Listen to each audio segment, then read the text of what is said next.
Chapter 115. The Humiliation of Yang Zhongxun as Park Chun-tae donned his gear. The commentator He Feng's tone grew notably grave. Park Chun-tae has finally entered the fray. This luminary of contemporary Asian football, who also holds the title of the all-time leading scorer for the South Korean national team, had been nursing a minor muscle strain prior to this match, prompting Yang Zhongxun to position him as a substitute. However, the remarkable performance of the Chinese team compelled his emergence onto the field. The ensuing contest was bound to become far more challenging. The excitement among the South Korean television commentators was palpable as they fervently exclaimed, "Park Chun-tae has taken the field," informed the Chinese team that this match has only just begun. It was as though his words were validated, for during Park Chun-tae's inaugural offensive participation, he executed a shot of exquisite quality. Park Chun-tae's attempt was perilously close to finding the back of the net. He Feng gasped in astonishment. Wang Guangwei, slightly delayed in his response, nearly allowed Park Chun-tae to seize an opportunity within the penalty area. Had it not been for the timely intervention of Yao Huasheng, Park Chun-tae might have unleashed a shot unmarked. Fortunately, the ball veered past the goalpost. Despite the lack of a goal, the South Korean commentators remained exuberant. This is more like it. This is the standard of the South Korean team's offense. Under Park Chun-tae's leadership, the South Korean team launched a series of relentless assaults on the Chinese goal, proving to be far more menacing than their prior attempts. Meanwhile, the Chinese fans, now anxious about their team's defensive capabilities, quieted their exuberant chants. This development filled the two South Korean commentators with a sense of pride. Guest commentator Park Yong-cheol remarked, "This is the power of Asia's premier star. Merely stepping onto the pitch has rendered the once boisterous Chinese home crowd mute." It must be acknowledged that coach Yang Zhongxun's starting lineup exhibited some flaws, yet he promptly rectified his misjudgment. With nearly 70 minutes remaining in the match, despite trailing by 2 goals, we still possess ample time to reverse our fortunes. On the Chinese side, upon witnessing Park Chun-tae's entrance, Shi Wuyin made adjustments, altering the Chinese team's offensive strategy to adopt a more compact defense and initiate counterattacks. Meanwhile, the Chinese fans, regaining their composure, renewed their vocal support for their team, helping to withstand the impending onslaught from South Korea. The resounding cheer of China team, "Rise Up," echoed throughout the stadium, its clarity detectable even through satellite signals on television screens. Amidst the encouragement from the Chinese supporters, the team retreated in unison, with Hulai even positioning himself as a defender near the edge of the penalty area. Only the flank players, Luo Kai and Chun Xingyi, maintained slightly advanced positions, ready to exploit their speed for counterattacks. During this period, Wang Guangwei emerged as the most frequently captured young player on camera. Prior to the match, the South Korean team had strategized specifically against him, designating Wang Guangwei as a focal point for offensive breakthroughs. However, with Park Guhyun starting, the South Korean team's overall offensive performance faltered, yielding few genuine threats to Wang Guangwei. It was only after Park Chun-tae's substitution that the South Korean offense began to function effectively. Wang Guangwei immediately sensed the pressure exerted by the South Korean team's offensive advance. However, rather than succumbing to fear, he felt a subtle anticipation. He yearned to gauge the prowess of Park Chun-tae, a key player in the Premier League, and thereby assess his own capabilities to determine whether he merited the opportunity to play in Europe. The South Korean team delivered a cross from the flanks, and Park Chun-tae made a decisive run into the center. Wang Guangwei. The two collided. A remarkable play. Under Wang Guangwei's interference, Park Chun-tae's header soared high above the crossbar. The South Korean team evidently intensified their assault targeting Wang Guangwei, yet he remained unfazed in the face of their onslaught. Just moments ago, he seized the opportunity when 2 South Korean players faltered in their coordination, swiftly advancing to intercept the ball successfully. This season, Wang Guangwei has exhibited outstanding performance with the Anong Stars, but in reality, he has been a mainstay with the team for 4 seasons. Transitioning from the China League to the Chinese Super League, and even participating in the Olympics.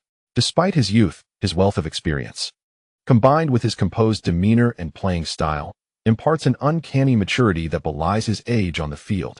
Following several exceptional defensive displays from Wang Guangwei, commentator He Feng provided a detailed account of his performance this season.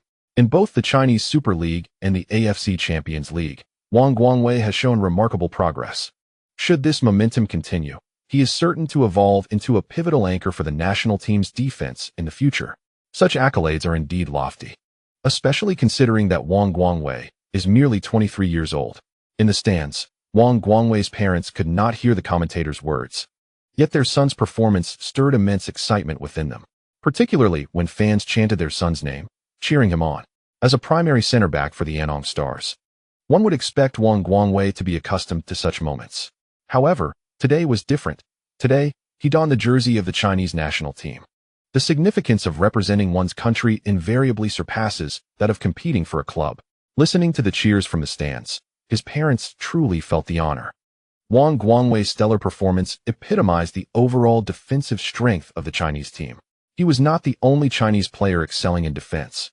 Captain Yao Huasheng also exhibited remarkable stability against the South Korean offensive.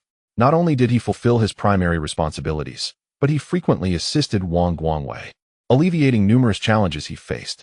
Yao Huasheng is currently regarded as the finest center back domestically, yet his performance in this match surpassed even his usual standard. It seemed as though he was rejuvenated by the energy of the younger players around him.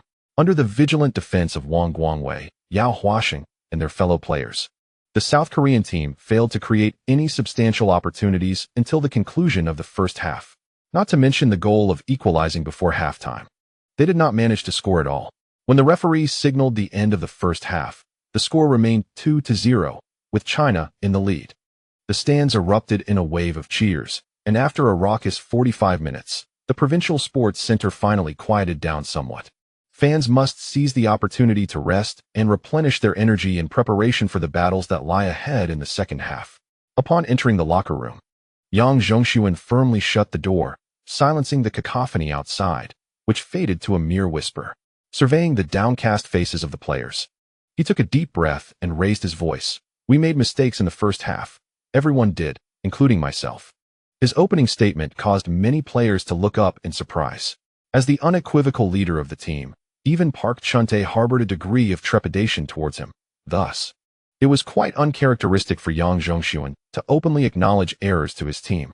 "I understand that you feel disheartened and distressed by the current score. If that is indeed the case, then let us show them what we are capable of in the second half.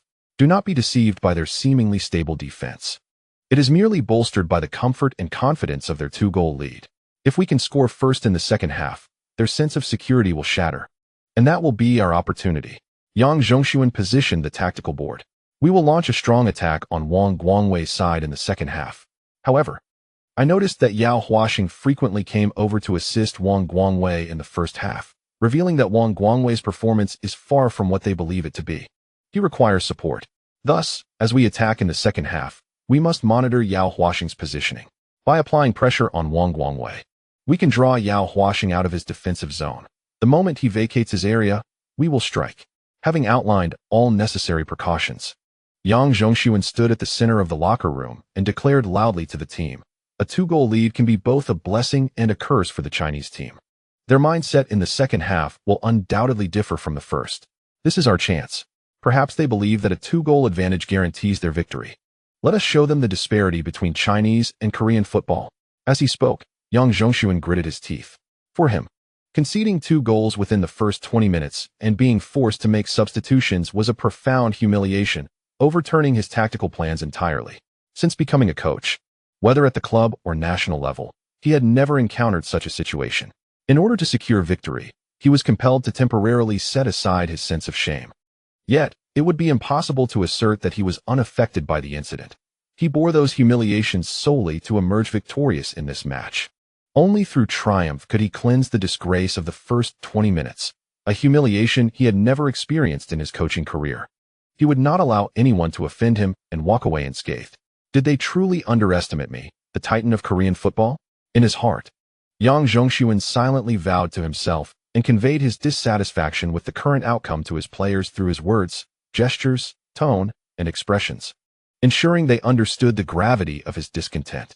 Yang Zhongxun was exceedingly furious, and the consequences were dire. "Players, you ought to feel a sense of shame. You must alleviate the burden of the head coach." Chapter 116. Bangkai. The players of the South Korean team acutely felt the wrath of their head coach and indeed experienced a sense of shame. Thus, as the second half commenced, the South Korean team launched a more ferocious assault on the Chinese goal. following Yang Zhongxun's meticulous adjustments during halftime. Their offensive tactics proved significantly more effective than when Park Chun-tae was initially substituted in. The Chinese defense suddenly found itself under greater pressure than in the first half. Finally, in the 66th minute, through relentless attacking, the South Korean team breached the Chinese defense. Park Chun-tae. Oh. The light of Asia shone brightly across the field. The commentator from the Korean broadcasting station exuberantly shouted.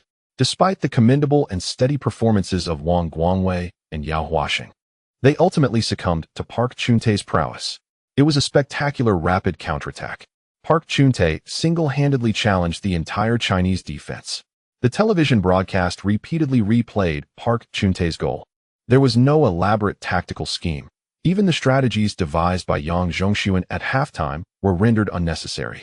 It was simply a matter of the South Korean defense intercepting the ball, launching a counterattack, and delivering a long pass to the advancing Park Chun-tae. Upon receiving the ball on the flank, he swiftly surged forward, capitalizing on his speed to outpace Yao Huasheng, who attempted to defend against him, and then faced Wang Guangwei one-on-one. With no flamboyant dribbling maneuvers, he merely leaned slightly with his shoulder, deceiving Wang Guangwei into shifting his weight, before abruptly changing direction. Wang Guangwei's rotation speed could not keep up with Park Chun-tae, who easily left him behind with a powerful stride. What followed was inevitable. As Park Chun-tae charged into the penalty area, he confronted the advancing Chinese goalkeeper, Hao, and took a decisive shot. Hao dove in the wrong direction, and the ball rolled past him, ultimately bouncing into the Chinese goal. In this goal, Park Chun-tae showcased his speed advantage to perfection. Neither Yao Huasheng, Wang Guangwei, nor any other pursuing Chinese players could impede his advance. Not even those attempting to commit a foul could grasp his body or jersey. After scoring, Park Chun-tae refrained from excessive celebration.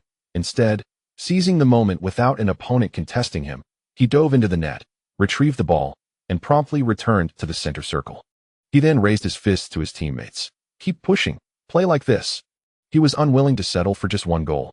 Nor did he wish to accept a draw against the Chinese team on their home turf. Ambition and pride incessantly reminded him that failing to win this match would be tantamount to defeat. Observing this, the Korean commentator passionately exclaimed, "This is the captain of the Republic of Korea, the soul of Korean football." With Park Chun-tae on the field, no matter how adverse the circumstances, we cannot be vanquished. Go, Republic of Korea. Go, Park Chun-tae. The commentator was wholly oblivious to how rare such fervent enthusiasm was during a match between Korea and China.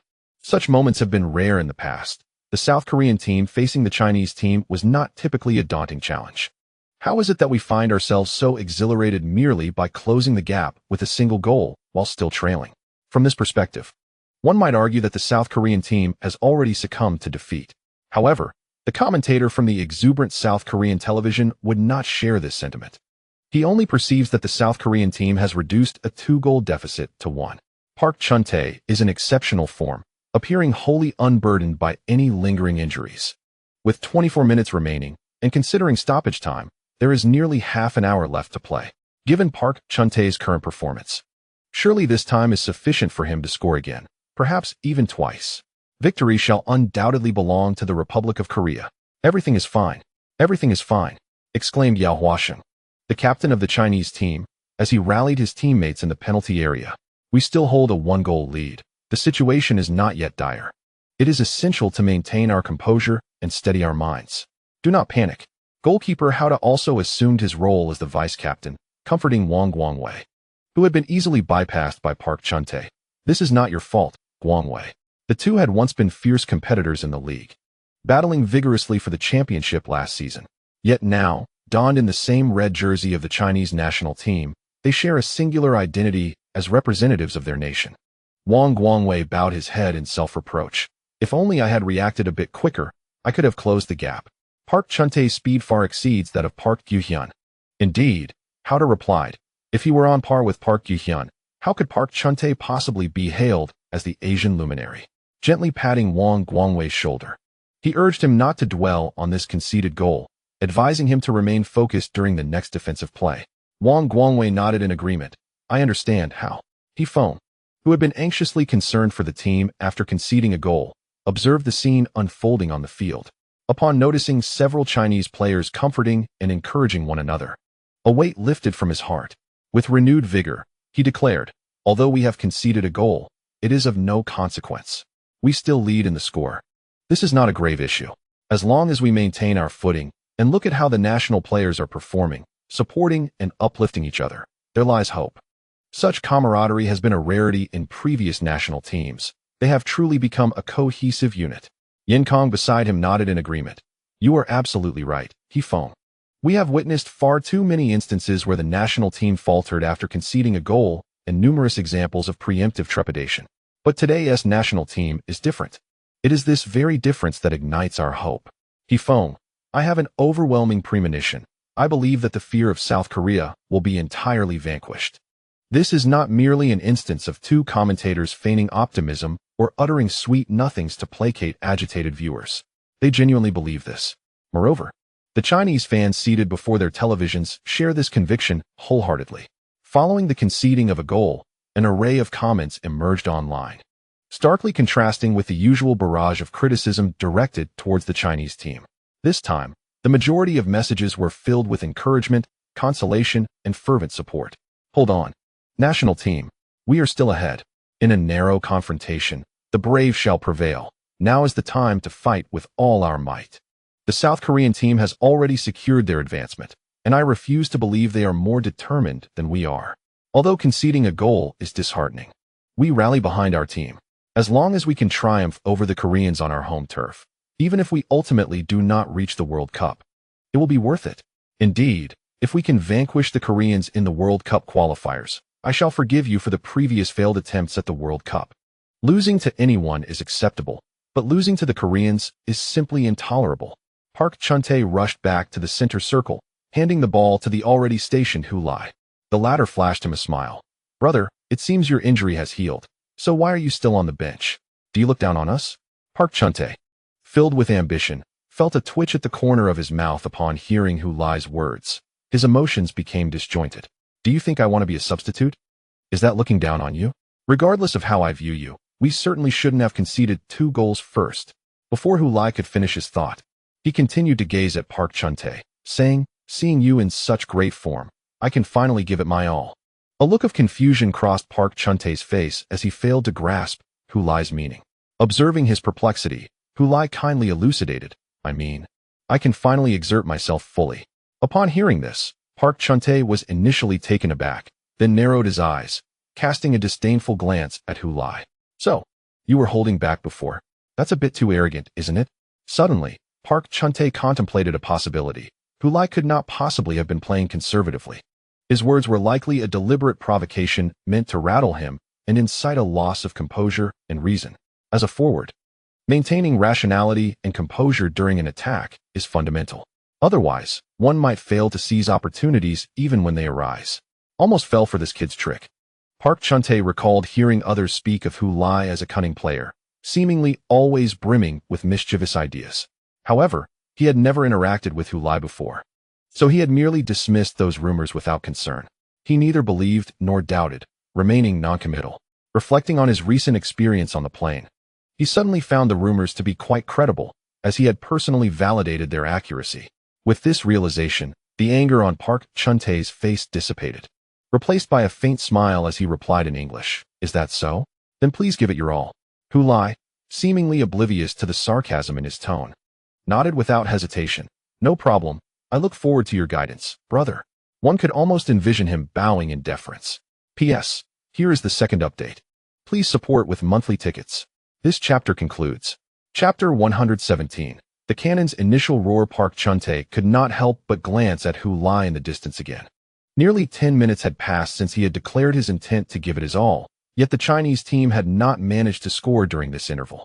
"Didn't you mention something about needing a release? Yet here you are, merely attempting to provoke me with your words, hoping to unnerve me."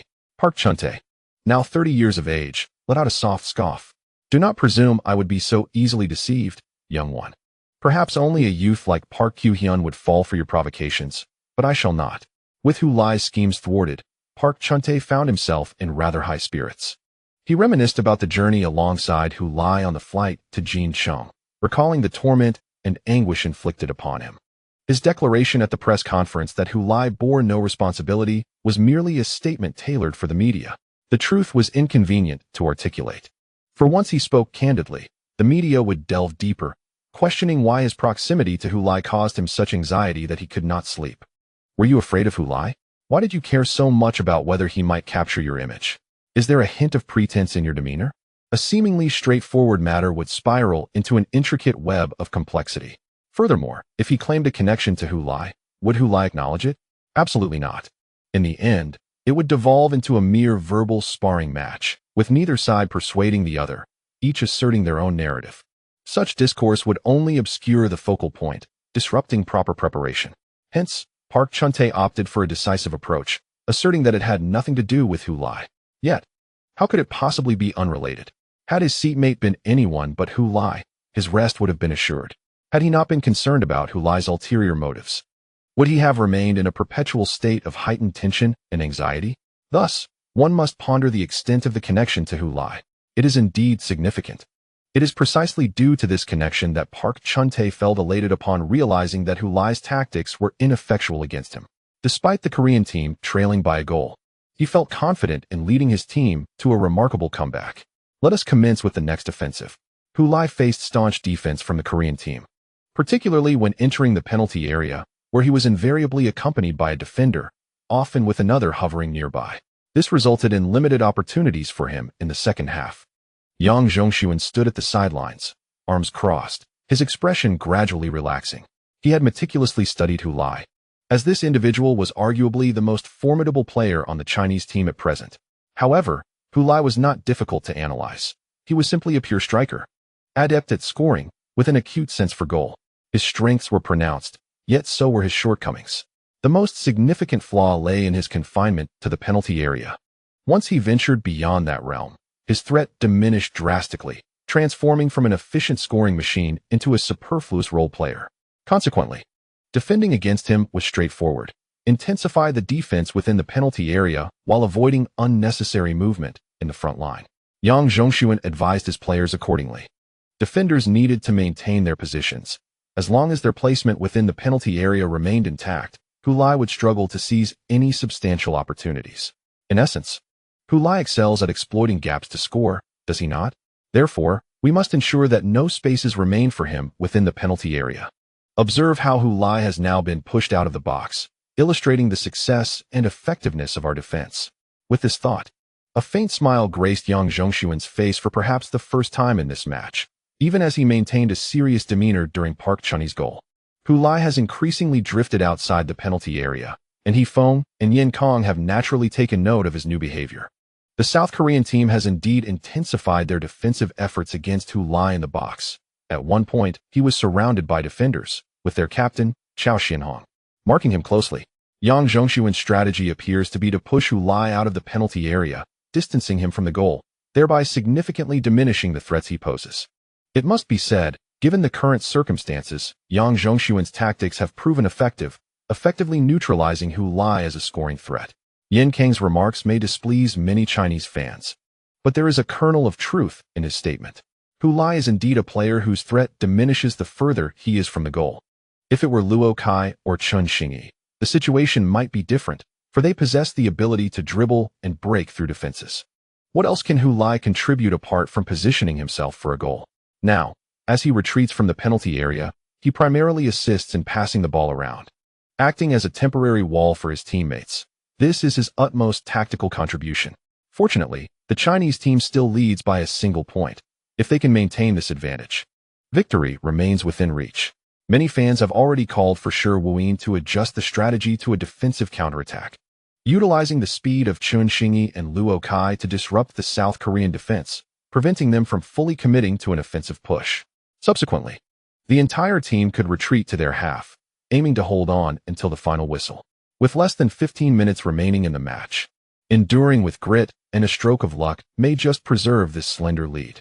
As the Chinese team pressed forward, Hu Lai glanced at Chao Xianhong, who was literally glued to him. Noticing this, Hu Lai chuckled and remarked in Korean, "Brother, are you not concerned that your teammates elsewhere may falter while you cling so closely to me? I must inform you. My teammates Luo Kai and Chun Xingyi are quite formidable. Oh, And let us not forget Zhang Qinghua. Chao Xianhong scoffed. They pose less of a threat than you.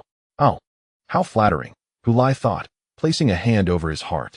However, I must kindly remind you, dear brother, that your current tactic of attempting to push me out of the penalty area is misguided.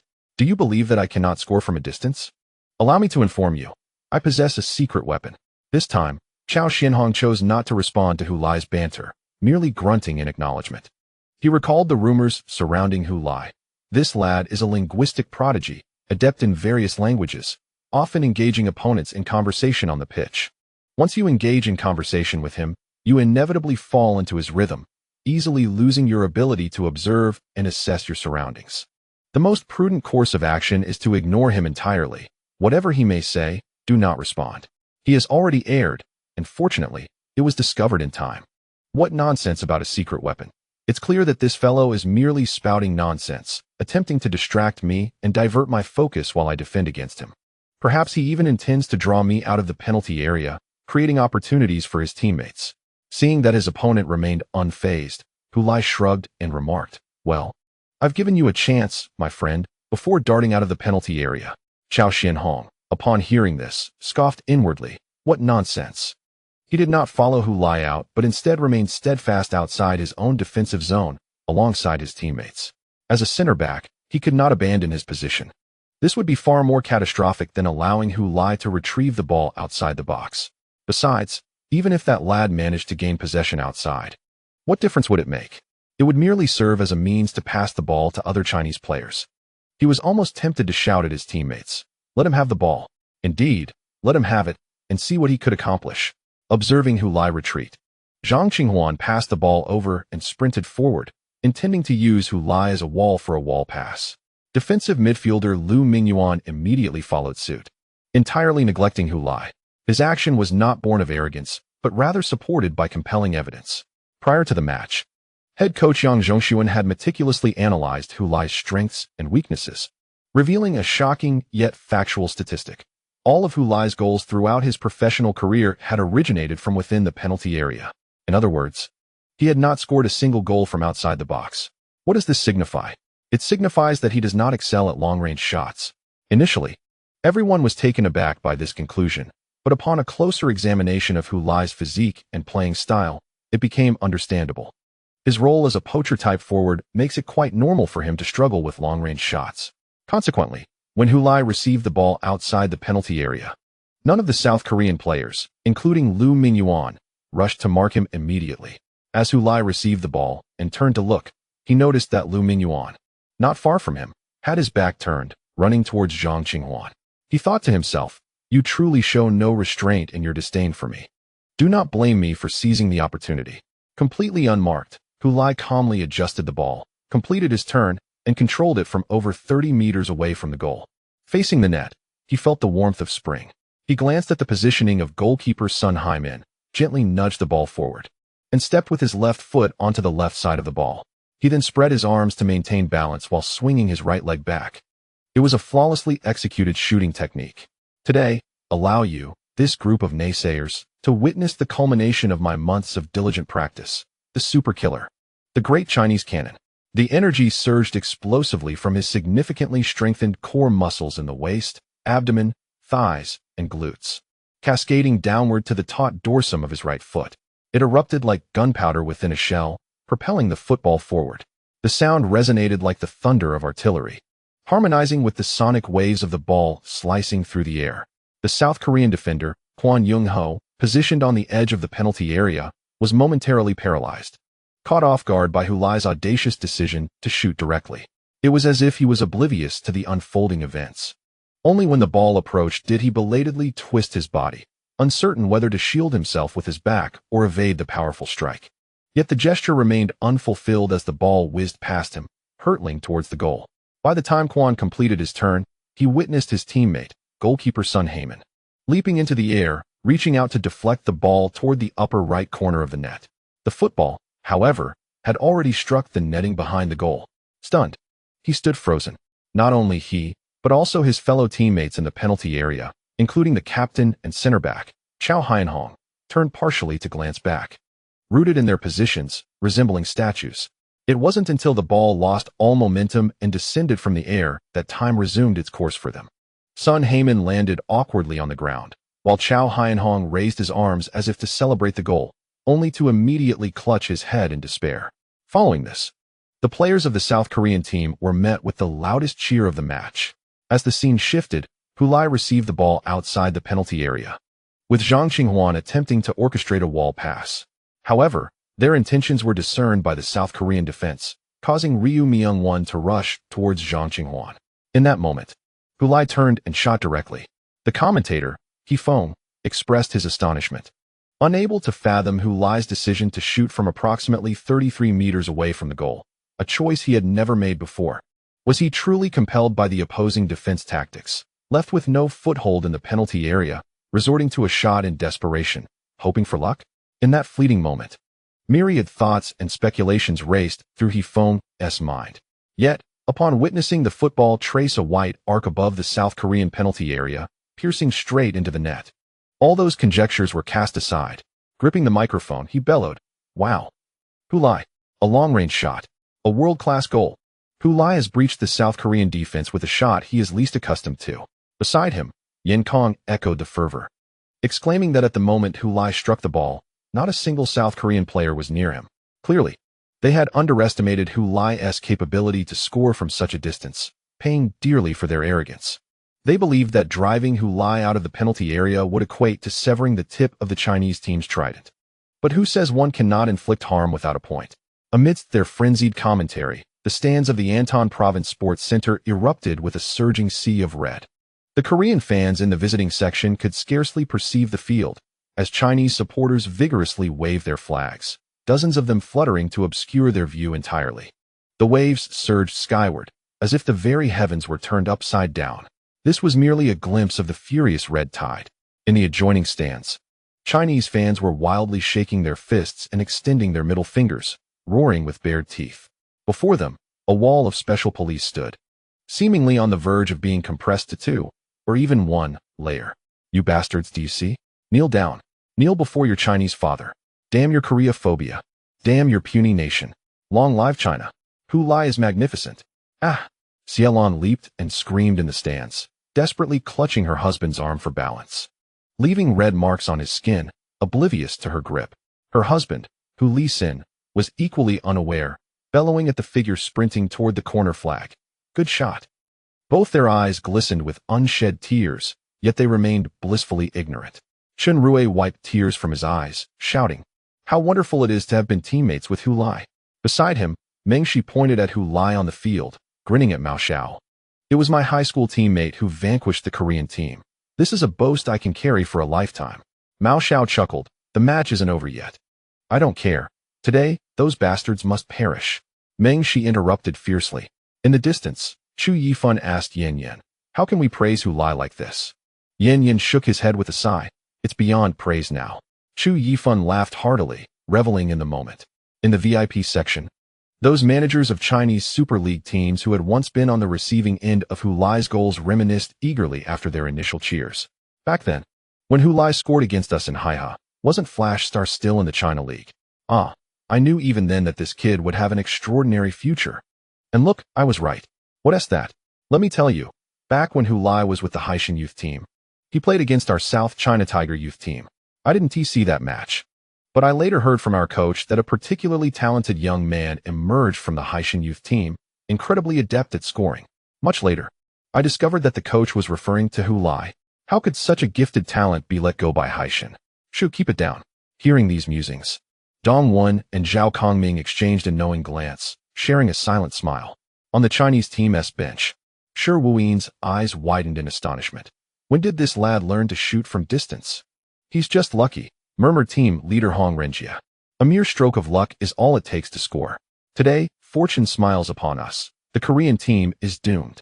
Assistant coach Li Zhifei gritted his teeth. With this goal, the Chinese team has extended their lead to 2 goals. Yet, it is not merely a 2-goal advantage. Hulai's astonishing long-range strike is bound to severely undermine the morale and fighting spirit of the Korean players. Doubt it. Just look at those players on and off the field, hands clutching their heads, frozen in disbelief. They are utterly stunned. Not only the players, But also the Korean head coach Yang Zhongxun stands on the sidelines, appearing utterly disheartened. Before the match, he had assured his players that Hu Lai would not score from long range. All his goals had been netted within the penalty area. They were to devise ways to push Hu Lai out of the box, for once he was outside, he would be inconsequential, free to play as he wished. Yet, Hu Lai's exquisite long-range shot delivered a resounding slap to his face. Not only did it sting, but it also shattered his preconceived notions. The statistics indicated he would not score from distance. It was inconceivable that he could suddenly break through from outside the box. Was it sheer luck? Most certainly. It must be. However, upon regaining his senses, Yang Zhongxun found no solace. Instead, his spirits plummeted further. If he could score with such casual ease, could it not be interpreted as a sign of impending doom for him? He gazed skyward, seeking answers from the heavens. His gaze traversed the stadium's roof, catching sight of the distant night sky, where vibrant lights seemed to flicker. Perhaps someone had ignited fireworks. Park Chun-tae stood on the field, his chest heaving, gasping for breath. His eyes fell upon that figure. Under his watchful gaze, Hu Lai ran to the corner flag, executing his signature celebration once more. This time, the resounding cheer of Hu echoed through the stadium, far more synchronized and powerful than the first, as if a tempest had erupted within the arena. Park Chun-tae felt the wind tousle his hair, the sweat on his face being whisked away, bringing a refreshing coolness. This sensation seeped deep into his core, thanks to rigorous scientific training and dietary control.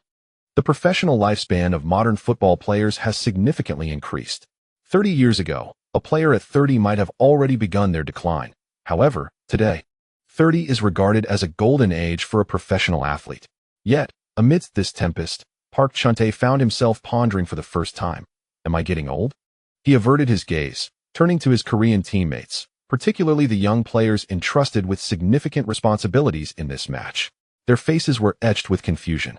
Finally, his gaze landed on the substitutes bench, where the younger Park Chun-tae sat motionless, resembling a statue, seemingly paralyzed by shock. No, I cannot grow old yet. This team, this nation's football, still needs me. He turned and strode toward the center circle, preparing to take the kickoff. After the restart, the South Korean team failed to mount a substantial offensive, despite Park Chun-tae's tireless efforts to turn the tide single-handedly. Hu Lai's stunning strike felt less like a goal and more like a blow to the hearts of the Korean players, leaving them breathless, unable to lift their legs or make progress. In the final stages of the match, Park Chun-tae himself experienced discomfort in his right calf, a bodily reminder that he was not yet in peak condition. Conversely, on the Chinese side, the 60,000 fans filled the stadium with incessant cheers and songs, becoming the team's 12th man. In such an electrifying atmosphere, even the substitutes found themselves instantly immersed in the game, leaving the Korean team with no opportunities to exploit. Both in attack and defense, each Chinese player performed several magnitudes better than usual. This was a Chinese team that felt utterly unfamiliar to the Koreans. Starkly different not only from the squad in the Asian Cup 2 years ago, but also from the one in last year's final qualifying round. Even as Yang Zhongxun desperately introduced more attacking players in the dying moments, it proved futile. Park Chun-tae's stellar performance evaporated as well. When the fourth official raised the board indicating 4 minutes of stoppage time, Yin Kong glanced at the scoreboard, noting that China still led by 2 goals. This left little room for uncertainty regarding the match's outcome. Excitedly, he shouted a sentiment he had long held in. The time left for South Korea is running out. He could hardly contain his laughter, feeling he had achieved a significant milestone in his commentary career. After 4 minutes of stoppage time passed without change in the score, as Wang Guangwei launched the ball forward with a powerful kick, the referee blew the final whistle. The match concluded. He Feng joyfully announced, "The match is over. We have won. Not only have we triumphed against South Korea, but we have also rekindled our hopes for World Cup qualification." His voice quivered with emotion. At the halfway mark of the final qualifying round, many believed the Chinese team was finished, that they would once again begin preparations for the next World Cup prematurely. Who could have anticipated that now? We still stand in the ring, battered and bruised, swaying as if a gust of wind could topple us. Yet we remain steadfast. Chinese football has persevered until the end. We did not falter. As he spoke through gritted teeth, Yin Kong extended his hand, gently patting his shoulder. On the pitch they observed, the Chinese substitutes had surged forward, their red jerseys racing across the field like vibrant waves in a sea of red. P.S. Starting today, I will resume posting twice a day, and allow me to continue gathering material, so that when the time comes, I can release a triple update. Thank you all for your understanding and support. Bow. Chapter complete. Chapter 119. I love you. China, as the referee blew the final whistle. The entire sports center in Annong province transformed into a sea of jubilation. Chinese fans in the stands erupted in exuberant cheers, with many even shedding tears of joy. The broadcast captured numerous individuals wiping their eyes, while others let tears linger in their eyes, cascading down their cheeks. Utterly oblivious to their surroundings as they reveled in the moment, Xiaolon embraced her husband, weeping openly, while her husband, Hu Lisin, held her tightly, gently patting her back, his own eyes glistening with emotion as he gazed at the field. Around them, countless others shared similar sentiments, with emotions running rampant, whether in laughter or tears. This scene would surely perplex those who seldom watch football. After all, it was merely a victory over the South Korean team, not a qualification for the World Cup. They failed to comprehend the significance of this triumph for Chinese football, and even more so for the passionate fans. Many of these supporters were not preoccupied with World Cup qualifications. Their elation stemmed solely from the fact that the Chinese team had triumphed over South Korea on home soil. Even if World Cup qualification eluded them, this victory rendered the upcoming 2026 World Cup Asian qualifiers worthwhile. It resembled a derby match, where some contests must be won at all costs, and certain rivals simply cannot be lost to. Chinese football remains relatively weak, particularly when juxtaposed with traditional Asian powerhouses like South Korea and Japan. The South Korean team has participated in 10 consecutive World Cup finals, while China has yet to make an appearance. In terms of World Cup achievements, South Korea undoubtedly possesses the credentials to look down upon China. However, it is precisely this disparity that renders the victory over South Korea all the more precious for the Chinese team. After the match, South Korean players appeared visibly dejected. Despite having secured their qualification for the World Cup, the outcome of this match bore significance. For the South Korean national team, which had maintained an undefeated record against China, this defeat was a significant blow. They lost not merely a game, but a chapter of history. Previously, in the East Asian Cup, the South Korean U-23 team had suffered a crushing 0-3 defeat at the hands of their Chinese counterparts. Though nominally a clash between national teams, players, media, and fans alike did not regard that match as a true measure of national team performance, merely as a result at the U-23 level. Therefore, today's match represented the first genuine defeat of the South Korean national team by China. Following the East Asian Cup 2 years ago, those who sought to revive the specter of Korean phobia found themselves at a loss for words today. After lingering for less than 2 years, this sentiment has finally met its end. The Chinese players celebrated their victory, and Hu Lai, the most significant contributor to the team's success in this match, was approached by journalists for a post-match interview. "Congratulations, Hu Lai." Upon catching sight of Hu Lai, Wang Guangwei beamed with joy and extended her heartfelt congratulations. In the match against the South Korean team, he scored twice, leading the Chinese team to victory and securing their qualification for the World Cup. "What is your current mood?" she inquired. "Naturally, I am elated," Hu Lai replied with a smile. "I'm absolutely thrilled. This could easily be listed among the new 4 great joys of my life." Huh. Wang Guangwei was amused by Hu Lai's humor. "Hu Lai, we noticed that your second goal was a long-range shot. It is well known that prior to this, you had never scored from such a distance. Is this a new weapon in your scoring arsenal?" Hu Lai quickly shook his head. No. It was merely a stroke of luck. I was forced out of the penalty area and found myself out of options, so I thought, why not take a chance? Even if I missed, there would be no significant loss. To my surprise, I was fortunate enough to score with that shot. Honestly, I am quite astonished. Park Chun-tae, waiting for a post-match interview called by a South Korean television reporter, was mesmerized as he observed Hu Lai engaging in cheerful banter with a beautiful reporter in the interview area. This was his first encounter on the field with Hu Lai, and it was entirely different from what he had envisioned. Lost in thought, he noticed Hu Lai finishing the interview and bidding farewell to the Chinese television reporters as he descended. Without realizing why, Park Chun-tae stepped aside, inadvertently positioning himself directly in front of Hu Lai. The two stood face to face, gazing at one another, drawing the attention of the reporters present, with cameras and lenses shifting towards them. Hu Lai spoke first, glancing at Park Chun-tae's right leg with a smile. "Brother, It seems your injury hasn't fully healed. You appeared to struggle for strength towards the end of the match. Having concluded the game, and with no imminent rematch between the two teams, Park Chun-tae's defensive demeanor lessened. He nodded, candidly admitting, "I haven't recovered. I returned with an injury." "Oh dear, that is truly unfortunate," Hulai remarked, frowning and shaking his head. "I hope to encounter you in your prime next time." Park Chun-tae replied, "That should be in the Premier League." "Then we shall meet in the Premier League, brother." "Indeed. See you in the Premier League." With that, Park Chun-tae stepped aside, allowing Hulai to pass. He watched Hulai depart before joining the South Korean television reporters in the interview area.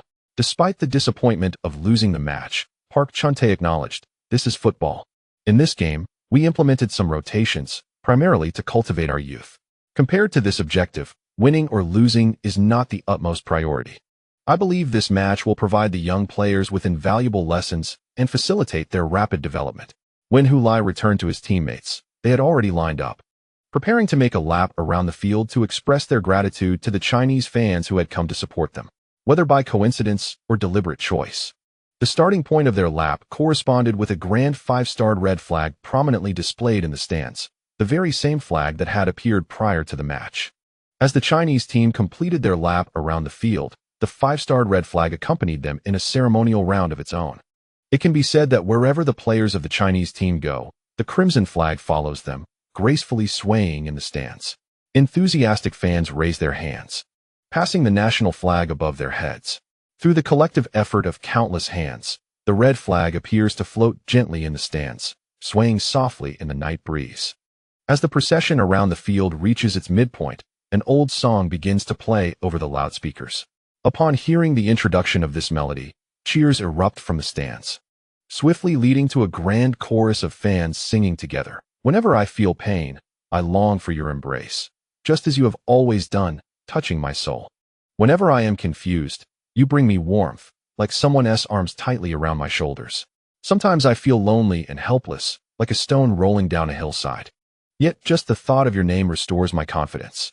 Sometimes I lose my way, like a swallow separated from its flock in the sky. But as long as I think of your existence, I shall not feel fear." The fans, who have been passionately singing for over 100 minutes since before the match began, now find their voices hoarse. Even speaking at a normal volume requires immense effort. Thus, the initial singing is not particularly loud. However, after this subdued start, when the song reaches its chorus, the previously hoarse chorus suddenly erupts with tremendous energy. The voices remain raspy, yet they soar. "I love you, China. Beloved mother. I weep for you, and I am proud of you." Yin Yin and Chu Yifan stand shoulder to shoulder, embracing those beside them, pouring all their strength into shouting the lyrics. "I love you, China. Beloved mother. I weep for you, and I am proud of you." No one leaves early. Everyone remains in their seats, expressing their emotions through song. He Feng and Yin Kong, who have finished their commentary duties, stand side by side at the commentary booth, one singing along while the other records the moment on his phone. They are uncertain of how far this Chinese team can go in the World Cup, but the future matters little. This scene today is enough for them to feel no regrets. Chinese football can indeed bring joy to our fans. The powerful chorus impacts each Chinese player who is making a circuit of thanks around the field, their eyes glazed as they gaze at the stands. And soon some of them begin to hum along. "I weep for you, and I am proud of you." Nearby, the television broadcast cameras faithfully capture this moment. Each player looks up at the immense national flag in the stands, their lips moving to harmonize with the song. These players, who have just fought a battle, bear jerseys stained with dirt. Some have removed their socks and shin guards, revealing red scars on their calves. They appear disheveled, hair tousled, and quite disheveled. Yet, each face is flushed, eyes shimmering with light. In the midst of the song, they salute the national flag and wave in gratitude to the fans who fought alongside them for 90 minutes. On this day, we triumphed over the South Korean team. This day marks the official end of that humiliating history in Jincheng. The chapter concludes here. Chapter 120, once witnessed beautiful scenery. Last night, the Chinese national team defeated the South Korean national team with a score of 3-1 at the Jincheng Sports Center. The home team displayed exceptional unity and determination, far surpassing the visiting South Korean squad in both offense and defense. It is noteworthy that the atmosphere created by the Jincheng fans was magnificent. At the post-match press conference, the head coach of the Chinese team, Shi Wuyin, expressed his gratitude towards the Jincheng staff and the home supporters, believing their unwavering support was a crucial factor in the team's victory over South Korea. In another match of the final round of the qualifiers that kicked off at 11 o'clock last night Beijing time, further good news emerged. The home team of Saudi Arabia suffered a 1-2 defeat against Qatar. Consequently, with their victory over South Korea, the Chinese team ascended from 4th to 3rd place in the group standings. This means that should the Chinese team defeat Qatar in their final group match away, they will qualify for the World Cup qualifying playoffs as the 3rd-place team. The hope for the Chinese team's World Cup aspirations remains alive. The news anchor's voice on television was exhilarating, while Xiaolon sat on the sofa, reflecting, "I still feel as if last night was a dream, especially when I woke up today to find myself at home." Hu Lisin, while reviewing the post-match analysis on his phone, remarked to his wife, "The South Koreans wish even more that this was a dream." "Well, thankfully it's not a dream," Xiaolon said, patting her heart joyfully. "The thought of making the South Koreans suffer is delightful." "Hey, Lao Hu, do you think we can make it to the World Cup this time?" Hu Lisin shook his head. "It's still quite difficult, not to mention how challenging it is to play away against Qatar. Even if we defeat them and secure 3rd place in the group, we will still have to face the 3rd-place team from another group in 2 playoff matches. Right now, Uzbekistan seems likely to claim the 3rd spot, and they won't be an easy opponent for us. Ultimately, even if we perform exceptionally well and overcome Uzbekistan, we would still need to contend with a South American team in 2 additional playoff matches. Given the current strength of the Chinese team, defeating any South American squad is exceedingly challenging." Xiaolon, feeling overwhelmed by her husband's serious analysis, waved her hand impatiently. All right, I get it. So you mean to say that the Chinese team is unworthy of the World Cup?" Hu Lisin responded. "When did I say that? You said this is difficult, and that is difficult, right? It truly is difficult. The gap in strength between us and our opponents is too vast. I advise you not to think too much about it. Maintain a calm mindset." "Hey, who was the one with red eyes in the stands yesterday?" Xiaolon teased. "That was because of the match yesterday. It was different. A game against South Korea is unlike any other." Hu Lisin hastily defended himself. "After all this talk, just tell me if you want the Chinese team to go to the World Cup," Xiaolon inquired. "Who wouldn't want that? But how could it be so simple?" Before Hu Lisin could finish his words, he noticed his wife picking up her phone to send a voice message to their son. "Son, your father wishes to see you lead the Chinese team in the World Cup. What are you doing?" Hu Lisin exclaimed in surprise. "Is that not what you meant?" "How could it not be? I merely stripped away the embellishments of your words and conveyed your sentiment directly to our son. If you disagree, you can tell him yourself," Xiaolon said, beaming with pride as she looked at her husband, confident that he would refrain from explaining himself to Hu Lai. "Indeed," Hu Lisin sighed, "forget it. You're merely adding pressure on him. Does he not have enough pressure already?" Countless fans across the nation are eagerly anticipating the Chinese team's entry into the World Cup. Does his burden differ from mine? As Xiaolon spoke, the television displayed the next news. This morning, all players and coaches of the Chinese team flew directly from Jincheng to Doha, the capital of Qatar, where they will prepare for the final match of the top 12 against Qatar. At Dongxing International Airport, the Chinese team received a warm send-off from fans. The screen showed the bustling terminal of Dongxing International Airport, where a dense crowd gathered, stretching from the security check inside the terminal to outside. As the bus carrying the Chinese players slowly approached, a tremendous cheer erupted from the crowd. "Go, Chinese team! Hu Lai is incredible. Win or lose, we love you." Even through the television, the fervent shouts resonated clearly, immersing Xiaolon and Hu Lisin in the atmosphere. The reverberations from the Chinese team's victory over South Korea had not yet faded, and numerous videos of fans celebrating the win circulated online. Among them, the most striking featured Chinese fans in Jincheng forming a square formation after the match, brandishing a massive national flag that had appeared in the stands. Walking from the Provincial Sports Center to the People's Square in the heart of Jincheng, excited fans continuously joined the procession along the way. The crowd grew larger, and the assembly became ever more formidable. By the time they reached their destination, they had nearly filled the entire People's Square. Traffic police dispatched several patrol cars to lead the way, ensuring their safety and implementing traffic control. Along the route, drivers encountered these enthusiastic fans without complaint, instead honking in salute. Some even followed the procession in their cars toward the People's Square. The 9-kilometer journey took them a full 3 hours. Upon reaching the People's Square in the late hours of the night, The exhilarated crowd showed no signs of dispersing. Under the watchful gaze of the people's leader, they sang once more the patriotic songs they had belted out during the match. In the center of the people's square lay a circular sunken area adorned with a Tai Chi pattern, once humorously referred to by the people of Jincheng as a couple's hot pot. Now, it truly transformed into a bubbling cauldron of enthusiasm, with the fans clad in red representing the simmering red oil. The jubilation of Jincheng's fans continued until nearly 3 in the morning. As the crowd gradually dispersed, individuals conscientiously carried away the litter surrounding them. When they departed, the vast expanse of the public square astonishingly bore no signs of chaos. Only the founding leader remained, silently observing the tranquil night of the city, just as he had countless times before.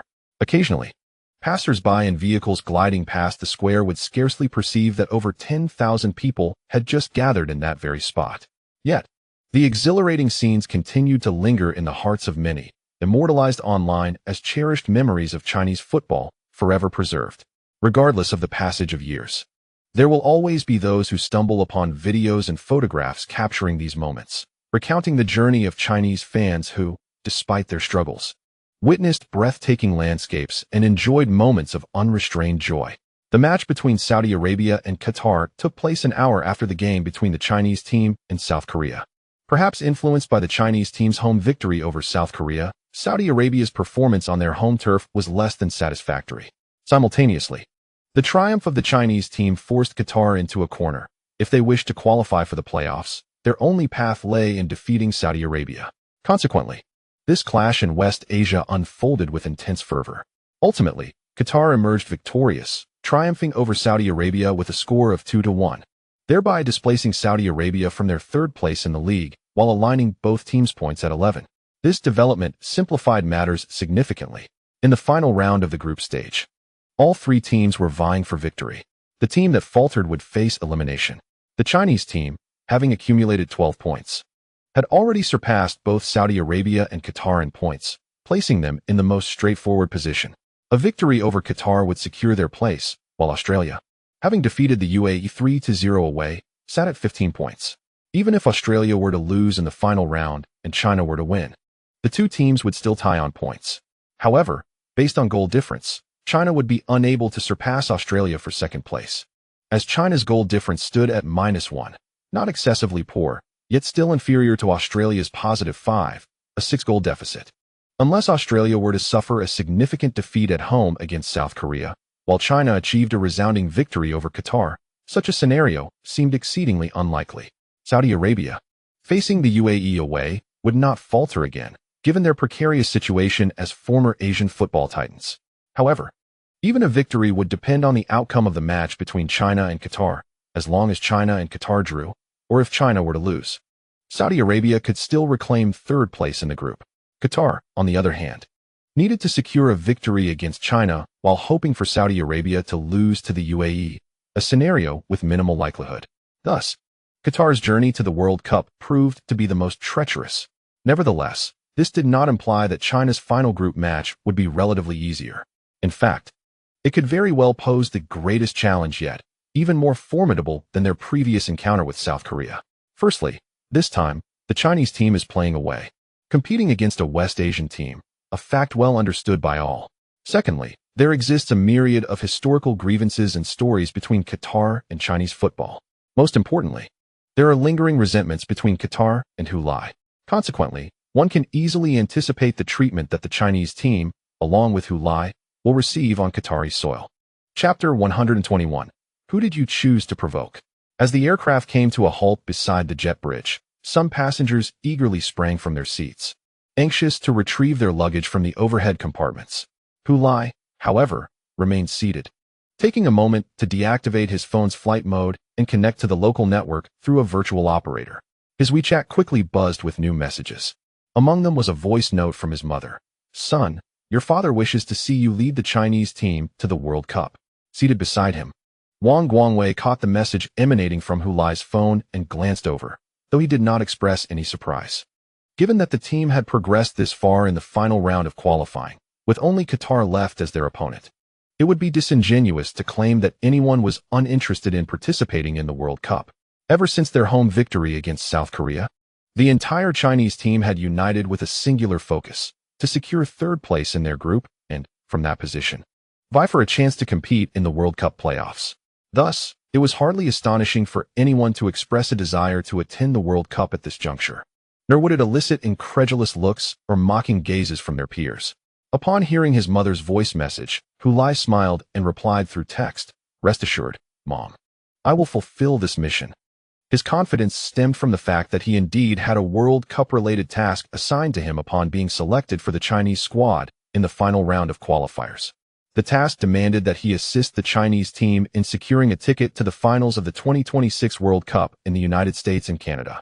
The rewards for this task were exceptionally generous, including a staggering 500,000 points, alongside a bottle of Essence cleansing elixir, which promised to further enhance his physical attributes.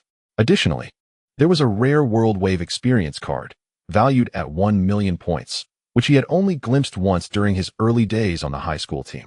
However, at the time he received the task, Hulai had yet to even accumulate a minute of playing time with the national team, leading him to feel somewhat pessimistic about the possibility of obtaining these tantalizing rewards. Despite the absence of penalties for failing the task, unlike the daunting challenge of scoring 30 goals in the Premier League, he still felt a sense of frustration and dissatisfaction. After all, setting aside the system's task, he harbored an intense desire to experience the World Cup. If he, in this lifetime, could not participate in such a prestigious event, it would indeed be a profound disappointment. With the Chinese team drawing ever closer to the World Cup finals, there was no reason for Hulai to consider relinquishing his aspirations at this critical moment. What of Qatar? What of playing away? He scoffed at the notion of fear. As the entire Chinese team disembarked from the aircraft and collected their luggage at the exit, they were met with an enthusiastic reception from the media. The fervor of the Chinese media was genuine, yet the local Qatari press could hardly be described as welcoming.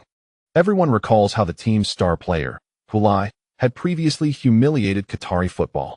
During last year's U23 Asian Cup, Hulai obliterated Qatar's Olympic dreams in a mere 9 minutes.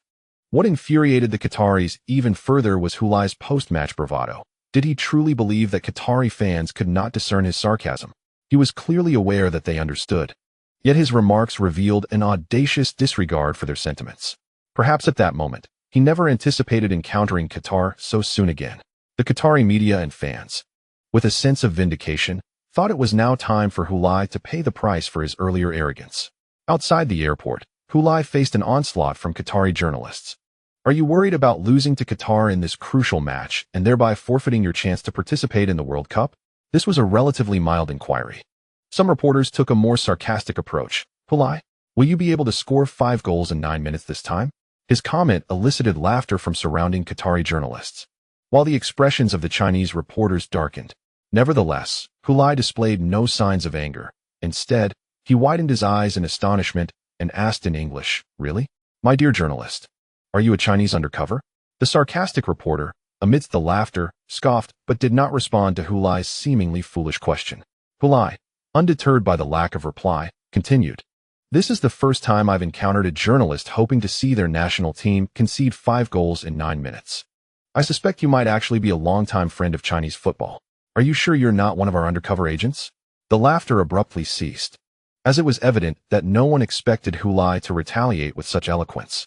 Among the Chinese journalists who had accompanied the team, many understood English. Upon hearing Hulai's remarks, some could not suppress their laughter, and soon it was the Chinese reporters who erupted in joviality. Yet, not all shared in the amusement. Some were genuinely concerned for Hulai. On their home turf, such taunts could be tolerated, but this was on foreign soil.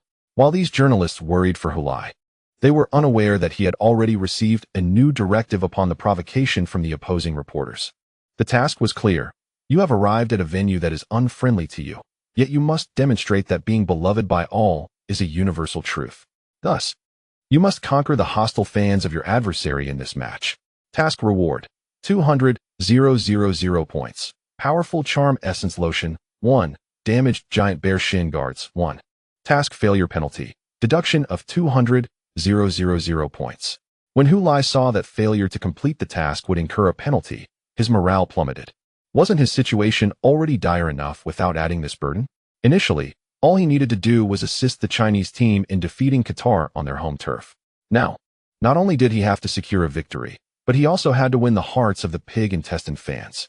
If he failed to win over the opposing fans, he would face an additional penalty of 200,000 points. My current points are already limited, and the season has only just begun. Who knows how many more instances will require points? And now, you tell me that failing to complete the task will result in a deduction of 200,000 points? System, you might as well put me out of my misery. Of course, the system did not respond as if struck by a bolt from the blue. In fact, it offered no reaction whatsoever. It behaved like a cold-blooded spectator, an emotionless camera silently and faithfully recording the events. Consequently, Hu Lai, whose morale had collapsed, began to adopt a reckless attitude. After all, the Qatari media and fans would never favor him. So why should he continue to endure in silence? Regardless of whether he could complete the task, he decided to enjoy himself first. Thus, amidst the concerned gazes of some Chinese journalists, he engaged in a war of words with the Qatari media. His thoughts were remarkably simplistic.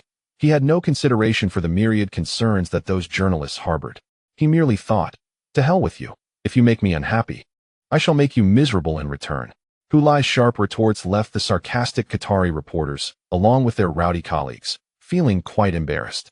Amid the laughter of his Chinese counterparts, their expressions began to falter. One individual, with a grim tone, remarked, "If I were you, I would refrain from making such statements. Provoking the opponent in their own territory is not the action of a wise individual, who."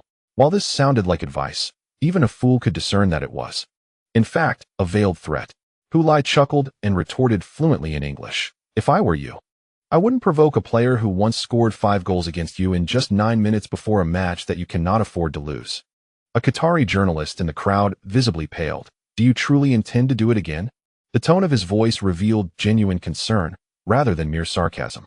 Rarely encountering an honest person, Hu Lai offered a slight smile. "If I were to claim that I could do it again, it would merely be in jest. If such words could be translated into action, our Chinese team would undoubtedly be regular contenders for the World Cup." Pausing for a moment, he continued, "However, getting the Qatari fans to stand and applaud should still be achievable." Upon hearing this, the crowd erupted in astonishment. The laughter from the Chinese journalists abruptly ceased, and they, like their Qatari counterparts, gazed at Hu Lai with incredulous expressions. "Hu Lai, do you truly comprehend the implications of your words? You wish to elicit applause from the Qatari fans who would rather see you perish. Are you mad, or is the world itself going insane?" In a moment, the Chinese journalists felt an overwhelming urge to utter Zhang Qinghuan's catchphrase to Hu Lai. However, they restrained themselves, for any concerns they harbored could not be revealed. They must not allow the Qatari to find amusement at their expense. Deep within, they sighed helplessly, realizing that Hu Lai had metaphorically placed himself on a pyre. Having spoken his mind, the likelihood of receiving applause from Qatari fans had diminished significantly, and they feared that the sound of boos would echo during the match. The Qatari journalists, recovering from their initial shock, found their eyes collectively alight, akin to a pack of wolves awakening in the night. They had successfully provoked this prominent star of the Chinese team into losing his composure, eliciting the very words they wished him to utter. Such arrogance, such reckless abandon. They could hardly wait to witness him ensnared in a quagmire during the match, experiencing a harsh reality check. Yet, Hu Lai was unfazed by their opinions. He had already accessed the reward from the system for his role in ensuring Leeds United's survival last season, the powerful charm essence lotion. In a tone reminiscent of Doraemon, he mused, "Powerful charm essence lotion. When applied to the face, it significantly enhances the user's charm, capable of even winning over mortal enemies. The effect lasts for 2 hours. Do you think my anger has led me to lose my reason? Do you believe I am merely a stubborn duck quacking bravely? Let me assure you, I am operating at an elevated level. You unfortunate souls, why provoke me, a player endowed with extraordinary abilities? I shall not leave this match without compelling your admiration. I would even live-stream myself urinating while standing on my head." Confronted by a group of stunned and gleeful journalists, Hu Lai held his head high, shrugged his shoulders, and turned to depart. This time, no one dared to impede him with questions. The Chinese journalists merely gazed vacantly at his retreating figure. Meanwhile, the Qatari reporters, exhilarated, raced back, unwilling to waste a moment, eager to disseminate this sensational news and amplify it. Everyone saw it. It was Hu Lai who willingly stepped onto the grill. exclaimed the Qatari journalists as they added fuel to the fervor. Chapter 122. The world laughs at my madness, yet I smile at their inability to perceive. Just moments ago, an astonishing event transpired at Doha International Airport. What could it be? Allow me to provide you with a detailed account. Specifically, upon hearing the highly recognizable synthesized voice from his phone, Humiliation could not help but exclaim, "Stop listening. Let me explain what is going on. Do you know?" Xiaolan paused the video on her phone and turned to her husband, inquiring. "The news has already reported it. I suggest you listen to those video marketing accounts when you have time, but it's better to just read the news. You can grasp the text in half a minute, while those marketing accounts will ramble for 5 minutes, filled with nonsense." Humiliation expressed his grievances regarding the online video marketing accounts. His wife spent her days at home engrossed in these videos, which he deemed a form of mental pollution. Particularly grating were the absurd sound effects, reminiscent of monkeys or jarring laughter akin to screeching brakes. Truly, they made his heart uneasy. "Pray tell, what is the matter?" Xiaolan inquired, setting her phone aside to gaze at her husband. "Isn't it your son who, upon being provoked at the airport by a few utterances, declared that during the match he would compel the Qatari fans to rise and applaud him?" Xiaolan's mouth fell agape as she stared at her husband. Humiliation, noticing her reaction, continued, "You are aware of his previous jibes at the performance of the Qatari national team. Following that, he certainly had a good laugh at their expense. Now, having ventured into their territory, he is confronted with his past words and is easily baited into a response."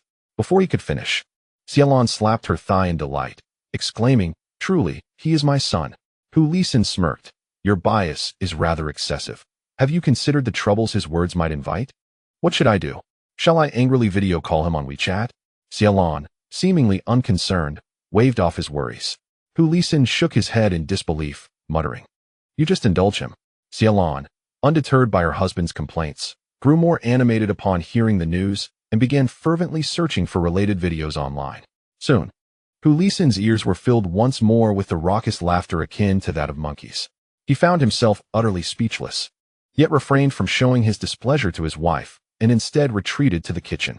Skillfully, he activated the exhaust fan, lit a cigarette, inhaled deeply, and exhaled slowly. The nicotine provided a fleeting sense of relief, sharpening his focus to contemplate the situation. As thoughts of his son's predicament crossed his mind, his brow furrowed with concern. In truth, given his understanding of his son, he would not have taken the notion of defeating Qatar in an away game too seriously. After all, the Chinese team must indeed triumph over Qatar to preserve their hopes for the World Cup. Therefore, the expectation of winning was entirely reasonable. Moreover, with his son's capabilities, why should victory be out of reach? Yet, this troublesome boy had to utter something about making the opposing fans applaud him, elevating the challenge from a mere 3 stars to a formidable 6-star level. Could he not keep his mouth in check? It was truly exasperating. Humiliation was jolted back to reality by the pain from his finger, glancing down to discover that his cigarette had burned to its end. He had only taken a single puff since lighting it. With a twinge of regret, he tapped the remaining ash into the sink, extinguished the butt in the water, and discarded it in the trash. Upon seeing her husband return from the kitchen still frowning, Xiaolan remarked, "If you're worried about him, why not just ask him on WeChat?" Humiliation shook his head. "It pains me."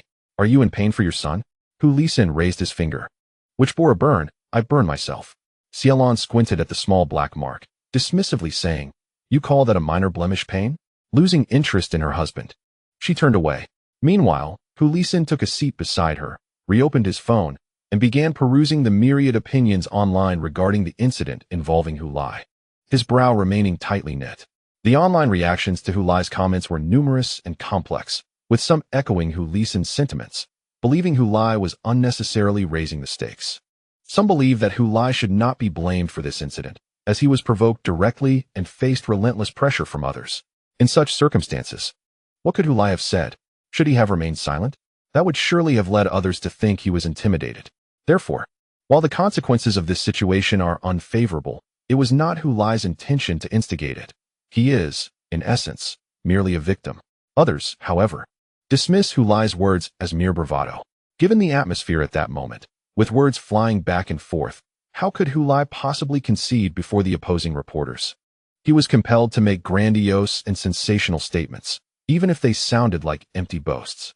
To maintain his team's morale, such statements were necessary.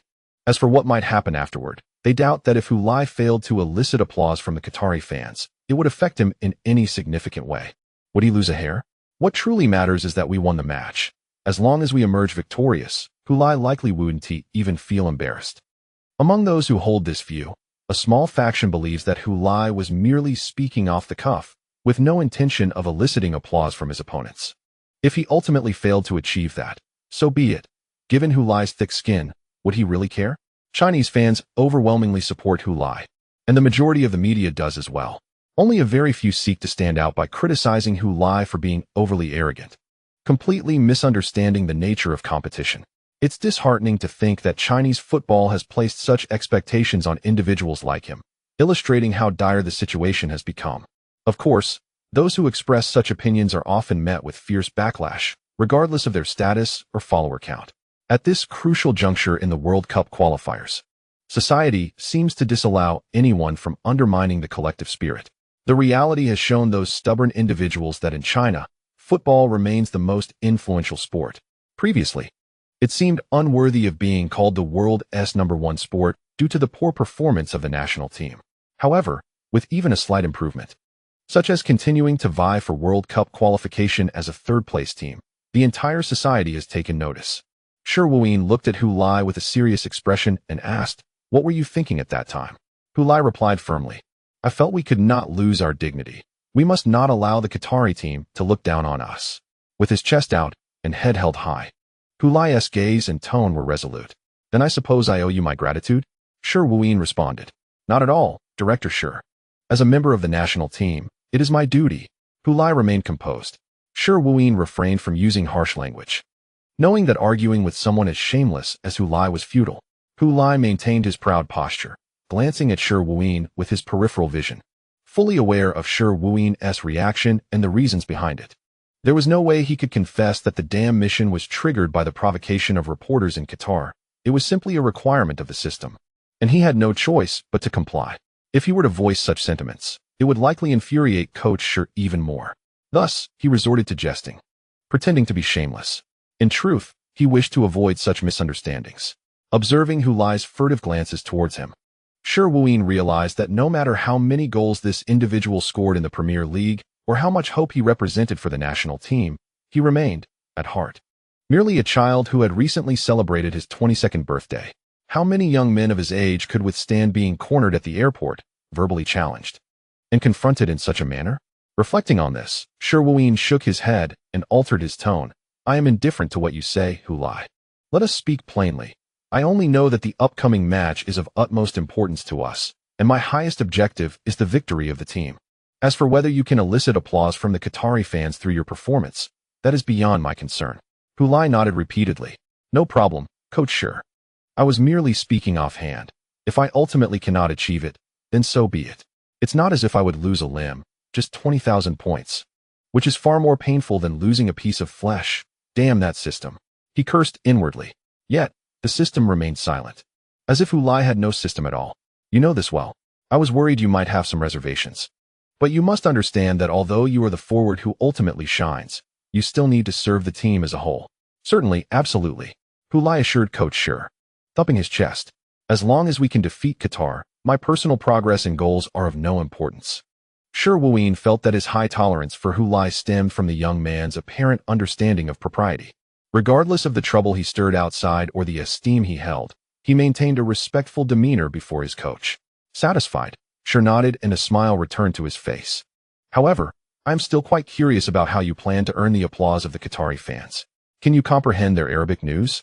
Are you aware of what the local media and online platforms are saying about you?" Hu Lai nodded, acknowledging that he understood, though the commentary was far from complimentary. The most polite expression one might hear was akin to wishing death upon his mother, as they had yet to send his entire family to the crematorium. The more sordid remarks were simply untranslatable, some filled with local cultural references that Hu Lai found baffling. "So how does it feel? Any pressure?" Shi Wuyin inquired. Hu Lai shook his head. "What pressure could I possibly feel? Besides, I never specified for whom the Qatari fans should applaud. If I fail to deliver, I shall simply claim that the reporters misrepresented my words. The responsibility certainly does not fall on me." Seeing his nonchalance, Shi Wuyin sighed heavily. At times, I truly do not know whether to commend your mental fortitude or to deem you shameless. Hu Lai bristled at this. Coach Shi, how can you echo others' sentiments? Those are merely stereotypes imposed upon me by the outside world. Shi Wuyin was disinclined to engage in further conversation, having already accomplished the purpose of summoning Hu Lai for a discussion. With a dismissive wave of his hand, he said, "All right, hurry back and rest. Perform well in the match the day after tomorrow, and do not let the influence of the fans affect you."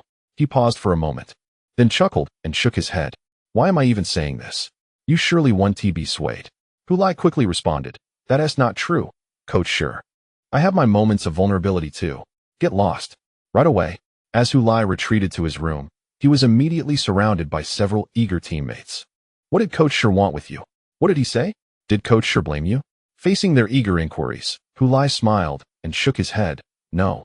Coach Shi praised my performance, saying I effectively crushed Qatar's arrogance." Lin Ziyuan, with a mix of confusion and disappointment, inquired, "Did Coach Shi really say that?" Hu Lai shot him a glance. "If you don't believe me, go ask Coach Shi yourself." Lin Ziyuan pouted. He certainly wouldn't be foolish enough to approach the head coach about such matters. After all, he didn't know if Hu Lai had been reprimanded. But he was sure he would be if he did. However, Hu Lai, do you really intend to make the Qatar fans stand and applaud? I find that exceedingly difficult to envision, Chun Xingyi remarked with a frown. You must understand that fans willing to applaud for opposing teams are often either utterly disappointed with their own or possess a generous spirit that allows them to appreciate good play from rivals. The Qatar fans embody neither trait. Under normal circumstances, I believe that even if you performed another miracle, the Qatar fans would not applaud you. They would harbor a deep-seated animosity towards you, Wang Guangwei added, his brow furrowed with concern. Hu Lai thought to himself, I have my own burdens to bear. However, he could not explain this to his teammates and merely adopted a posture of resigned acceptance. I will do my best. I've made my bold claims, after all, and must strive to uphold them. That's a commendable mindset. Zhang Qinghuan nodded in approval. At the very least, it allows for a more dignified defeat. Could you refrain from cursing me, please? If I fail, I'll hold you responsible for your jinx. Hu Lai retorted. Hu Lai, have you already found someone to blame?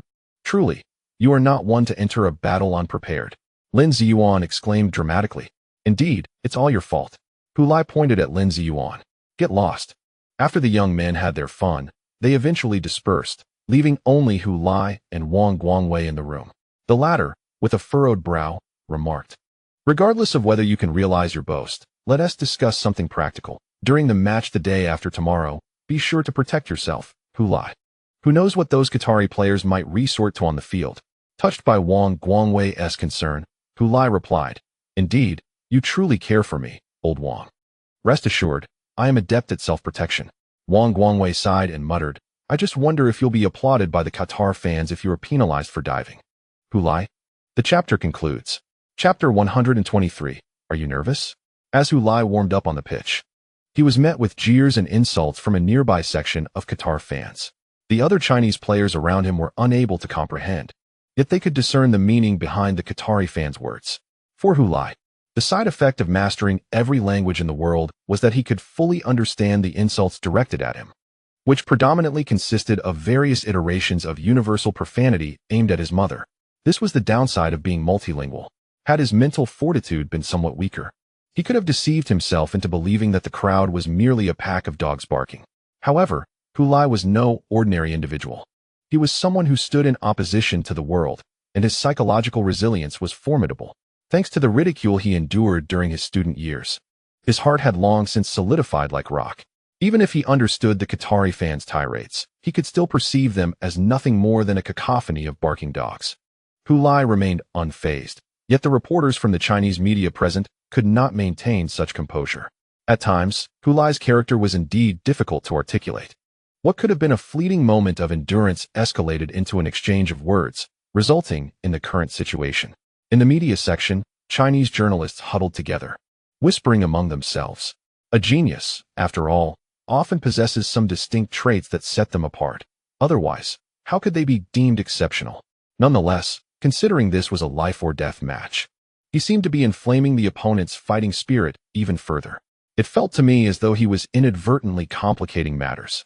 At this juncture, the true test lay in the player's psychological resilience. Frankly, given the Chinese team's past, the prospects appeared grim. Yet, I found it somewhat encouraging. If Chinese football truly aspired to improve, it must learn to confront such extreme adversities.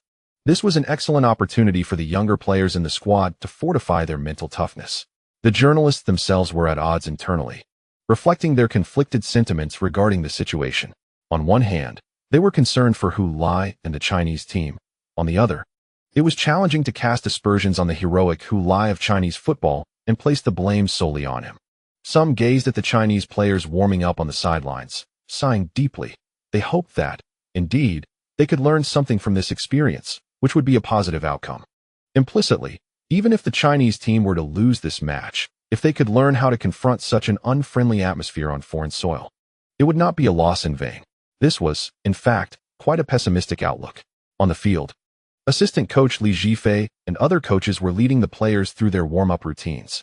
This was the final opportunity for training before the match commenced, and he appeared somewhat anxious, shouting hoarsely across the raucous environment to remind the players, "Warm up diligently.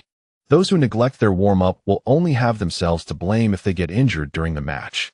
They deserve it. Ignore what is happening off the field. That has nothing to do with you." That's Hu Lai's concern. Upon hearing the assistant coach's words, Chen Xingyi couldn't help but laugh. Hu Lai shot him a glare. "Didn't you hear? Warm up seriously." Yet, around him, some teammates still lowered their heads, chuckling softly. If the anxious reporters seated in the media area were to witness this scene, they would likely find it quite astonishing. It diverges significantly from their expectations. In their minds, this is the final match for the Chinese team in the top 12 qualifiers, a decisive battle for survival. Coupled with the tumult stirred by Hu Lai prior to the match, one would assume the players of the Chinese team must be in a state of disarray, unable to concentrate on their warm-up exercises or the forthcoming game. Historically, given the Chinese team's past shortcomings, the reporters' concerns are not unfounded. Poor psychological resilience has long plagued Chinese football. Players who perform admirably at the club level appear to lose their ability to play when representing the national team. However, this current iteration of the Chinese team cannot be viewed through the lens of previous disappointments. This transformation commenced with Shi Wuyin taking the helm as head coach and integrating numerous young talents into the squad. The influx of youth has invigorated the team, imbuing it with qualities that had previously been lacking. After concluding their warm-up, the players returned to the locker room to make final preparations for the impending match. Once Hu Lai changed his attire, he retreated to the restroom, extracting a bottle of intense charm essence lotion from his personal space. Why hide away in the restroom to use this? He was aware that such behavior might lead his teammates to believe he was anxious. Indeed, just before he entered the restroom, Lin Xuan deliberately inquired loudly, "Hu Lai, are you nervous?" Hu Lai ignored him, locking the door behind him. Anxiety is a natural response. Who would not feel apprehensive in Hu Lai's position? Perhaps some might even falter more than he. The team captain, also Lin Xuan's captain at the club, Yao Huasheng, stepped forward to defend Hu Lai, offering a lesson to his younger teammate. Lin Xuan, not daring to jest with the captain, could only justify himself. "I was just concerned about him." Hearing this exchange, the other players in the locker room turned their attention towards the closed restroom door. Yao Huasheng was correct. Anyone in Hu Lai's situation would feel nervous, and many among them might not exhibit as much composure as he did. Feeling anxious is a human trait, and thus, there is little merit in teasing Hu Lai over it. Inside the restroom, Hu Lai was well aware of how his teammates would discuss him. He also recognized that displaying nervousness before the match could potentially tarnish his reputation. Yet, when weighing the two evils, he deemed it the lesser consequence. In the face of such a critical match, the notion of a staunchly masculine man applying a fragrance to his face might indeed prove far more damaging to his image. He had already opened the glass bottle, extracting the white lotion and scrutinizing it closely. He had previously experimented with a sample of this product, trying to impress at school. The results were not entirely negligible, yet not remarkably effective either. He discovered that even with enhancements, the number of female admirers he could attract remained exceedingly limited. As his career flourished and his fame grew, he seemed to no longer require such aids, despite the fact that only 3,000 points are required to exchange for a trial-sized bottle. He has never squandered his points on such trifles. To him, these are merely props employed by the system to avoid an overly sparse and desolate marketplace, as it indiscriminately fills its shelves with various items. His perspective remains unchanged to this day. However, The fact that trial-size products may be inconsequential does not imply that the potent charm essence lotion is worthless. Just the notion that even a sworn enemy could be swayed by its described effects renders it nothing short of miraculous. What is the greatest concern when playing away? It is undoubtedly the hostility from the home team's fans. Yet, does this not suggest that with this product, I could walk with confidence even in enemy territory?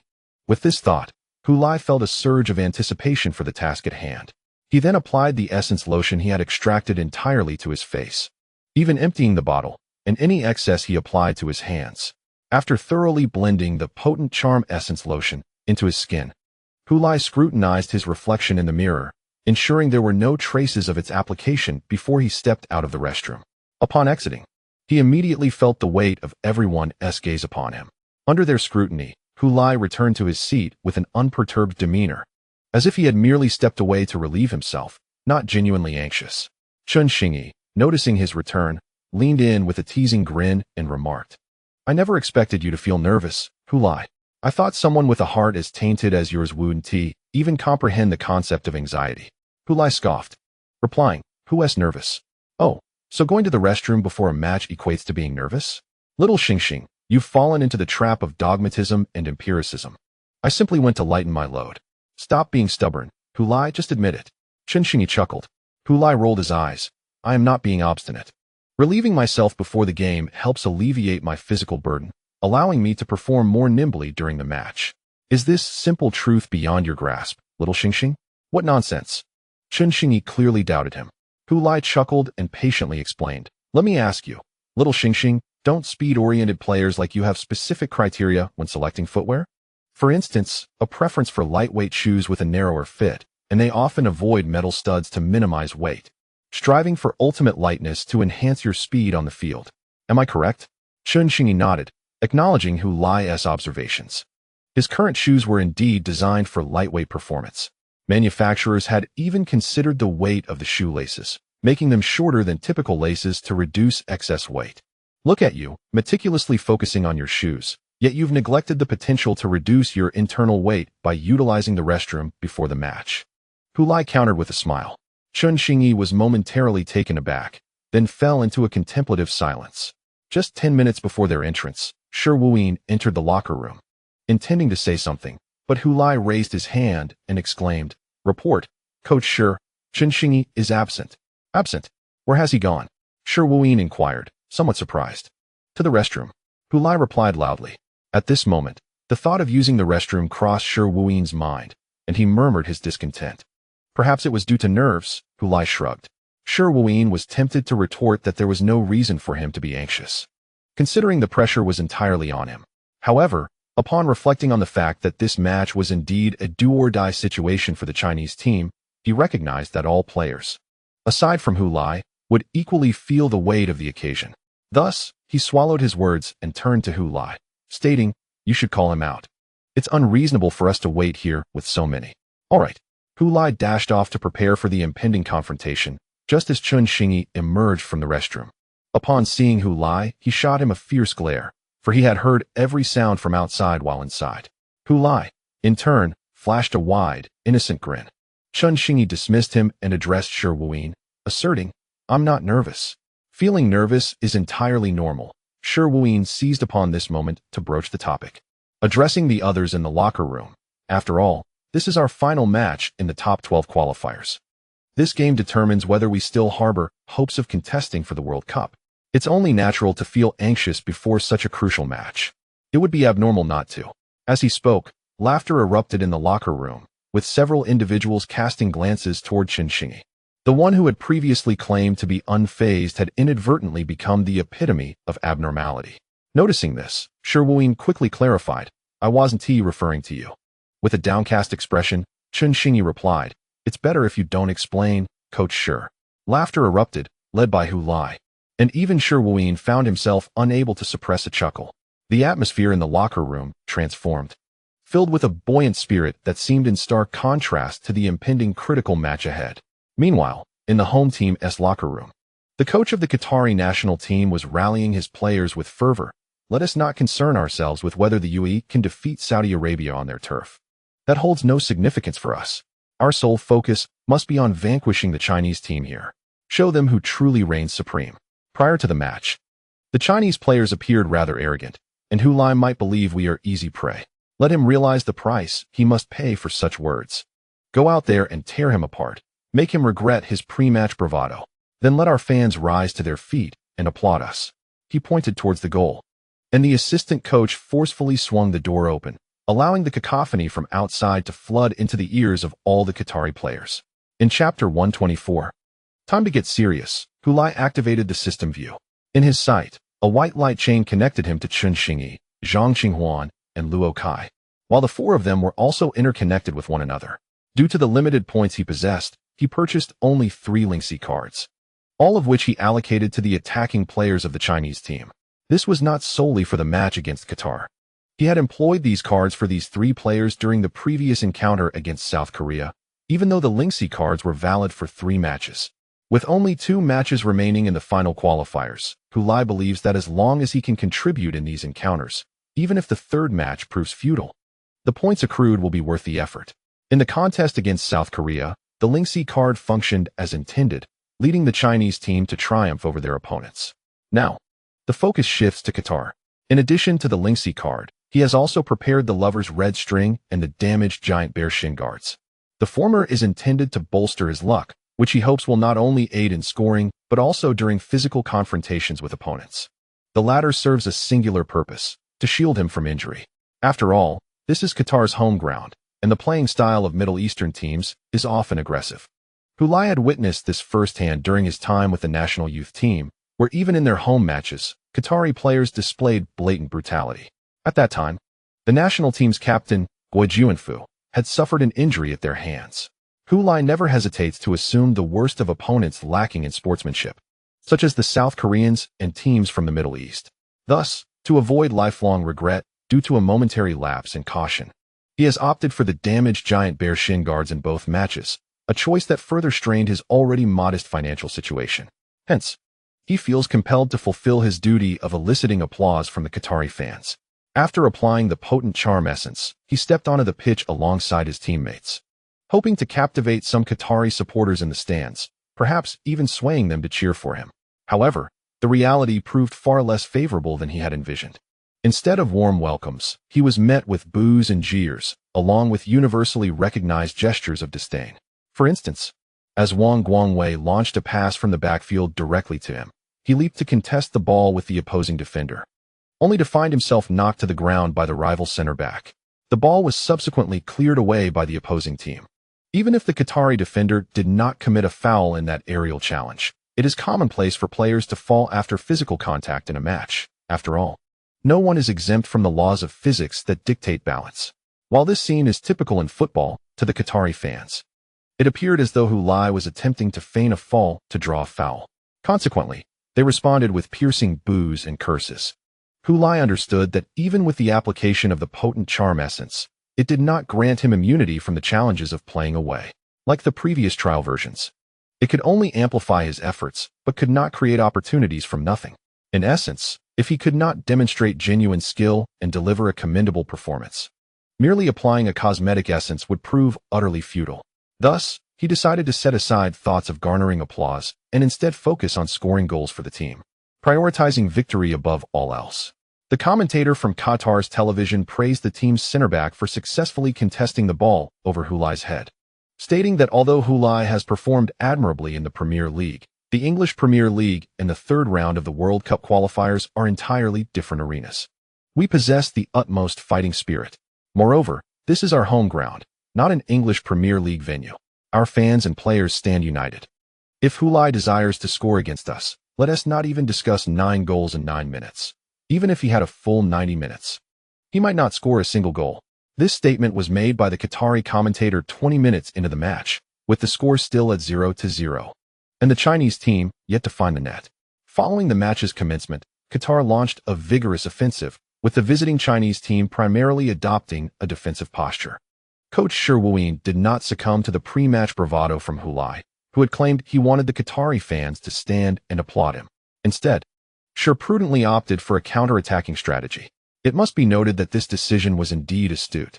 Had he allowed media hype to cloud his judgment, and engaged in an open contest with Qatar, the scoreline might have already favored the hosts. Qatar's football prowess is not considered top tier in Asia, and their capabilities are roughly on par with the current Chinese team. Under favorable circumstances, they could indeed triumph over China. Furthermore, they participated in the World Cup 3 years ago as hosts, with several players boasting prior World Cup experience, which gives them an edge over the current Chinese squad. Thus, Shi Wuyi's cautious approach was justified. However, he likely did not anticipate that someone had covertly enhanced his team's performance.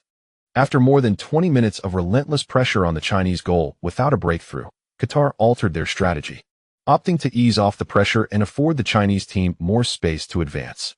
This tactical shift effectively stretched the previously compact Chinese formation, creating numerous gaps. Such a strategy is sound. Relentless attacking can compress the opponent's defensive line into an impenetrable barrier, hindering scoring opportunities. By inviting the opponent to advance, more space can be generated. The Qatari commentator lauded the team's adaptive response in light of this development. In summary, regardless of what the current Qatari team undertakes, their commentator finds ample points to extol.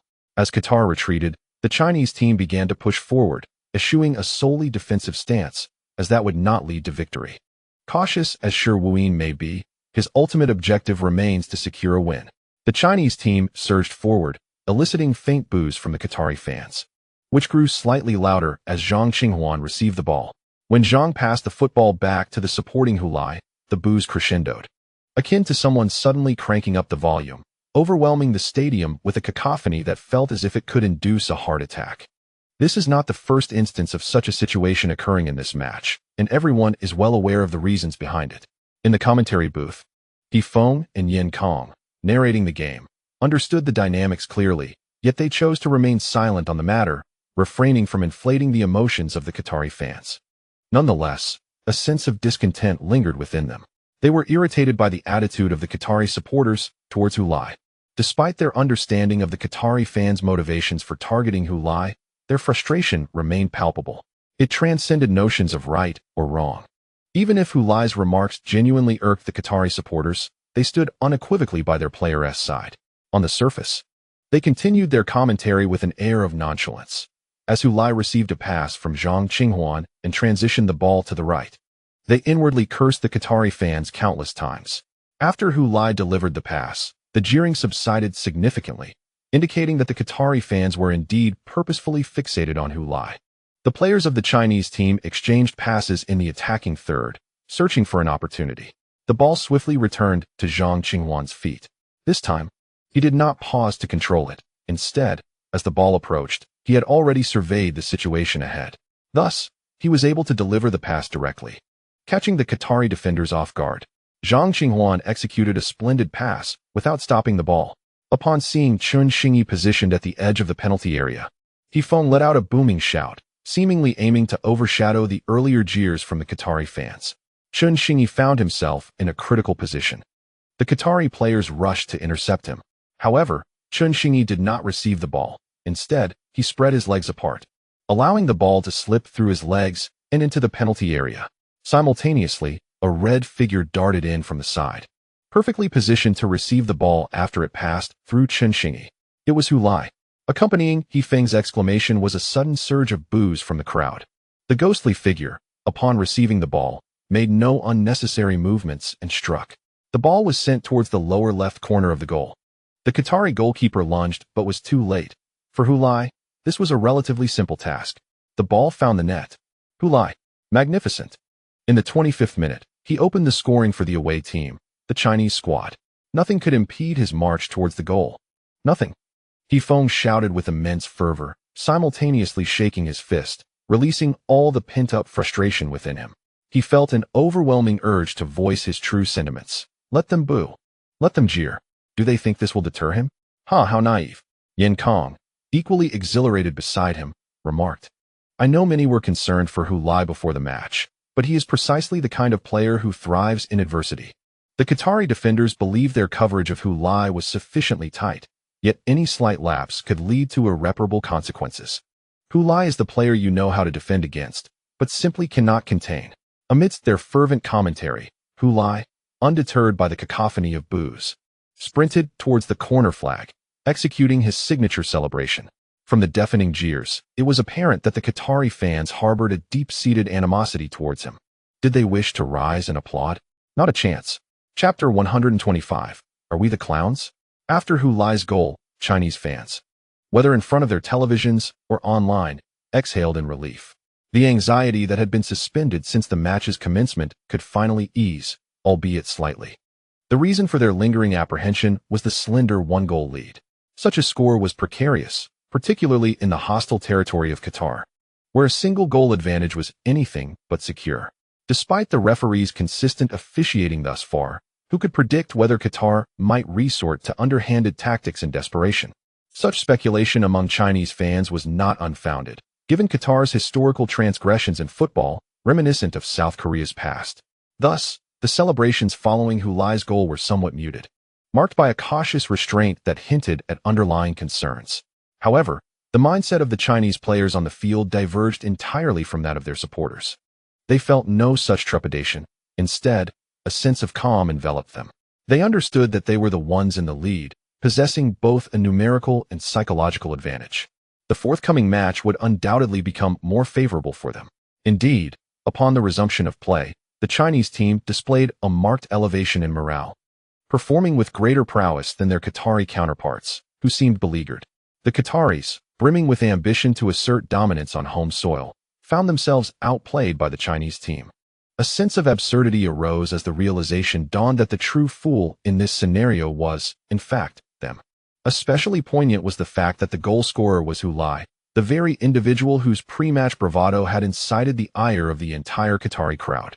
The fans had harbored a collective desire to teach this audacious provocateur a lesson.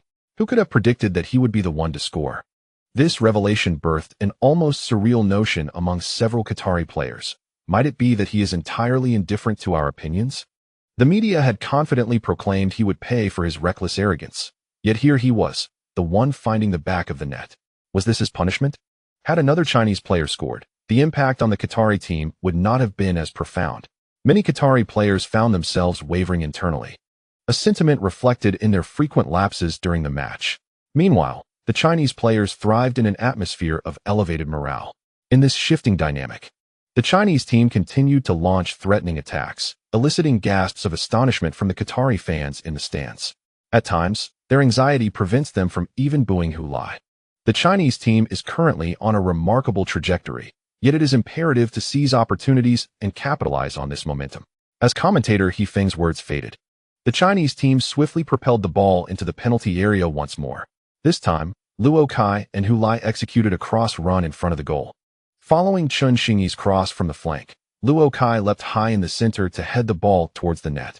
His powerful header from the penalty spot was formidable. Although the Qatari goalkeeper lunged to parry the ball, he could not grasp it. In a moment of urgency, he could only deflect it with his palm. The ball struck the crossbar and rebounded into the area. Be careful, the Qatari commentator shouted anxiously, having spotted a red figure racing towards the goal. However, the Qatari players appeared sluggish in their reactions, moving with a lethargy reminiscent of the sloth from Zootopia when compared to the lightning-fast figure. Just as the sloth spread its arms to intercept the approaching Chinese player, the latter had already dashed past, separating him from the ball. Hu Lai. Yes, in midair. Hu Lai struck the descending ball with a precise push, sending it unerringly into the unguarded net. The sloth remained frozen in its pose, dumbfounded as it beheld the figure adorned in the crimson jersey, emblazoned with the number 14. After landing, Hu Lai turned to confirm the goal before maneuvering around the sloth and sprinting towards the corner flag. A brace. In the 36th minute of the first half, Hu Lai had scored his second goal. The Chinese team now led Qatar by 2 goals. We are drawing ever closer to the World Cup qualifying playoffs. This time, as Hu Lai soared and landed, the boos from the stands were less pronounced than before. Many Qatari fans stared vacantly at his figure, forgetting to jeer. Meanwhile, Chinese journalists in the press box rejoiced collectively. Their pre-match concerns had been cast aside. Even if the Qatari fans refused to applaud Hu Lai, they themselves would stand in his honor. And did it truly matter whether they could win over the opposing fans in the face of World Cup playoff qualification? Many journalists had silently resolved, if the Qatari media attempted to argue that Hu Lai had failed to earn the applause of Qatari fans, they would staunchly defend his reputation and dignity. After all, It was merely a war of words. They had engaged in such disputes before. Who was afraid of whom? If it came to discussing the matter, it would become evident who truly faced embarrassment. Qatar had been outplayed by Hulai, and now they sought to criticize him for not securing applause from fans who bore animosity towards him. How proud could they be? The neighboring Qatari journalists fell into a collective silence, clearly aware of this reality. In light of Hulai's remarkable achievement of scoring twice, the question of whether he will receive a standing ovation from the Qatari fans has become somewhat trivial. After all, no one genuinely believed this scenario was plausible from the outset. The Qatari journalists merely capitalized on this notion to distract Hulai and the Chinese team during their preparations, while simultaneously boosting their own team's morale, aiming to create an electrifying atmosphere among fans united against a common adversary. All these efforts were directed towards enabling Qatar to triumph over China on home soil, thus vying for a spot in the World Cup qualifying playoffs. If Qatar ultimately succumbs to defeat, what significance would remain in the rivalry between Hulai and the Qatari supporters? They had mocked him as a jester prior to the match, only to find themselves cast in that role by the end. Yet, it would be remiss to state that their plight is entirely devoid of silver lining. The nearly 15-minute gap between Hulai's first and second goals indicates he would not have the opportunity to showcase another spectacular performance against Qatar. Otherwise, if he were to net 5 goals within 9 minutes against the same nation, Qatar's football reputation would surely soar to unprecedented heights. On the sidelines, Shi Wuyin and Li Jifei exchanged a glance after celebrating Hulai's goals, each recognizing the shared sentiment reflected in their eyes. We can still forge ahead on our path to the World Cup qualifiers. They smiled at one another in unison. Behind them, team leader Hong Renjia had yet to regain his composure from the excitement, still enthusiastically raising his arms in jubilation like an elated wolf. After embracing his teammates in celebration, Hulai glanced towards the stands. The jeers had subsided somewhat, yet the system had still not indicated that he had fulfilled his task. Although the task did not explicitly outline the criteria for completion, the notion of receiving applause was his own declaration. It now seemed that perhaps he truly needed the opposing fans to rise and applaud him. Damn!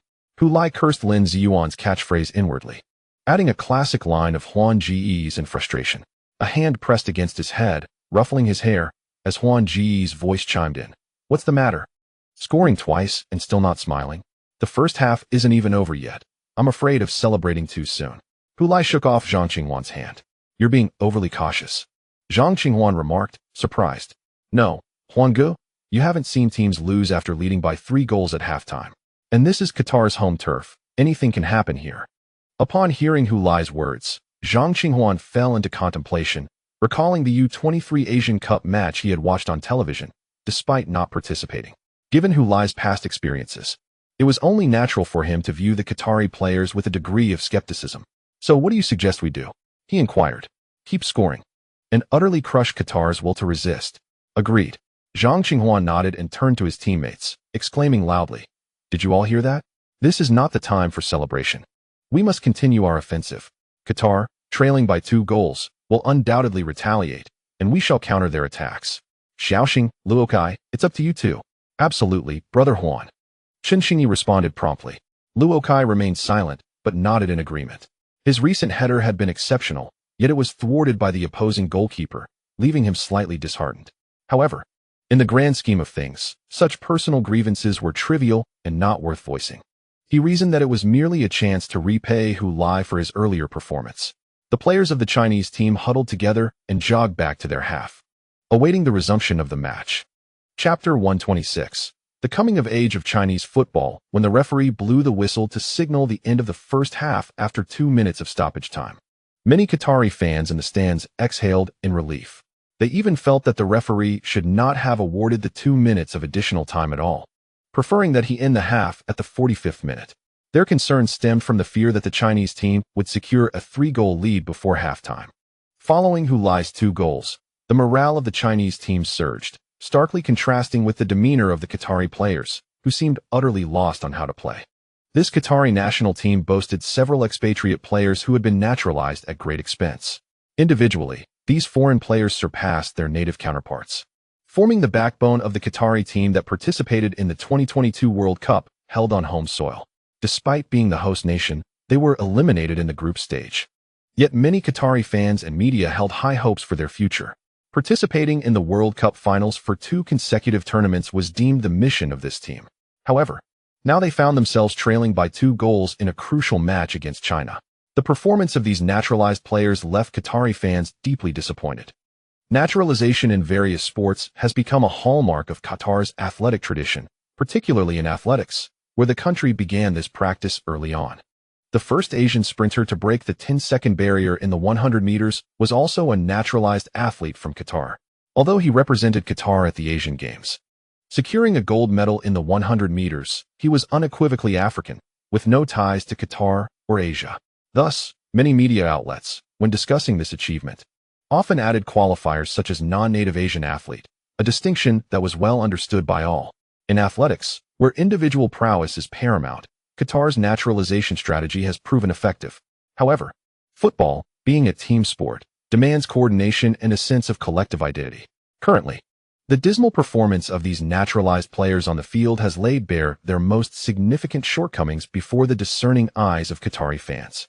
The majority of these foreign mercenaries, it seems, lack a genuine sense of belonging to the nation.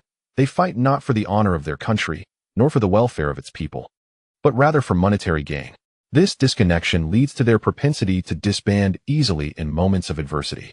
Without cohesion, there exists no one to unite them, no one willing to sacrifice for one another and uplift their comrades. The forwards are solely preoccupied with scoring goals, driven by the allure of substantial bonuses, while the defenders lament the forwards' reluctance to retreat during fervent assaults by the opposing team. As the first half drew to a close, the broadcast vividly captured an unsettling scene of 2 Qatari players exchanging accusations as they descended from the field, leaving He Feng and Yin Kong in the commentary studio with a profound sense of dismay. Indeed, a decade ago, as Chinese football faced an imperative for reform, there was considerable discourse regarding the nature of these changes. Many voices emerged, each presenting seemingly valid arguments. Among the proposals was the notion of fully embracing naturalized players, initially allowing only those of Chinese descent to represent the nation. The idea of an unrestricted selection process aimed to recruit exceptional foreign players, unable to secure spots on their national teams, into the Chinese Super League, subsequently naturalizing them to compete for China in international tournaments like the World Cup. This suggestion garnered significant attention and was revisited numerous times due to its practical implications. The dilemma was compounded by the fact that this proposal was not merely a fanciful notion, but one with tangible potential for implementation.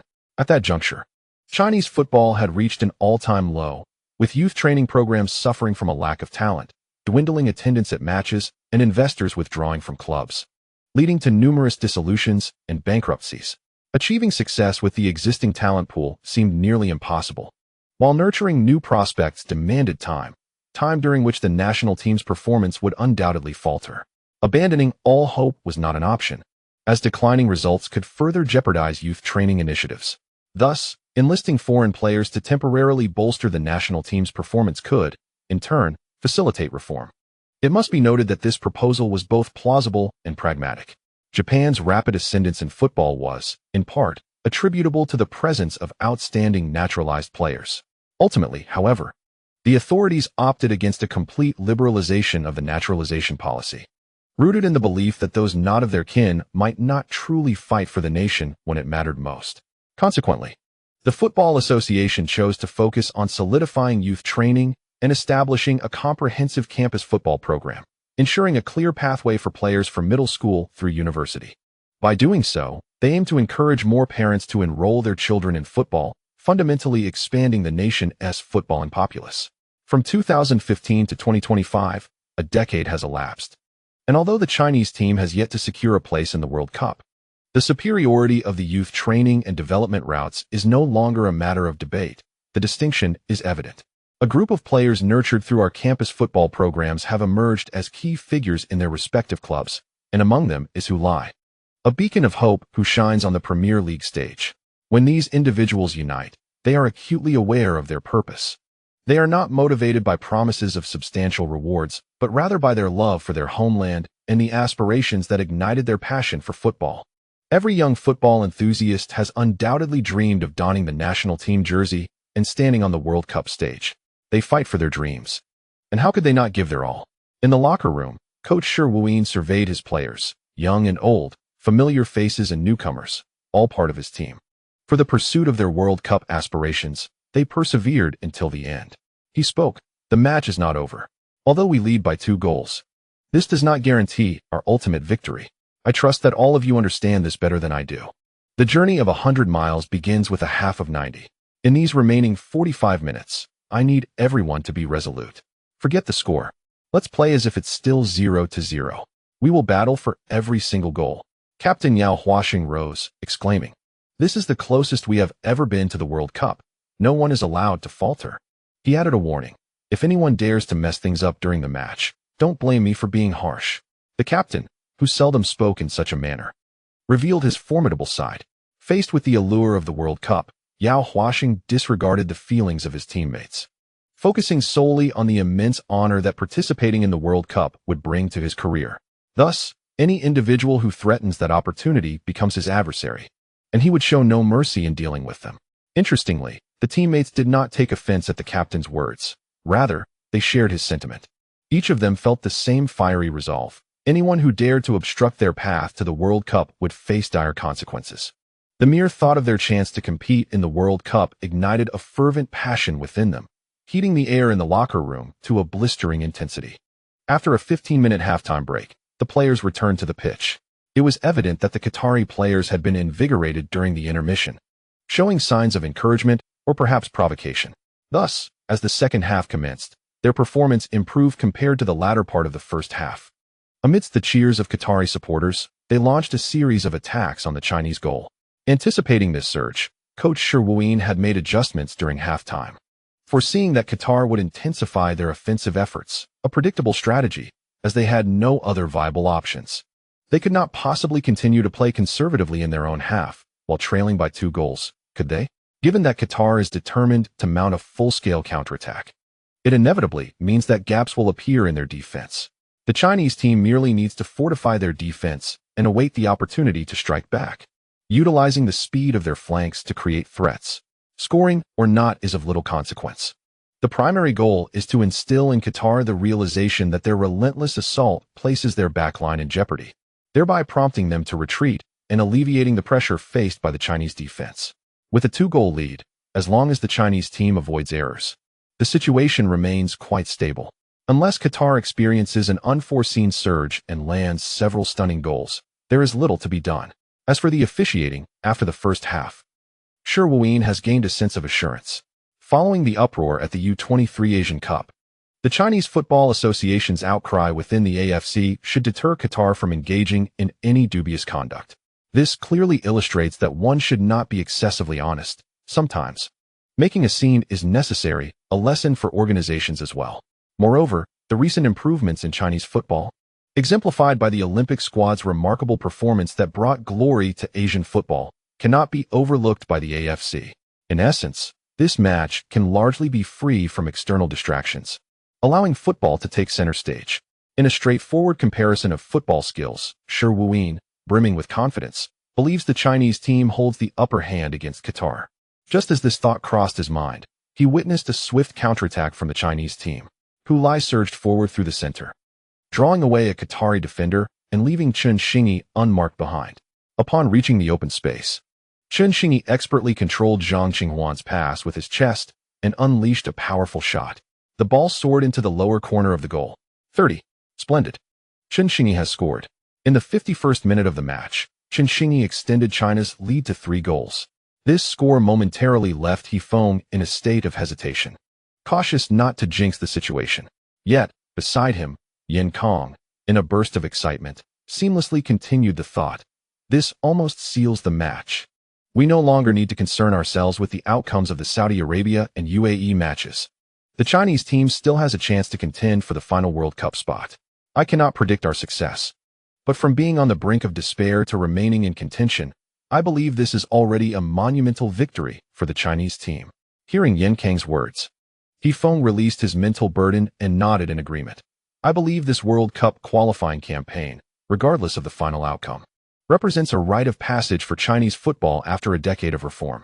This qualifying tournament serves as a testament to the results of those reforms. Hulai Luokai, Chen Xingyi, Wang Guangwei, These are all exceptional talents that emerged during this decade of change, and they have not disappointed, demonstrating how correct our chosen path was. The goal scorer, Chun Xingyi, jubilantly celebrated, while countless Qatari fans in the stands fell into silence. A boiling pot seems to gradually cool down. Due to recent events surrounding BCI, those unfamiliar may seek information on BCI and Nike independently. As I prefer not to clutter this space, foolish maneuvers by certain Western entities have rendered the original collaboration between Hulai and Nike untenable. Consequently, I have revised portions of the text that reference Nike. In this parallel universe, Nike and other well-known sports brands like Adidas do not exist. Instead, I have conjured an entirely fictitious brand. Initially, I contemplated whether to eliminate these real-world brands entirely, but I ultimately succumbed to convenience, failing to anticipate the repercussions of retaining them. I never imagined that Nike, which derives over half of its profits from the vast Chinese market, would engage in such foolish antics. Therefore, this book contains no elements of real-world sports brands. Hulai and Li Qingqing are no longer associated with Nike. Instead, they are linked with the invented brand Fei. I appreciate your understanding regarding any impact this may have on your reading experience. Chapter 127. The pendulum, casting a glance at the score of 30 displayed in the upper right corner of the television. Xiaolan picked up her phone to check the status of another concurrent group match. The reason for focusing on one match instead of two is that, as Yin Kong mentioned earlier, the outcome of the Saudi Arabia versus UAE match would not affect the Chinese team, as long as the Chinese team could defeat Qatar away. Even if Saudi Arabia were to win by 10 goals against the UAE, it would merely be a desperate struggle. She was more concerned about the match between Australia and South Korea. Upon seeing the score of the Chinese team, she suddenly realized that if Australia were to lose to South Korea, the Chinese team might still have a chance to qualify for the World Cup as the second team in their group. However, upon opening the webpage, she exclaimed in frustration, "Damn." Hearing her exclamation, Hu Lisin clicked his tongue. "You should be mindful of your image. In this room, it's just you and me. Why should I care about my image?" Xiaolan retorted, adding another curse. "Those damn Koreans." Hu Lisin understood the reason behind Xiaolan's outburst. It was likely because Australia was leading South Korea. He checked and confirmed that Australia was indeed up 1-0 against South Korea. If this score held, both Australia and South Korea would finish with 18 points, advancing together. The Chinese team would then have to settle for a third-place finish and enter the playoffs. Hu Lisin reassured his wife. "Finishing third is still acceptable. We initially thought we wouldn't even secure that.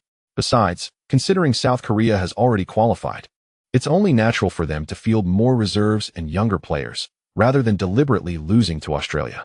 The Korean team even started Park Guangwei, a player who had performed poorly in their previous match against China, being substituted after just 20 minutes. It was astonishing that he would start this match. Unless he were the illegitimate child of the Korean coach, it seemed the Korean team was intentionally throwing the game. Xiaolan spoke with unwavering conviction, and his words bore a semblance of reason. Hu Lisin, caught between laughter and tears, thought to himself, what does it mean? Just because someone performed poorly in the last match does not imply they will falter again in this one. After all, he is among the finest young players in Korea. If he isn't to start, then who should?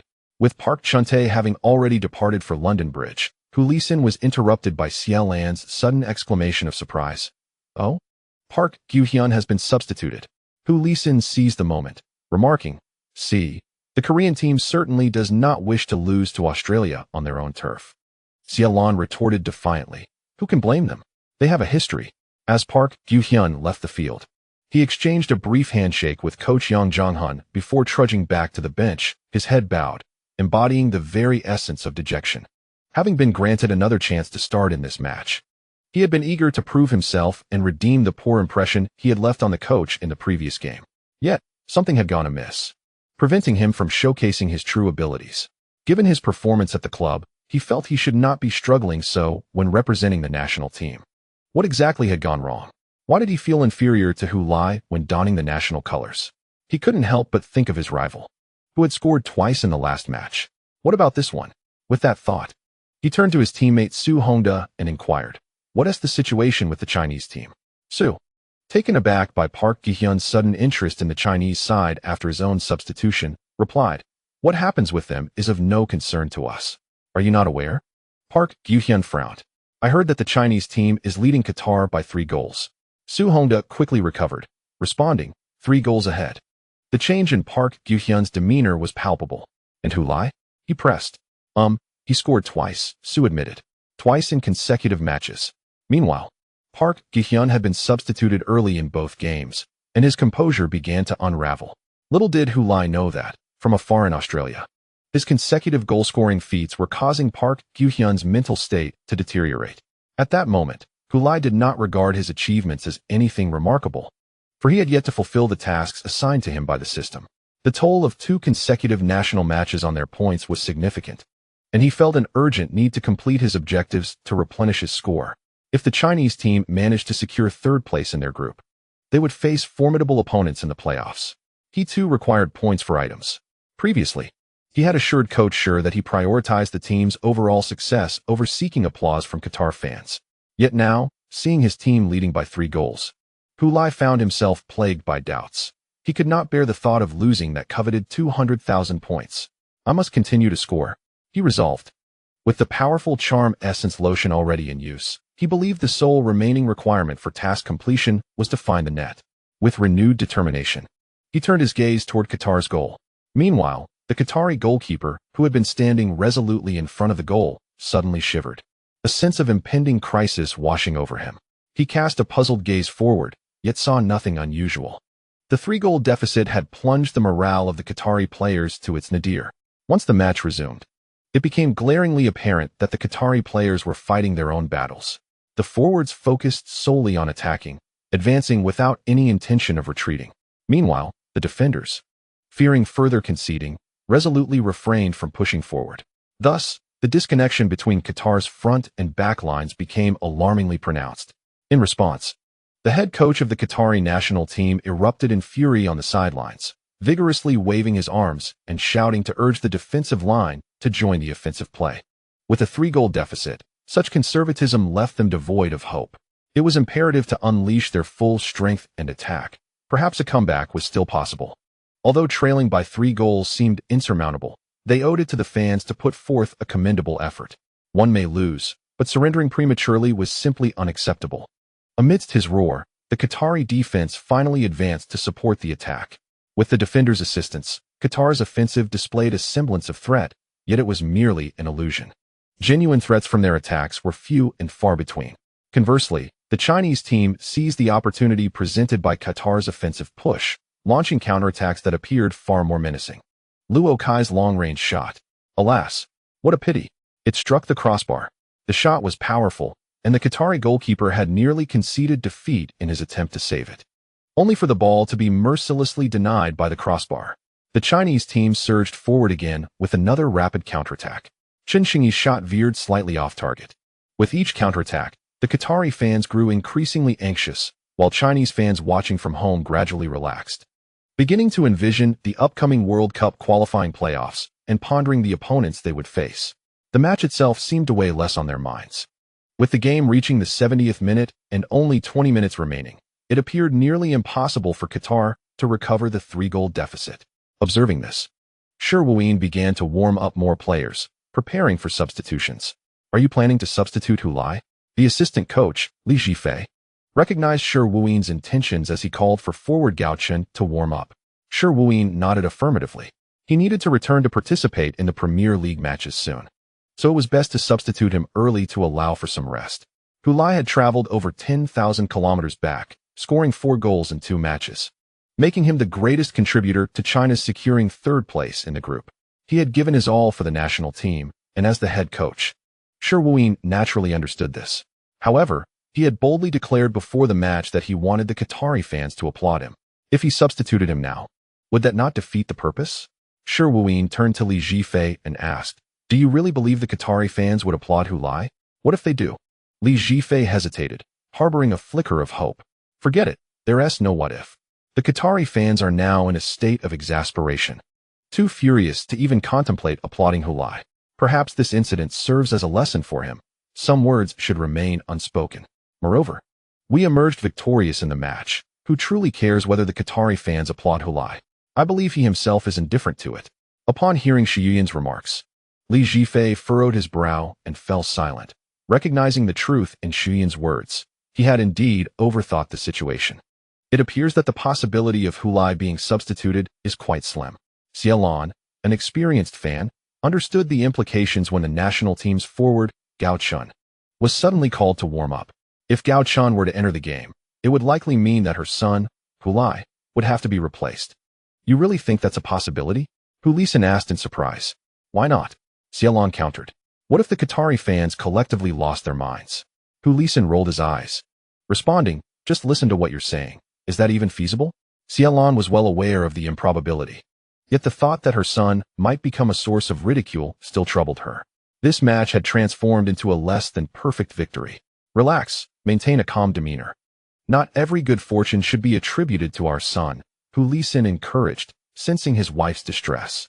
As they spoke, the television screen displayed the Chinese team launching another attack. As they advanced into the opposing half, Qatar opted for an offside trap as their defensive strategy. To their astonishment, when Zhang Qinghuan delivered a precise through ball, Hulai successfully evaded the offside trap. Hey, no offside. He Feng exclaimed in disbelief, then erupted in excitement. Hulai is not offside. He received the ball behind all the Qatari defenders. Xiaolon and Humiliation abandoned their discussion about whether their son would earn applause from the Qatari fans. Utterly focused on the television, not daring to breathe. When Hulai received the ball, a chorus of boos erupted from the stands. However, the intensity of the jeers had diminished significantly compared to the beginning of the match. Perhaps Hulai himself was oblivious to this subtle shift, yet it undeniably occurred. Those who knew Hulai well felt a sense of assurance as they watched him receive the ball behind the opposing defense. For a forward of Hulai's remarkable skill, such an opportunity seemed almost too good to be true. Yet, to everyone's surprise, Hulai did not take a shot immediately. Instead, he dribbled toward the penalty area. Simultaneously, the Qatari goalkeeper rushed out, attempting to narrow Hulai's shooting angle. Shoot! What are you waiting for? Cried out an impatient spectator. Yet, many others were rendered speechless by the sudden tension, their eyes fixed on the figure charging into the penalty area. Under their watchful gaze, Hulai suddenly lowered his left shoulder, seemingly poised to evade the goalkeeper by breaking to the left. Observing this, the Qatari goalkeeper instinctively leaned in that direction. However, he soon realized that Hulai's foot had not made contact with the ball. It was merely a feint behind it. Immediately, he leaned his shoulder to the right. A deceptive maneuver. The leftward movement was also a ruse. The Qatari goalkeeper, relieved that his reaction had been slightly delayed, quickly turned back. Yet, Hulai's action remained a mere pretense. His right foot did not even make an attempt to strike the ball. It merely hovered beside it. On the sidelines, Shi Wuyin watched with wide eyes, suddenly reminded of a familiar scene from the U-23 Asian Cup final, when Hulai faced the Japanese Olympic team's goalkeeper with a similar intention. In that instance, he had lost his balance, falling to the ground and inadvertently fooling the opposing goalkeeper, resulting in a goal. But that had been a stroke of luck. Could he truly expect to replicate such fortune again? Gritting his teeth, Hulai placed his right foot beside the ball without making contact. He felt the strength emanating from his knee and thigh muscles, supporting his body as he shifted his center of gravity twice. This sensation was entirely different from his previous attempt during the U-23 Asian Cup final. Such was the advantage of enhanced core strength. Suddenly confident, Hulai prepared to execute the true pendulum motion, shifting his center of gravity again to the left. At this moment, the Qatari goalkeeper was precariously off balance. Seeing Hulai move left once more, he had no other options but to dive, for if he did not, he would lose his support and balance, collapsing to the ground. In that case, regardless of whether Hulai went left or right, he would be unable to stop him. Better to gamble on one side. As he fell, he caught a glimpse of Hulai's right foot gently nudging the ball to the right, already leaning left. He desperately stretched his leg in an attempt to interfere with Hulai, but this was merely a futile struggle. After nudging the ball away, Hulai gracefully leapt over the opponent's leg. The pendulum dribble. Wow. Hulai. He had outmaneuvered the Qatari goalkeeper with his signature move. He Feng shouted hoarsely. The remainder of the play was devoid of suspense. Zhang Qinghuan, who had shifted into spectator mode after passing the ball, found himself unwittingly gaping. Utterly astonished as Hulai caught up with the ball, he had nudged forward and calmly took a shot. The ball rolled swiftly across the grass, ultimately nestling into the netting of the goal. The lad stood there, momentarily forgetting to rush over and celebrate the goal with Hulai. A hat trick! A hat trick! Hu Lai had achieved his first hat trick in the World Cup qualifiers with a single pendulum dribble. As Hu Lai performed his iconic celebration for the third time, this time the stands were devoid of jeers, replaced instead by an eerie silence. Chapter 128. He did it. As Hu Lai evaded the goalkeeper, there were still some boos and shouts from the stands. That was the last act of defiance from the Qatari fans. However, when he ran towards the corner flag, after performing his signature celebration for the third time, all the boos and shouts vanished. The Qatari fans in the stands gazed upon the unfolding scene with a tumultuous mix of emotions. Their national team, at this juncture, had been dismantled to the point of disarray, leaving little hope for any miraculous turnaround. In that fleeting moment, a sense of envy towards Chinese fans unexpectedly surged within many Qatari supporters, for they could boast of a player leading the Premier League's scoring chart. The Chinese journalists in the media zone, momentarily lost in the exhilaration of Hu Lai's hat trick, gradually became aware of the eerie stillness that enveloped the stands. They turned to survey their surroundings, their eyes drawn to both nearby and distant sections of the stadium. In their gaze, they observed some Qatari fans with hands clasped over their heads, faces obscured in despair, while others sat, wide-eyed and bewildered. Although the match had yet to conclude, it was evident to all that Qatar's World Cup dreams had been irrevocably shattered, along with their aspirations of participating in 2 consecutive tournaments. 3 years prior, when the World Cup was hosted in their homeland, an unprecedented fervor for football had swept through the nation, leading many Qatari fans to envision a future where their country would become a regular contender on the World Cup stage, emerging as a preeminent football power in Asia. Yet now, as the tide recedes, the stark reality reveals their vulnerability. The home-hosted World Cup failed to catalyze a significant elevation in the country's footballing prowess. Once the revelry and clamor faded, only chaos and disillusionment remained. Faced with the shattering of their dreams, the collective disappointment, pain, confusion, and bewilderment rendered them speechless. Unable to utter a sound, the scene left the Chinese journalists in the media section astonished. During Hu Lai's earlier celebrations, the stands had erupted with boos. Yet now, an enormous stadium fell into a profound silence. Though the Qatari fans did not rise in applause for him, such a display was nonetheless profoundly impactful. As he quelled the fervor of the Doha National Sports Stadium, rendering the venue, which accommodates 78,000 spectators, utterly still. Equally taken aback were the Qatari media journalists, who had tirelessly promoted the contentious narrative surrounding Hu Lai and Qatari football, rallying the fans with a shared animosity.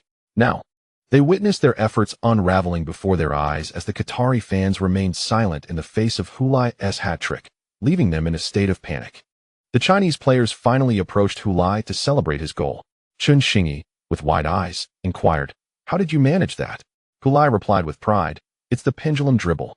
Chun retorted, "What kind of expression is that, little star? Is it so remarkable that I can perform the pendulum dribble? Nonsense.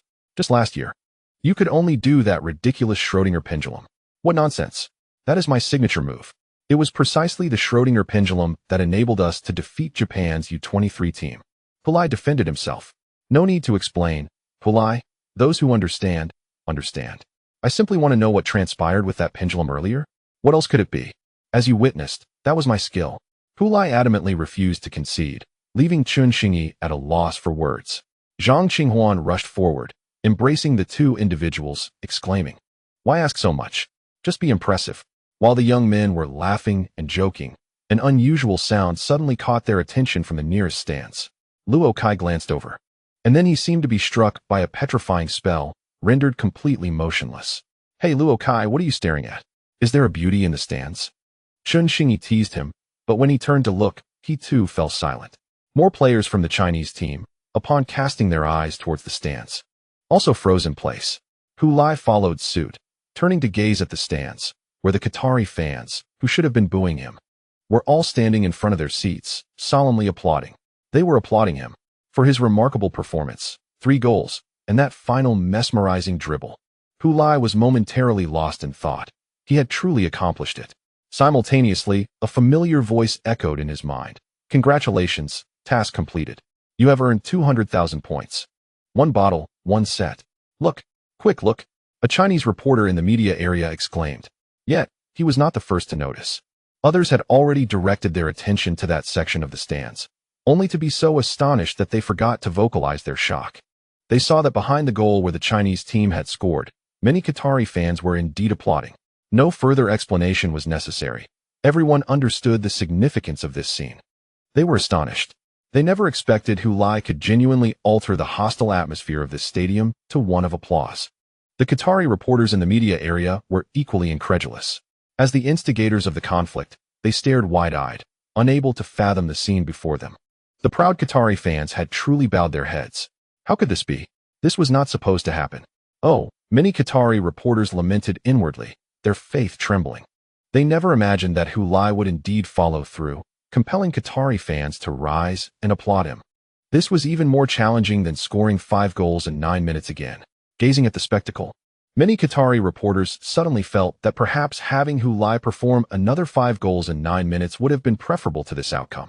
For after his next display in our home ground, he would surely be met with the most furious boos and overwhelming hatred. Although we might lose the match, we would never bow in submission. Yet now, it appeared as though we, the Qatari people, collectively bowed our heads before this wretched scoundrel. A reporter sighed deeply.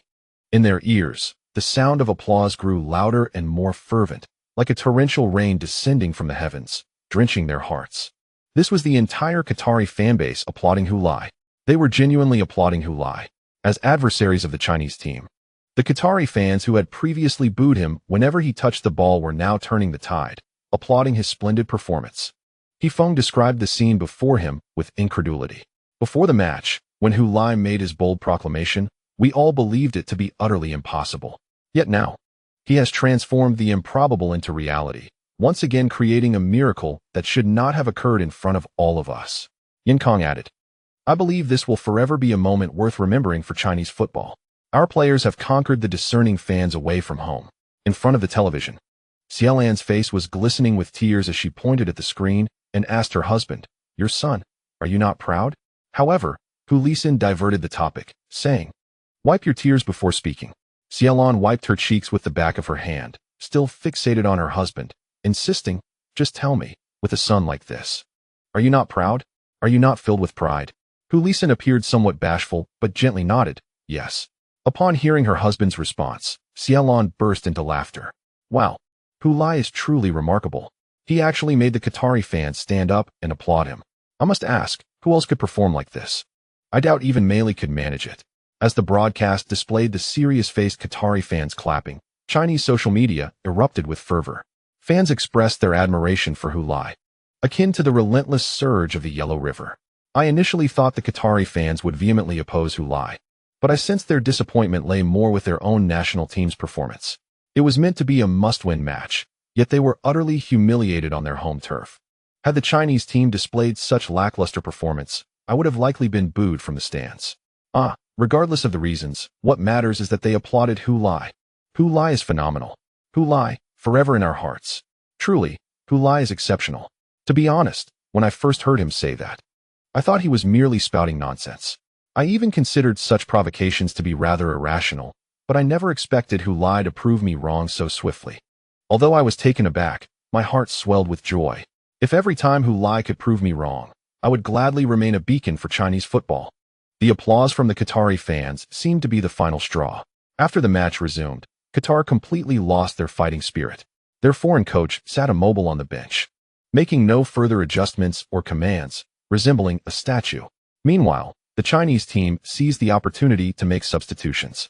Hu Lai, having completed a hat trick, was replaced by Gao Chun, concluding his journey in the final round of the qualifiers, as the upcoming playoffs did not fall within that category. Thank you for your hard work, Hu Lai. Rest well, He Feng said to Hu Lai as he left the field, voicing the sentiments of countless Chinese fans. As the only player abroad, his participation in the national team indeed demands greater sacrifices, making it more strenuous than for others. Furthermore, his contributions extend beyond mere effort. He is the most significant pillar for the Chinese team. Upon their return to participate in 2 matches for the national team, Hu Lai scored 5 goals, securing 2 victories and 6 points for China, which enabled the team to clinch 3rd place in the group and retain the opportunity to contend for a spot in the World Cup. Hu Lai has never let us down. However, he is but one individual, and it is my hope that our other players, particularly the younger ones, can swiftly mature and share some of the burden, for football is ultimately a team sport, and we cannot always rely on a single person. In the upcoming playoff, we shall face Uzbekistan, a formidable Central Asian power, and it will require the collective effort of every individual to continue on this path, as Yang Zhongxun noted. He Feng responded, "At last, we are on the right track. The road ahead remains perilous, yet we are certain that after traversing these hardships, the dawn will await us. As I previously stated during the Olympics, let us press forward, China team, with courage. We will always support you. P.S. Due to a scheduled update error. Consider this chapter a triple offering for today. Additionally, on the 27th, which is tomorrow, there will be a double monthly ticket. Everyone, remember to cast your votes." Chapter 129. I have seen that day after concluding their matches in Doha, the players of the Chinese national team returned to the capital aboard a plane the following day.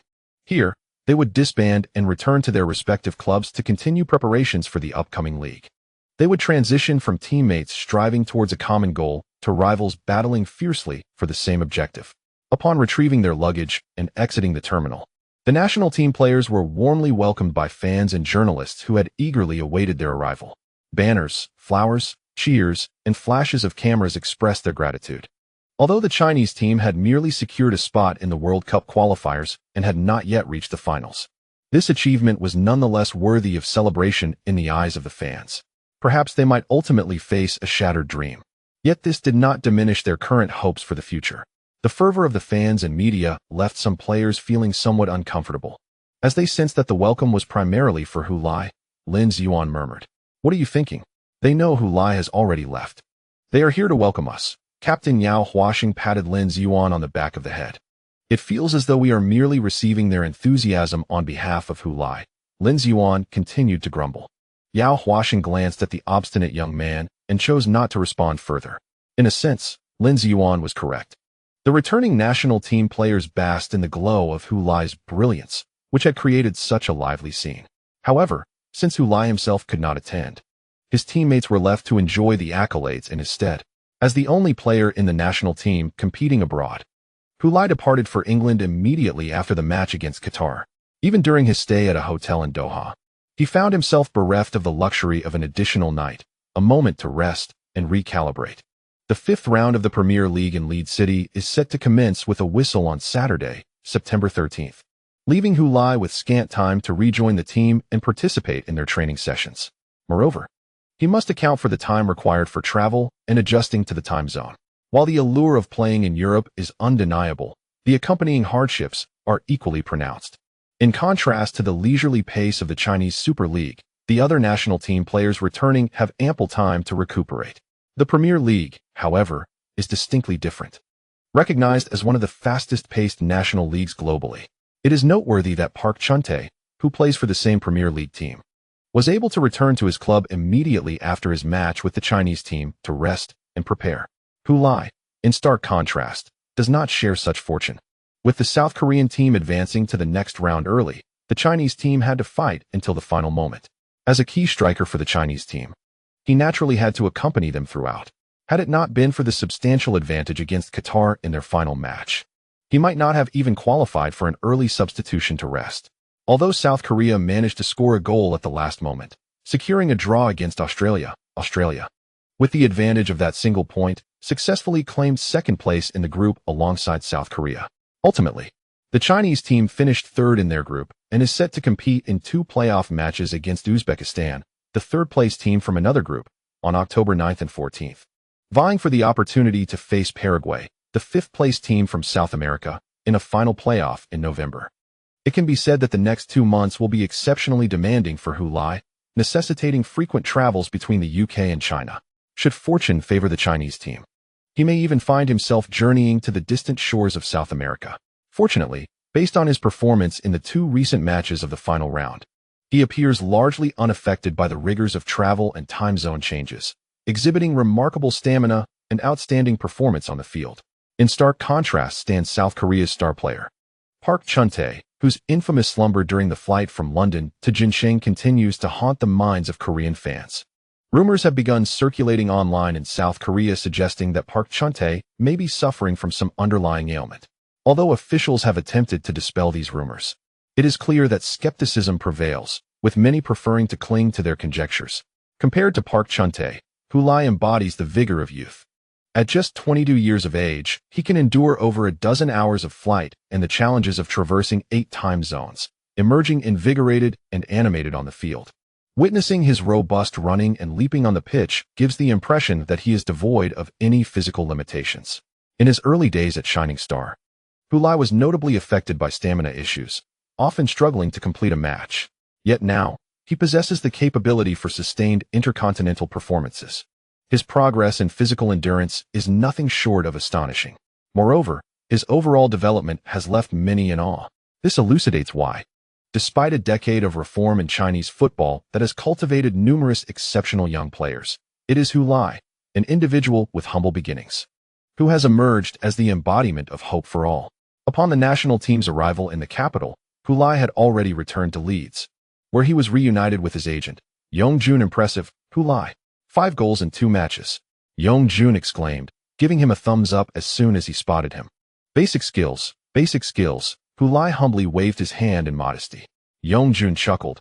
This time, we might genuinely have a shot at the World Cup. Once we qualify, I must pay a visit to old Zhang's grave to share the news. Hu Lai quickly gestured with his hands. Uncle Yang, you sound like a general on a stage. What do you mean? Yang Zhongxun, momentarily puzzled, responded, you seem to have flags all over you. After a brief pause, he realized and laughed heartily. Not at all. I believe in you, Hu Lai. Then, becoming aware that his earlier comments might have added pressure on Hu Lai, he waved his hands again. No worries. Football is unpredictable. Any outcome is normal. Uzbekistan is indeed a formidable opponent. But if we must wait another 4 years, we have already waited long enough. What's another 4 years? Hu Lai observed Uncle Yang as he spoke. The World Cup represents the utmost aspiration of fans his age regarding Chinese football. Approaching 60, Uncle Yang has witnessed both the flickers of hope and the darkest times in Chinese football, and his obsession and yearning for the World Cup run deeper than those of today's youth. However, they have also borne witness to the most notorious failures in the annals of Chinese football history. His words of waiting another 4 years are likely self-deception, uttered countless times before. After each failure, they would say, we can always wait another 4 years, convinced that life is abundant with 4-year spans. And they could afford to wait. Thus, they have aged from youthful determination to white-haired resignation, from a defiant let's wait another 4 years, to a weary sigh of let's wait another 4 years. Yet, in truth, there are few 4-year intervals in life, and they cannot afford to wait indefinitely. Hu Lai assured Uncle Yang, rest assured, Uncle, I guarantee there will be no unforeseen circumstances this time, and I won't make you wait another 4 years. Yang Zhongxun laughed. Oh, aren't you afraid of being covered in flags? Not at all. Hu Lai replied confidently. I am immune to such superstitions. Yang Zhongxun muttered. Yet you just said I was covered in flags. Hu Lai laughed heartily and shifted the topic. Let me tell you, Uncle. When we truly qualify for the World Cup, I promise the streets of our country will be a joyous ocean. You must remain in the country. Don't stay in England. That way, you can truly feel the festive atmosphere. It will be even more vibrant than the new year. Listening to Hu Lai's exuberant words, Yang Zhongxun remarked, you speak as if you have experienced it yourself. Hu Lai longed to tell Uncle Yang that he truly had. Yet he knew that his words would not be believed. Thus, he silently affirmed within himself, I have indeed seen it. Although he had not witnessed it live. In his timeline, he had once viewed a documentary chronicling the Chinese team's first and only journey to the World Cup. This occurred before his birth. On October 7, 2001, the Chinese national team triumphed over Oman at home in the final round of qualifiers, securing their place in the World Cup. Cameras captured the varied reactions of people from across the nation on that momentous night. They flooded the streets in celebration, eager to express their pride and excitement to reporters and onlookers. The jubilant faces and heartfelt dreams for the future, even years later, still resonate deeply with Hu Lai, a young man who had not yet been born during that remarkable day in Chinese football history. The individuals featured in the documentary brimmed with confidence regarding the future of Chinese football, believing that qualifying for the World Cup would herald a golden era for the sport in China. However, as a later observer, Hu Lai was acutely aware of the current reality of Chinese football while watching the film. He couldn't help but wonder if those individuals, upon revisiting their past declarations, now feel a sense of embarrassment or regret. Have some of them lost interest in Chinese football altogether? Nonetheless, On that unforgettable night of October 7th, 2001, the elation and joy shared by everyone, both on and off screen, were undoubtedly genuine. People spontaneously gathered in city squares, singing and dancing. Drivers took to the streets, honking their horns, waving flags from their windows, allowing them to flutter proudly in the breeze. Regardless of age or whether they were football enthusiasts at that moment, they all felt immense pride in their country. In that extraordinary year of 2001, the Chinese team qualifying for the World Cup, alongside the successful bid for the capital to host the Olympics and China's accession to the WTO, became a stirring symbol of that transformative era. Why the sudden silence? Yang Zhongxun noticed Hu Lai's abrupt quietness and worried that his words might have dampened the young man's confidence. He cautiously inquired, "Are you all right?" "Ah, no, Uncle Yang. You're right. I have indeed never witnessed it, but just closing my eyes and imagining it, I can sense it will be quite lively. Of course, they've qualified for the World Cup. How could it not be a celebration? It's the dream of so many," Yang Zhongxun said, momentarily lost in thought. "Therefore, Uncle Yang, you must return to China and witness history firsthand," Hu Lai remarked earnestly. Seeing Hu Lai mention his return once more, Yang Zhongxun nodded in agreement, saying, all right. I will certainly return to witness it." He refrained from discussing the challenges of achieving that goal, recognizing Hu Lai's sincere enthusiasm and choosing not to disrupt the joyous atmosphere. The chapter concludes with a reminder. During the double monthly ticket period, support by voting. The higher the score, the faster the updates. It is said that those who give a perfect score end up finding beautiful partners. The mobile site has been newly revamped, with data and bookmarks synchronized with the desktop version, offering an ad-free and refreshing reading experience. Chapter 130. So you intended to deceive. When Tony Clark spotted Hu Lai at the training facility, a joyful smile illuminated his face. He took the initiative to embrace his player, expressing his delight at seeing him return from the national team in good health. Hu Lai, taken aback, remarked, "Even you, boss, are aware of the rough play exhibited by the Koreans and West Asians?" Clark, looking bewildered, replied, "What are you talking about? Is that not the case? Why else would I suddenly lament your safe return?" Clark, both amused and perplexed, responded, "Haven't you heard of the FIFA virus? It implies that players are at a heightened risk of injury due to fatigue when participating in international matches. You are our player with the longest travel time and greatest distance covered, so naturally, I would worry about your well-being." "Ah, is that so? Haha." Hu Lai, who had perhaps exaggerated the roughness of the Koreans and Qataris, used laughter to dispel the awkwardness. "Our coaching staff watched your matches with the national team, and I noticed that remarkable long-range shot against Korea. That was your first time scoring from such a distance in a match, wasn't it?" Clark was unconcerned with the rough play of the Koreans and Qataris. His focus remained solely on the essence of football itself. "Indeed, the Koreans' tactics were quite conducive for me to attempt a long-range shot, so I took a chance. I never expected my first attempt to actually go in. I was quite fortunate. That was no mere luck. It is the culmination of your relentless efforts over the past few months." Clark felt a sense of joy, for he consistently witnessed Hu Lai's rapid progress resulting from diligent training. Initially, he had learned about Hu Lai from Matt, believing his greatest talent lay in his exceptional off-the-ball movement. However, after spending time with Hu Lai as his player, Tony Clark realized that there was another ability often overlooked, his remarkable capacity to learn. Whether it was core strength training or long-range shooting, Hu Lai consistently produced high-quality training results at a swift pace. Of course, this aptitude for learning was not universal across all skills. For instance, if tasked with practicing dribbling, he would undoubtedly not exhibit the same effectiveness. Clark recognized that Hu Lai was not an all-encompassing forward. He possessed strengths and weaknesses. In truth, such players are the majority. Many athletes, throughout their entire careers, achieve greatness in just one or two specific skills, which is already quite remarkable. Those who appear well-rounded often possess relatively average abilities across the board. Their overall level may be respectable, yet they struggle to reach the pinnacle in any singular skill. Since Hu Lai had already excelled in off-the-ball movement and shooting, Clark saw no need for him to expend additional energy compensating for his shortcomings. Cultivating professional players is not akin to manufacturing smartphones. There is no requirement to create a model devoid of weaknesses. Furthermore, this goal holds exceptional significance for you, Hu. Not merely because it marks your first long-range goal in your career, but because it serves as a reminder that you need not confine yourself to the penalty area to score. perhaps due to habit or psychological factors. You had previously resisted shooting from outside the box. I hope you can attempt more long-range shots in the future, Clark advised Hulai. Upon hearing his coach's words, Hulai furrowed his brow and asked, "But, boss, won't that expose my secret weapon?" Taken aback by Hulai's response, Clark chuckled heartily. "You truly are a sly fox, who? Your mind is always scheming. Consider this. If you fully showcase your threat from outside the penalty area, won't it leave the defenders perplexed about whether to let you into the box or to prevent you from entering? Consequently, as they are forced to guess your next move, won't the opportunities available to you increase?" Realization dawned upon Hulai. "I understand now, boss. I will strive to take more long-range shots in my matches." "Excellent." Clark nodded in satisfaction, allowing Hulai to proceed with his training. Once Hulai departed, Matt Dawn approached Clark and inquired, "How did you manage to persuade him to alter his established playing habits?" He seemed quite pleased when he left. The coaching staff had previously discussed how to convince Hulai to adjust his playing style during their tea break, as practicing long-range shots without incorporating them into games seemed futile.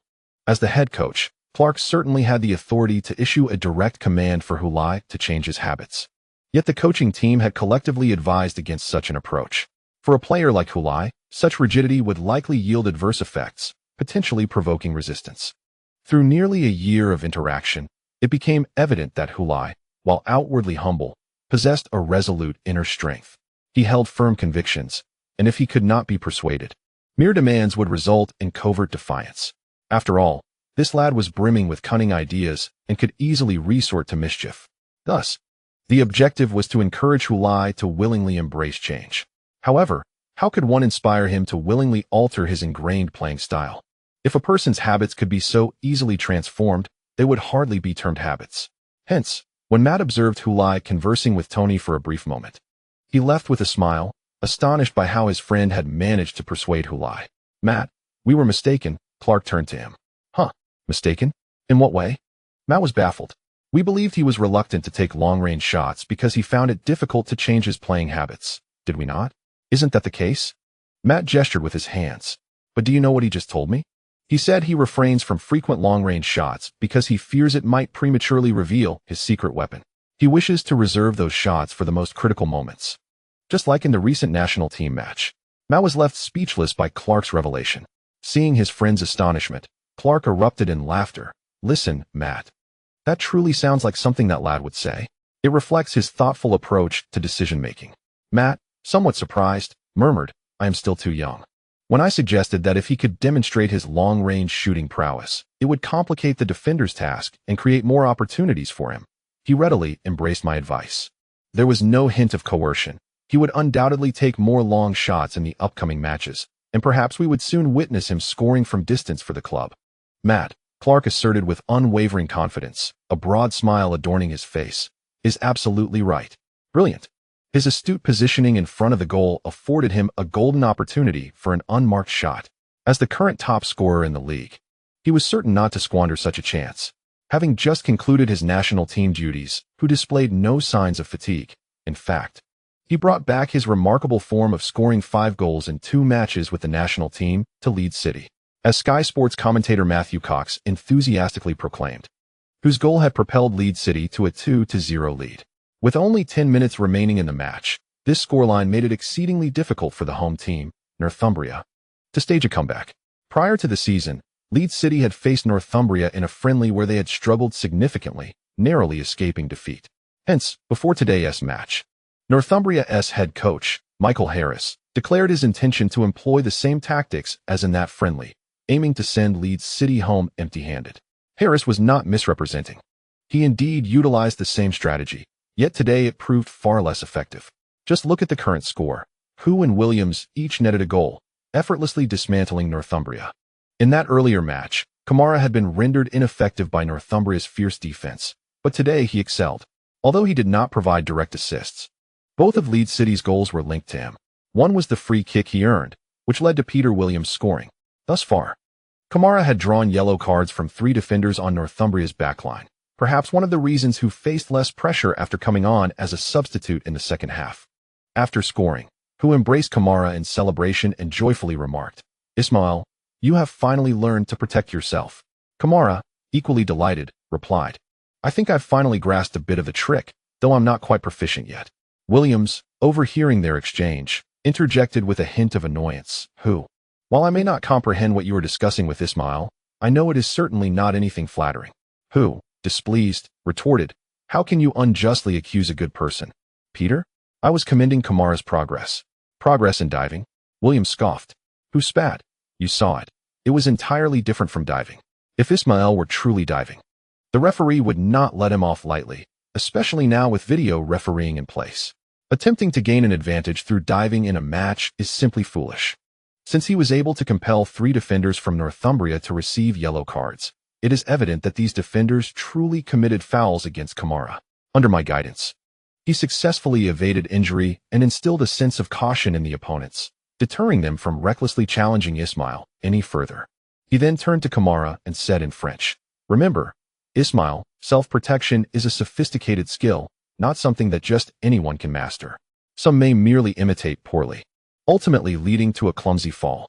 You must diligently study and grasp the right balance, ensuring your actions remain impeccable within the rules.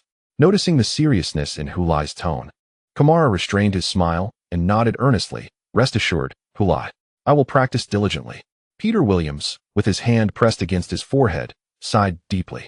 He felt that a kind-hearted ordinary child was being misguided by Hulai. This cannot continue. I cannot remain excluded from their circle. I must impart my thoughts to Ismail. With a sense of responsibility, Williams resolved to find a French tutor after this match. Although Kamara was studying English, Williams felt that by the time Kamara could communicate with him in English, he would likely have already been molded by Hulai's influence, rendering his own words ineffective. Thus, he decided to learn French as well, allowing them to progress towards each other, which would undoubtedly be quicker than waiting for Kamara to catch up.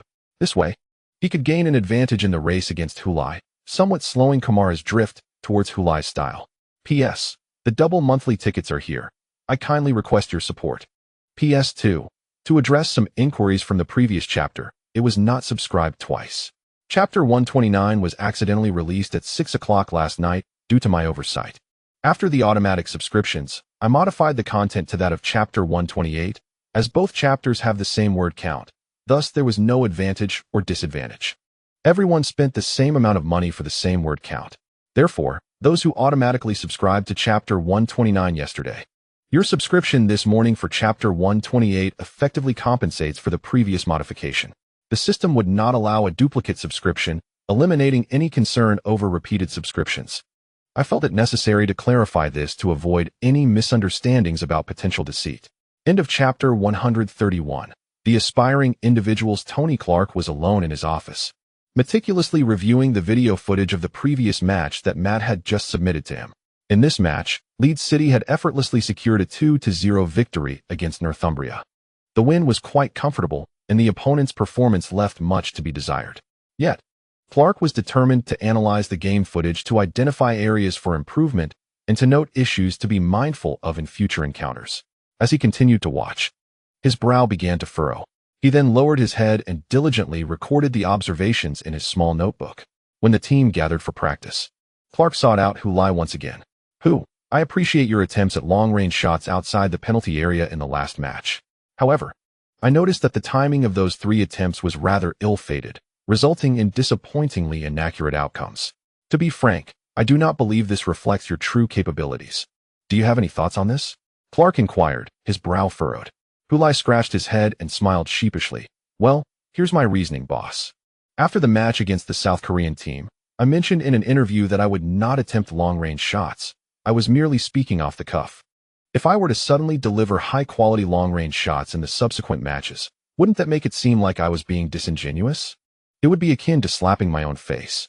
Clark regarded Hulai silently, his gaze unwavering. Under his scrutiny, Hulai's smile gradually turned awkward, prompting him to add, "All right, the truth is, boss, I did score a long-range shot against the South Korean team.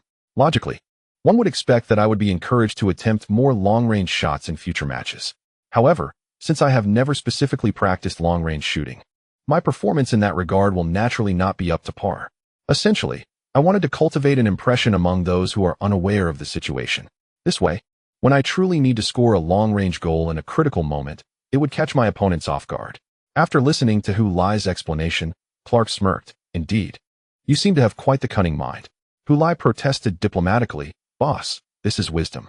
You must be familiar with the art of war, right? Clark nodded. Of course.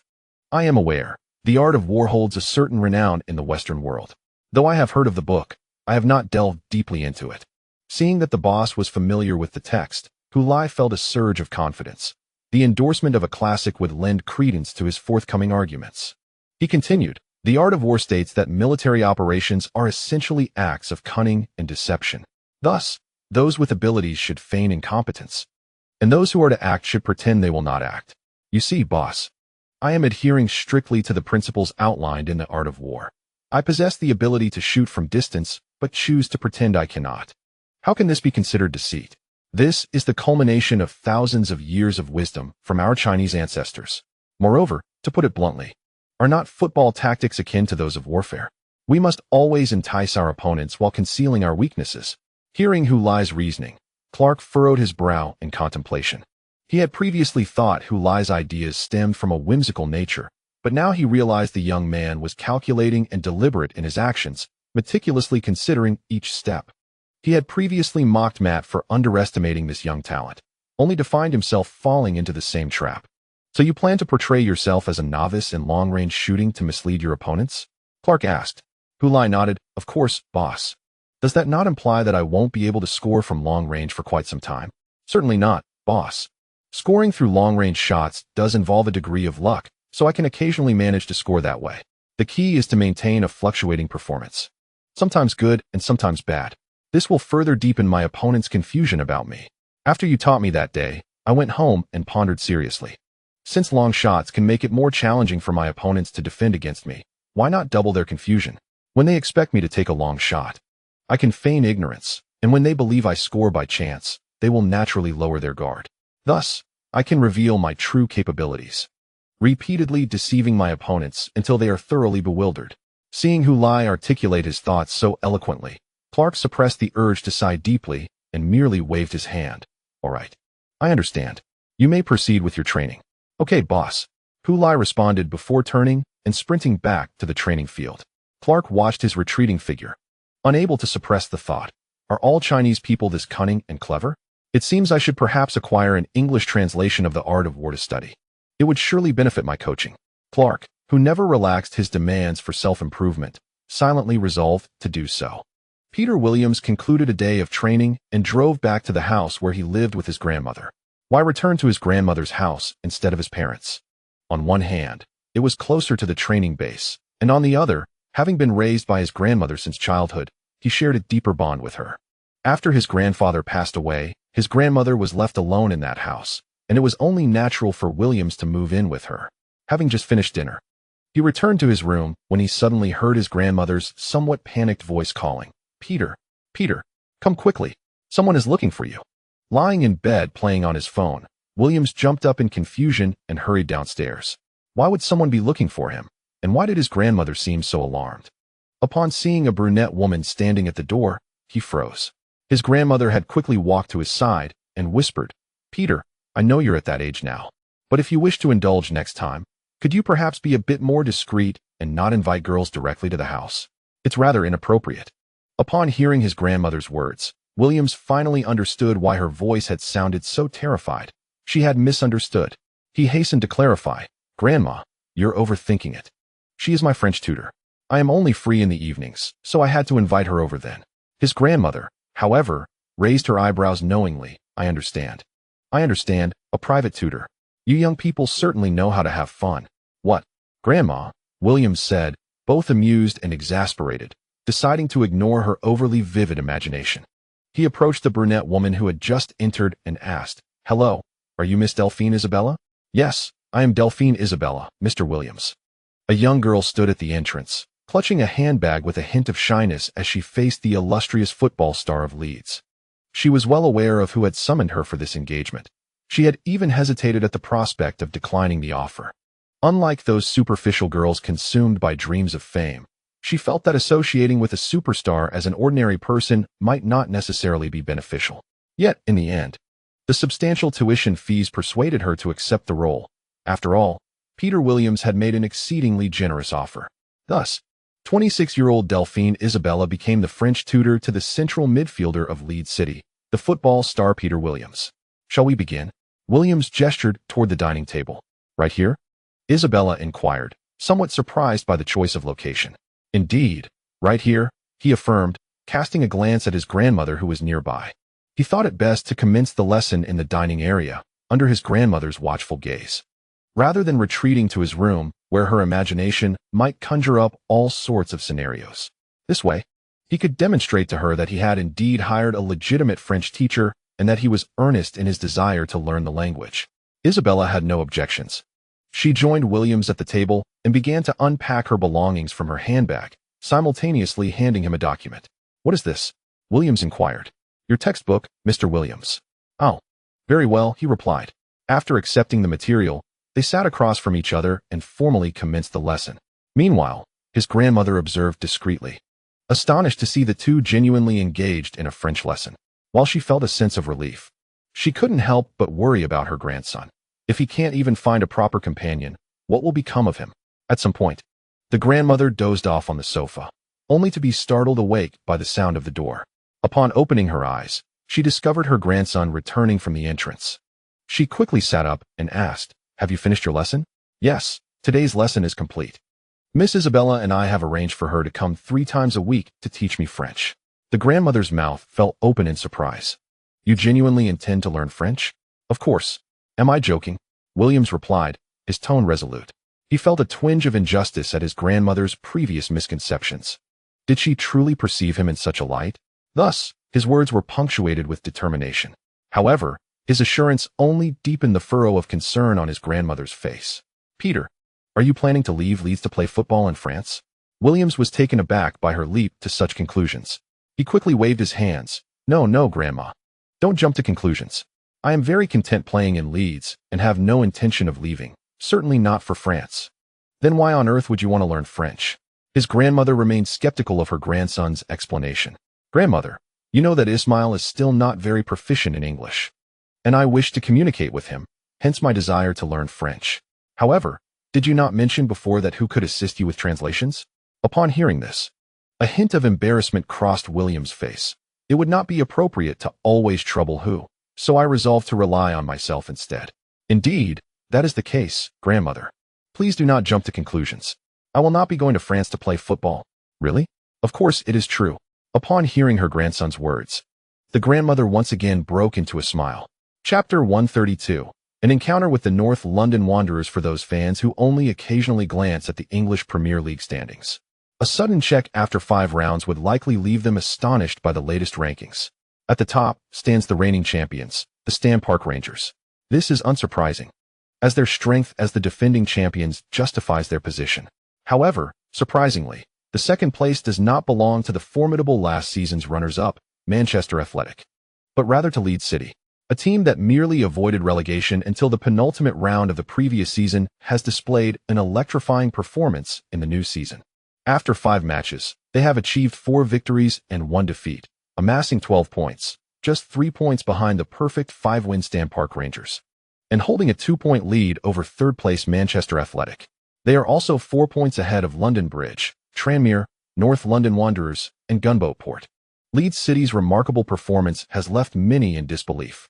Numerous pundits and former players failed to predict Leeds' sudden resurgence at the season's onset. With their outstanding league performance, Leeds City's odds of winning the championship have steadily declined, from an initial 5,000 to 1 to 3,000 to 1, and now down to 2,500 to 1.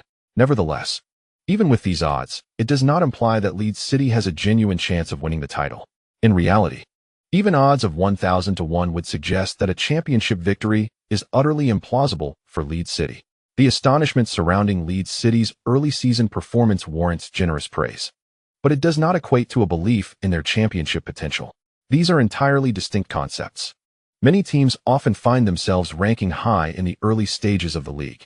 On one hand, their squad may be relatively stable, while many top teams have brought in numerous players during the summer transfer window, necessitating tactical adjustments and adaptations. On the other hand, international players in these teams may be fatigued from various national team competitions, having missed preseason training, which complicates their integration into the league rhythm. For instance, Prior to this season, there was the Confederations Cup, featuring champion teams from various continents, serving as a prelude to the World Cup, which commenced in mid-June and concluded in early July. By early July, all Premier League teams had commenced their training preparations, while national team players from the elite clubs had only just concluded their participation in the Confederations Cup, still relishing an extended holiday. Given this comprehensive consideration, it is reasonable to expect that smaller teams might exhibit greater vigor in the initial phase of the league, consequently achieving higher standings. The league spans 38 rounds. Thus, it is not merely explosive performances that determine the championship's fate. Ultimately, the contest hinges on a team's endurance, which is largely contingent upon the depth of their bench. Teams capable of fielding 3 distinct lineups undoubtedly possess an advantage over their lesser counterparts. While the remarkable early season performance of Leeds United has astonished everyone, many still anticipate that they will eventually descend from their current position, returning to a level more befitting their usual standards. Media commentary on Leeds' second place standing has reassured their supporters, indicating that, given their current form, relegation should not necessitate waiting until merely 2 rounds remain in the league. To many, the prospect of Leeds securing safety ahead of schedule is already a commendable achievement, seemingly validating public sentiment.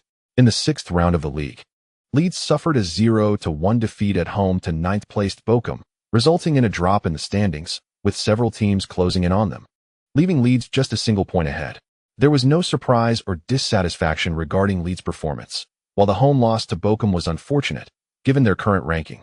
What more could the supporters and media desire? As noted by the press, Leeds' performance has been sufficient for their relegation safety. With safety assured, what more could they ask for? Subsequently, Leeds faced a 1-2 defeat in the League Cup against a championship side. In this match, manager Clark implemented extensive changes to the lineup and experimented with new tactical approaches, leading to an unsatisfactory performance. Thus, their elimination in the 3rd round of the League Cup was not unexpected. Local media exhibited a commendable level of leniency and understanding regarding the team's loss, suggesting that, given their relegation objectives this season, foregoing unnecessary competitions could facilitate a more focused approach to the league. This might allow them to secure their safety without waiting until the season's end. Comparatively, this season has witnessed a remarkable shift in the public perception surrounding Tony Clark and Leeds United, especially when juxtaposed with last season.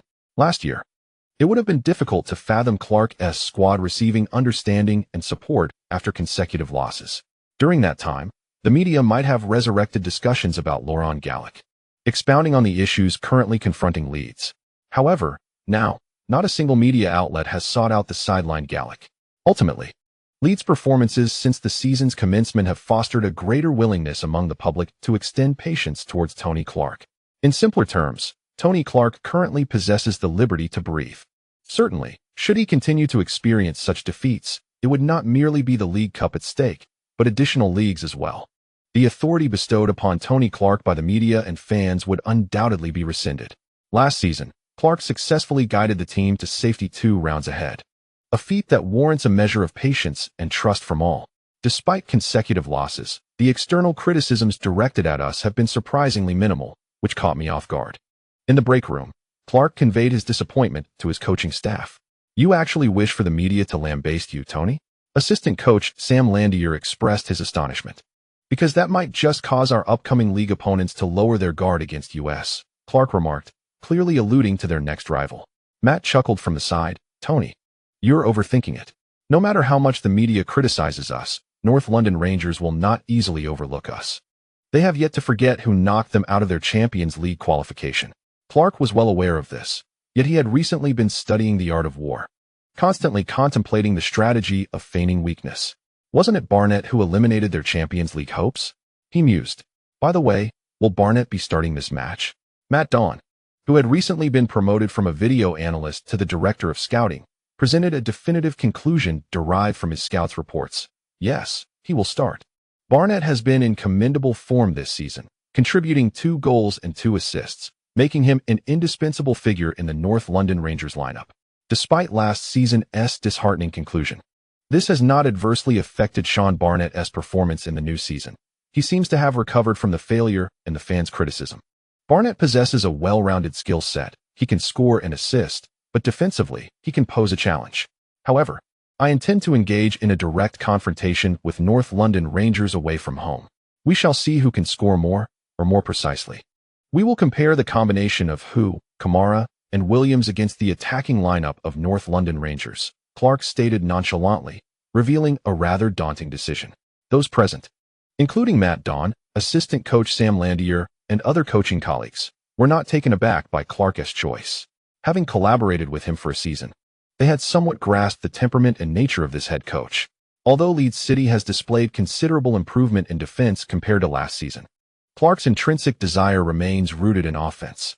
After all, defense is merely a compromise made for survival, while attacking is the instinctive essence coursing through his veins.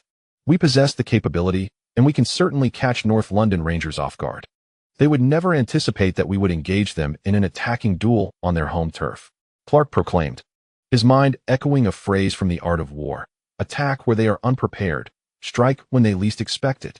Dear reader, the blonde woman, clad in nothing but her allure, gracefully approached Sean Barnett, who was seated on the sofa, engrossed in his mobile device. In a seductive tone, she softly called out to him. However, Barnett, feeling exasperated, pushed her aside, saying, "Don't bother me. The match is the day after tomorrow." The taken-aback blonde stared at him in disbelief, and after a moment's pause, she rose in a huff, donning the garments she had just shed, her voice brimming with indignation, entirely devoid of the earlier warmth. "Oh, Barnett, are you now disgusted with me? Are you weary of me?"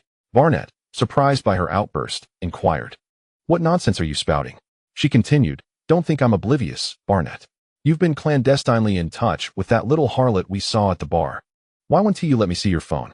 "I'm merely reviewing data on our upcoming opponent," he retorted, glancing down at his phone, a mix of anger and amusement washing over him. "Stop joking, Barnett.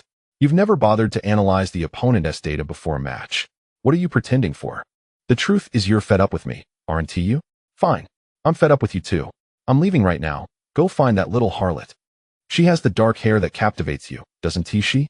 As she spoke, she finished dressing, slinging her bag over her shoulder, putting on her high heels at the door, and turning to give Barnett the finger before exiting.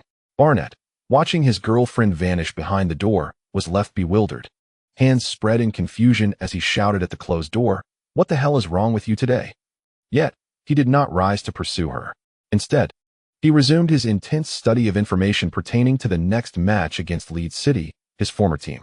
He was determined to redeem himself in this game, aiming to prove to the North London Rangers fans that he was certainly no wretched undercover agent for Leeds City. P.S. During the double monthly ticket period, please support with your votes. The chapter concludes here. Kindly click to give a favorable review. The higher the score, the quicker the updates. It is said that those who rated a perfect score find themselves beautiful partners. The mobile site has undergone a complete upgrade. Data and bookmarks are synchronized with the desktop site, providing a refreshing ad-free reading experience. Chapter 133. Sean's self-destruction. David Miller, along with his old companions, stood in the away section of the St. John's Stadium, home of the North London Rangers, their spirits lifted after just finishing a song. Their team, Leeds City, had managed a 2-2 draw against their opponents. Although not a victory, the draw was commendable considering they were away and facing a formidable North London Rangers side. This score brought joy and satisfaction to the traveling Leeds City supporters. Moreover, with 30 minutes remaining, anything could still happen. Perhaps, just perhaps, they could seize a victory on the road against the North London Rangers. This scenario was once beyond the imagination of Leeds City fans. Yet now they themselves are bewildered as to how such ambition has flourished. Detractors may argue that their newfound confidence stems from a mere fleeting success, suggesting that they are becoming overzealous. However, upon witnessing the first 60 minutes of this match, one might reconsider such a notion. Throughout that initial period, Leeds City undeniably demonstrated their capability to overcome the North London Wanderers on their home turf. Although it would not be an easy feat, perhaps requiring a stroke of fortune, they at least proved themselves worthy contenders in this contest. In a surprising tactical move, Leeds City's head coach, Tony Clark, opted for an aggressive approach, engaging in an offensive battle against the North London Wanderers on their own ground. This unexpected strategy caught Wanderers coach, Ludwig Oman, completely off guard. Consequently, from the outset, the game fell into the rhythm dictated by the visiting Leeds City, who launched a relentless offensive that unsettled the Wanderers' defensive line.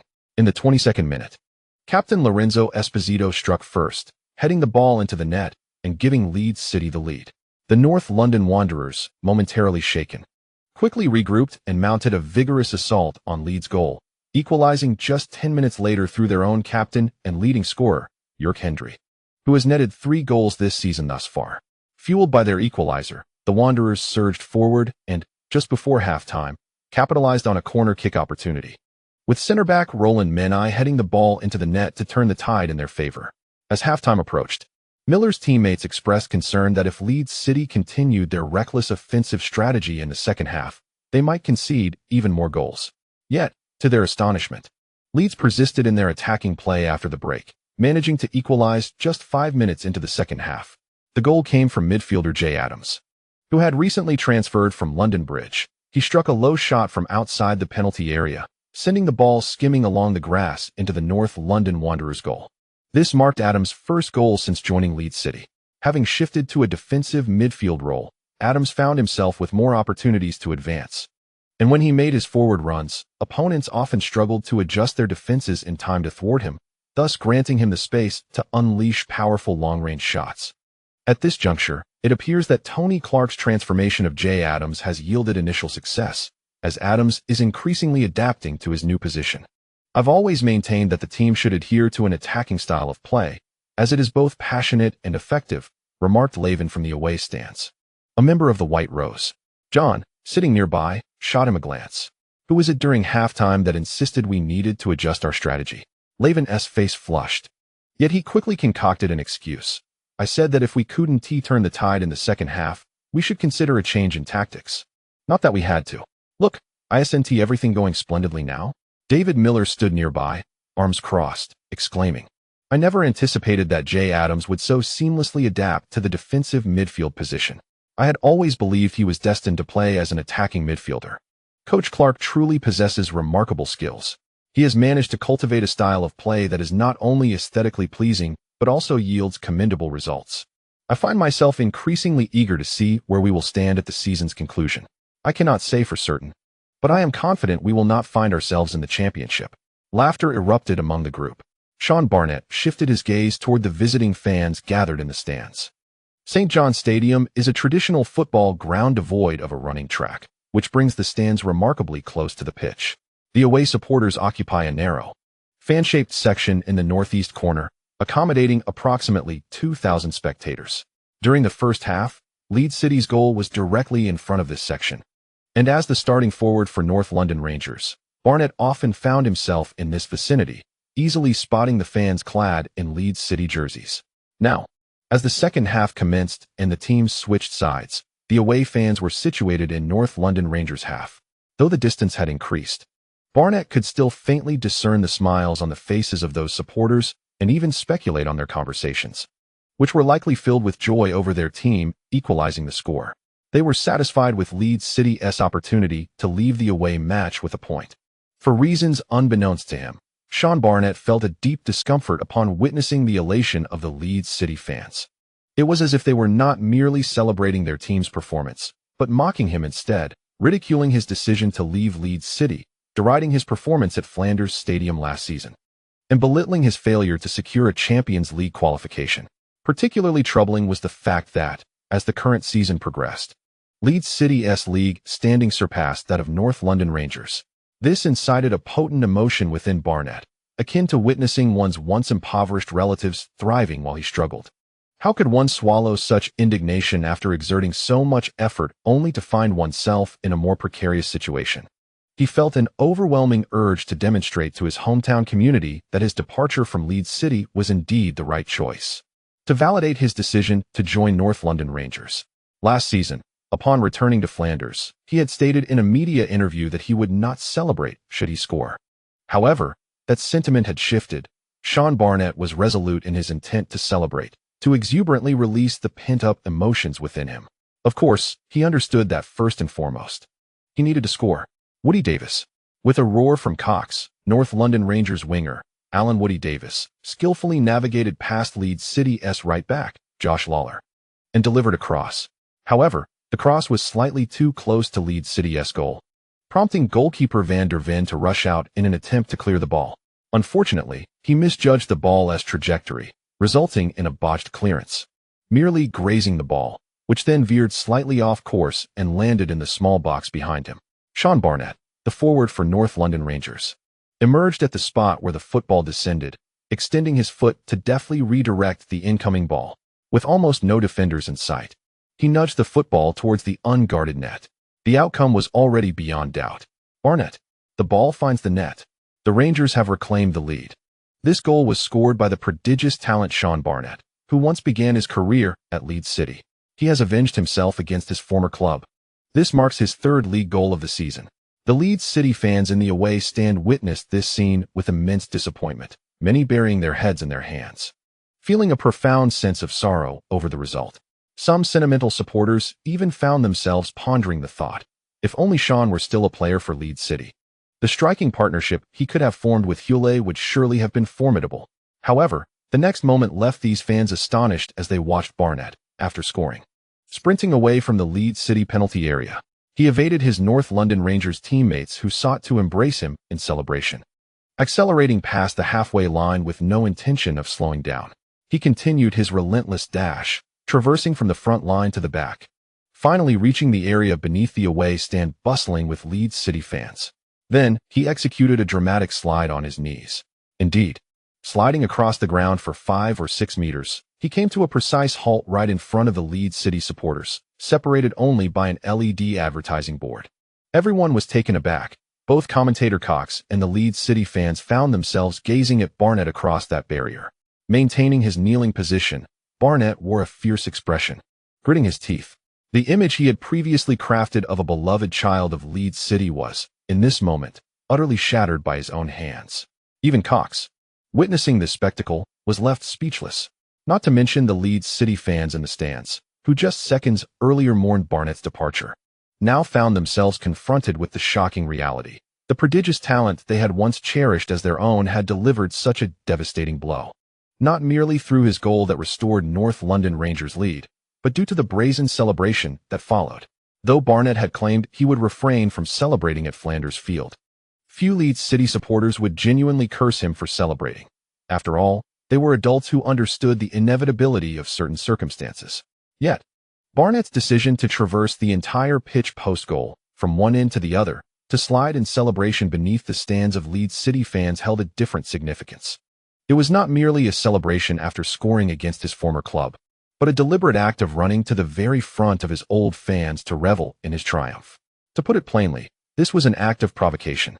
David Miller was among the first to react in the stands, raising both middle fingers at Barnett below, while vociferously cursing, "F Barnett. F. You son of a B. How dare you? How could you dare?" He comprehended the significance of Barnett's celebration, leaving him both astonished and infuriated.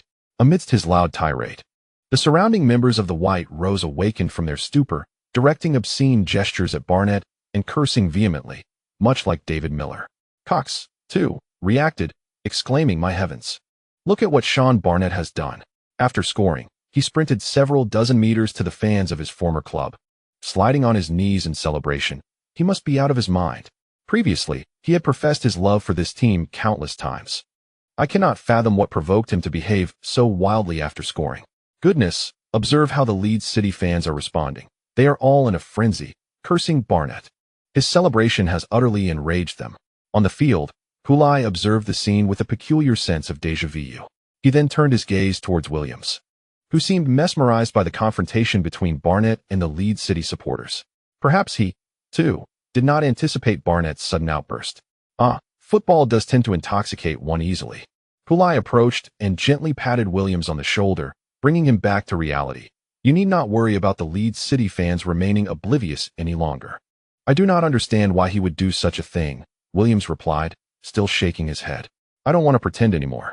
Being an actor is exhausting." Hule was indifferent to Barnett's motivations. It was of no concern to him. Moreover, they had more pressing issues to attend to. They were trailing behind. Williams's gaze remained fixed on Barnett, who was rising from the ground and turning to run back. Behind him, the irrational Leeds City fans hurled everything they could find: plastic cups, coins, and even a mobile phone, except for the disposable beer cups. Yet Barnett remained unfazed, not even glancing back as he sprinted towards Williams and the others. Spotting Williams in the distance, he broke into a broad smile.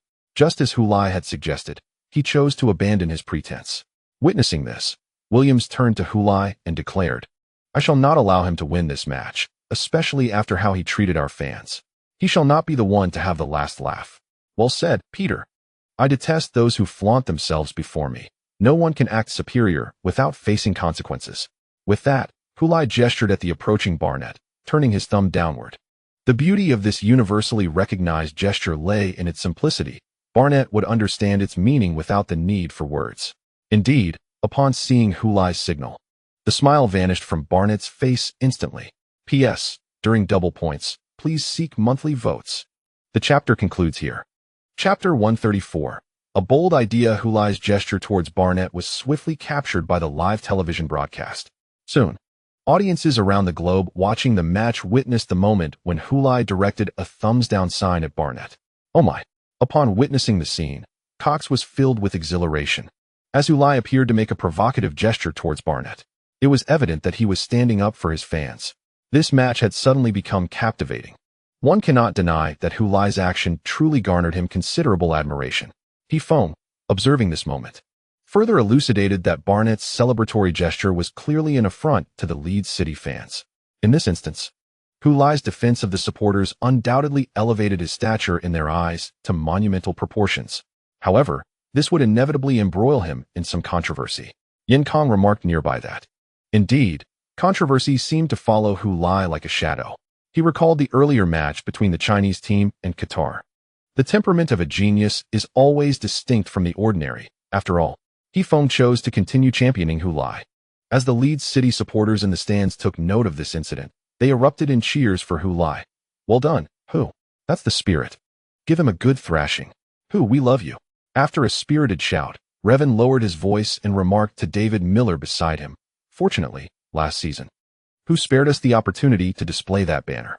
Upon hearing Revan's words, David Miller felt a twinge of embarrassment. Last season, they had meticulously prepared a banner extolling Sean Barnett as the team's hero, intending to embarrass the club's leadership.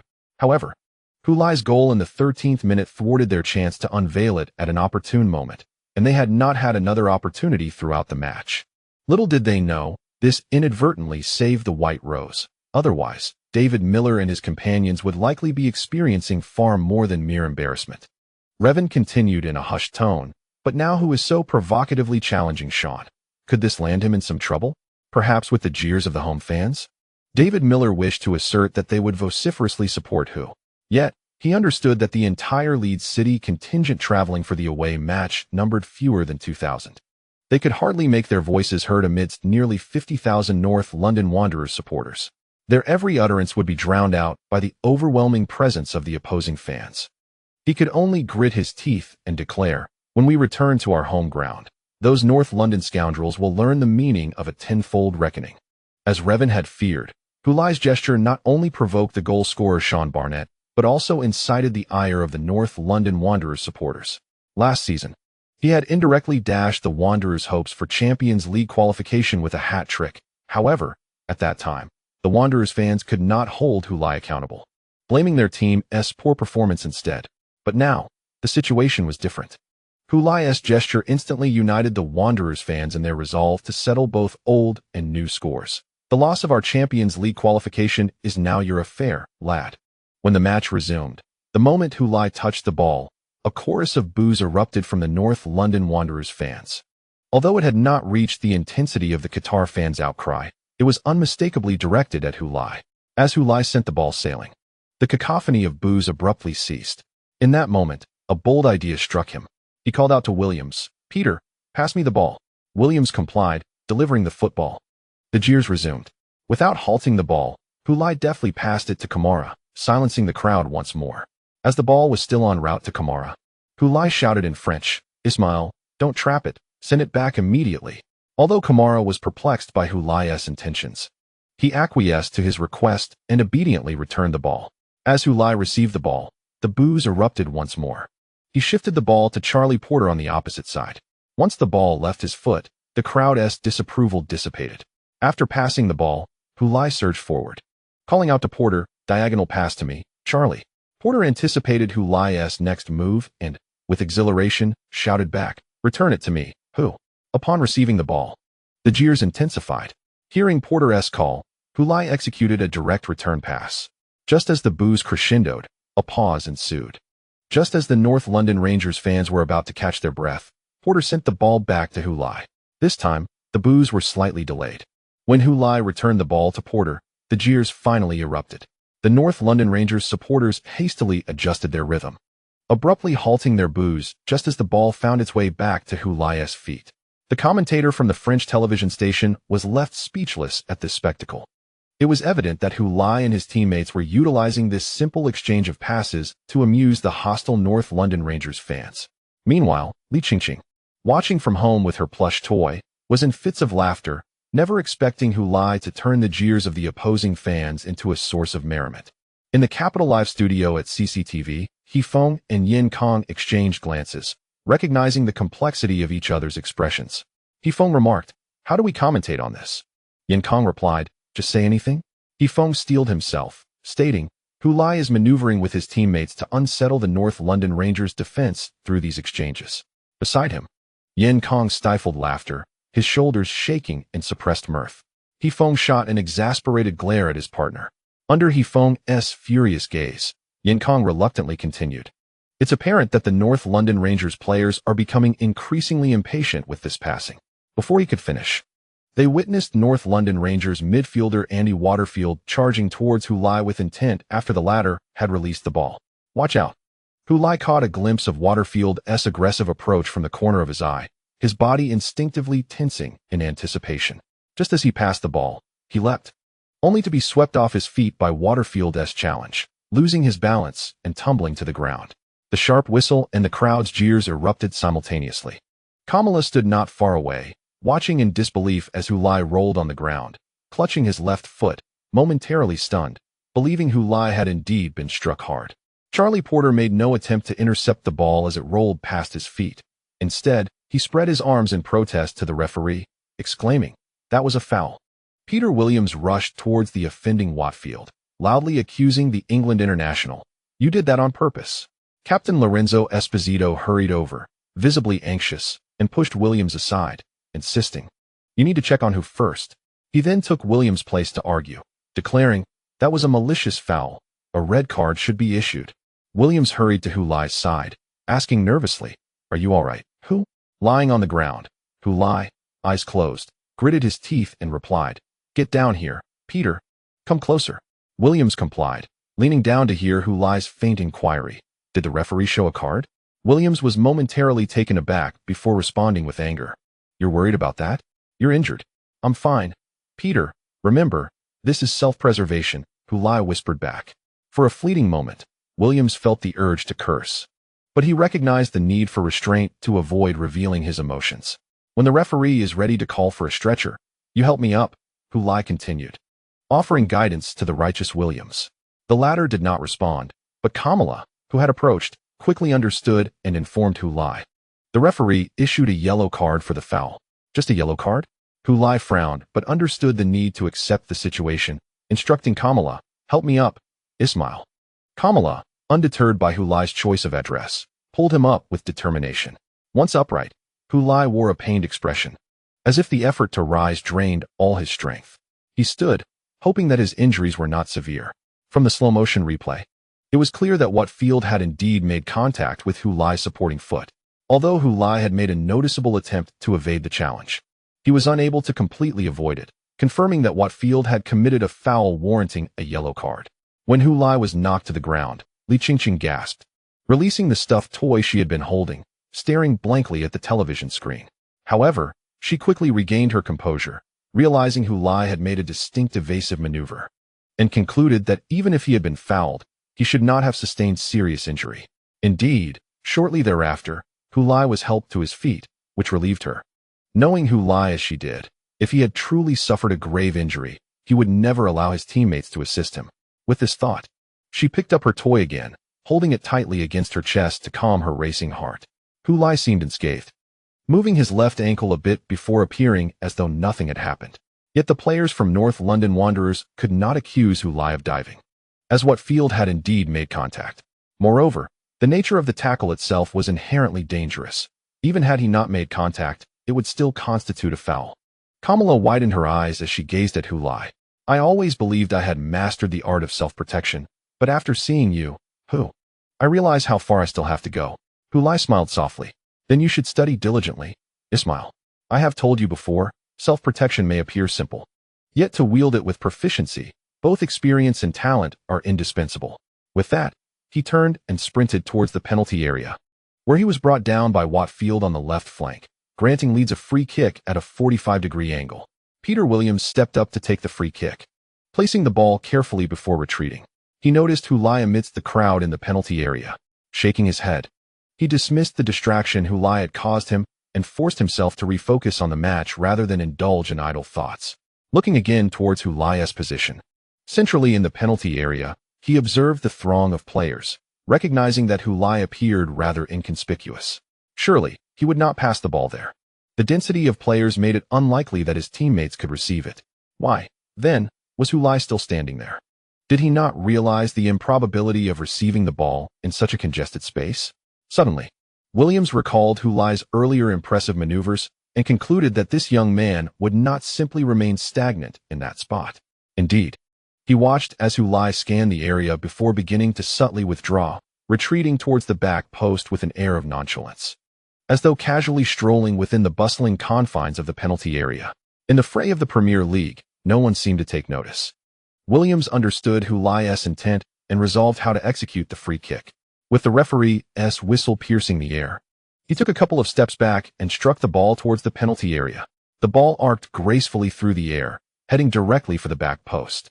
It soared so high that even Ben Glist, Leeds' tallest center-back, leapt desperately yet failed to connect. However, his jump successfully diverted the attention of the North London Rangers defenders. As the ball neared the back post, a figure emerged from the crowd, leaping with fervor to make a header despite the acute angle. It was Hu Lai. North London Rangers' French goalkeeper, Julian Lame, spun around only to witness the ball connect with Hu Lai's head, sending it hurtling toward the net. Despite stretching his arms as far as he could, he was unable to touch the ball. Amidst the cacophony of boos and cheers, the ball found its way into the net. P.S. Double monthly votes are here. Everyone, cast your votes. Furthermore, starting today until March 31st, there will be a crowdfunding event for monthly votes every evening from 8 to midnight. Accumulate a donation of 1,500 starting coins to directly cast a monthly vote. And for 1,500 coins, you can exchange for 4 monthly votes, approximately 400 coins for a single vote, an exceptional deal. Let us rally support for Hu Lai's goal to garner some monthly votes. The chapter concludes. Chapter 135. Chinese football is not solely represented by Hu Lai.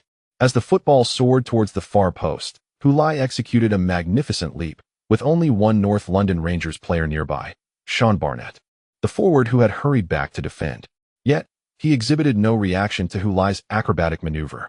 By the time he registered Hu Lai's presence, the latter was already airborne, suspended in midair. Barnett merely stood there, dumbfounded, as he watched Hu Lai head the ball into the net. Once Hu Lai rose from the ground, he noticed the bewildered Barnett beside him, shrugged his shoulders, tilted his head, and made a face as if to say, "What a coincidence, my friend. I didn't expect to see you here." He then turned and sprinted towards the northeast corner stand, where the Leeds City supporters congregated. In the corner flag area, he leapt high into the air, executed a perfect 180-degree turn, and descended with his arms outstretched. Though there were few in number, the Leeds City fans responded with an enthusiastic roar. After their cheer, they waved their fists at the distant Barnett, shouting excitedly, "Did you see that? Did you see that? We have someone far more impressive than you." Despite their shouts being quickly drowned out by the jeers of the Rangers fans at St. John's Stadium, they seized the opportunity to make their voices heard amidst the astonishment of the opposing supporters. Consequently, the Leeds City fans erupted into joyous laughter. We showed them a thing or two. Did you see Barnett's expression? He stood there like a fool, utterly dumbfounded when who scored. I no longer feel any regret over Sean Barnett leaving the team. True, he had some talent, but now we have a striker far superior to him. Let Barnett go to the dogs. I will forever support Who. Cox raised his arms in exultation. What a splendid match this was. After former Leeds City player Sean Barnett put the Rangers ahead, current Leeds City player Hu Lai equalized just 7 minutes later. This goal marked Hu Lai's 7th league goal of the season. With only 7 rounds into the league, he had already netted 7 goals, an astonishing average of 1 goal per match. From the onset of this match, Tony Clark boldly opted for an attacking strategy. This unexpected move caught North London Rangers coach Oman off guard and left many spectators astonished. However, it is evident that Clark possessed the confidence and resources to do so, as he boasted the league's leading goal scorer, Hu Lai. This Chinese player scored 11 goals in just half a season last year. Many believed he would struggle in his second season, as opponents would scrutinize his play and devise countermeasures. Yet, it appears that either his adversaries have yet to find a solution or their tactics are simply ineffective. In any case, Hu Lai's performance has not only remained consistent compared to last season, but has, in fact, grown even more formidable. When did Chinese players become so incredibly skilled?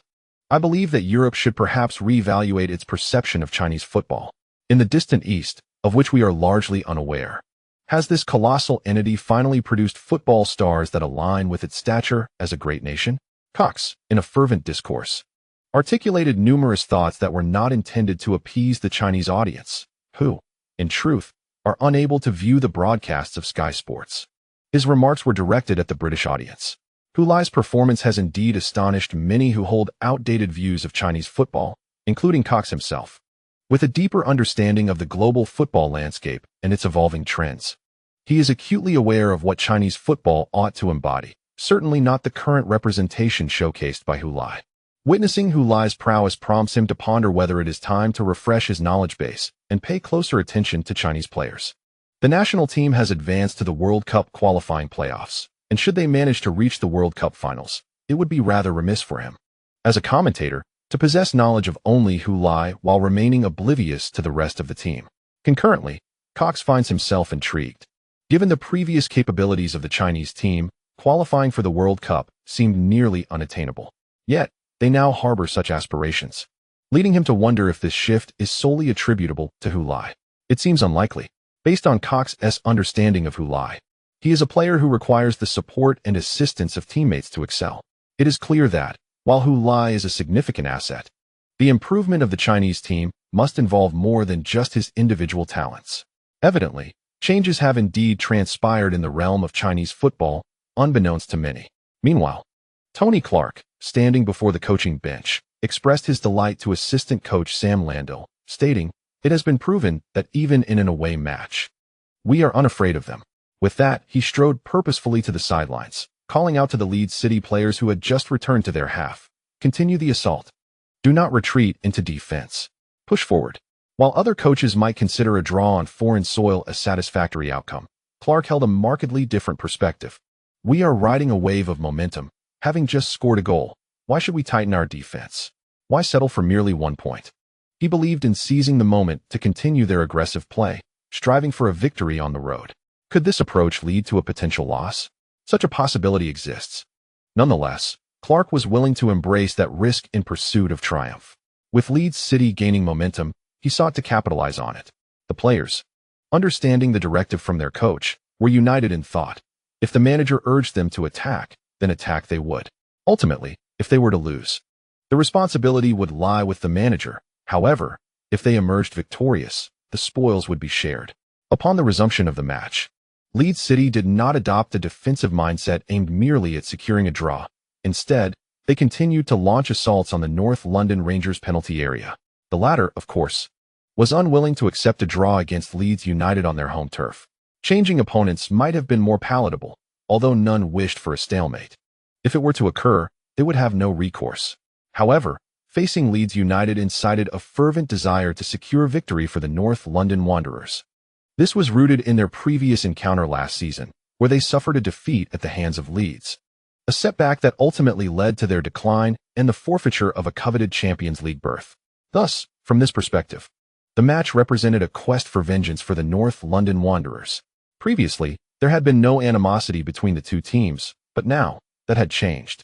As the match unfolded, both sides engaged in a vigorous exchange of attacks, reminiscent of their prior encounters. In such a back-and-forth contest, time often seemed to fly. It was only when many realized that the match had entered its final 10 minutes that they noticed the score remained at 3-3. Clark must adjust his tactics, murmured one member of the White Rose in the stands, Laven. I believe securing even a point away is entirely acceptable, responded John with a scoff, mocking his companion. Haven't last season's matches against Leeds taught you anything? Our head coach is an offensive zealot. He will never settle for a single point when a win is within reach. You think he will alter his strategy? I certainly hope for a victory. 3 points are far superior to 1. But what if a win eludes us? I'm merely suggesting that our momentum this season has been commendable, and I wish to maintain it without inexplicably dropping points. Laven defended his viewpoint. John chuckled. When you were cheering for our goals, you should have braced yourself for the consequences of our offensive style, Laven. While John and Laven exchanged banter in the stands, the match continued unabated. The pace remained rapid, with Leeds United showing no intention of retreating defensively in the last 10 minutes. Chinese fans watching on television were left astounded. Is Clark out of his mind? Why is he still attacking in the final 10 minutes? Whose home ground is this, and who cannot accept a draw? The physical stamina of Leeds United's players was truly impressive. At this stage of the match, many of them could still sprint with full vigor. Is this the tempo of the Premier League? Absolutely thrilling. Compared to the Chinese Super League, it felt utterly inferior, the latter's pace being far too slow. As a longtime Premier League enthusiast, I must defend the Chinese Super League. Such a tempo is not consistent across all Premier League matches. Indeed, the English media have remarked that Tony Clark's Leeds United is distinctive in the Premier League for their rapid game pace and exceptional fitness, allowing them to maintain full throttle even in the closing stages. This is a statement from the English media, not mere fan hyperbole. Comparing Leeds United's pace to that of the Chinese Super League is simply unjust. Before the colossal projection screen, Zhang Qinhuan, gathered with his roommates to watch the match, felt his aspirations of playing in the Premier League wane upon witnessing such swift transitions between attack and defense. On one hand, the Premier League's work permit requirements posed a significant barrier. On the other hand, one's playing style is indeed not suited for the Premier League. Thus, although he yearns to reunite with who lie on the pitch, he must relinquish the option of playing in the Premier League. Xiao Xiaoyu gasped in awe. This is the Premier League. Qin Lin replied. This is not the Premier League, or perhaps it is merely an atypical Premier League. It is Leeds United that has set the tempo, causing the North London Rangers to follow suit. Indeed, Sun Quan Junping nodded in agreement. Wang Guangwei, curious, turned to Sun Quan and asked, "Are you speaking in Japanese or Chinese?" This question left Sun Quan momentarily stunned, as he contemplated and found himself uncertain whether his previous statement was in Japanese or Chinese. Let us not dwell on that. Let us continue watching the match. Qin Lin signaled for everyone to refocus on the live broadcast of the game. Whenever the timing was convenient, Qin Lin would invite everyone to watch Leeds United play, not merely to cheer for who lie, but to glean insights from high-level European football through the live matches. With who lie as a familiar reference point, they could attain a clearer understanding of their own standings in relation to elite football, which would facilitate their future endeavors abroad. Initially, when he proposed this idea, neither Zhang Qinhuan nor Sun Quan Junping, nor anyone among the four, voiced any objections. Everyone watched the matches with earnestness, occasionally engaging in analysis and discussion. Qin Lin turned to observe the four young individuals, their gazes fixed on the projection screen, their expressions focused, slightly tilting their heads as if intently listening to a teacher lecturing at the blackboard. This sight brought Qin Lin a sense of comfort. Everyone was striving diligently, not merely who lie who had already ventured abroad. P.S. Requesting monthly votes during this double period. End of chapter 136. A pleasurable event as Leeds United's midfielder, J. Adams, passed the ball back to goalkeeper Van der Ven. North London Rangers forward, Sean Barnett, sprinted towards the ball with all his might, seemingly unwilling to concede, hoping to exert psychological pressure on the Leeds United goalkeeper. Should Van der Ven err in the midst of action and deliver the ball directly to Barnett's feet, it would present an opportunity for an open goal. If this match were taking place at Leeds United's home ground, such a maneuver would likely have elicited a cacophony of boos. However, at St. John's Park, Barnett's actions garnered applause and cheers from the North London Rangers supporters. The jeers from the 1,000 or 2,000 Leeds United fans were entirely drowned out by the home crowd's acclaim. Barnett was indeed giving his all in pursuit. Seeing this, Van der Ven had no time to assess the situation ahead to decide how to pass, and could only launch the ball forward with a powerful kick from within the penalty area, directing it towards the right flank. The advancing right back, Josh Lawler, leaped near the sideline to contest the aerial ball against the North London Rangers player. Ultimately, it was Lawler who managed to nudge the ball forward. Charlie Porter, timely in his retreat, controlled the second ball, though at that moment, Porter was turned away from the attacking direction and unable to play the ball out immediately. Thus, Hulai, who was not far from him, did not immediately surge forward but instead ambled slowly, trailing behind the North London Wanderers defensive midfielder, Jack Emmett. He continually turned his head to observe the situation with Porter. At that moment, this fringe member of the French national team was entirely focused on the ball-carrying Charlie Porter, oblivious to the presence of another individual behind him. Porter had already completed his turn and was poised to pass the ball directly to the speeding Josh Lawler, who, upon making contact with the ball, surged forward eagerly. Observing this, Hulai decided to accelerate his advance. However, Porter's intention was too conspicuous, and it was intercepted by the North London Wanderers left-back, Kyle Hawkins, who stepped forward to block the ball back. Consequently, Hulai, having just begun his run, had to abruptly halt and pivot to assess the situation behind him. He noticed his midfield teammate, Jay Adams, moving up to receive the ball that Hawkins had deflected. Without pausing to adjust, Adams swiftly redirected the ball with his right foot to the left. There, the left-back, Ferret Quinn, was charging forward at full speed to meet the ball. Hulai immediately angled his run towards the edge of the penalty area, yet he remained mindful of his teammates' movements. Upon noticing Peter Williams also making a rapid diagonal run towards the center, he promptly altered his trajectory to make a direct advance towards the penalty area flank instead of the center, raising his arm to signal Quinn to pass the ball to him. At that moment, there were no North London Wanderers players within a 3-meter radius of him. Both Emmett and Hawkins had been drawn away by the interplay between Charlie Porter and Josh Lawler on the flank. Simultaneously, Kamara, who was closer to the center, darted towards the near post, drawing away the Wanderers center-back, Roland Menai. However, Quinn perhaps failed to notice this gap or lacked confidence in his ability to accurately deliver the ball to Hulai's feet. Thus, he hesitated and continued to advance with the ball towards the North London Wanderers penalty area. Leeds City launched a counterattack. Their pace of advancement was astonishingly swift. Whether forwards, fullbacks, or midfielders, everyone was sprinting relentlessly forward. It was hard to believe these players had been on the pitch since the starting whistle, now into the 85th minute. Seeing that Quinn had not passed the ball to him, Hulai dared not continue his direct run for fear of being caught offside, so he opted for lateral movement, striving to remain aligned with the retreating North London Wanderers defenders. At this point, Quinn had driven the ball to the edge of the penalty arc, upon witnessing Kamara, who had originally occupied the center, suddenly accelerate to make a diagonal run behind the North London Wanderers defensive line. He instinctively struck the ball with the outside of his left foot, delivering a precise through ball. The ball skimmed past another North London Wanderers center-back, Ollie Bartesby, and was intercepted by the already diagonal running Kamara, who had slipped behind Bartesby. Splendid. Kamara was in pursuit of the ball. He utilized his explosive speed to chase after it.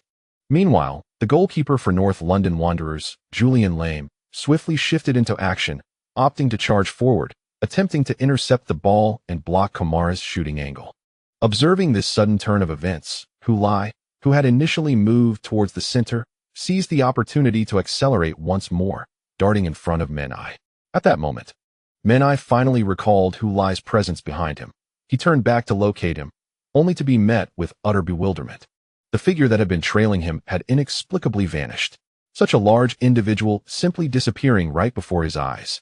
Almost immediately, he was met with a cacophony of boos from the stands, accompanied by a rush of wind that swept past him. When Menai turned back once more, Hulai had already surged ahead, leaving him only with a view of Hulai's back. He reached out in an attempt to grab him, but Hulai deftly brushed his hand away. Kamara, who had drawn out goalkeeper Lame, did not take the shot. Instead, he deftly passed the ball with his left foot. Hulai, charging in, met the ball with a precise poke. The ball struck the net with a resounding thud. Oh, how magnificent! Hulai. In the 86th minute, he netted his second goal, propelling Leeds City into the lead once more. The elegance of Hulai's off-the-ball movement was truly commendable. In the studio, He Feng expressed his excitement, highlighting Hulai's continuous alteration of his running patterns and intentions, seamlessly coordinating with his teammates' offensive advances to ultimately position himself in the most lethal spot, delivering a decisive blow. truly deserving of the moniker Fox in the Box. As for the origin of this nickname, it has long slipped from memory, but it has circulated widely due to its apt description of Hu Lai's playing style. Everyone knows that Hu Lai is the fox within the penalty area, cunning and elusive. A moment's distraction could lead to dire consequences. Now, it was North London Wanderers' turn to endure the fox's bite. Upon witnessing Hu Lai's goal, Kamara rushed towards him with open arms. Hu Lai, undeterred by the celebration, dashed past the post, leaping onto Kamara's back. With a slight backward lean, Kamara managed to securely catch Hu Lai. From his perch, Hu Lai raised his fist towards the North London Wanderers supporters in the stands. Previously, these fans may have felt indifferent towards this Chinese player, neither particularly fond nor hostile. However, from this day forth, they would undoubtedly place Hu Lai on their list of unwelcome adversaries. In just 2 encounters, Hu Lai alone had scored 5 goals against their Wanderers. What a grudge that must be. The boos from the stands intensified. Hu Lai remained unfazed, turning to gesture towards another section of North London Wanderers fans, successfully inciting their boos as well. He was eager to continue provoking them when Kamara gently pulled him down. Soon after, his teammates surrounded him, enveloping him in a jubilant embrace. On the sidelines, Leeds City's coach, Tony Clark, excitedly dashed from the coaching area onto the pitch, completing a lap before emerging again to share a warm embrace with Sam Landy. He had triumphed once more. Hoo-hoo! Accompanied by the elongated shout of the French commentator emanating from the television, Li Qingqing leapt in place, executing a perfect 180-degree turn in midair, mirroring Hu Lai's celebratory gesture. She swiftly turned back to the live broadcast on the screen, her face adorned with an expression of exhilaration. Well done, Hu Lai. Bravo. She pumped her fist at the figure on the television. It felt as though she were present at the scene, cheering alongside the substitute players of Leeds City for Hu Lai's goal. Hu Lai's physical prowess has evidently improved remarkably, Qin Lin mused.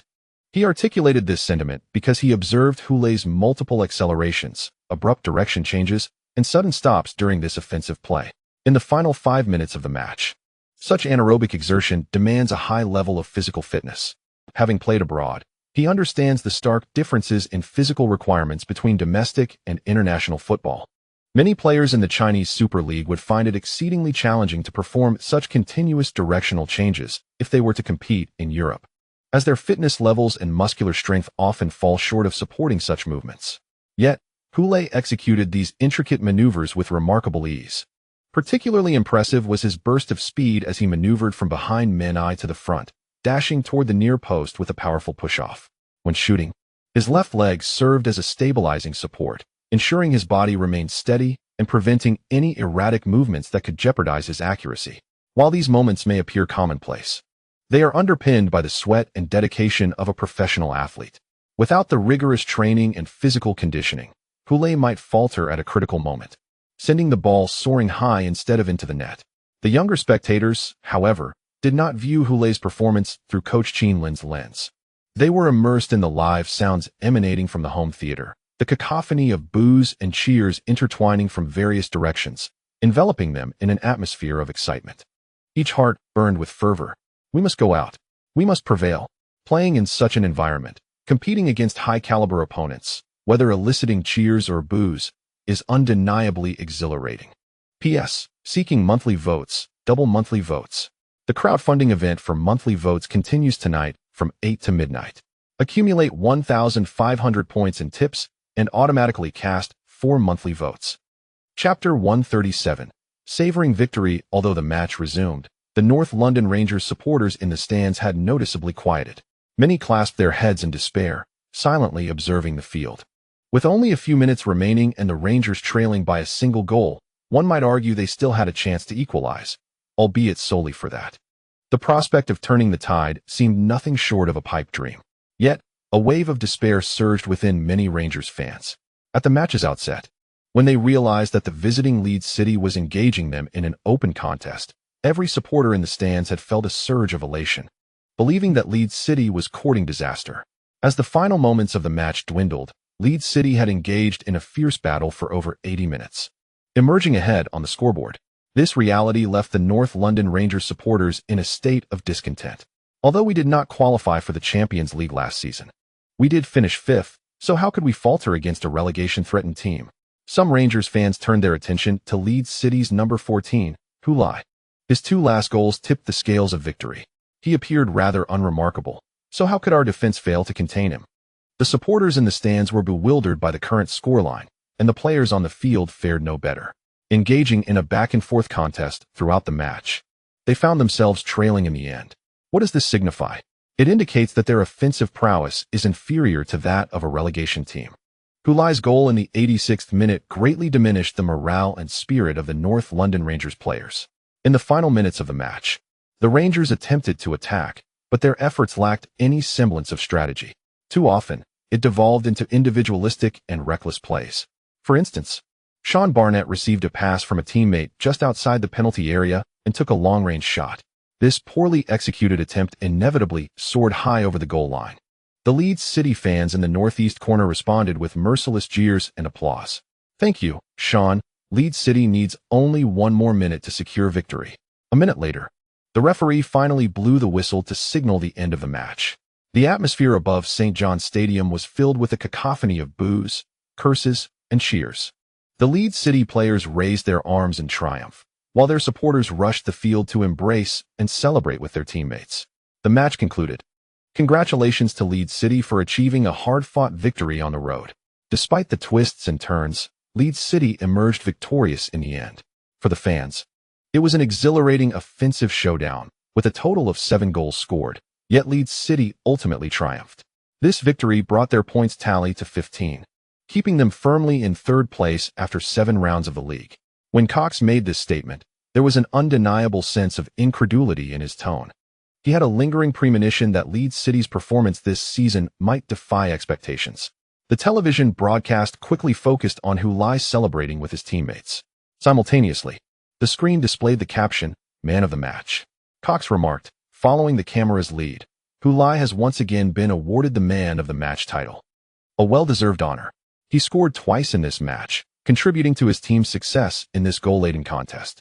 Furthermore, he maintained his position at the top of the league's scoring chart with 8 goals. It is truly astonishing, ladies and gentlemen. Despite my repeated expressions of surprise, I must reiterate my astonishment. Who could have anticipated that this Chinese player would deliver such an outstanding performance at the season's outset? This is merely his 2nd season in the Premier League. His tally of goals in just 7 matches is rapidly approaching the total he achieved last season. I am uncertain where Hulai's limits lie, nor do I know if his next opponent, London Bridge, will be able to halt his scoring prowess. What I do know is that a star is ascending on the Premier League stage. He is a hero of Chinese football and a champion for Leeds City. The fans in the stands are fervently cheering and applauding Hulai, especially in the presence of Sean Barnett, which only fuels their enthusiasm. While Barnett did score in this match, his provocative celebration afterwards rendered him a jester in the eyes of all Leeds City supporters. Of course, had the North London Rangers triumphed, and if Leeds City had lacked Hulai, the fans would have had to endure watching Barnett celebrate unabashedly, regardless of their displeasure. Fortunately, Leeds City has Hulai, who not only surpassed Barnett in personal goals, but also propelled Leeds City to victory with his 2 goals. Now, witnessing Barnett's look of disappointment brings immense satisfaction to the Leeds City fans. "Guys, I have a suggestion. I think we should compose a song for Hu," David Miller exclaimed, observing Hulai celebrating with his teammates. "Then we can sing it during matches, cheering him on and showing him that we stand united." This idea was met with enthusiastic approval from his companions. "Once we return to Leeds, let's gather everyone at the White Rose for a meeting to discuss this properly," David Miller decisively concluded, and thus the plan was set in motion. They continued to watch the Leeds City players reveling in their victory, feeling an unprecedented sense of joy and fulfillment. This is the Premier League, the arena of a team that consistently ranks among the top 6. Yet we have triumphed on their home turf. It is hard to believe we accomplished this. As the Leeds City players emerged from the dressing room and boarded the bus to return home, they encountered the loyal fans who had traveled to support them.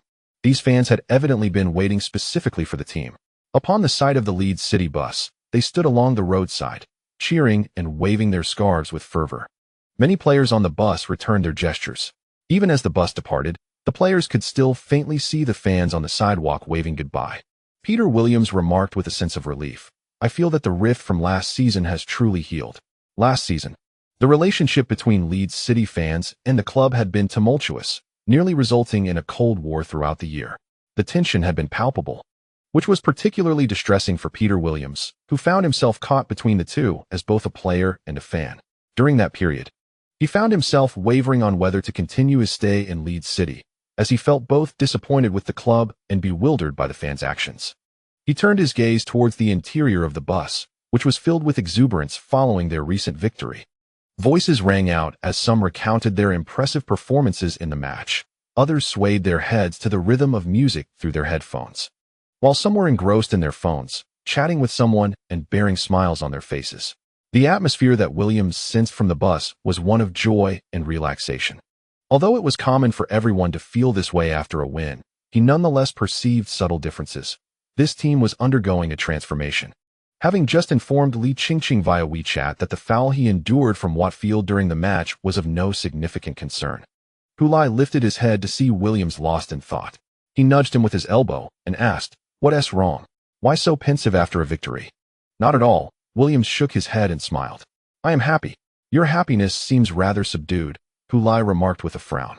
To this, Williams responded earnestly, "I dare not be too joyful, lest I become overconfident." What is the harm in being overconfident? Football does not have perpetual victors. If we cannot smile after a win for fear of future losses, when will we ever have the chance to rejoice? Hulai retorted, pouting. "If I am not mistaken, our next match is against London Bridge, right? Shouldn't you relish this moment? If we lose to London Bridge next round, there will be no opportunity for happiness then." Williams shot him a glare. "Do not speak carelessly, Peter. There is an ancient Chinese saying, 'Life's joys should be fully enjoyed while they last.'" Hulai recited the line from Li Bai in Chinese, then switched to English to explain. "It means one should rejoice wholeheartedly when the moment calls for it, so as to avoid regret. Listening to your Chinese grandfather's ancient wisdom would greatly benefit you." "Hey, why is it Chinese grandfather?" Williams protested Hulai's term. "Because China has a history far older than yours in England. Historically speaking, China is indeed your grandfather." Hulai replied teasingly, "Do you think I meant to refer to myself as your grandfather? Don't be ridiculous, Peter. I would never take such a liberty. Who has ever tried to claim an advantage by aging themselves?" Williams was rendered speechless by Hulai's banter, and Hulai, satisfied with his response, returned to his phone to chat with Huang Gu and Lao Wang, fully enjoying the relaxation that followed their victory. Despite Hulai's exuberance, Williams' brows remained furrowed. He couldn't shake the feeling that something was amiss. Park Chun-tae, the stadium announcer at London Bridge, was calling the name of the goal scorer. Amidst the announcement, Park Chun-tae spread his arms and ran towards the substitutes bench, embracing the jubilant substitute players of London Bridge. The Korean reporters in the media section cheered with delight as the live score flashed across the large screen, 2-0, with the home team London Bridge leading Albion. In the 80th minute, their compatriot Park Chun-tae's goal nearly sealed the victory, extinguishing any lingering suspense in the match. Fully recovered, Park Chun-tae finally revealed his formidable prowess. "His current form fills me with anticipation for the upcoming encounter between him and Hulai." After the cheers, the Korean journalists in the press box engaged in lively discussions. It was evident that London Bridge would secure all 3 points at home, without any doubt. What they looked forward to next was the away match against Leeds City, which would also serve as a direct confrontation between Park Chun-tae and Hulai. For the Korean reporters, this was a revenge match following the national team's defeat against China in the final round, a loss that had lingered heavily on their minds, especially with the series of events leading up to the match, ranging from the lesser-known stories of Hulai and Park Chun-tae on the plane to the collective booing of the Korean national anthem by Chinese fans. Any incident could deepen the animosity between the two nations in football. Following the national team's loss, the Korean journalists naturally hoped that Park Chun-tae would triumph over Hulai in the Premier League. As the only two Asian players competing in the Premier League, their rivalry carried an implicit significance of vying for the title of Asia's finest. The victor would symbolize the entire continent. The journalists, however, conveniently overlooked the fact that Hulai currently ranked higher than Park Chun-tae in both the Premier League scoring chart and standings. They assumed it was a duel between the two, believing that whoever emerged victorious could vanquish the opponent. As long as Park Chun-tae could defeat Hulai, he would successfully defend the honor of being Asia's shining star. P.S. Seeking monthly tickets during the double-month ticket period. It's the last day, please everyone. Chapter 138. Tranquil days. The Korean journalists have arrived again. When the Chinese reporters spotted figures with black hair and yellow skin outside the Leeds City training base, they immediately knew who had come. The familiar faces of yellow-skinned, black-haired individuals were often seen here, all of whom were journalists from Chinese media. There were also Chinese students, but they would come only occasionally and did not camp out here daily like the reporters, as they still had school to attend. Moreover, since Hu Lai had been playing here for nearly a year, even the occasional visiting students had likely obtained his autograph and photo by now, rendering daily visits unnecessary. If a stranger appeared, particularly if they looked older, it could only be a Korean journalist. Traditionally, the Korean reporters operated primarily in London, as Park Chun-tae played for London Bridge. Their last visit to Leeds City was prompted by London Bridge's victory in the League Cup, where they came to boast. This was fueled by Hu Lai scoring 5 goals in his first 3 Premier League matches, igniting a wave of patriotic fervor among Chinese fans online, who began to compare Hu Lai and Park Chun-tae, asserting that Hu Lai was the true Asian luminary. This incident has ignited a dispute between Chinese and Korean football fans online. At that moment, Korean journalists were incredibly displeased, yet they found themselves powerless to argue. For Hu Lai's performance undeniably surpassed that of Park Chun-tae. Both players were in their inaugural season in the Premier League. Park had managed to score only 3 goals after half of the season, while Hu Lai achieved 5 goals in just 3 matches. The disparity was clear. Regardless of their frustrations, the Korean journalists could not find fault in this matter. Fortunately, shortly thereafter, Park Chun-tae's team, London Bridge, secured the League Cup championship, which allowed the Korean journalists to feel a sense of vindication. They eagerly traveled over 300 kilometers to Leeds to interview Hu Lai, eager to flaunt the fact that their Park Chun-tae had clinched the League Cup title, heralding him as a true Asian luminary. Since his arrival in Europe, Park Chun-tae has consistently collected championships, becoming the Asian player with the most titles in European football history. His accolades include 2 Copa del Rey titles, 1 UEFA Europa League title, 1 Spanish Super Cup title, and 1 English League Cup title. Among these, the UEFA Europa League title holds the most significance.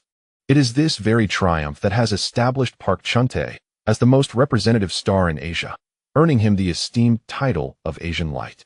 In contrast, the 22-year-old Hu Lai appears as the younger sibling to the 30-year-old Park, who has already amassed 5 championships. Yet, with Hu Lai's current momentum, it seems a matter of time before he surpasses Park Chun-tae, contingent upon a stroke of luck. However, Korean journalists believe that even if Hu Lai eventually outshines Park, it would merely be due to Park's advancing age and natural decline in form.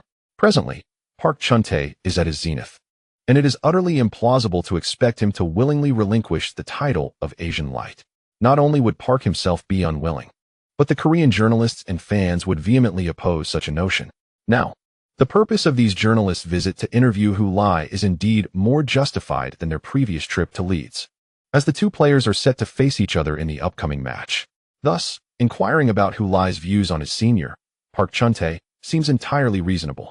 The Chinese journalists cannot object to their Korean counterparts interviewing Hu Lai, yet they are well aware of the underlying intentions of the Koreans, leading them to exchange discontented remarks on the side. Mr. Hu Lai, how do you personally perceive the upcoming match against London Bridge? At least the Korean journalist displayed some intelligence by refraining from asking the foolish question of whether Hu Lai felt pressured by Park's recent goal-scoring performance. I haven't given it much thought. Every match is of utmost importance to us. As a relegation-threatened team, our objective is to earn every point we can. Upon hearing Hu Lai's words, the Korean journalist couldn't help but smirk, thinking, "You're currently 3rd in the league. What are you worried about relegation for?" Seemingly reading the thoughts reflected in the expressions of the Korean journalists, Hu Lai replied earnestly, "Although we are presently ranked 3rd, the league is extremely lengthy. We have yet to complete the preliminary rounds of the 38th match day. Thus our current standing does not guarantee our successful relegation. London Bridge is a formidable team. Although we are playing on home ground, it does not diminish the disparity in strength between the 2 teams." At this moment, Hu Lai recalled Coach Zhao and suddenly grasped the earnest intent behind his insistence in the media that Shining Star's season objective was relegation, rather than contending for the championship. The season is lengthy, and anything can happen. It is prudent to remain humble and cautious. However, to the ears of those South Korean journalists, Hu Lai's remarks seemed like a deliberate display of arrogance. How could one claim relegation when sitting in 3rd place in the league? Should London Bridge, position 6th, also be fighting for survival? They perceived Hu Lai as slippery and insincere, believing he spoke nothing but falsehoods. One reporter boldly inquired, "You and Park Chun-tae both scored in the last match, and you are currently the only two Asian players competing in the Premier League. What are your thoughts on your senior, Park Chun-tae?" Upon hearing this question, the Chinese reporters outside grimaced in discontent, cursing the audacity of the South Koreans. On one hand, they were trying to undermine Hu Lai, while on the other, they were forcibly elevating Park Chun-tae in Hu Lai's presence. While the facts were accurate, the manner in which they were presented was quite displeasing. Indeed, both Hu Lai and Park Chun-tae scored in their last match, yet Hu Lai netted 2 goals, whereas Park Chun-tae managed only 1. Moreover, while Park Chun-tae is rightfully considered a senior, the cultural dynamics in China do not adhere as rigidly to the hierarchies of seniority as in South Korea. What was the intention behind emphasizing Park Chun-tae as Hu Lai's senior? To suggest that Hu Lai should be more respectful when meeting Park Chun-tae, or to imply that their status is superior? Chinese journalists felt a surge of irritation, yet Hu Lai's expression remained unchanged, adorned with a smile as he replied, "Both of us represent Asia, so regardless of who wins, it is a victory for Asian football. As for Brother Park, I only learned after the national team match that he had not yet fully recovered at that time. Therefore, seeing him score in the last match brought me joy, as it signifies that he has healed, and I am happy for him." The Chinese journalists listening were unable to contain their admiration for Hu Lai's poised response. The South Korean reporters were intent on establishing a hierarchy between the two Asian players in the Premier League, yet Hu Lai asserted that regardless of the outcome, it is a triumph for Asian football. Such perspective is truly commendable. Well said, "It is the glory of Asian football," exclaimed a Chinese journalist in exuberance, intentionally mocking the South Korean reporters. The same event, under the scrutiny of reporters from China and South Korea, unfolded in 2 divergent narratives. Chinese media portrayed Hu Lai's dignified response to the South Korean journalist's provocations as commendable, earning him widespread acclaim. Conversely, the South Korean media interpreted the incident differently. What does it mean to proclaim that it is all the glory of Asia? The glory of Asia clearly rests solely upon the shoulders of our beloved Hu Lai. Is it not shameless for Hu Lai to impose himself in such a manner? Consequently, Chinese fans regard Hu Lai as mature and composed, while Korean fans deem him utterly shameless. This situation has provided a remarkable opportunity for both nations to engage in profound exchanges, encompassing heartfelt greetings to each other's families, a fervent rush to adopt orphans from one another's countries, and expressions of sympathy towards each other's disabled individuals. Oh, how serene the passage of time is. Yang Zhongxun glanced at Hu Lai, who had settled on the sofa after dinner, engrossed in his phone. "You are the least qualified to utter such words. The online discourse regarding you and Park Chun-tae has escalated tremendously." Hu Lai waved his hand dismissively. "In times like these, one must remain tranquil, Uncle Yang. Regardless of the winds from all directions, I stand steadfast." Yang Zhongxun nodded. "Indeed, it is only you who could maintain such composure. Were it anyone else in this situation, they would have long been rendered utterly flustered." "Uncle Yang, are you suggesting that I possess a thick skin?" Hu Lai was quite self-aware. Yang Zhongxun chuckled heartily, waving his hand. No, you are overthinking it, Hu Lai. This is your strength, your fortitude. Uncle Yang, if you refrain from uttering the word dirty next time, I might just believe you." Hu Lai adjusted his posture, pondering. It's not really about being particularly courageous. Every match carries its own pressures. Aren't professional players accustomed to such challenges? It's nothing extraordinary to me. That's because you haven't seen the Koreans who have come to berate you. They've been attacking you beneath your posts, only to be reported by the team responsible for managing your account. Hence, you perceive this tranquility. Report? Why bother with that? Wouldn't it be simpler to just block them? Hu Lai's eyes widened in surprise. Blocking would make you appear petty. Reporting, on the other hand, is a procedural act, exercising the compliant rights granted by the platform. It is a reasonable application of the platform's rules. Platform rules? Hu Lai scoffed, shaking his head. He wasn't particularly fond of that term. I have my own means of resolution. What means? Winning the duel against Park Chun-tae will silence those voices, will it not? You are overly optimistic, Hu Lai. You are provoking a pack of rabid dogs. Whether you win or lose, they will relentlessly pursue you. Hu Lai chuckled at this. Fortunately, I learned the 72 styles of dog whipping from an elderly gentleman back in my hometown. Let them come. I shall meet them head on. Yang Zhongxun paused for a moment at Hu Lai's words, then broke into laughter. Indeed, you excel at this. He recalled someone who had now fallen to coaching a lower-tier league team. Hu Lai had indeed brought that individual down with his relentless and straightforward approach. Seeing that Uncle Yong agreed with his perspective, Hu Lai decided to shift the topic, comfortably stretching on the sofa. David Miller, with a serious expression, surveyed the faces around the table.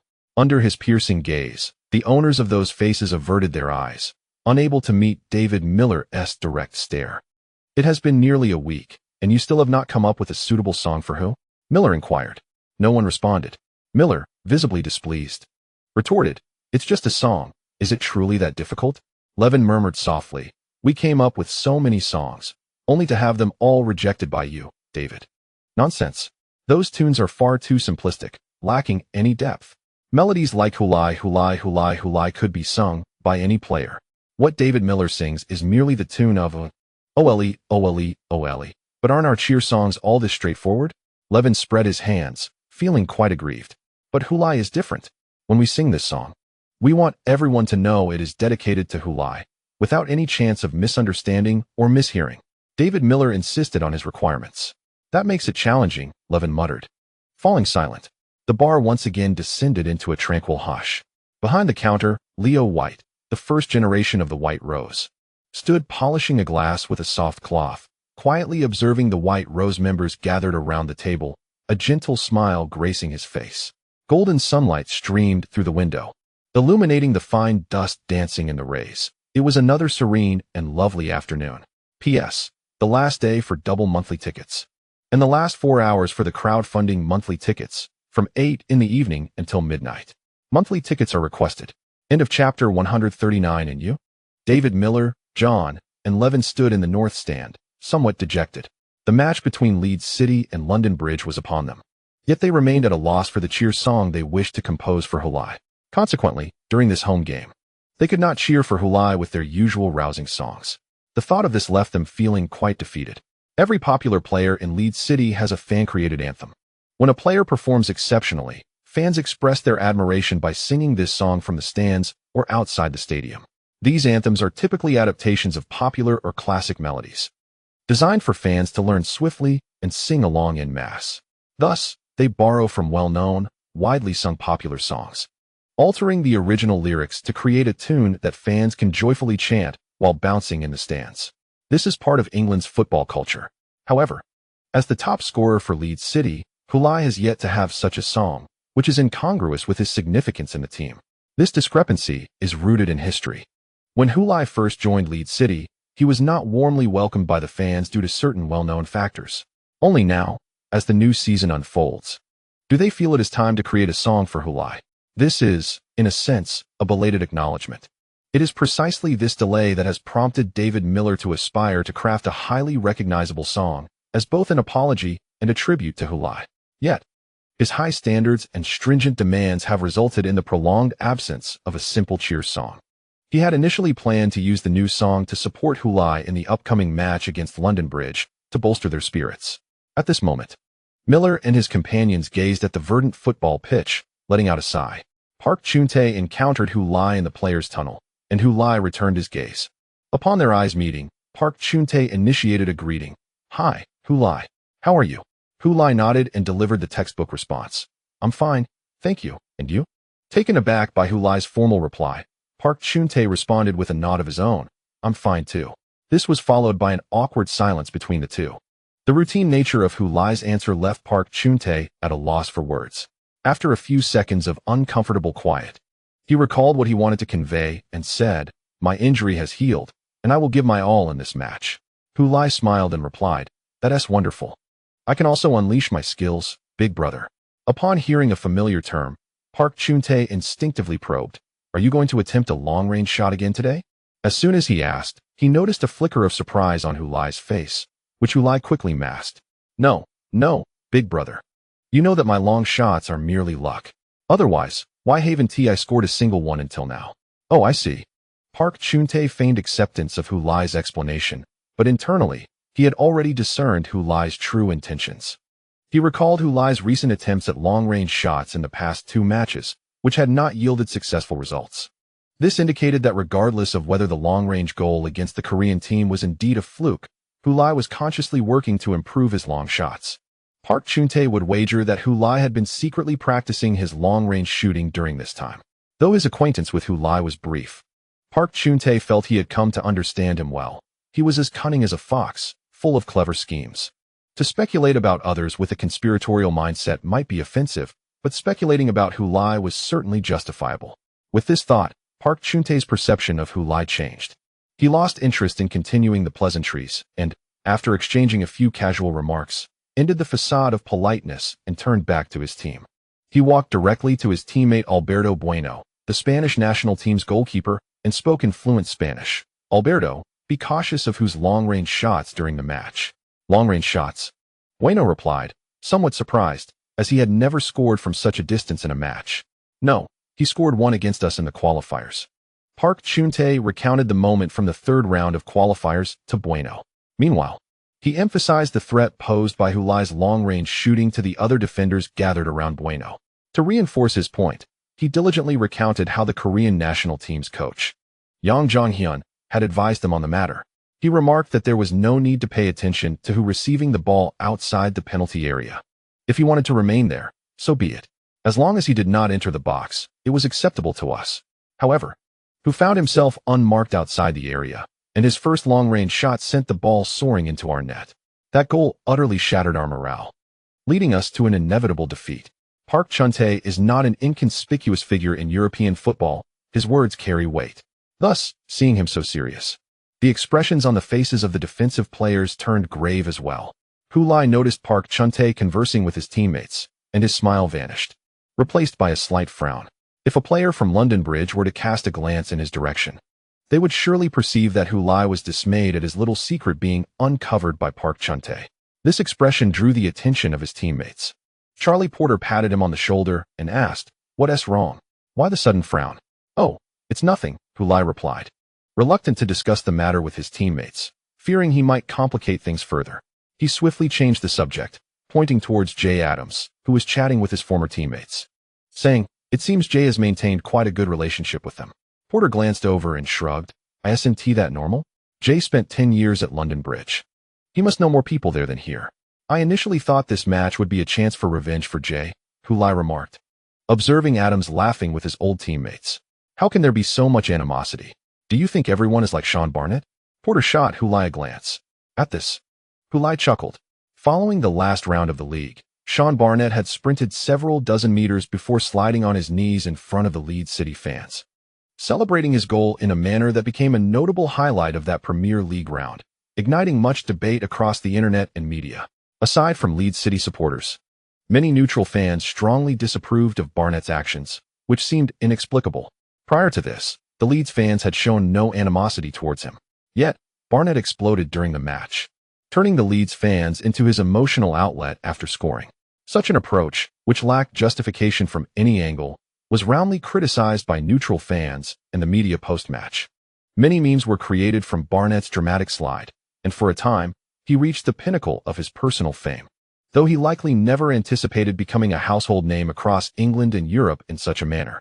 "Jay, it truly brings joy to see you embarking on a new journey at Leeds City. But honestly, I feel a bit regretful about your shift to a defensive position," remarked James Montgomery, clad in the blue jersey of London Bridge, adorned with a yellow captain's armband. Jay Adams smiled calmly and replied, "Initially, I had some regrets and hesitations, but now I have completely moved past that. I have come to realize that my previous fixation on becoming an exceptional attacking midfielder may have been misguided. The position I currently occupy is perhaps the most suitable for me. Who knows? I might even earn a place in the England squad as a defensive midfielder in the future. James, we could become teammates then." Montgomery, however, was not particularly concerned about Adams' casual mention of national team selection, viewing it merely as a self-affirmation from Adams. What truly resonated with him were Adams' earlier words. "As long as you find joy in what you do, Jay, I am delighted that after all these years, you can finally play the game with a smile. Relish this match. Do not hold back." He extended his hand towards Adams, who, after a firm handshake, replied, "Thank you. James, you are a wonderful brother and an excellent captain. Although I am no longer part of London Bridge, I will forever cherish the days spent playing there. I will give my all, for I wish to show those who once cared for me that I am doing well now." After their handshake, they parted ways. Jay Adams returned to the Leeds team, while James Montgomery stepped back into the ranks of London Bridge. Between them, the referee approached, holding the football and accompanied by the officiating team, calling out to both sets of players, "Gentlemen, save the reminiscing for later. It is time for us to commence the match." The players from both teams grasped the hands of the young ball boys beside them and proceeded onto the field behind the referee. The corridor echoed with the crisp sounds of numerous cleats striking the marble floor, resembling the urgent beat of war drums. This chapter concludes. Chapter 140. Encountering a tough opponent in this home match, Leeds City maintained an aggressive attacking strategy, launching relentless assaults on the London Bridge goal from the very outset. In contrast, London Bridge opted for a tactical approach of defending and counterattacking, first solidifying their defense before plotting their retaliatory strikes. They were fortunate to possess a remarkably swift forward, Park Chun-tae, which suited their counterattacking style perfectly. By the time commentator Cox remarked on this, 25 minutes had elapsed in the match, and the score remained 0-0. Overall, Leeds City had the upper hand with numerous attacking opportunities, yet they failed to breach the defenses of London Bridge. London Bridge was renowned in the Premier League for their formidable defense, and with a forward like Park Chun-tae, who possessed a speed advantage, their counterattacks were all the more potent. However, despite his speed and dribbling finesse, Park Chun-tae's finishing was somewhat lacking. Consequently, he had only netted a single goal this season in the Premier League, his recent strike against Albion. Had he not scored, he would have entered this match against Hulai still in a state of stagnation, which would have left the Korean journalists in the media section feeling somewhat embarrassed. Given London Bridge's defensive posture and limited attacking opportunities, it was not surprising that they had yet to score. Leeds City, while continuously attacking and creating chances, also found themselves unable to convert, largely due to the performance of their main striker, Hulai. Today, Hulai made numerous attempts at long-range shots from outside the penalty area, yet his accuracy left much to be desired, lamented He Feng with a furrowed brow. However, there was little that could be done. Even during his long-range efforts, he was closely marked by defenders from London Bridge, making it exceedingly difficult to find the right shot amidst such physical contest. As a commentator from China, it is imperative to consistently support one's players. Should he falter, one must hastily concoct excuses, for that is the mark of a competent commentator. There is no necessity to critique Hulai, for his past performances have been commendable, bestowing upon him a certain degree of immunity. At such moments, to speak of objectivity and neutrality seems rather pretentious. Yen Kong also sought to justify Hulai's frequent long-range attempts from outside the box. London Bridge, employing a defensive counterattack strategy, had fortified their defense within the penalty area, with their players often retreating deep, creating a congested space with little room for movement. Thus, it was entirely reasonable for Hulai to attempt long shots. Park Chun-tae's gaze turned towards Hulai, a flicker of satisfaction crossing his mind. Indeed, his prediction was correct, as Hulai's long-range attempts had noticeably increased in this match. Having alerted his teammates, London Bridge was now well prepared, rendering Hulai's efforts utterly ineffective. Not once did his shots even come close to the goal frame. Observing Hulai, who was now clutching his head in frustration after yet another wayward shot, Park Chun-tae felt a subtle smile creeping onto his face. He sensed that the pent-up frustration from the previous qualifiers had finally begun to dissipate. Little did Hulai realize that the same tactics would no longer be effective against him. The goalkeeper for London Bridge, Bueno, withdrew his gaze from the goal, where the ball boy had promptly returned the ball to the field, yet he remained unperturbed, his focus shifting to Hulai. A hint of confusion clouded his thoughts.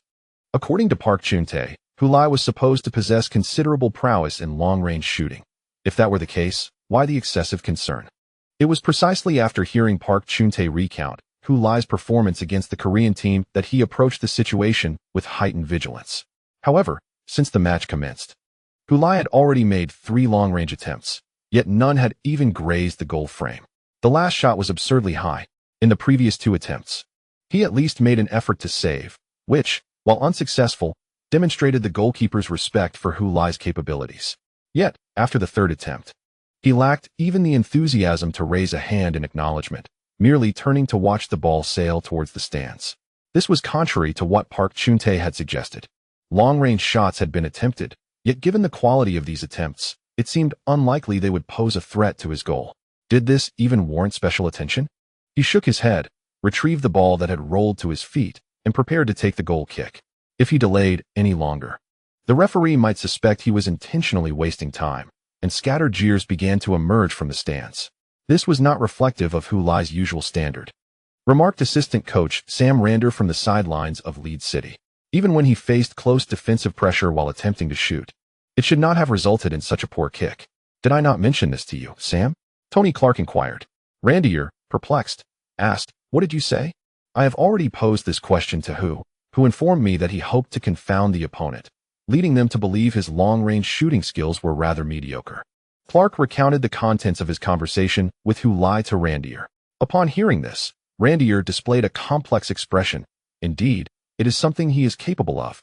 In this match, London Bridge intensified their defensive measures within the penalty area, leaving little room for Hu's movements, precisely the moment when his long-range shots could come into play.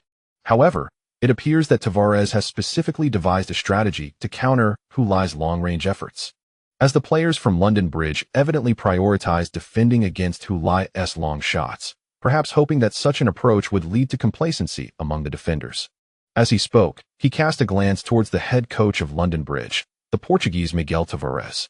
Tavares, expressionless, stood on the sidelines observing the game, his face revealing no emotions regarding the current situation. This was understandable. The match had barely commenced for 30 minutes, and the unfolding events were uncertain. In reality, Tavares felt a sense of reassurance for his players. They were indeed faithfully executing the tactical arrangements, even exceeding expectations. They accomplished more than I had required. I instructed them to closely mark Hulai and observe their performance in the game. Even when Hulai attempted long-range shots from outside the penalty area, they did not grant him any leniency. If we continue to play in this manner, as our stringent defense thwarts Leeds City's attacks time and again, they will inevitably grow increasingly anxious, and that will be our moment to counterattack. Patience is all that is required. Hulai's long-range attempts were not solely driven by his desire to shoot. A significant factor was London Bridge's commendable defensive capabilities within the penalty area, particularly their two central defenders, both in terms of individual skill and mutual understanding, rank among the best in the Premier League. George Burks and Tim Martin. Not only are they the primary central defensive duo for London Bridge, but they also serve as the main partnership for the England national team. Tim Martin, standing at an impressive height of 1.96 meters, excels in aerial duels and boasts exceptional frontal defending. His drawback lies in his slow turning and running speed. Although Burks stands at 1.88 meters, nearing 1.90, his lean physique grants him remarkable agility, compensating for Martin's shortcomings. Together, they complement each other seamlessly, forming a legendary duo of ironclad defenders for both London Bridge and the England squad. This was Hulai's first encounter with this golden partnership of defenders. When he transferred to Leeds City last season, the home and away matches between Leeds City and London Bridge had already concluded. From the very beginning of the match, he felt the weight of pressure emanating from these two world-class central defenders. When they looked down at him, it felt as though giants were gazing at a diminutive figure. After arduous training, Hulai's physical confrontational abilities proved inadequate against the two central defenders, particularly Tim Martin, whose strength dwarfed his own. When Hulai attempted to maneuver around Martin with his positioning, he was met by the agile Bilks. Despite being temporarily outpaced by Hulai, Bilks, with his long legs, could swiftly close the gap. Hulai was not limited to long-range shots. He had previously sought opportunities near the goal. On one occasion, it seemed he had a clear chance. But just as he struck the ball, Bilks intervened, causing him to miss entirely and nearly injuring his knee. To be honest, despite his current standing as the top scorer in the league, it does not imply that he can effortlessly traverse the Premier League. He has experienced matches where he was stifled by defenders and failed to score, as well as instances where he squandered golden opportunities due to opposing defenses. He is neither omnipotent nor invincible. When confronted by Bilks and Martin, he often found himself at a loss. Thus, he proactively sought opportunities for long-range shots outside the penalty area, hoping to distance himself from the seemingly telepathic duo or to draw them out of the box, thereby creating space for his teammates. As a forward, scoring goals is undoubtedly paramount. However, when such tasks prove unfeasible, facilitating opportunities for teammates is equally significant. For instance, when his smaller frame offered no advantage against Martin, he would pass Martin off to the captain, Lorenzo, and confront Bilks himself. allowing the remaining teammates to focus on the attack. These could include the late-arriving Jaya Adams, the versatile Peter Williams, or the slippery Ismail Kamara. P.S. I express my gratitude for everyone's ardent support in March. As April arrives, I humbly request your continued backing. Chapter 141. Better late than never. Kamara prepared to break through but faced staunch opposition as the defenders swiftly closed ranks, denying him any depth to exploit. Simultaneously, other London Bridge players converged upon him. With a frustrated click of his tongue, Kamara had no choice but to pass the ball. Recently, playing felt akin to a supercar equipped with a V12 engine, boasting 1,000 horsepower. Yet relegated to crawling through congested city streets at no more than 20 kilometers per hour. The frustration was palpable. His speed advantage rendered useless against the densely packed defensive formation of London Bridge, leaving him to engage in a cycle of receiving and passing the ball. This was far from the style of play Kamara relished. He felt stifled. A thought was forming in his mind, growing increasingly intense. This notion compelled him to want to ruthlessly dismantle London Bridge's defense, to lay them low and trample upon them, scattering their tightly knit formation to the winds. Peter. Seizing the opportunity presented by a dead ball, Kamara approached Williams and, with a somewhat clumsy grasp of English, awkwardly stated, "In a moment, pass the ball to me." Williams furrowed his brow, responding, "But they haven't given you any space to break through." Kamara shook his head, using his limited understanding of English as an excuse to turn and run away. Having expressed himself, it was now Williams's responsibility. Observing this, Williams once again recognized the advantages of learning French swiftly. He contemplated whether to discuss with Miss Delphine Isabella the possibility of increasing their lessons from 3 times a week to 4. "Ismail is right, Peter. You can return the ball to him," interjected Jay Adams, who had overheard their conversation. It was evident that both Hu and the captain had been tightly marked by their defense, no matter how much they passed the ball around outside. It was challenging to secure a better opportunity. Relying solely on passing to unsettle the opponent's defense was futile. He understood London Bridge well, and their defensive rigor was ingrained in their very DNA. As a former player of London Bridge, Jay Adams's words held considerable weight, prompting Williams to furrow his brow thoughtfully. They would not reveal any weaknesses through such simple back-and-forth exchanges. In front of their defensive line, with Montgomery serving as a defensive midfielder, their defensive structure was sound. Mere passing would not suffice to disrupt them. In such circumstances, if Kamara could leverage his skills to penetrate the London Bridge defense, perhaps he could draw some of their defensive focus, thereby creating openings and opportunities. Although Jay Adams was now a defensive midfielder, he had previously occupied the same position as Williams and possessed ample experience in orchestrating attacks and identifying vulnerabilities in opposing defenses. Finding Adams's insights valuable, Williams humbly replied, "I will give it a try, Jay, thank you." "There's no need for such formality," Adams said with a smile, shaking his head before turning to sprint back to his position.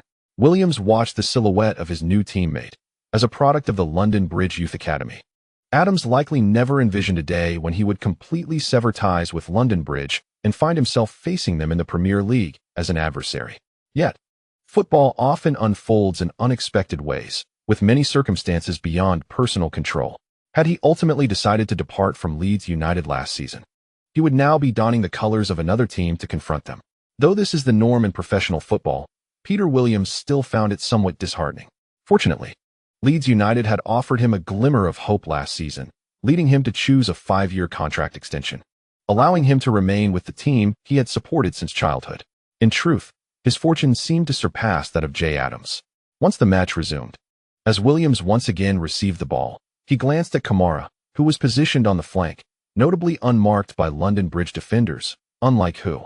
When Kamara was not in possession, the London Bridge players did not regard him with much concern.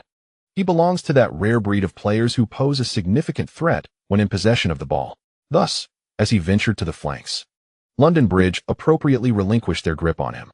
Williams was acutely aware that with his pass, London Bridge's defense would inevitably shift, applying pressure on Kamara. Nevertheless, he chose to execute the pass.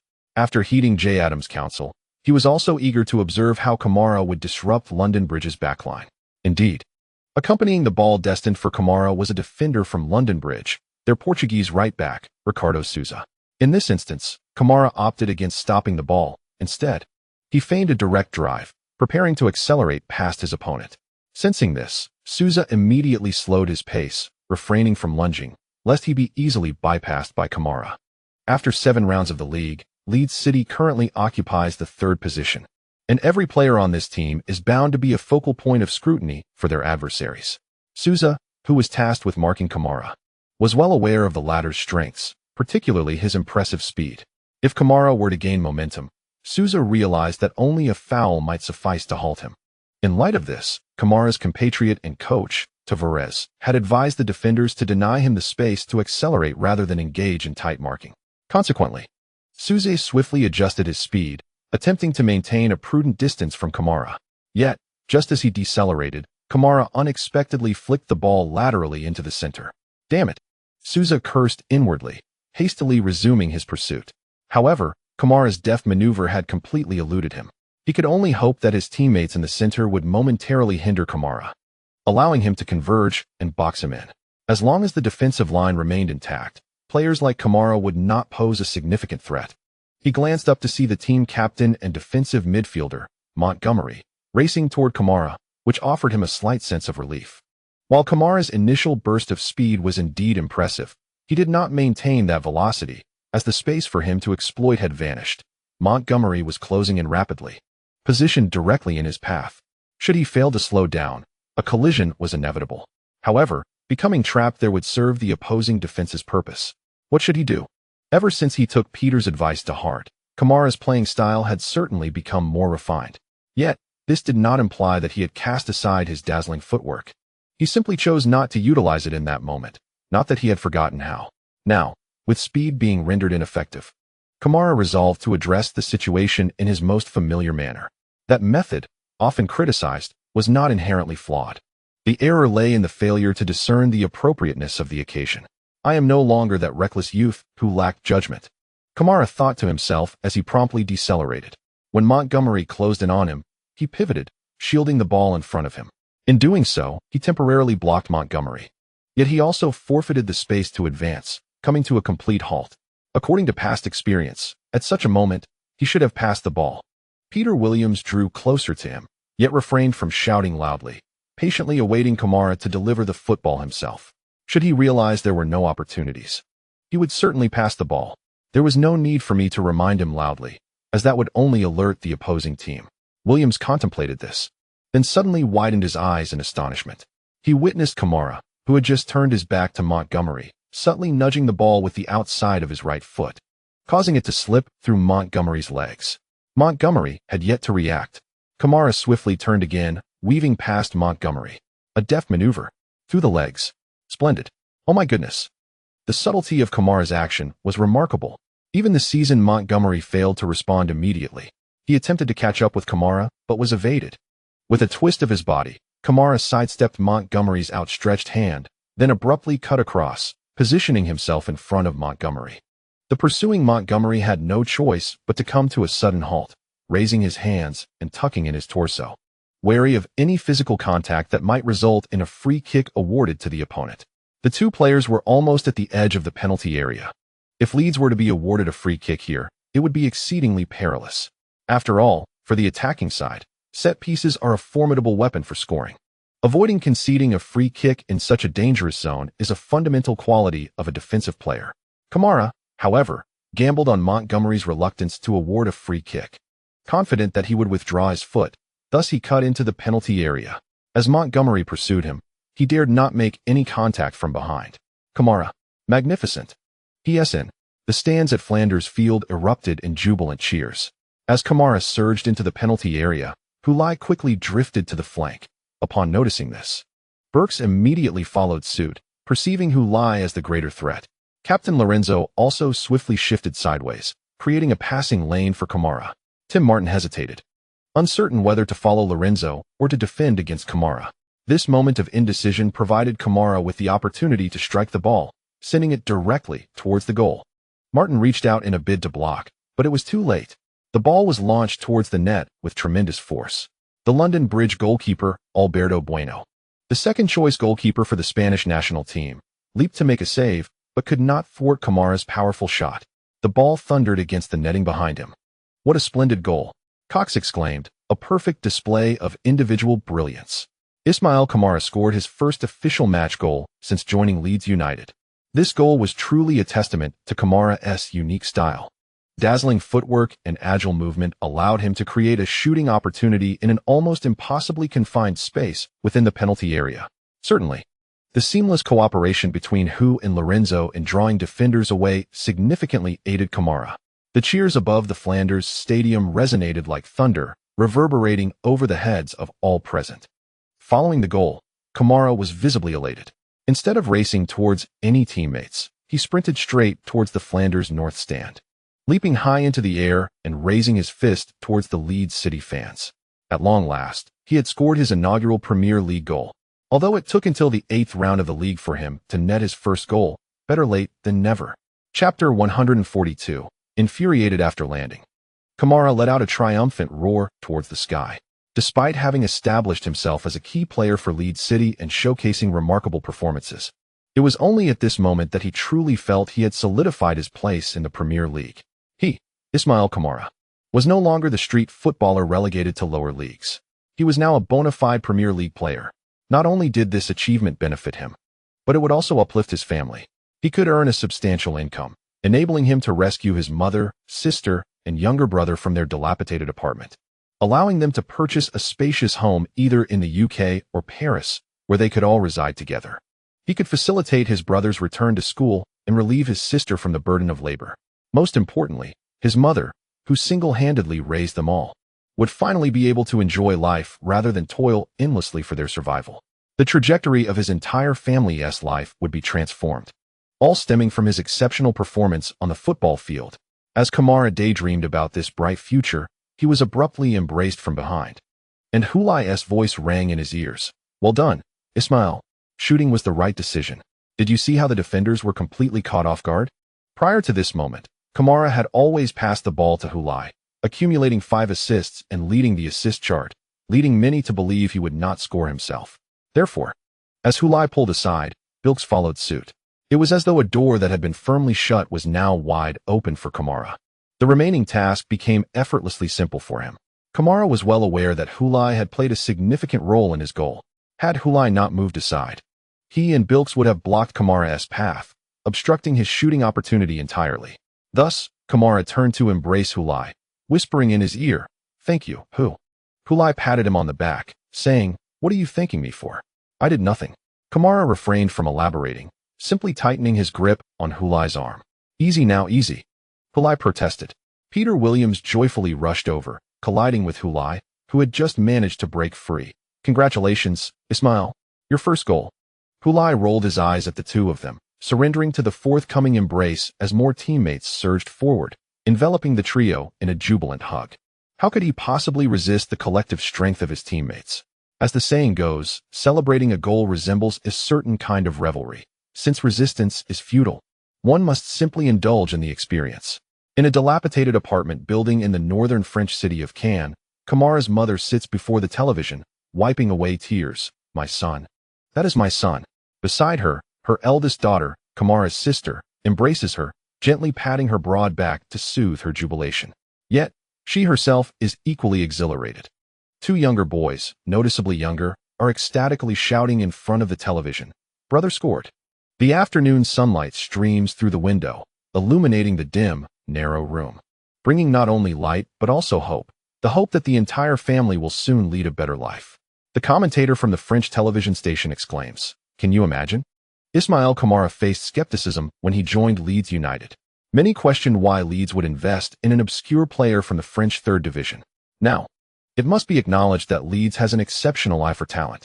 Allow me to introduce Ismail Kamara, an 18-year-old prodigy, who has already contributed 5 assists and 1 goal in the Premier League this season. A star is rising.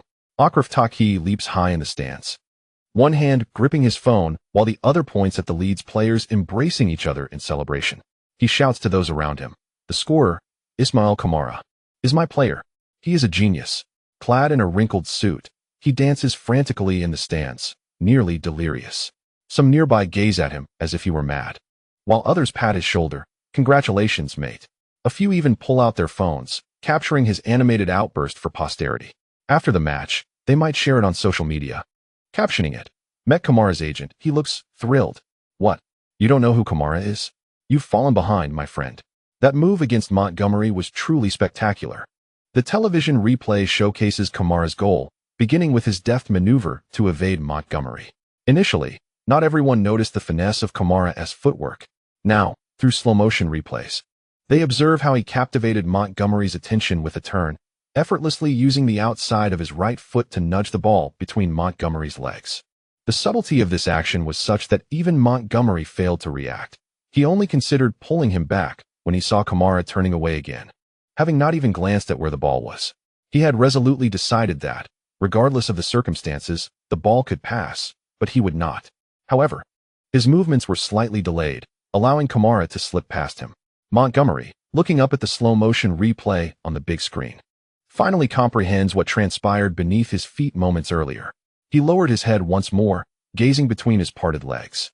To his astonishment, he had been nutmegged. His eyes shifted towards the Leeds players, who had concluded their celebration and were returning to their half. Montgomery effortlessly located Kamara among the throng of his teammates, who was beaming with unrestrained joy. No, he was no longer an unknown player. He had just outmaneuvered James Montgomery with a nutmeg. Montgomery could vividly envision how many times this moment would be replayed online, circulating far and wide. Let us revisit Kamara's exquisite skill. As he turned and deftly passed the ball through Montgomery's legs, truly a stroke of genius. Observing Montgomery, who was trailing behind, raising his hands in a futile attempt to halt his advance, it was rare to see him in such a disheveled state. Huh, Cox exclaimed, laughing with glee, relishing the spectacle as a neutral commentator, entirely unfazed by the unfolding drama.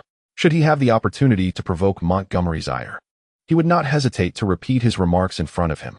Montgomery was a pivotal defensive midfielder for the England national team, harmoniously collaborating with Harry Bernard of the Stan Park Rangers, complementing one another splendidly. He was a quintessential defender, allowing Bernard the freedom to focus solely on offense without the dual responsibility of defending as he did at the Rangers. This illustrates Montgomery's defensive prowess. With three of England's finest defenders, London Bridge has emerged as one of the most formidable defensive teams in the Premier League, having set an astonishing record of conceding only 12 goals in a single season, a feat largely attributed to their captain, Montgomery.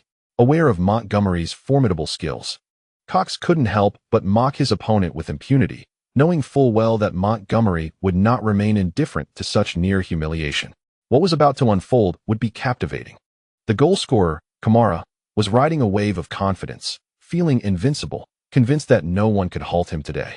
However, he was soon met with a fierce tackle from Montgomery, sending him sprawling forward while the ball remained at Montgomery's feet. No foul. Oh, here it comes. Montgomery executed a clean and decisive tackle. Cox's voice rang out loudly, exhilarated by the spectacle he had longed to witness. After retrieving the ball, Montgomery passed it away and turned to glance at Kamara, who had just risen from the ground. Casting a glare in his direction, Montgomery, with a scoff, remarked, "What's the matter, lad? Feeling weak? Show me that nutmeg skill you just pulled off."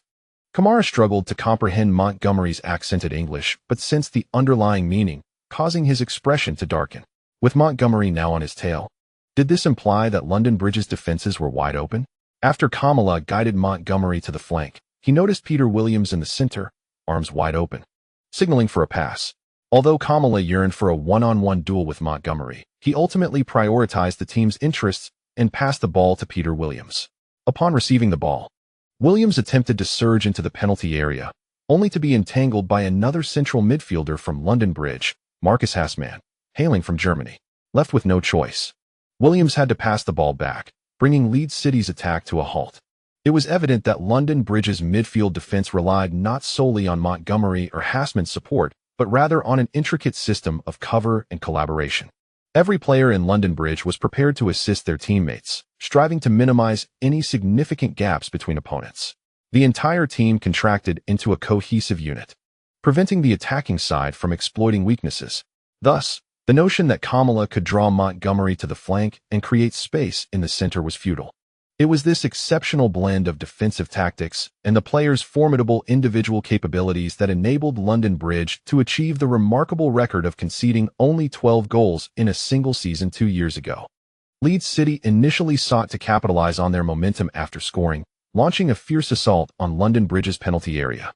However, not only did they fail to find success, but they also allowed London Bridge to mount several counterattacks, which posed a threat to Leeds City's goal.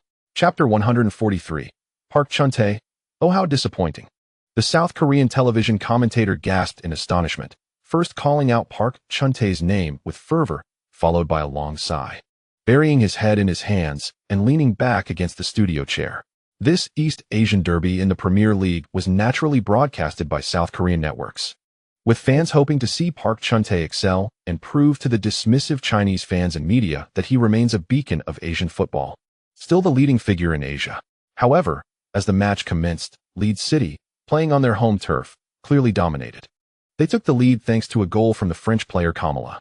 Park Chun-tae displayed promising performances during several counterattacks, yet his final touch lacked precision, preventing him from capitalizing on opportunities to score. A slight consolation for South Korean fans was that, although Leeds City scored, it was not Hu Lai who netted the goal, keeping the competition between Hu Lai and Park Chun-tae level. Earlier, London Bridge executed a swift counterattack, during which Park Chun-tae sprinted half the length of the field, received a pass from a teammate, and shot, only to see the ball sail over the crossbar. The commentators' startled reactions stemmed from this moment. No one online criticized the South Korean commentator for lacking composure, as countless South Korean fans in front of their screens were undoubtedly more exhilarated than the commentator himself. In the live broadcast, Park Chun-tae, after missing a shot, kicked the air in frustration, clearly dissatisfied with his failure to convert the opportunity. His disappointment in his own performance was palpable. Leeds City was mounting a vigorous attack, while London Bridge was frequently countering, and he hoped to seize the moment swiftly. Otherwise, continued squandering of chances might lead to missed opportunities altogether. Indeed, shortly after his blunder, Leeds City's coach, Tony Clark, made tactical adjustments, instructing the team to fall back into a defensive posture to prevent London Bridge from capitalizing on counterattacks. Although Clark was known for his eccentricity, he was not without wisdom. He recognized that attempting to breach the well-prepared defenses of London Bridge with sheer force was akin to colliding with a steel-reinforced concrete wall, an endeavor certain to result in injury rather than success. Thus, he opted for a more measured approach, slowing the game's tempo to recuperate stamina, which would enable Leeds to launch renewed offensives later on. As Leeds tightened their defense, London Bridge could not afford to remain passive. It was now their turn to initiate the offensive. It must be noted that every team possesses its own distinct temperament, excelling in certain areas while faltering in others. Leeds City, under Clark's guidance, exhibited the fearless spirit of youth, thriving in attack but struggling defensively. This season, despite scoring 13 goals, they had conceded 7, a figure that still reflects Clark's deliberate emphasis on fortifying their defense. Conversely, London Bridge was the antithesis of Leeds, being proficient in defense but lacking in offensive capabilities, particularly in structured play. When a defensively adept team encounters another that also adopts a defensive stance, they can find themselves at a loss, an ironic yet unsurprising predicament. After all, if London Bridge excelled in both defense and offense, they would not currently find themselves languishing in 6th place in the league standings. Last season, they failed to secure the championship, and even in the season where they set defensive records, they merely finished as runners-up, still falling short of the title. It is often said that in league play, defense determines the champion. However, London Bridge's over-reliance on defense, coupled with their lackluster attack, renders them unable to capitalize on their strengths. Of course, in the past 2 seasons, London Bridge has made numerous enhancements to their offensive strategy, including the acquisition of Park Chun-tae for a hefty sum of £35 million. For coach Miguel Tavares, this season represents his final opportunity. Rumors abound that should he fail to deliver a league championship, even with 2 years remaining on his contract, he would face dismissal at the season's conclusion. Since Tavares' arrival at London Bridge, he has indeed infused the team with his vision, elevating their defensive prowess to new heights. Yet, he still failed to resolve the team's offensive dilemmas, and the squad's performance has shown a downward trend over the past 2 seasons. Last season, they finished as league runners-up, and the season before that, they secured 3rd place. If things continue this way, they might plummet to 4th place in the current season. This is evidently at odds with the aspirations of the London Bridge club. Qualifying for the Champions League is their baseline expectation. If they cannot even secure a spot in the Champions League, can they still claim to be a prestigious club? As Leeds City tightened their defense, London Bridge pressed forward with their attack. During this period, they did create a few opportunities, but they were unable to equalize before the halftime whistle. The referee blew the whistle for halftime, and Leeds City entered the break with a 1-0 lead. However, the expression on London Bridge's coach, Tavares, was not one of urgency. He seemed unfazed by the one-goal deficit. Upon returning to the locker room, he addressed his players, saying, "A one-goal lead at halftime may be a commendable result for other teams, but it certainly is not for Leeds City's coach, Tony Clark. I would wager that Leeds City will continue to press forward in the second half, hoping to score more goals. Therefore, we must remain patient. We will undoubtedly seize the opportunity when they commit players forward and exploit their vulnerabilities through our proficient counter-attacking play." Tavares had indeed studied his opponent. However, it was not necessary to delve deeply. Through media reports and Leeds City's past performances, one could easily draw the conclusion. More than one English media outlet has labeled Tony Clark a madman, claiming he is solely focused on offense. Consequently, Sky Sports commentator Matthew Cox's remarks during the match regarding Leeds City's defense have become an internet meme. Remarkable. Leeds City's defense has made significant strides this season. Their coach, Tony Clark, has finally realized that when facing a fierce attack, he should tighten the defense rather than engage in an open contest.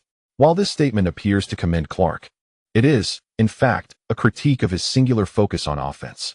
From this, Tavares surmised that Leeds City would indeed come out aggressively at the start of the second half, aiming to score with their offensive momentum. This was precisely the opportunity London Bridge awaited. Tavares's predictions were accurate. As the second half commenced, Leeds City resumed their vigorous assault, mirroring the intensity of the first half's opening moments. Observing this, Tavares did not rush to the sidelines to direct the game. Instead, he remained comfortably seated in the coach's chair with his legs crossed, seemingly employing this demeanor to instill confidence in his players, reassuring them that all was under control and there was nothing to worry about. Just play according to the original plan.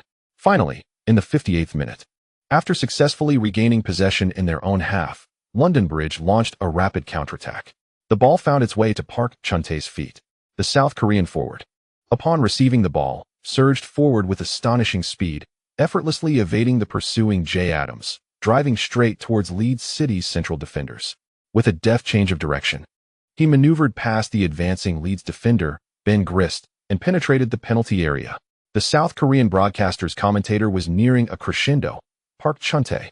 Park Chun-tae! Park Chun-tae!" Amidst his hoarse cries, Park Chun-tae faced the advancing goalkeeper, Van der Waal, and unleashed a strike. He directed the ball towards the far corner. The goalkeeper, Van der Waal, swiftly anticipated the trajectory, diving to his side and managing to graze the ball with his fingertips. "Oh!" The South Korean commentator nearly uttered a curse in frustration. His exasperation was palpable. Park Chun-tae's performance before this shot had been nothing short of impeccable. Yet this singular attempt was thwarted by the opposing keeper. The Leeds City fans had scarcely exhaled in relief when they witnessed a player clad in blue. Another forward from London Bridge, Scott Barnes, surging into the penalty area. The ball, deflected by Van der Waal, fortuitously landed at Barnes's feet. Before him lay an expansive open goal. He could score with his eyes closed. Barnes lifted his foot and struck, sending the ball sailing straight into Leeds City's net. London Bridge had finally equalized. Upon seeing the ball nestling in the net, Park Chun-tae's emotions became a tumultuous blend. He ought to have celebrated.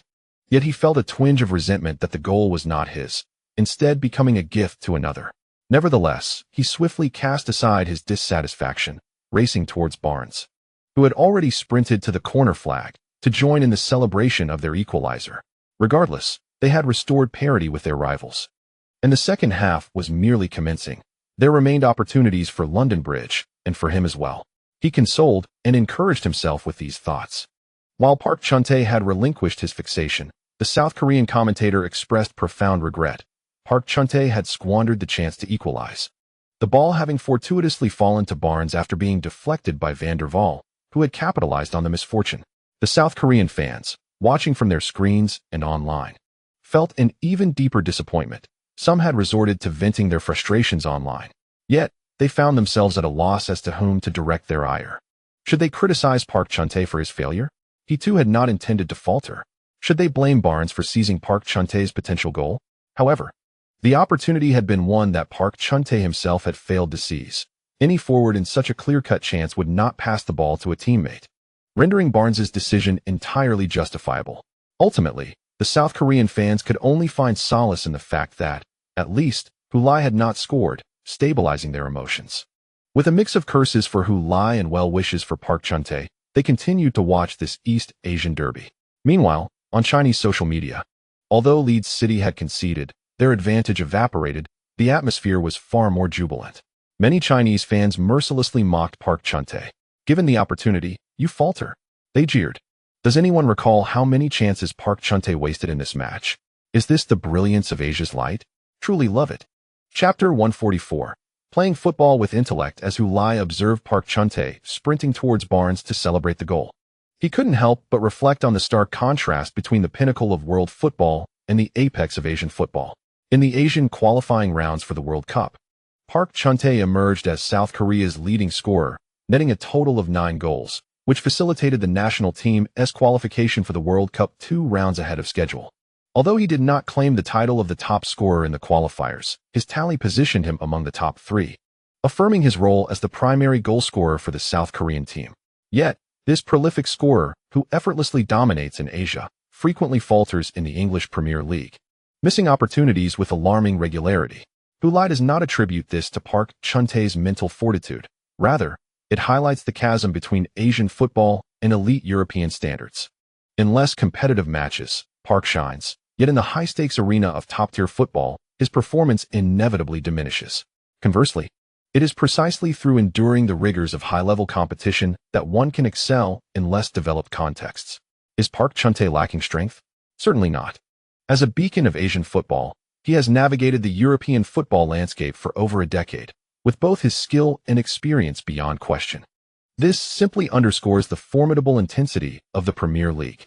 Even a player of Park's caliber, after several minutes on the pitch, may struggle with accuracy when faced with a one-on-one opportunity, despite not being particularly renowned for his shooting precision. Having spent less than a year in the Premier League, Hulai has already witnessed the considerable disparities between European and Chinese football, and now he perceives the divide between European and Asian football. He recalls his friends. Whether it be the slightly older Huan Gu or the youngest, Xiao Yu, they all need to venture out. Only by stepping beyond their familiar confines can they truly comprehend the differences. Recognizing these disparities is crucial for cultivating motivation and direction for improvement. Remaining in domestic football, complacently unaware of their limitations, leads to a false sense of prowess, an illusion that must be shattered. They must embrace the vastness of the world beyond, where true potential awaits. As Park Chun-tae celebrated with his teammates, he caught a glimpse of Hulai in the distance, who appeared lost in thought, gazing intently in his direction. It was unclear whether Park was frustrated by the loss of their lead or regretting his previous missed opportunities. Our competition has only just begun, Hulai. Do not lose your fighting spirit so soon. Park mused internally, unaware of the true thoughts swirling in Hulai's mind at that very moment. With the match resumed, Clark did not retreat into a defensive shell following the equalizer. Instead, he pressed forward with determination. In his view, having already conceded a goal, why bother with defense? The only path to reclaiming their advantage lay in attacking. What purpose would there be in retreating at this juncture? Thus, Leeds United continued their offensive onslaught towards the goal at London Bridge. London Bridge, renowned for its defensive prowess, was quite content to continue executing their counterattacks. After equalizing the score, they remained unhurried. Drawing from their extensive experience, they understood that after a fervent offensive onslaught from Leeds City, which would ultimately falter against the formidable London Bridge defense, the opposing team would grow increasingly anxious, leading to more vulnerabilities in their own backline. At that juncture, London Bridge could launch a counterattack, requiring just one decisive strike to take the lead. For a team like London Bridge, adept in defense, even a single goal advantage significantly enhances their chances of securing victory.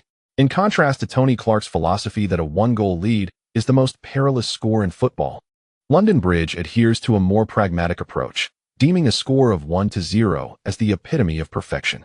Firstly, their ability to prevent conceding any goals underscores the effectiveness of their defensive strategies. Secondly, securing a victory with a solitary goal demonstrates their remarkable offensive efficiency. Thus, the score of 1-0 is perceived as ideal. However, the esteemed Italian football coach, the venerable Marco Barlotoni, harbors a differing perspective. This representative of the Italian school of thought contends that the most flawless outcome in a football match should be 0-0, as it signifies a lack of errors from either side. Hulai observed that, inexplicably, the attention of London Bridge's defenders towards his long-range shots outside the penalty area had diminished over time. He had even found opportunities to shoot unchallenged from distance. Upon reflection, he surmised that this shift occurred as the tussle between Kamara and Montgomery intensified. Montgomery had concentrated his defensive efforts on Kamara, thereby necessitating that the other midfielder, Hassman, assumed the central defensive responsibilities.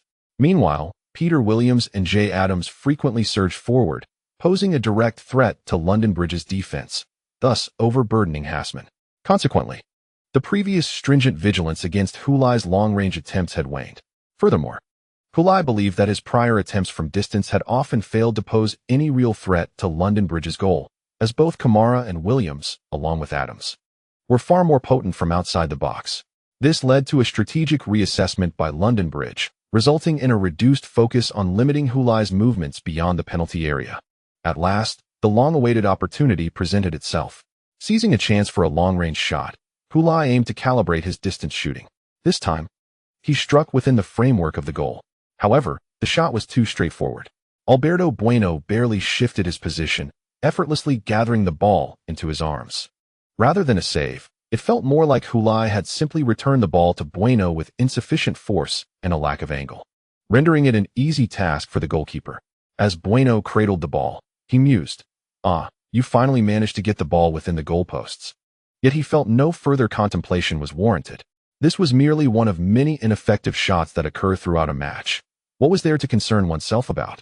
After calibration, Hulai did not persist in attempting long-range shots. Instead, he continued to venture into the penalty area, seeking to grapple with the towering and robust central defenders in search of an opportunity. The result, of course, was a disheartening failure, as his current physique rendered him incapable of confronting Berks and Martin head-on.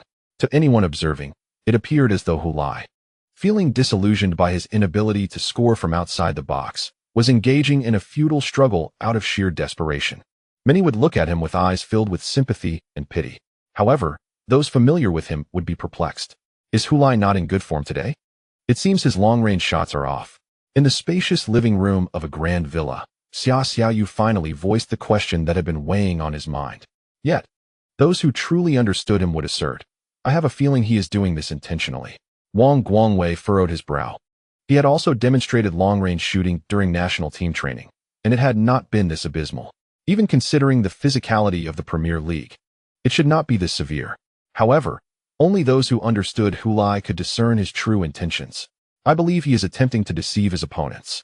Everyone turned to look at Zhang Qinghuan, who wore an expression that suggested he had seen through him long ago. After Zhang's remark, the others pondered briefly and nodded in agreement, sensing there might be some truth to it. When Hulai's performance suddenly deviated from what they had come to expect, it must indicate he was concealing a significant play. Only Qin Chi disagreed. No, that can't be right. Park Chun-tae has witnessed Hulai's long-range shots with the national team. He would surely alert his teammates. Zhang Qinghuan chuckled. That is precisely why his earlier long-range attempts were so poorly executed and appeared particularly casual. Regardless of the opportunity, he took a shot. It was, in fact, a deliberate ploy to lower the guard of the London Bridge defenders. Even if Park Chun-tae had warned them, after witnessing Hulai's performance, they likely wouldn't regard his long-range shooting with much concern. Qin Chi still found it somewhat unbelievable that one could orchestrate such a scheme so thoroughly. He turned to Qin Lin, hoping to receive an answer from his father. Qin Lin nodded. He is indeed capable of such tactics. He then elaborated to his son. Of course, he does not act arbitrarily. He simply seizes the moment. Those seemingly low-quality long-range attempts were genuinely a result of the London Bridge defenders applying particularly tight marking. For others, under such defensive intensity, a poor shot is simply a poor shot. The ambitious might think about making a better attempt next time. But Hulai, he exploits this phenomenon to mislead his opponents, making them believe his long-range capabilities are not commendable. You see, even Xiaoyu was fooled. Xia Xiaoyu turned red in embarrassment. Zhang Qinghuan patted his shoulder and laughed heartily. It's all right. Not many normal people can keep up with that fellow's thought process. After hearing his father's explanation, Qin Chi clapped his hands. No wonder you always tell me to use my brain while playing. It's to help me learn from Hulai." Before he could finish his sentence, Wang Guangwei burst into laughter. Zhang Xinghuan had just finished comforting Xia Xiaoyu when she turned to Qin Shi and smiled, saying, "Your brother who does not play football with intelligence, he plays with cunning." Qin Lin quickly waved his hand, insisting, "I did not suggest you emulate him. It is not that his style is necessarily bad, but rather that you cannot learn it. You are not like him, nor will you ever become that kind of person. In simple terms, you just lack the audacity, Shaoqi." Wang Guangwei nodded in agreement, adding his own remark. Now it was Qin Shi who felt a blush rise to her cheeks. Laughter echoed in the living room until the commentator, He Feng's booming voice interrupted. "Hulai has a chance." Hulai once again maneuvered out of the penalty area. Neither Burks nor Martin followed him, remaining steadfast in their positions, while other teammates managed the situation outside. At that moment, Marcus Hassman stood at the top of the penalty arc, balancing the defensive duties against both Hulai and Peter Williams. Meanwhile, his midfield partner Montgomery was being occupied by Kamara. Just then, Jay Adams surged in from behind, signaling to Hulai with a gesture for a forward pass. Hulai indeed turned toward him, making a motion to nudge the ball in that direction. This prompted Hassman, who was blocking him, to realize Hulai intended to pass to Adams, causing him to retreat and lunge toward Jay Adams, who was sprinting up from Hulai's left. Adams had scored with a long-range shot in the previous match, posing a greater threat from outside the penalty area than Hulai. However, as Hassman rushed forward, he discovered that Hulai's left foot was merely a feint, as Hulai deftly maneuvered the ball past and shifted to the right. He brushed past Hassman. Subsequently, he adjusted his steps, swinging his right leg to strike the ball that had been pulled across by his left foot, sending it directly toward the goal. The goalkeeper Bueno, standing in front of the goal, initially did not take Hulai's kick seriously, thinking that if it stayed within the frame, it would be impressive enough. But then he noticed that the trajectory of the ball differed significantly from Hulai's previous long-range attempts. Oh no! Realizing this, Bueno quickly moved and leaped toward the left side of his goal area, but he failed to make contact with the ball. The moment that thought crossed his mind, he saw the ball sail into the net. Who was going for a long shot? Heulai. He struck through Bueno's outstretched fingers. What a spectacular goal! Who had finally seized the opportunity, scoring with a long-range shot after attempting it repeatedly. This time, not only was it within the goal frame, but the angle was also exquisite. It seemed fortune had finally smiled upon him. "Here it comes." Zhang Xinghuan slapped her thigh with vigor, exclaiming that she had successfully outsmarted her opponent. P.S. During the Qingming holiday, my child insisted on going camping. Just the other day, I purchased a plethora of equipment, which will likely gather dust after a single use. The thought of this brought a pang of regret at the checkout. Yet, to fulfill my child's wish, I had no choice but to comply. It is not just the child, it is my first camping experience as well. During the camping trip, I found myself perplexed by the myriad of unforeseen circumstances. It was undoubtedly inconvenient to engage in writing. Moreover, I had no desire to lug a computer along, only to spend an entire day producing a mere 3,000 words. Instead, I chose to enjoy the festive season with my wife and children, reveling in outings with relatives. While my wife and family basked in the sun on the terrace of a countryside inn, sipping tea and engaging in delightful conversation, I found myself huddled in a chilly, dimly lit room, ensconced in an uncomfortable chair, laboriously typing away. Eventually, I was summoned by my wife via phone to join them on the terrace to capture some photographs, thus managing to savor a fleeting moment of leisure. Consequently, I have decided to take a 2-day hiatus from work, allowing myself but a single update during this time. My intention is to fully immerse myself in quality moments with my family and to grant my mind a much-needed respite. Upon the conclusion of the Qingming Festival holiday next Tuesday, I shall resume my regular updates. I humbly ask for your understanding, for as a father and husband, it is essential to occasionally step away from the computer to cherish time with loved ones. Chapter 145. Ancient Wisdom of China, or Not. As Hulai once again unleashed a strike from outside the penalty area. It was not only London Bridge's goalkeeper, Bueno, who remained indifferent. Many others dismissed the moment as inconsequential. However, they were soon proven wrong. The long-range shot that had appeared lackluster transformed into an exquisite attempt. From over 20 meters away, at the top of the penalty arc, Hulai propelled the ball in a straight line that pierced through the London Bridge penalty area, catching goalkeeper Bueno completely off guard. When the ball found the back of the net, Many were still processing the reality of the goal. Yet, the Leeds City fans in the stands erupted with unrestrained joy, their cheers harmonizing perfectly with the moment of triumph. The thunderous roars echoed through the air, reminiscent of cannon fire reverberating between the heavens and the earth. Wow, Hulai! Splendid! He had once again scored from a distance during the match. Despite having previously stated in an interview after his last long-range goal during the qualifiers that he would not make such attempts again. That particular goal had been a stroke of luck. One cannot deny that achieving such a remarkable result, even by chance, is a testament to skill. He Feng exclaimed with excitement. In football, regardless of how the goal is scored, as long as it is not a foul, it is a triumph, a marvel. Even luck plays a role in such magnificent goals. Most importantly, Hulai's goal signifies his lead in the competition against Park Chun-tae. In their duel, Hulai has taken the lead. The excitement online among Chinese football fans was palpable as they expressed their elation. The true light of Asia. 9 goals in 8 rounds. The false light of Asia squandered 3 opportunities in a single match. Hulai is incredible. What a thrill. Let the opposing team witness that their father remains their father. I even circumvented barriers to watch. The opposing team is currently in a state of collective despair. I lit a candle for them, wishing for a swift reunion with their families. This is precisely why I support Hulai. He never allows the soaring emotions of his fans to come crashing down. In crucial moments, he remains steadfast. Hulai, the everlasting deity. During the first half, when Hulai had little opportunity to shine, the remarks from certain online commentators were utterly unbearable, dripping with distaste.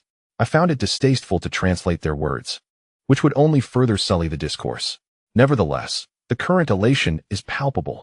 The excitement among Chinese fans is undoubtedly influenced by the previous performances of South Korean supporters.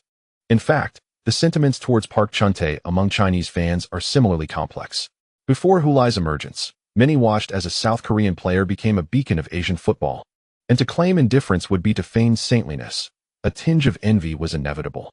However, there was little recourse, for he was undeniably talented. Even those who typically harbor resentment towards South Korea had to concede to Park Chun-tae's prowess. Yet, with Hulai's arrival, the sentiments of Chinese fans have transformed. You have Park Chun-tae, and we have Hulai. While Park Chun-tae is indeed formidable, our Hulai possesses immense potential, and the future looks bright. Finally, Chinese fans need not endure the bitterness of watching a South Korean player excel, as they can now openly invest their emotions in one of their own. With a worthy successor to Park Chun-tae found, Chinese fans are no longer obliged to tolerate the ostentatious displays from South Korean supporters. They now relish the prospect of seeing Park Chun-tae falter, largely due to the incessant flaunting by South Korean fans that has long been a source of annoyance. Their disdain for Park Chun-tae stems primarily from the behaviors of those fans. Their desire for him to lose this match is intertwined with the hope of witnessing the dismay of South Korean supporters. Now, they have partially realized this wish. After scoring, Hulai raced towards the northern stands. Everyone knew what he was about to do, while the stadium announcer's fervent voice filled the air, asking, Who scored? The response was a resounding chant from the entire crowd. Heu. Simultaneously, Hulai, who had just leaped, landed gracefully on the pitch. The timing was impeccable. In the northern stands, John noticed that David Miller had not joined the others in chanting Hulai's name, but instead stood in a daze. He curiously nudged David with his elbow, asking, What's wrong? As if jolted awake by John's touch, David Miller exclaimed with excitement, I have an idea. What idea? John inquired, puzzled. A song for Hulai. I have a concept, inspired by the announcement. David pointed to the overhead speakers in the stadium. The announcement? John remained confused. Each time the home team scores, the stadium announcer reports the details, often a moment filled with fervor, guiding the crowd to chant the name of the scorer. However, with Hulai, there is a slight variation. For other players, the announcer typically exclaims, In the minute, the ball is in, the scorer is. Regarding Hulai's goal, the live broadcast features a unique mode, as you just heard, employing a series of rhetorical questions that prompts the fans to join in Hulai's celebratory gesture, exclaiming Heu. This approach is not traditional, but rather a novel concept. Until last season, prior to Leeds City's home victory over North London Rangers, the live broadcasts following Hulai's goals were quite similar to those of other players. However, after Hulai celebrated with a resounding roar from the North Stand, The home broadcast conferred upon him a VIP treatment, granting his goals a distinctive flair. David Miller explained to the puzzled John, amidst the current uproar, "Once the match concludes, we shall gather at the White Rose, and I will reveal this idea. I assure you, this time it will be flawless." John, upon witnessing this, suppressed his curiosity and redirected his attention to the field. The players of Leeds City had already surged forward, encircling Hulai. The stands were still in jubilant cheer, except for the silence prevailing in the southwest corner where the London Bridge fans resided. Park Chun-tae, who witnessed Hulai's goal, initially felt astonished, followed by a surge of anger. "Didn't TI instruct you all to prioritize marking his long-range shots? How was there not a single one of our players near him during that shot?" Having missed consecutive opportunities while Hulai basked in the glory of scoring, he found himself at a disadvantage in their ongoing rivalry.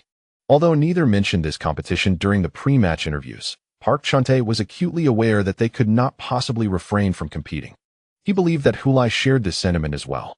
A professional player devoid of a competitive spirit could never ascend to greatness. He considered himself exceptional, and likewise believed Hulai to be remarkable.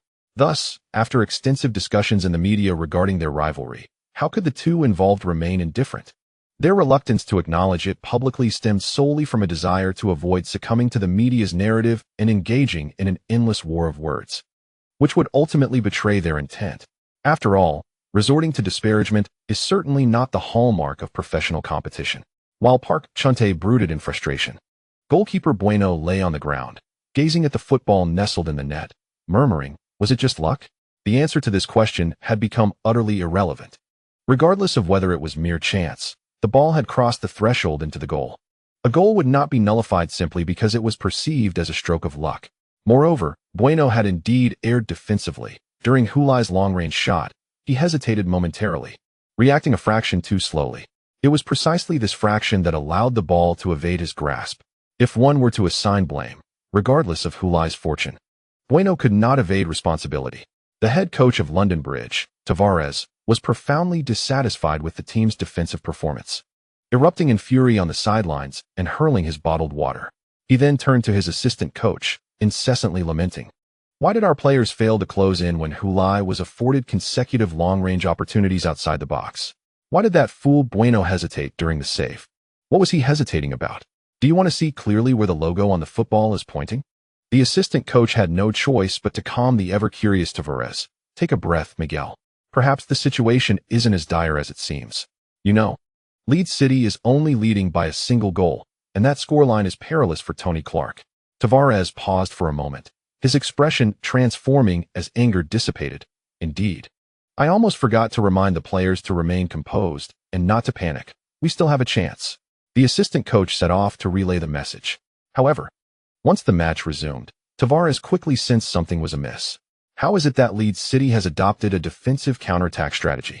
He spread his hands, eyes wide in disbelief, glaring at the assistant coach. The assistant coach was equally perplexed, unsure how to respond. Wasn't Clark supposed to be an offensive maniac, a madman devoid of reason, who would press on with aggressive attacks after securing a one-goal lead? What was happening? Had his persona crumbled? Sitting on the bench, Clark, with his legs crossed, smiled at his assistant, Sam Randier. "Recently, I've been studying the art of war as recommended by Hu, and I've gleaned much from it. Until now, I had adhered to the tactics of an offensive madman, but I never anticipated such benefits in confusing the opponent at a critical moment. Clearly, London Bridge had no idea we would so decisively withdraw. Now they know, and our future opponents will be aware as well," Randier remarked. Clark waved his hand dismissively, and if he had a feather fan in hand, he would surely embody a well-known figure in Chinese culture. With confidence, he declared, "No, they won T. Because I will still maintain my offensive strategy, they will never know when I will attack or defend. Just like Hu. I would wager he claim in the post-match interview that his stunning shot was merely a fluke. Then, in the next round, we might see him send the ball soaring once more. Thus, no one will ever truly grasp the extent of his long-range abilities. It will remain a mystery for quite some time." At this point, Clark paused and stated seriously, "Sam, it is only now that I feel I can somewhat understand Hu as a player. The ancient wisdom of China is indeed profound." Randier frowned thoughtfully. "I can't help but feel this may have little to do with ancient Chinese wisdom. How do you explain the current situation?" Clark gestured toward the field. London Bridge was somewhat at a loss against Leeds City's compact defense, and as they pressed forward, they left numerous gaps behind, which Leeds City capitalized on to launch counterattacks. In an instant, despite only leading by a single goal, the scales of victory seemed to subtly tip in favor of Leeds City. Witnessing this, Randier was rendered speechless. Meanwhile, Clark smugly remarked, "Life is finite, but knowledge is infinite. Never forget the importance of learning and progressing, Sam. This is also what ancient Chinese wisdom imparts to me. P.S. Today, there will only be one update. My apologies." Chapter 146. Two kinds of applause. After Hu Lai scored, Leeds City swiftly transitioned to a defensive counterattack. This outcome took both the players and coaches of London Bridge by surprise, as well as the commentator Cox, who exclaimed, "My God, what have I just witnessed?" Tony Clark, rather unexpectedly, chose a defensive strategy after taking a one-goal lead, instead of continuing to attack in an attempt to broaden the advantage. I find it hard to believe that Coach Clark hasn't been discreetly replaced. Otherwise, I cannot fathom why such a decision was made. I had anticipated he would persist in his reckless approach. Had Clark heard Cox's lament, he surely would have retorted, "I am mad, not foolish." With Leeds City's unexpected withdrawal into a defensive stance and facing a London Bridge side lacking in offensive prowess, the home team astonishingly maintained their slender lead until the final whistle. As the referee signaled the end of the match, the cheers at Flanders Stadium soared to a crescendo. The match concluded. Leeds City triumphed over London Bridge with a score of 2-1. Following defeats to Boscombe and Royal Arsenal in the League Cup, Leeds City achieved 2 consecutive victories in the league, both against teams ranked within the top 7, a truly remarkable feat. Initially aiming for relegation survival, they now find themselves perched in second place. The former second-placed Manchester Athletic suffered a surprising 2-0 defeat at home to Wolverhampton, thus relinquishing their position. With their victory over London Bridge, Leeds City advanced, amassing 18 points, surpassing Manchester Athletic's 16.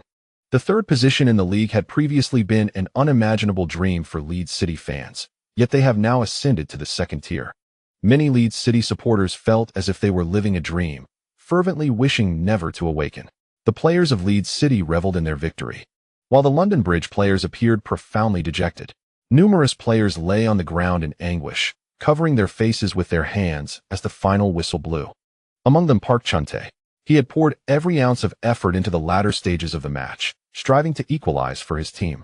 Unfortunately, against Leeds City's compact defense, Park, despite his speed, lacked the finesse to penetrate such a resolute wall.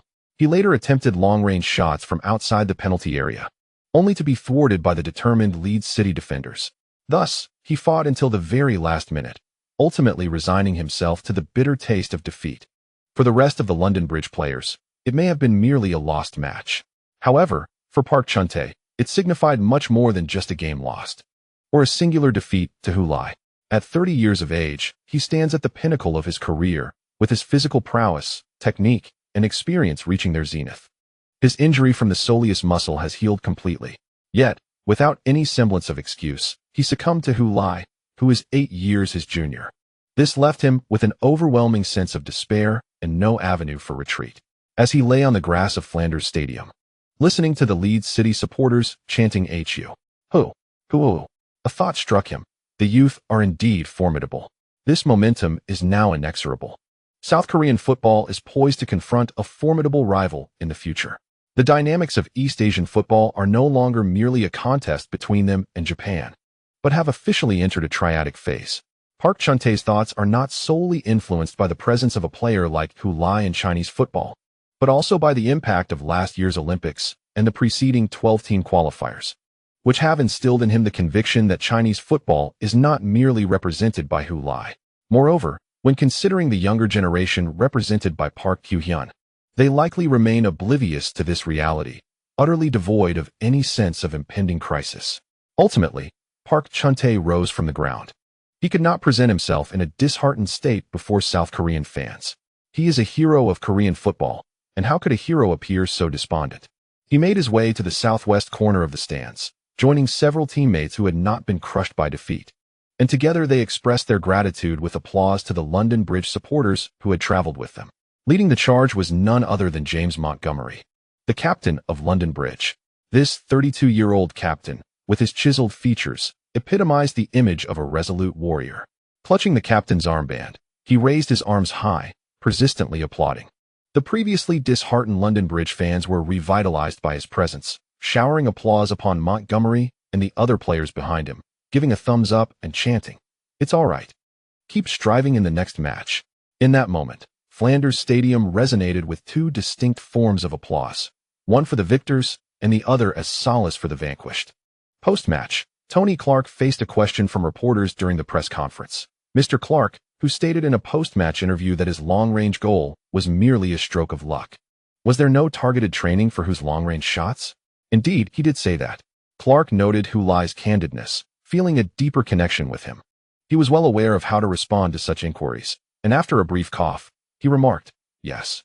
We have identified that the area most suited for Hu Lai's activities is within the penalty box. His playing style is most threatening the closer he is to the goal.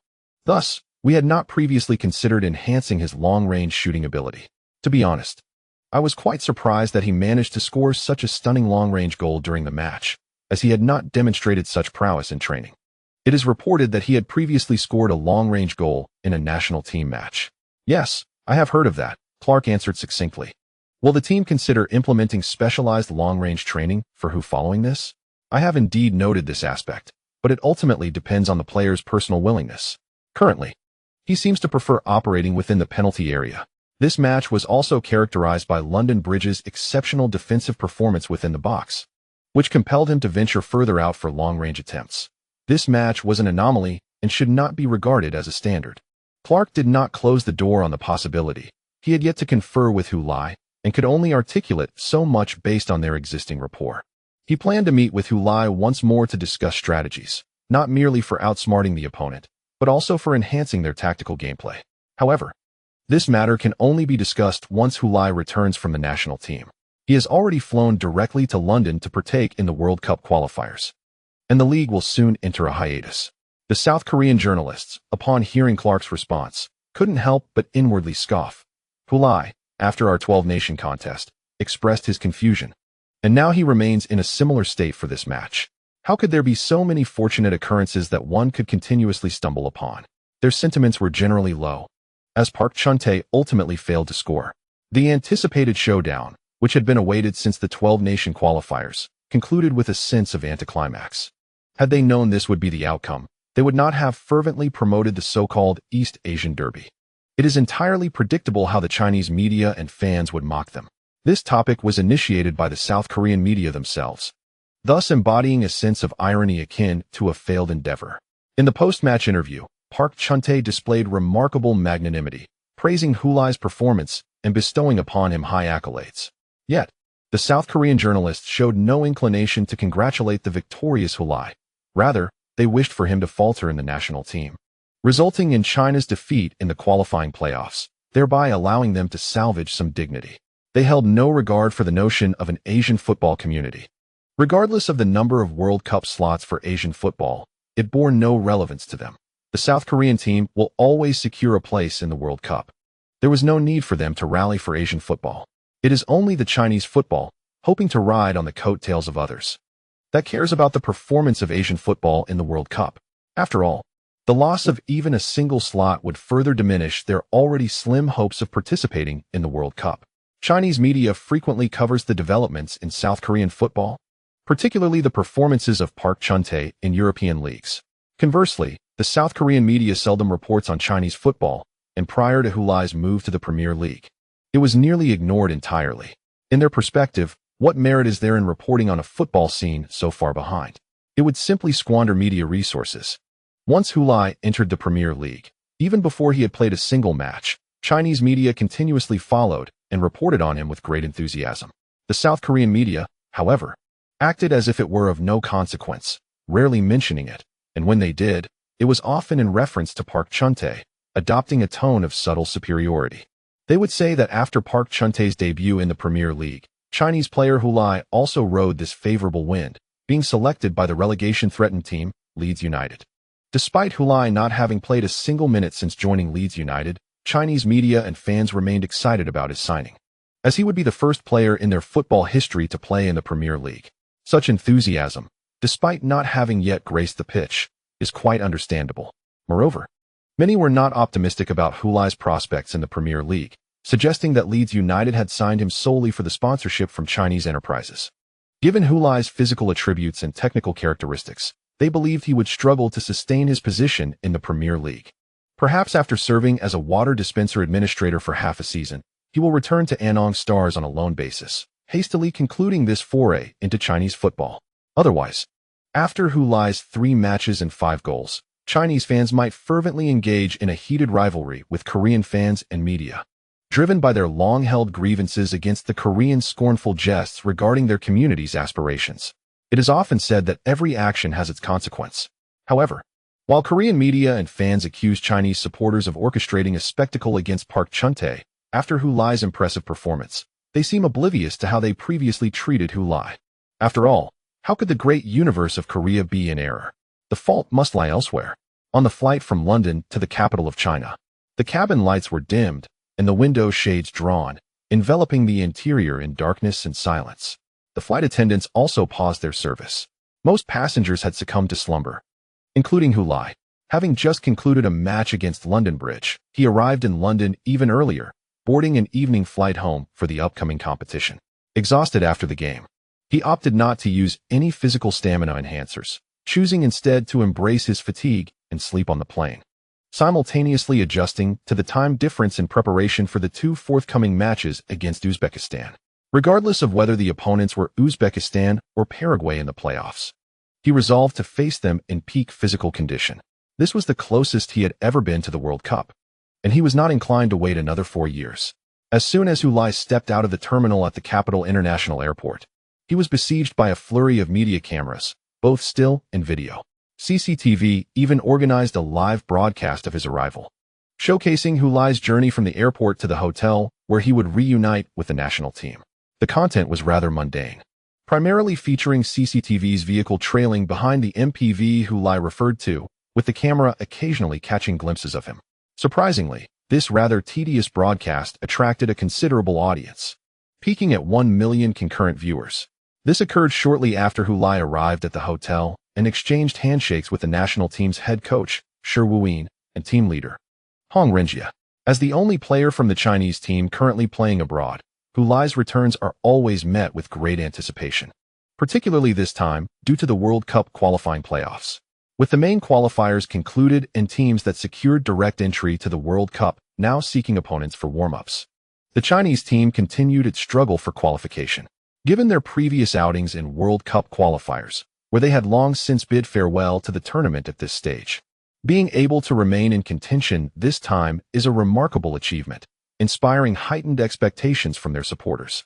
I sincerely hope that the Chinese team will not falter in this crucial moment and will successfully realize the shared dream of generations of Chinese football to break out of Asia and step onto the global stage.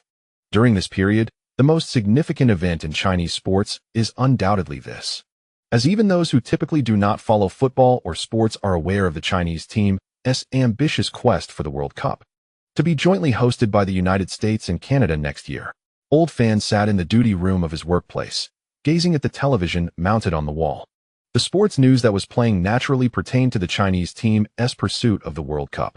Hulai had arrived at the hotel and officially joined the team, commencing preparations for the World Cup qualifying playoff match against Uzbekistan on home turf.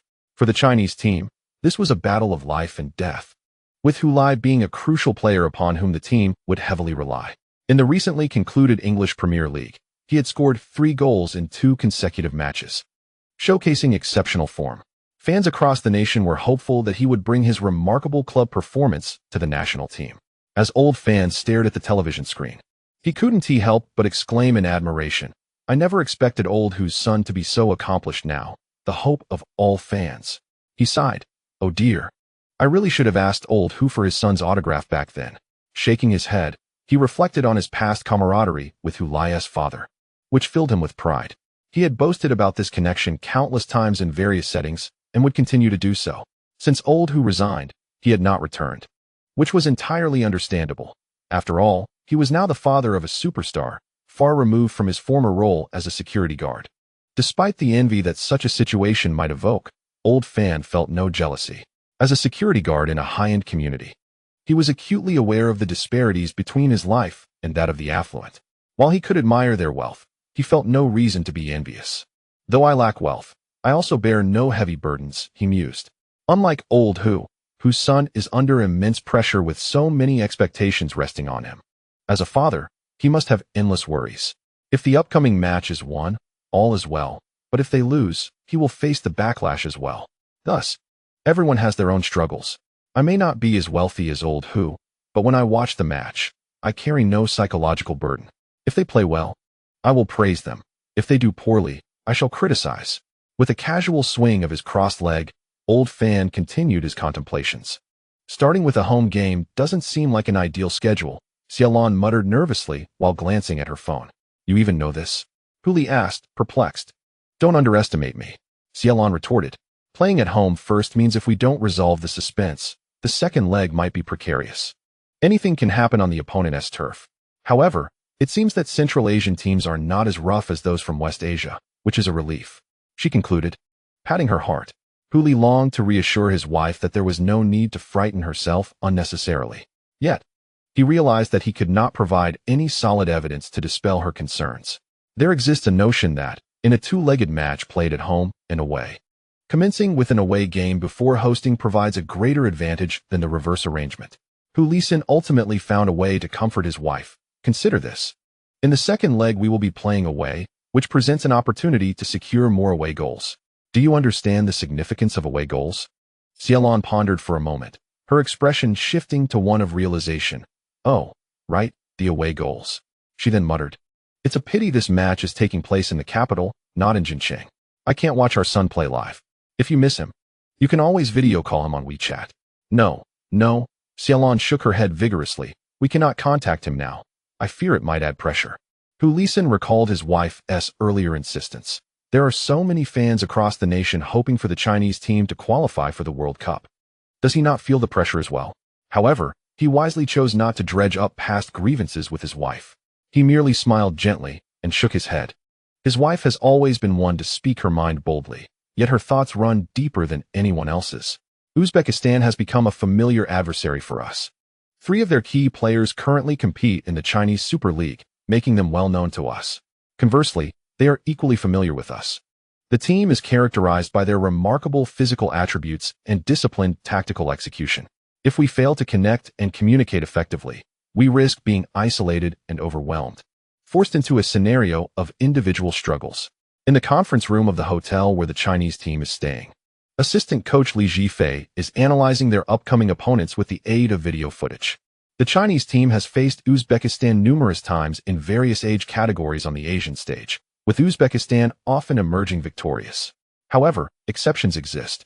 Hu Li's current Olympic team had not faced Uzbekistan's national youth team prior to joining the senior national team. Thus, in a certain sense, most of the young players in the current national squad have yet to suffer defeat against Uzbekistan. Conversely, it can also be viewed as a lack of experience against this opponent for many players on the national team. To be more sensational, one could assert that several key members of this Chinese team have never triumphed over Uzbekistan. The 3 players from Uzbekistan currently in the Chinese Super League mentioned by Li Jifei include their captain, Faruk Namazov, a midfielder, along with center-back Akbar Hamlev and right midfielder Azam Jabarov. Captain Namazov has played in the Chinese league for 3 seasons, while the latter 2 have just transferred this season. All 3 are pivotal players for their national team. Namazov, as the captain, is well known for his technical abilities. He is an attacking midfielder proficient in long-range shots and possesses a degree of organizational skill, although that is not his forte. His style of play leans towards aggressive forward thrusts followed by scoring through distant strikes. Faruk Namazov stands as Uzbekistan's primary scoring threat, with forwards mainly providing cover for him. Namazov, a legendary figure in Uzbek football, is 34 years old and holds the record for the most appearances and goals for the national team. Despite his midfield position, his remarkable scoring ability is evident. He has spent 3 years with the Chinese Super League's Shanghai Lanhua, being an indispensable starter in his first 2 seasons. His prowess and character are beyond reproach. However, at 34, Namazov's physical condition has noticeably declined, with increasing injuries and a dip in form, resulting in the loss of his starting position this season, a clear indication that the twilight of his career has arrived. Shanghai Lanyue has decided not to renew his contract, and he is likely to depart at the end of this season, possibly returning to the Uzbek domestic league. Nevertheless, he remains the most formidable opponent for the Chinese team in this match. After all, club and national team competitions are entirely different, especially for a Central Asian nation like Uzbekistan, where representing the national team brings an added impetus. Veteran players often become less ambitious in their club careers, yet they harbor many unfulfilled aspirations when it comes to the national team, which fuels their motivation and enhances their performance. Uzbekistan has yet to participate in a World Cup, and barring unforeseen circumstances, this World Cup qualifying series is expected to be Namazov's last. He undoubtedly hopes to help his nation qualify, fulfilling the greatest dream of his career. I recall Lin Gu whispering to Hu Lai, Zhang Qinghuan, and Chen Xingyi. Everyone nodded in silent agreement. In many ways, Namazov can be likened to China's Qin Lin. Both have reached the pinnacle of their careers and are emblematic figures in their respective nations' football. Qin Lin has been awarded the Asian Footballer of the Year, and Namazov has similarly garnered accolades. Qin Lin is regarded as the last great figure in Chinese football, while Namazov holds a similar status in Uzbekistan. Throughout his career, Qin Lin pursued the goal of leading his national team to the World Cup, a pursuit that Namazov shares. However, Namazov is fortunate in that Qin Lin has long since retired from international play, losing any hope of participating in a World Cup as a player. Namazov, on the other hand, still has a final opportunity to strive for this goal. First, he must lead Uzbekistan to victory over China, and then confront the South American powerhouse Paraguay for a decisive match. Speaking of Lin Gu, I heard the national team initially intended to invite him to watch the match in the capital, but he declined, Zhang Qinghuan remarked. Why refuse? Hu Lai asked, puzzled. Perhaps to avoid adding pressure on us? The entire nation's fans are watching. We don't need his pressure too, Hu Lai retorted. Hu Lai, he is the most threatening player for the Chinese team, emphasized Uzbekistan's head coach, Beksad Razulov, as he pointed to a photo on the screen, underscoring the significance of his players' focus on this formidable opponent. He is an exceptionally skilled player adept at off-the-ball movement, constantly seeking openings. Therefore, it is imperative that you remain closely tethered to him during the match, with your gaze unwaveringly fixed upon him. Take heed. I implore you to interpret this literally. I mean to keep your eyes glued to him. Lazarov emphasized this point by gesturing towards his own eyes with 2 fingers, reinforcing the importance of vigilance. A momentary lapse in concentration could result in losing sight of the target. Additionally, be mindful that he has recently scored from a long-range shot in the Premier League, marking his second long-range goal in a short span. Although he claimed in an interview that it was merely luck, I strongly advise you to maintain constant vigilance against his long-range attempts during the game. If he drifts outside the penalty area, someone must immediately close in on him. In the coach's serious and earnest tone, the players from Uzbekistan gazed up at the image displayed on the screen. The photograph featured Hu Lai, depicted in an official half-length portrait on the Chinese national team's website, with his hands clasped behind his back and a warm, youthful smile gracing his face. As he locked eyes with the players from Uzbekistan, Hu Lai lowered his head and turned to brush off the dirt and grass clippings from his backside, lifting his head to reveal a smile identical to that in his official portrait. However, this time, the players from Uzbekistan did not perceive it as a clean and warm youthful smile. On the contrary, in their eyes, this smile now signified danger. Just moments prior, the team's defender Akbar Hamlov had committed a foul against this young player.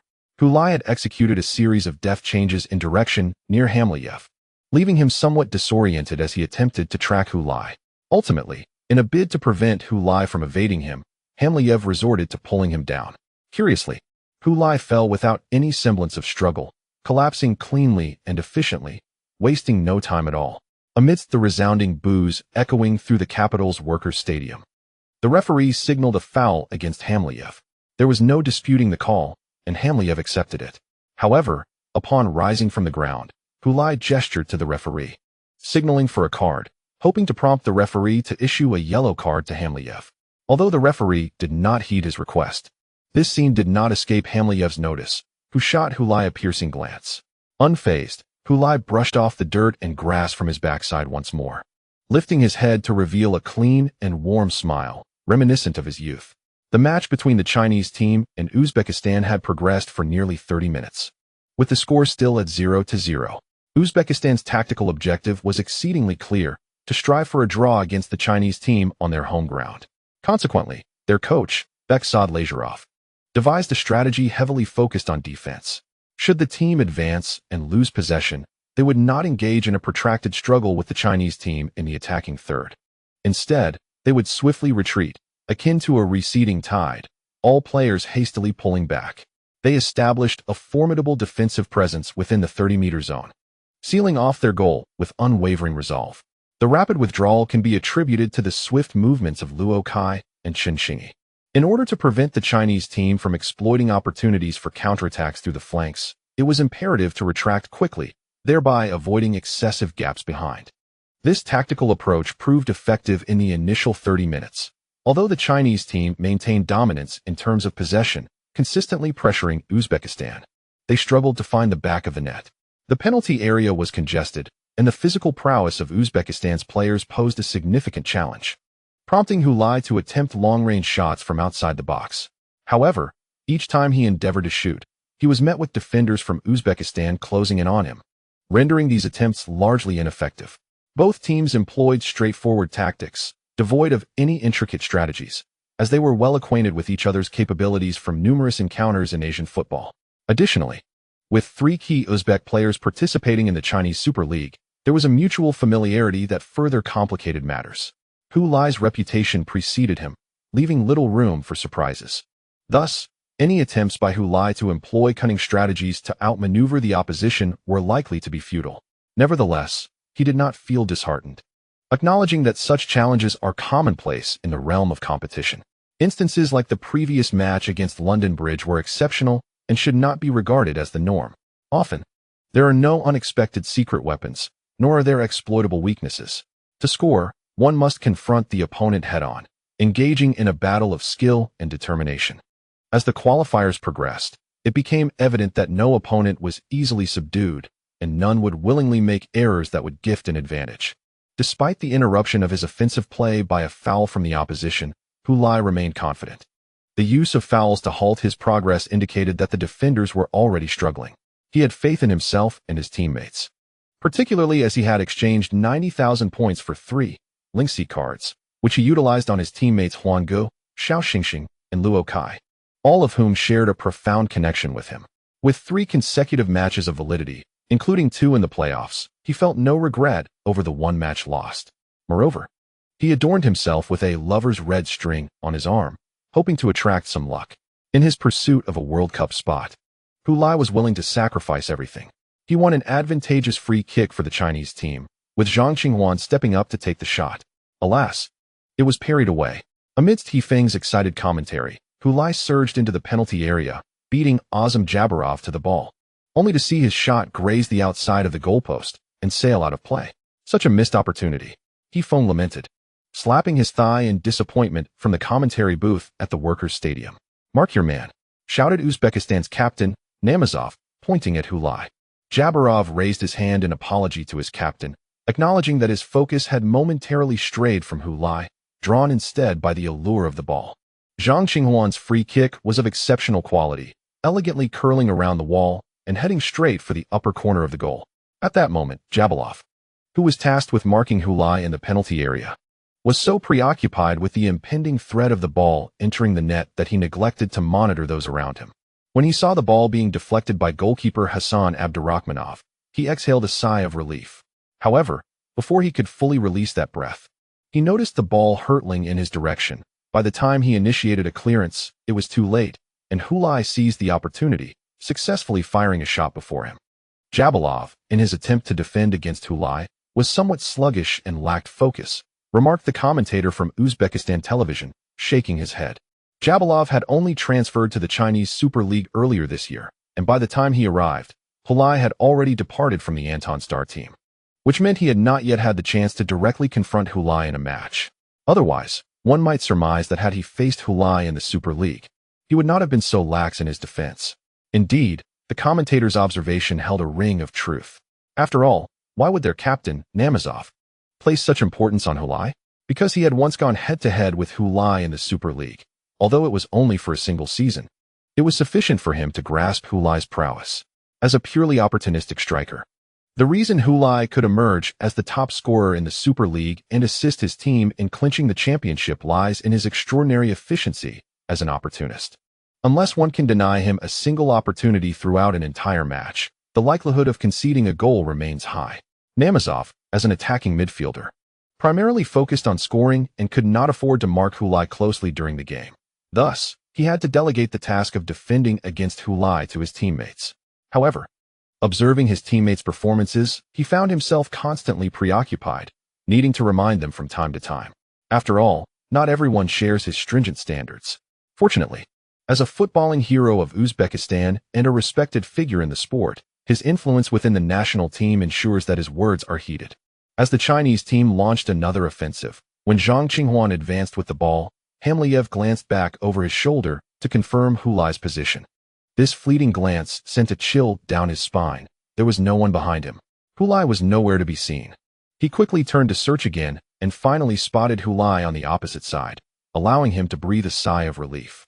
Yet, just then, he saw Hulai abruptly accelerate. Aiming to cut in front of him, Hamliev hurriedly followed suit, reaching out to intercept.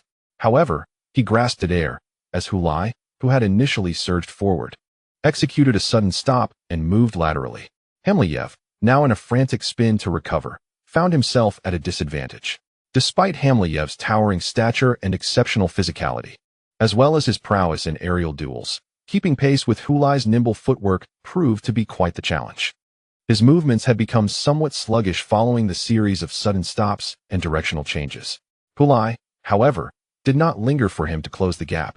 Instead, he veered sideways, darting toward the back post. Meanwhile, Luo Kai made a diagonal run towards the front post, and the two engaged in a clever exchange of positions. Hamliev cast a glance at Luo Kai, then turned his gaze towards Hulai, momentarily hesitating as he pondered whom to confront. Being well aware of Hulai's prowess, he equally recognized Luo Kai's capabilities. Yet, the ball was not passed to either of them. Zhang Qinghwan unleashed a direct shot from outside the penalty area. The intertwined runs of Hulai and Luo Kai drew the attention of the Uzbekistan defenders, thereby creating an opportunity for Zhang Qinghwan to shoot. The Uzbek goalkeeper, Hassan Abdurrahmanov, had been focused on defending against Hulai or Luo Kai's strikes, but was caught off guard by a shot from the periphery of the penalty area by Zhang Qinghwan. He hastily leaped, extending his arms. The ball arced gracefully through the air, evading Abdurrahmanov's reach, and soared into the net. The Chinese team had taken the lead. What a stunning goal by Zhang Qinghwan. He opted to take the shot himself, completely surprising the Uzbek defenders. In the iconic Workers' Stadium, Zhang Qinghwan seemed to always excel. It appeared that he was in perfect harmony with this venue. After scoring, Zhang Qinghwan sprinted towards the advertising boards, vaulting over them with one hand, and then dashed to the stands below, raising his fists in salute to the fans above. His actions ignited a wave of excitement among the spectators, who surged forward from the upper tiers, fervently chanting Zhang Qinghwan's name. Most of those watching the match were fans of the capital's team, Tunglong, expressing their long-held affection and nostalgia for him. When you were a star player, we could not cheer for you at the Workers' Stadium. But now, you are not a star player, and we are not Tunglong fans. You wear the Chinese team jersey, and we are Chinese team supporters. We can finally call your name and cheer for you without reservation. Amidst the resounding roars of applause, the nickname once used to tease Zhang Qinghwan took on a new significance. He had truly become the king of the Workers' Stadium. Chapter 149. Utterly certain, watching her son bask in the cheers of the fans, arms raised skyward, Rin Chongmei could no longer contain her tears. Standing alone amidst the jubilant crowd, her face was awash with emotion. Then, a gust of wind swept by, prompting her to glance sideways. A familiar figure, long departed, had appeared beside her, gazing towards the field. Upon sensing her gaze, he turned to look back, a smile gracing his ageless face. Rin Chongmei smiled in return, her tears flowing freely and blurring her vision. As she raised her hand to wipe her eyes, the familiar figure vanished as if he had never been there, leaving her to wonder if it had merely been a figment of her imagination. In her bewilderment, Rin Chongmei began to search around, but she could find no familiar faces among the excited crowd. Upon realizing that it was merely an illusion, Rin Chongmei slowly seated herself in the stands, her gaze lost in the throngs of people before her. In this moment of national jubilation, she felt a profound sense of disconnection. As the Chinese team players surged over the advertising boards to celebrate with Zhang Qinghua after scoring, the Uzbekistan head coach, Rasulov, furiously turned and struck the sunshade of the coaching bench with his fist. His ire was not directed at the player's performance, but rather at himself. He had consistently emphasized the importance of tightly marking Hulai before the match, and the defensive strategy employed against Hulai could be deemed successful. He had opted for a rapid contraction of defense, mindful of the speed advantages possessed by his flanking players, Chen Xingyi and Luo Kai. He had orchestrated every conceivable tactic against the Chinese team's formidable attacking trident, yet he had conspicuously overlooked the hand-wielding that trident, Zhang Qinghua. More accurately, he had underestimated Zhang Qinghua's scoring prowess. Due to having an exceptional teammate like Hulai, Zhang Qinghua's goals at the club level were not particularly numerous, which easily fostered the misconception that he was primarily an orchestrator of attacks, rather than a proficient scorer. In truth, he possessed the capability to score. The issue at hand was not whether he could score, but rather whether he desired to. When surrounded by more accomplished scorers, he preferred to play a supporting role, providing assists. This, however, did not imply that he would shy away from scoring opportunities. He would seize them when they arose. The recent interplay between Hulai and Luo Kai had successfully opened up a pathway to the Uzbekistan goal, and before him, there was an unmistakable clarity in the center of the Uzbekistan penalty area.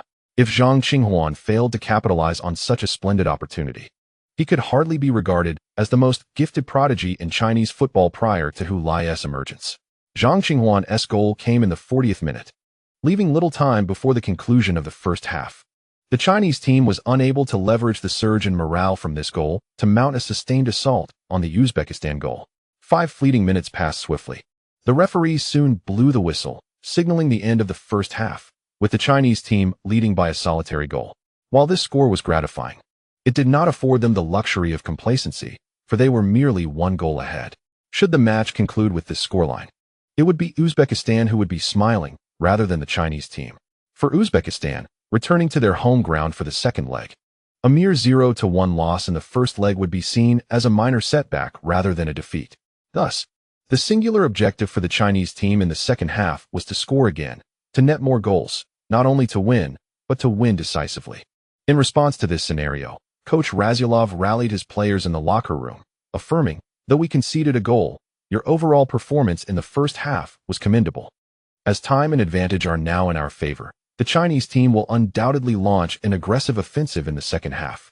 If we maintain our patience and withstand their onslaught, the passage of time will cause the Chinese players to become increasingly frantic. Therefore, we must adhere to a strategy of defensive counterattacks. We should avoid excessive entanglement with them in the midfield and refrain from being ensnared by their passing maneuvers. By securing our penalty area and leaving no gaps, we can prevent them from scoring. Additionally, we must deny Zhang Qinghua any opportunity to shoot from outside the box at will." Meanwhile, in the home team's locker room, Shi Wuyin conveyed similar sentiments to his players. "It is imperative that we continue to score in the second half, a fact that is abundantly clear. Thus, Uzbekistan can certainly anticipate our response. Catching the opponent off guard is unattainable. While we must indeed press forward in the second half, we must also remain particularly vigilant against their counterattacks. If the situation becomes dire, we must not hesitate to commit a foul to disrupt their momentum at the first sign of a counter, ensuring they do not gain traction." During halftime, Shi Wuyin focused primarily on defensive arrangements, instructing players on how to thwart Uzbekistan's counterattacks, emphasizing crucial aspects during the transition from offense to defense, and detailing the necessary measures for marking Namazov. In contrast, he spoke little about offense, as there was little to elaborate on. With Uzbekistan tightening their defense, the Chinese team would engage in positional play. The players involved in the attack were already well aware of how to proceed. The attacking patterns were limited and unlikely to yield any novel strategies. Moreover, Shi Wuyin placed greater trust in the synergy of Hulai, Chen Xingyi, Zhang Qinghua, and Luo Kai on the field. 3 of these 4 players had played together for 2 years on the same team, securing 2 national championships, resulting in an unparalleled rapport. Additionally, Luo Kai had partnered with Hulai and Chen Xingyi in the Olympic team and shared a high school background with Hulai, fostering a profound familiarity among them. On the field, they certainly knew what to do without requiring excessive guidance from their coach. In truth, during his own playing days, Shi Wuyin found it challenging for any coach to instruct him on offensive strategies, as his playing style was inherently unpredictable, defying rigid tactical constraints. Zhang Qinghuan's goal in the first half exemplified this. Prior runs by Hu Lai led many to believe he would take the final shot, only for Luo Kai's sudden diagonal run to shift attention toward him. Ultimately, it was Zhang Qinghuan who delivered the shot, a turn of events even Shi Wuyin had not anticipated. This spontaneous play did not conform to any prearranged attacking patterns they had practiced. It was entirely a result of the players' improvisation on the field. If one were to identify any manifestation of training outcomes, it would be the cross-running drills that enabled Zhang Qinghuan to exploit a gap in the opponent's central defense. Both teams completed their halftime adjustments, and the brief 15-minute interlude elapsed in the blink of an eye. Neither side made substitutions, and play resumed immediately. As anticipated by Uzbekistan's head coach Razyalov, the Chinese team, leveraging their home advantage, launched a fierce assault on Uzbekistan's goal at the commencement of the second half. However, the Uzbekistan players remained composed and unflustered, fully aware that as long as they secured their defenses and denied any space within the penalty area, they could thwart China's relentless attacks.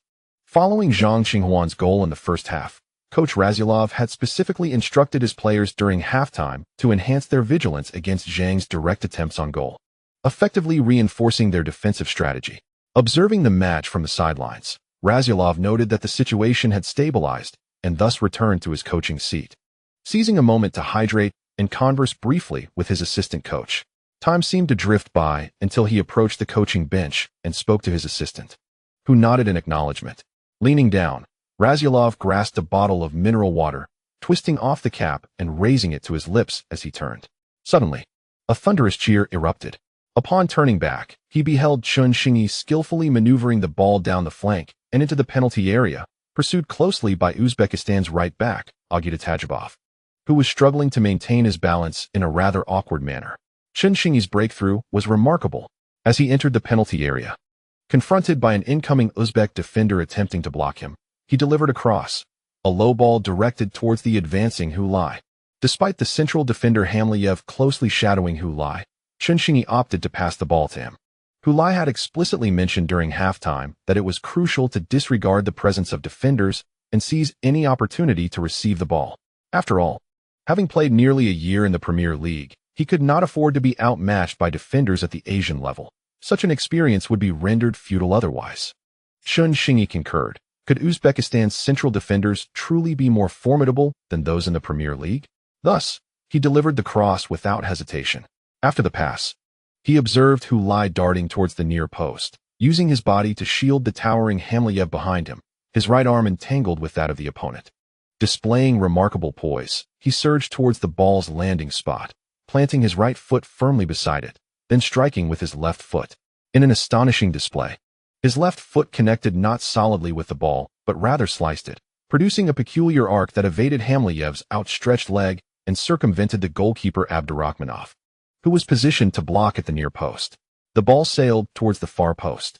Abdurakhmanov, unable to react in time, merely tilted his body to the left, turning to witness the ball ripple into the net.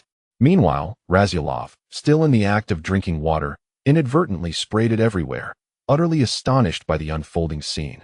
Oblivious to his drenched attire, Hu Lai's performance was nothing short of spectacular.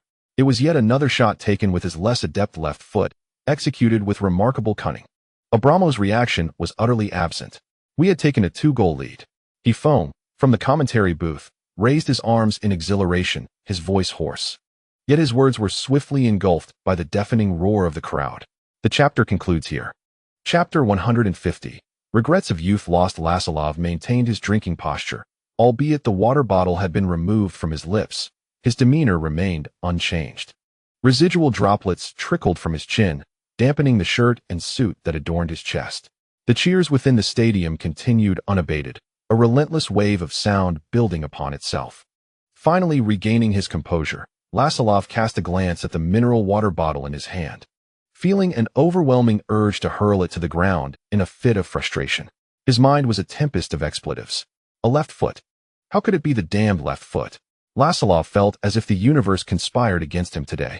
He had failed to consider Zhang Qinghuan's scoring prowess during the first half, which allowed Zhang to strike unexpectedly from outside the penalty area and net a goal. He had barely patched that oversight during halftime, only to be confronted by Hu Lai's left foot. A mere examination of Hu Lai's goal footage would reveal that he was predominantly a right-footed player, with his left foot being decidedly mediocre, if not altogether lackluster. Even Hu Lai was aware of this, which is why he typically refrained from using his left foot during matches, striving to ensure the accuracy of his shots. Thus, Lasalov had neglected to emphasize the need for his players to guard against Hu Lai's left foot. Ironically, it was precisely with his left foot that Hu Lai scored. It felt like a slap in the face. Hu Lai glanced at the red cord tied around his right wrist, a charm believed to bring good fortune, the lover's red string. The fact that he scored with that shot had an element of luck, as his left foot had not made solid contact, the execution rather awkward, merely grazing the ball. Unexpectedly, this lack of intent resulted in a shot with a fickle trajectory and a cunning angle, heading straight for the back corner, akin to striking a dead angle. Indeed, the child who smiles often enjoys a streak of good fortune. With this thought, Hu Lai's smile brightened even further. This grin, however, was lost on the Uzbek players, who were now too preoccupied to ponder the significance behind Hu Lai's expression, whether in the stands or online. The goal had brought a sense of relief to many Chinese fans, their anxieties momentarily quelled. Everyone understood that a one-goal lead was precarious, and that the Chinese team needed to score more. Thus, as the second half commenced, concerns mounted over the inability of the Chinese team to breach Uzbekistan's defenses, ultimately leading to impatience that might allow Uzbekistan to capitalize on a counterattack. Even if Uzbekistan were to lose the match, a single away goal would equate to a partial victory. Observing Uzbekistan's dense defensive formation, apprehension filled the air. The question lingered: how would the Chinese team dismantle Uzbekistan's steadfast defense? 16 minutes into the second half, the Chinese team, led by Hu Lai, once again breached the opponent's defenses. The previously impenetrable wall of Uzbekistan seemed less formidable before him. With a 2-goal lead, a sense of security enveloped the Chinese fans, many of whom began to contemplate the ultimate showdown with Paraguay. This time, it appeared that they were genuinely on the brink of experiencing the World Cup. Sitting before the television, Wang Yuan turned to her husband and softly inquired, "Do you not feel a tinge of regret?" Qin Lin shook his head, stating, "There is no regret, only gratitude." "Gratitude for what?" his wife questioned, puzzled.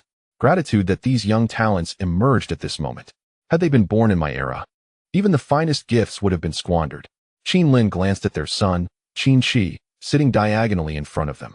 "Fortunately, they have arrived at a propitious time." Wang Yuan followed his gaze to their son and instantly grasped her husband's sentiment. Indeed, it was a cause for celebration.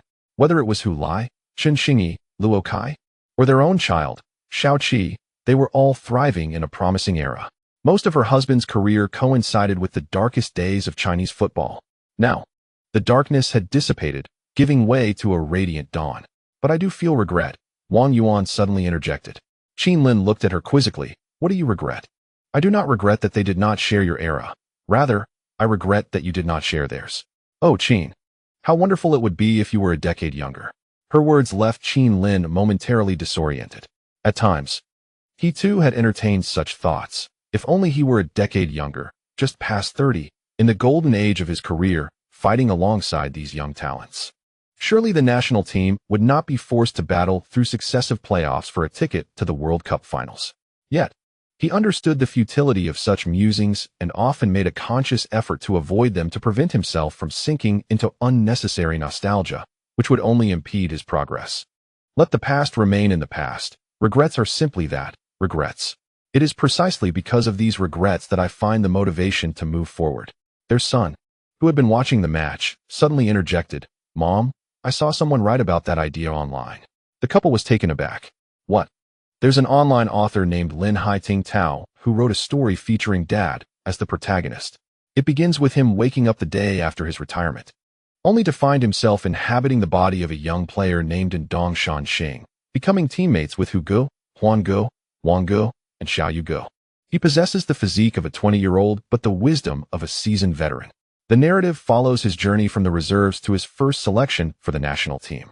It's wonderfully written, and many are eagerly following the updates." Qin Lin and Wang Yuan listened, astonished. He could not help but ask, "So, after my retirement, I become a young man. And what about me? I mean, I'm a coach now, right? What should I do if I encounter the flash star? My son spread his hands and said, Linda mentioned that you have traversed into a parallel universe. In that realm, everything is identical to ours except for the absence of a player named Qin Lin. Essentially, you have found a means to compensate for your regrets, enabling you to participate in the World Cup alongside Hu Ge and Huan Ge. Qin Lin pondered for a moment, finding this premise somewhat enticing. Just as he was about to inquire about the title of this book, he heard his wife's voice, laced with a hint of frost. I wonder why your recent unit test scores have declined. Is it because you have been neglecting your studies and indulging in those nonsensical distractions? Qin Shi also came to his senses and quickly waved his hands. No, Mom. Let me explain. I wasn't reading. I was listening to my classmates. They all know that my dad is Qin Lin, so they introduced me to this book. I don't have time to read. It's not something I enjoy. Then what is the reason for your declining grades? Wang Yuan fixed her scrutinizing gaze upon him, questioning whether it was due to early romance. Qin Shi jumped in shock. Mom, what are you talking about? Qin Lin cleared his throat. All right, let us focus on the match. With his words, the mother refrained from further scolding her son, though she shot him a piercing glance. Qin Shi breathed a sigh of relief internally, settling quietly in his chair to watch the game, careful not to provoke his mother's ire again. The incident occurring in the distant villa's living room bore no relation to the match underway at the Workers' Stadium in the capital. After gaining a 2-goal lead, the Chinese team pressed forward with their offense. Meanwhile, the already 2-goal down Uzbekistan found themselves in a dilemma. They could either tighten their defense, hoping to limit the scoreline at 2-0, thereby conceding only 2 goals despite losing the match, or they could take a risk and attack, aiming to score a goal that would not only earn them a precious away goal, but also narrow the gap to 1. In the second leg, upon returning home, Uzbekistan would then have more room to maneuver. Both options had their merits and drawbacks. Coach Razyalov had to make a decision swiftly, otherwise, as time elapsed, the players on the field would descend into chaos, uncertain of their next move. That would be the most perilous moment. Ultimately, Razyalov opted for a defensive strategy, seeking to return home with a score of 0-2. This choice stemmed from the mounting pressure of the Chinese team's relentless assault during his indecision. With a 2-goal advantage, the entire team found their rhythm and confidence, buoyed by the cheers of the fans at the Workers' Stadium, growing more spirited by the minute. The Uzbek defense was under immense strain. If they ventured out to attack under such circumstances, they risked conceding another goal before securing an away score. Consequently, Uzbekistan's defense tightened considerably, essentially forming a wall in front of their goal. Ultimately, they managed to maintain the score until the conclusion of the match. The game is over. The Chinese team triumphed over Uzbekistan with a score of 20 in the first leg of the playoffs. A promising start, amidst the resounding cheers. He Feng strived to elevate his voice, proclaiming, "In our quest against Paraguay in the playoffs, we currently hold the upper hand. However, it is essential to remember that this is a 2-legged contest. One match alone cannot lead us to the conclusion that we are assured of advancing further. I hope the young men of the Chinese team remain humble and vigilant, eschewing pride and complacency, and continue to strive forward. As the saying goes, a journey of 1,000 miles begins with a single step. Let us not dwell on how far we are from the World Cup, but treat each step as though it is the first. We shall meet in Tashkent on October 14th, 5 days hence." Chapter concluded. Chapter 151. A rare leisure in the end. Qin Lin refrained from inquiring about the title of the book his son had mentioned.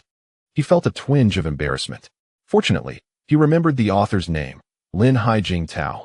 Thus, he utilized his mobile device to search online, and a prompt appeared stating, "Results for Lin Hai Ting Tao displayed. Still searching, Lin Hai Jing Tao." Qin Lin did not select the latter option, but instead immediately noticed the information regarding the author named Lin Hai Ting Tao. Therein, he discovered a work titled, The Champion Among Us. Trusting his instincts, Qin Lin clicked on it, and the synopsis mentioned his name. Albeit not in exact terms, but with a homophonic twist, the last magnate of Chinese football, Qin Ling, retired with the regret of not participating in the World Cup. However, upon awakening the day after his retirement, he found himself inhabiting the body of a young player sharing his name, Anton Shining Star. In a world where the former recipient of the Chinese Footballer of the Year and Asian Footballer of the Year, Qin Ling, does not exist. Yet aside from his absence, this world is indistinguishable from the one he knows. Thus, the magnate confronted his first formidable challenge: how to address Hu Lai, Zhang Xinghuan, and Wang Guangwei as brother? Qin Lin's brow twitched at this thought. To call those rascals brother? Indeed, this posed a significant dilemma. This detail piqued Qin Lin's interest in the book further, prompting him to decide to delve deeper into the narrative. He was eager to see how he would realize all the ambitions of his youth within the virtual world crafted by this author. After all, with the national team's match day upon him, the demands of his club coaching duties were not overly burdensome, leaving him ample time to explore. He clicked on the free preview and began to read. The airplane soared at an altitude of 10,000 meters, and the cabin was anything but tranquil. The low-frequency roar of the engines and wind noise persisted in a continuous hum, with some passengers opting for noise-canceling headphones to combat it. However, many others had grown accustomed to this cacophony, treating it as mere background music. They engaged in conversation, watched movies, listened to music, and played games amidst the noise. This was a flight from the capital of China to Tashkent, Uzbekistan, and the passengers aboard were no ordinary travelers. The cabin was filled with members of the Chinese national men's football team, the entire coaching staff, relevant personnel from the Chinese Football Association, and reporters from Chinese media accompanying the team for coverage. This sizable group nearly filled the medium-sized aircraft. Among them, the logistics team was the largest, tasked with overseeing all daily arrangements for the national team's training and living conditions in Tashkent. Remarkably, they had brought along 5 chefs, each responsible for different cuisines to cater to the diverse tastes of the players hailing from various regions of the country. Such meticulous attention to detail is an unprecedented luxury in the history of the Chinese team's World Cup endeavors. In the past, the Football Association lacked a clear division of labor and a professional logistical mindset. Simply bringing a few boxes of instant noodles was considered sufficient support. If they also remembered to include a few boxes of instant noodle accompaniments like ham and pickled vegetables, it was regarded as a testament to their meticulous logistics. The idea of chartering a flight for away games was unheard of, given the previous performances of the Chinese team in World Cup qualifiers. Fans and media alike would have preferred them to walk to away matches. Chartering a flight was seen as a waste of taxpayer money, an illegal appropriation of state resources, and even a crime. After a decade of reform, not only has the performance of the Chinese team improved, but the Football Association's operational capabilities have also become more professional and meticulous. From this perspective, one could assert that the team's ability to persevere until the end of this qualifying round is closely tied to the outstanding work of the association's personnel. This time, public opinion has not expressed dissatisfaction with such a large team. After all, this is indeed the closest Chinese football has come to the World Cup, and it is only natural to make grand preparations to achieve this goal, should they successfully qualify for the World Cup. Even if the logistics team were to double in size, no fan would object. On the plane, everyone was occupied with their own activities to pass the time. Wang Guangwei was chuckling to himself while engrossed in his phone. His curious neighbor, Hu Lai, glanced over and discovered that Wang was reading something. He knew that Wang often enjoyed browsing the internet, but had never inquired about what specifically.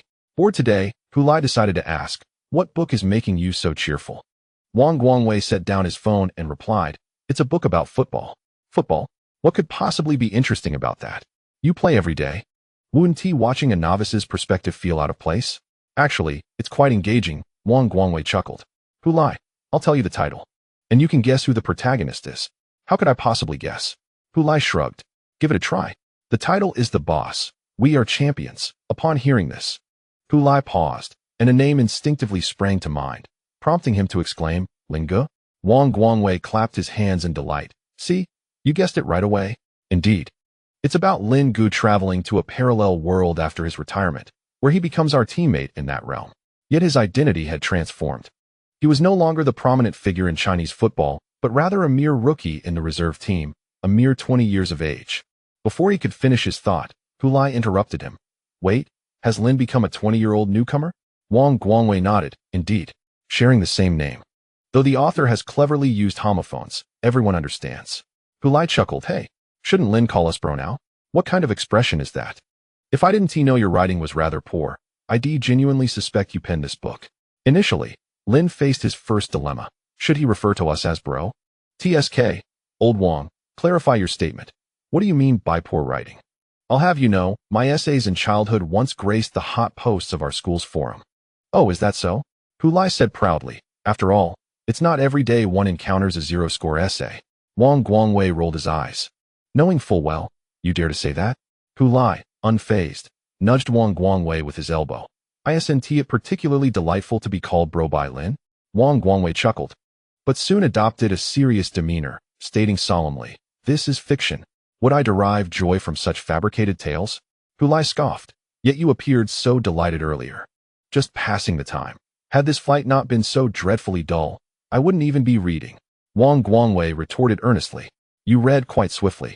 Your progress is already at 90%, Hulai remarked, glancing at Wang Guangwei's phone screen.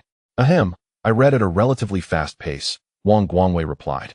Feeling a tad embarrassed under Hulai's watchful gaze, he stowed his phone and glanced at the flight path, realizing they were nearing their destination. He sighed, just one more match. Hulai corrected him. 3 more matches, actually. I wasn't referring to the World Cup. That is precisely what I meant. Wang Guangwei turned to look at Hulai, who met his gaze. What's the matter? Am I wrong? No, not at all. You are quite right, Wang Guangwei smiled. He then leaned back in his seat, letting out a melancholic sigh. Ah, the World Cup.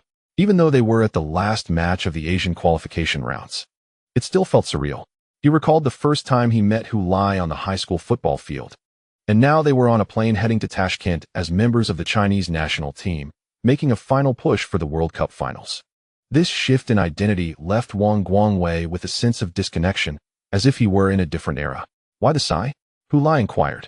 Oh, I just suddenly thought of Lin. Do you think he feels a sense of regret?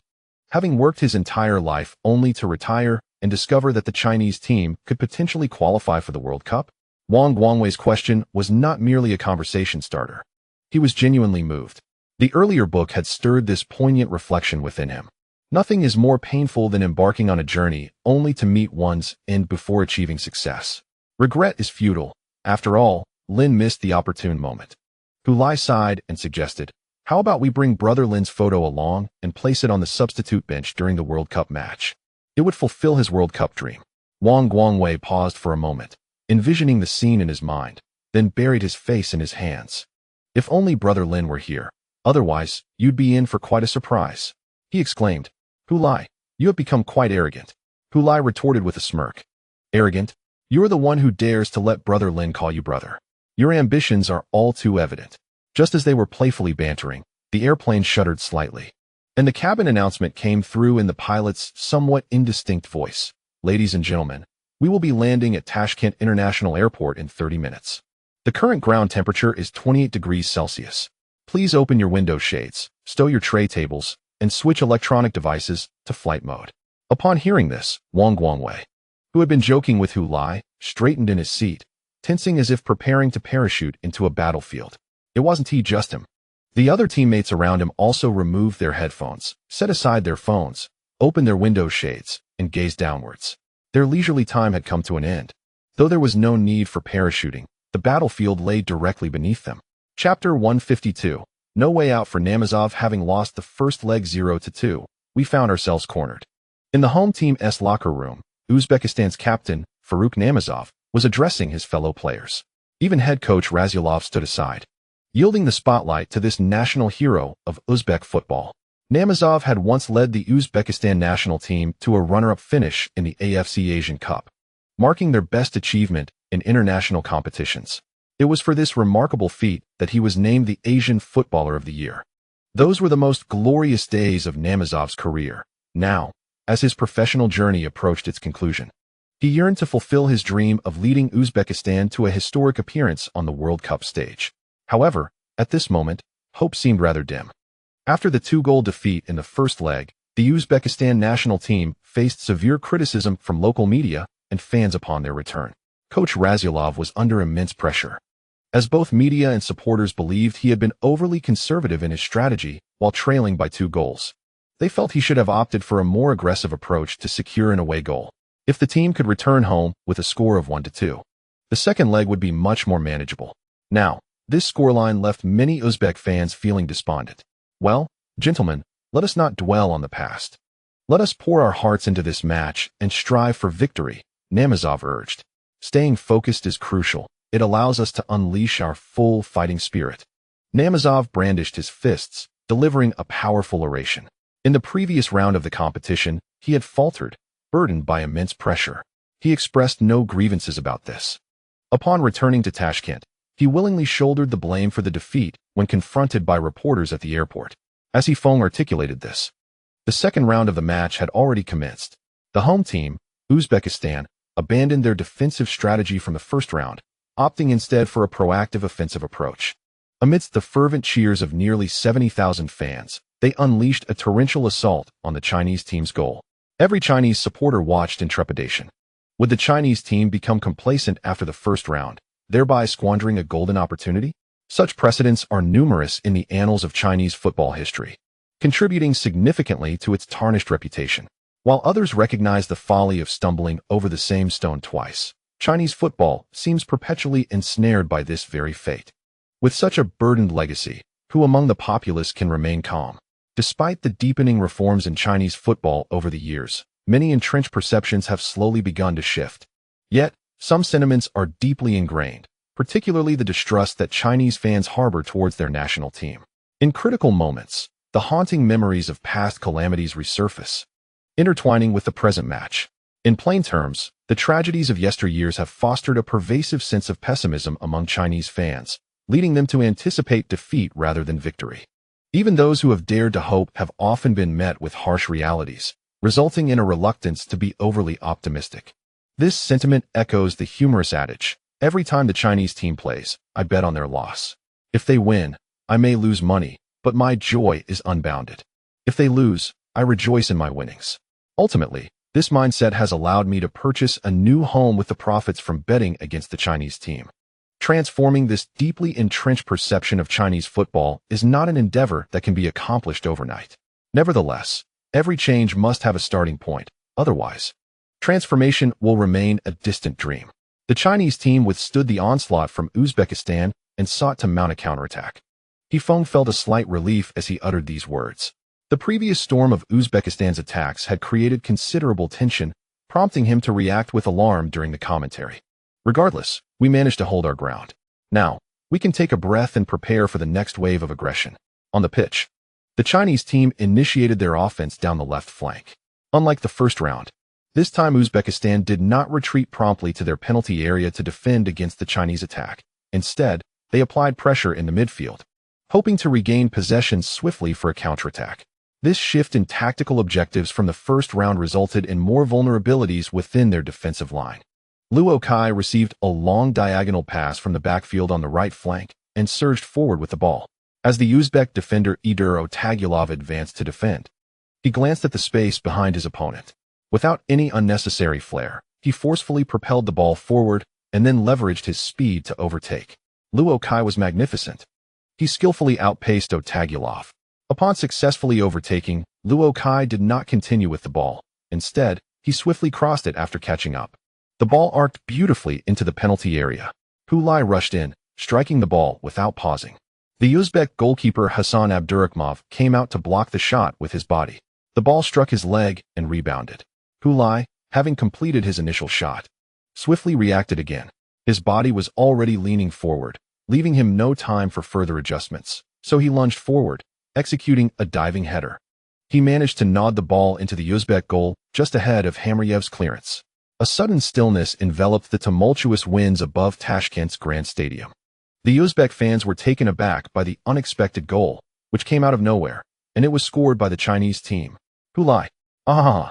He Feng erupted into laughter, instantly feeling a wave of relaxation wash over him. Splendid! What a beautiful and decisive attack, and Hulai scored. The Chinese team not only led Uzbekistan with a total score of 3-0, but also secured an away goal. Well done, Hulai! Well done, Luo Kai. After scoring, Hulai ran off to perform his signature celebration, while Luo Kai refrained from joining in the revelry, instead raising his fist vigorously at the spot where he delivered the cross, celebrating solo. Observing his teammates rushing towards Hulai to celebrate the goal, Namazov took deep breaths to force himself to regain composure. Just moments ago, witnessing Hulai's follow-up header into the net felt as though a terrifying force had gripped his heart, rendering it motionless. In that instant, he seemed on the verge of collapse. Yet, he stood firm on the field. He understood he could not falter. Uzbek football was at its most perilous juncture, and he could not afford to fall. Pass the ball to me more. Namazov turned to his teammates, calming his emotions. Initially, they looked at him with puzzled expressions, but soon realized the meaning behind their captain's words, their faces rekindling with determination. A true leader does not need lengthy speeches to inspire. He merely needs to instruct those around him to pass the ball to him. After the match resumed, Uzbekistan, cornered and desperate, unleashed a tremendous surge of energy. Both the head coach Razyalov on the sidelines and the players on the field understood that there was no room for hesitation as in the first leg. Everyone knew what to do next, to attack with all their might, for they had nothing left to lose. The Uzbek fans in the stands of the Tashkent Grand Stadium shouted at the top of their lungs to rally their team, making one final push for Uzbekistan's World Cup journey. With their cheers, Uzbekistan's offensive pressure intensified. The players of the Chinese team on the field have been struggling for quite some time, unable to advance past the halfway line. Hu Lai has transformed from a center forward to a defensive midfielder, retreating to the edge of the penalty area to assist in defense. Despite his efforts, there is little he can do. Although the Uzbek defense is riddled with gaps, the Chinese team finds it impossible to advance the ball. Neither Chen Xingyi nor Luo Kai have had the opportunity to exploit their speed to carry the ball forward. The relentless assault from Uzbekistan looms like a dark cloud over the players of the Chinese team, imposing immense psychological pressure upon them. In the first leg of the match, the Chinese team had a relatively easy victory due to the conservative tactics of Uzbekistan's coach, Razyalov, who allowed his team to be subdued without much resistance. Many may have forgotten the historical encounters between China and Uzbekistan, where the latter has often emerged victorious. Finally, just before the end of the first half, Uzbekistan's relentless bombardment forced a catastrophic error from the Chinese defense. When Namazov received the ball at the edge of the Chinese penalty area, not a single Chinese player approached to challenge him. Namazov unleashed a powerful long-range shot. The ball soared into the Chinese penalty area like a cannonball, finding the corner of the net. Despite the valiant efforts of goalkeeper Hauda, it was beyond his reach, leaving him to lament in despair. In the commentary booth, He Feng buried his face in his hands, exclaiming in regret and anguish. Namazov's shot was of exceptional quality. Yet, why was there no one to defend against him before he took the shot? It is well known that Namazov is renowned for his long-range shooting prowess. Yan Kong, standing beside him, comforted both He Feng and the Chinese fans watching at home, assuring them that although a goal had been conceded, there was no need to panic. The aggregate score still favored China by 2 goals, alongside the advantage of an away goal. As long as they remain composed, victory is still within reach. After scoring, Namazov did not celebrate, but instead signaled to his forward teammates in the penalty area to quickly retrieve the ball and return it to the center circle, urging the Chinese team to resume play promptly. Uzbekistan still trailed by 2 goals on aggregate, and even if they scored twice more, they would still face elimination due to the away goal rule. However, this did not deter Namazov. He refused to give up and would not permit his teammates to do so either. Chapter 153, The Young Center Back.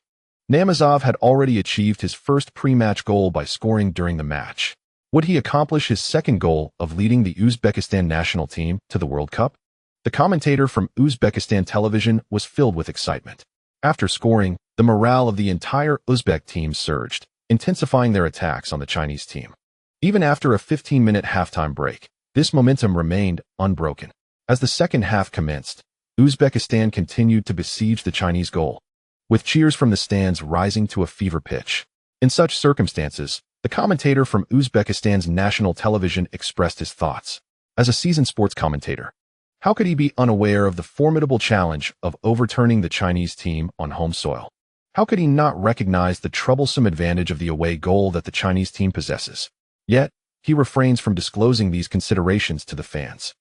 What the national team needs now is encouragement and trust, rather than seemingly rational and composed analysis.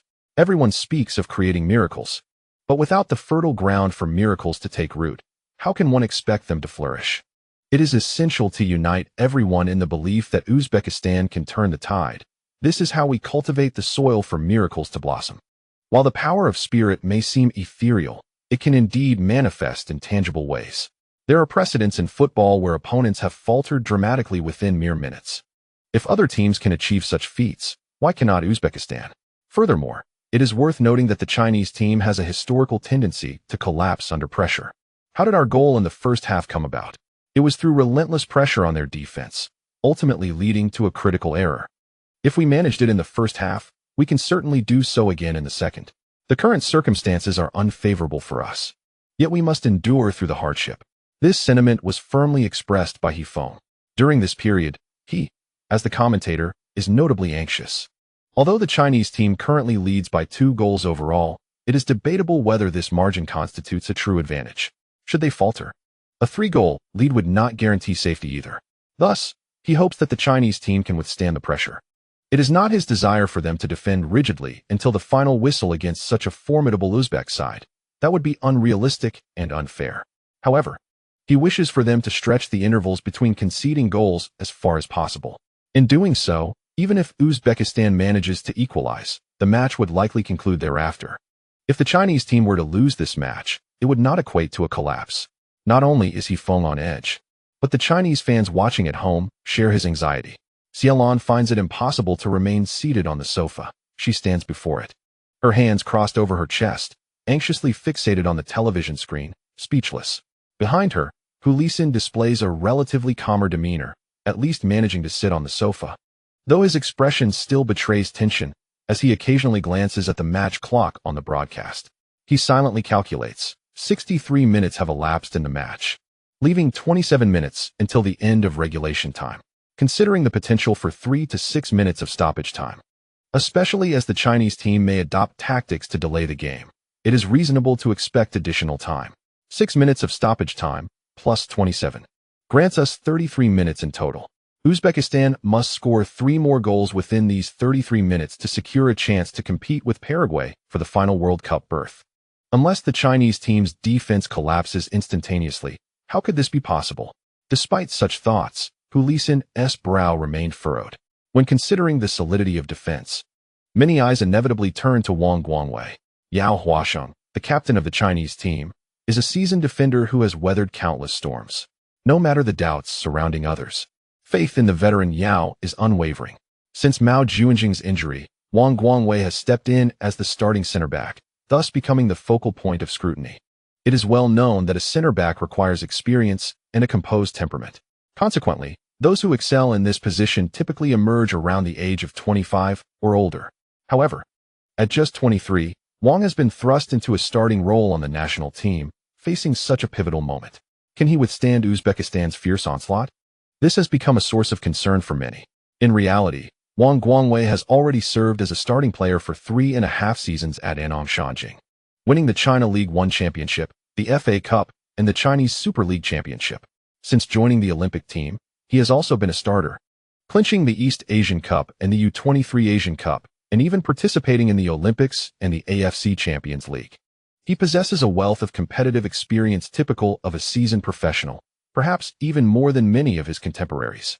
Those who merely focus on his age and assume he is unfit for such responsibility fall into the traps of experiential and dogmatic reasoning. Only those who truly understand Wang Guangwei recognize his remarkable capabilities. Otherwise, Shi Wuyin would not have decisively chosen to pair Wang Guangwei with Yao Huasheng, rather than opting for older center backs. Wang Guangwei's father sat before the television, his expression grave as he fixated on the screen. His wife glanced at him and asked, "Are you worrying about our son being the scapegoat again?" He shot her a glare, retorting, "What nonsense. This is a splendid opportunity for Guangwei." His wife was taken aback.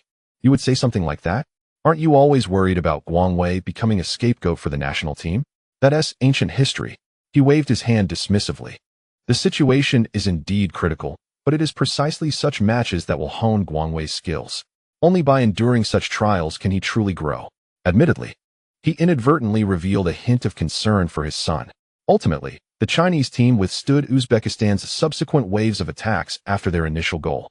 Whether it was Wang Guangwei, Yao Huasheng, or any other player on the Chinese side, each one exerted every ounce of effort in defense. Hulai was no exception. Despite his limited impact in defensive roles, nevertheless, they persevered through this tempest. Before the next storm descends, they find themselves safe. Indeed, Uzbekistan is reluctant to retreat so easily. However, the relentless storm of offense cannot persist indefinitely, as they lack the stamina to maintain such a rhythm. As the attack progressed, there were several instances where the connections faltered and teammates failed to support promptly, allowing the Chinese team to launch counterattacks that reached their 30-meter zone. If they did not adjust their tempo, it seemed likely that the Chinese team would seize the opportunity to strike directly.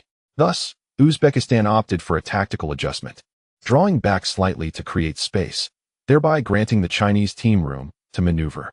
The Chinese team advanced, and Hulai's header inside the penalty area was deflected by goalkeeper Abramovich, resulting in a corner kick for the Chinese squad.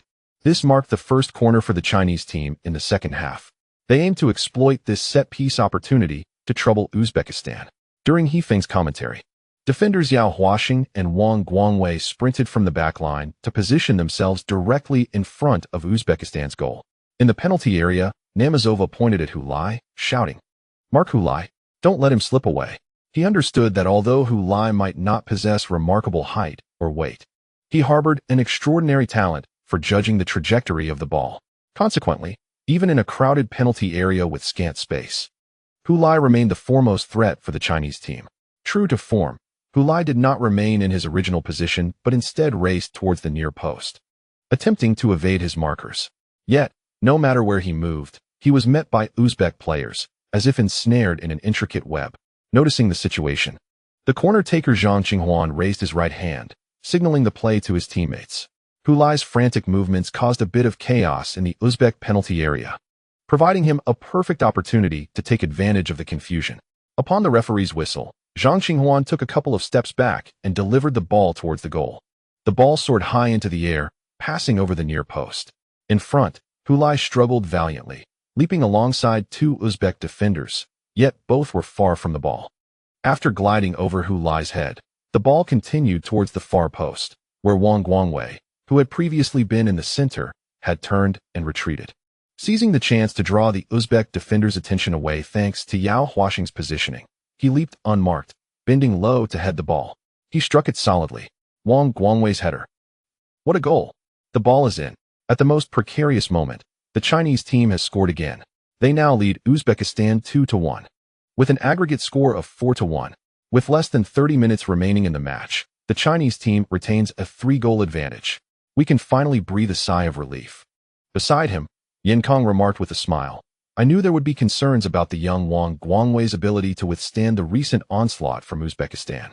Yet, the reality proves that not only did he withstand it, but he also fulfilled his defensive duties in a different manner, scoring from a corner kick. Truly, the best defense is a good offense, huh?" After scoring, Wang Guangwei was visibly exhilarated, shedding his usual composed demeanor and nearly tearing off his shirt in excitement.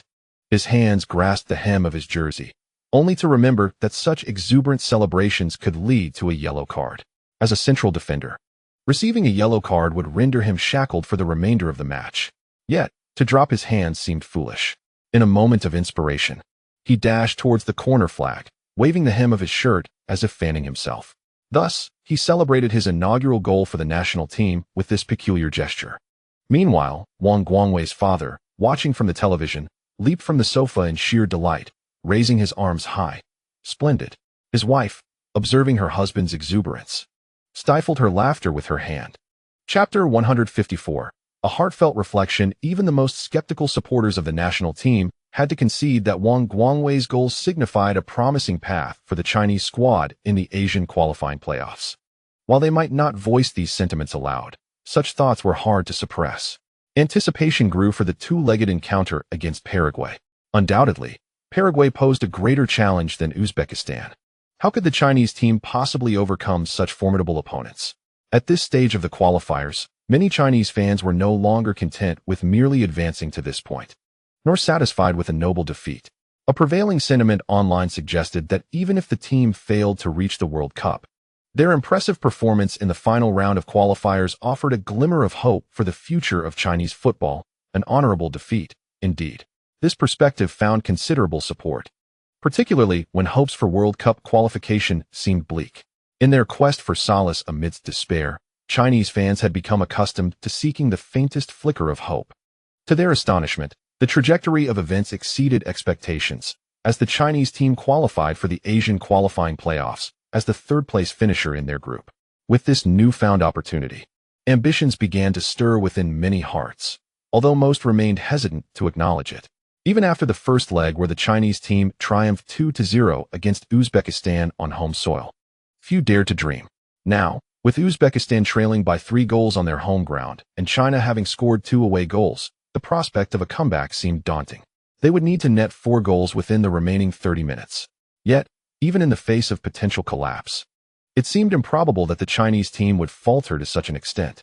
Given their performance in the match, the likelihood of a sudden downturn appeared unfathomable. From both an emotional and rational perspective, the outcome of the match seemed inevitable. However, on the sidelines, head coach He Feng continued to signal to the players, reminding them to maintain composure and not to succumb to hubris as they concluded their celebrations and returned to the pitch. Even with a 3-goal lead, safety is not guaranteed. As long as the final whistle has not sounded, any score remains precarious. The Chinese team, buoyed by Wang Guangwei's goal, regained the lead, and the players were filled with exuberance and confidence. In stark contrast, Uzbekistan found themselves disheartened. This was their home ground, a match they could ill afford to lose, and they were fighting with their backs against the wall, which should have ignited a fiercer energy within them. Indeed, they did show bursts of vigor. Yet each time their momentum began to build, it was abruptly interrupted by another goal from the Chinese team. First it was Hulai, and now it was Wang Guangwei.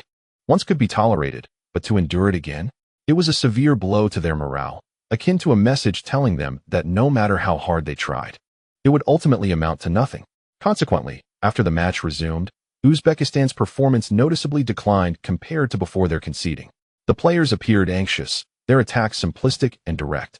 While defensively they lacked cohesion, aside from the defenders, others were merely waiting up front for offensive opportunities, making the game quite distressing. The Uzbekistan fans in the stands, who had initially cheered relentlessly for their team, gradually became quieter. This was not due to dissatisfaction with the team's performance, but rather a sense of despair regarding the current situation, with hopes of qualifying for the World Cup dwindling. How many could continue to express unwavering enthusiasm and wave their flags in such a disheartening atmosphere? The Chinese reporters in the media area could not help but reflect on this scene, reminiscent of times when Chinese fans found themselves in similar circumstances.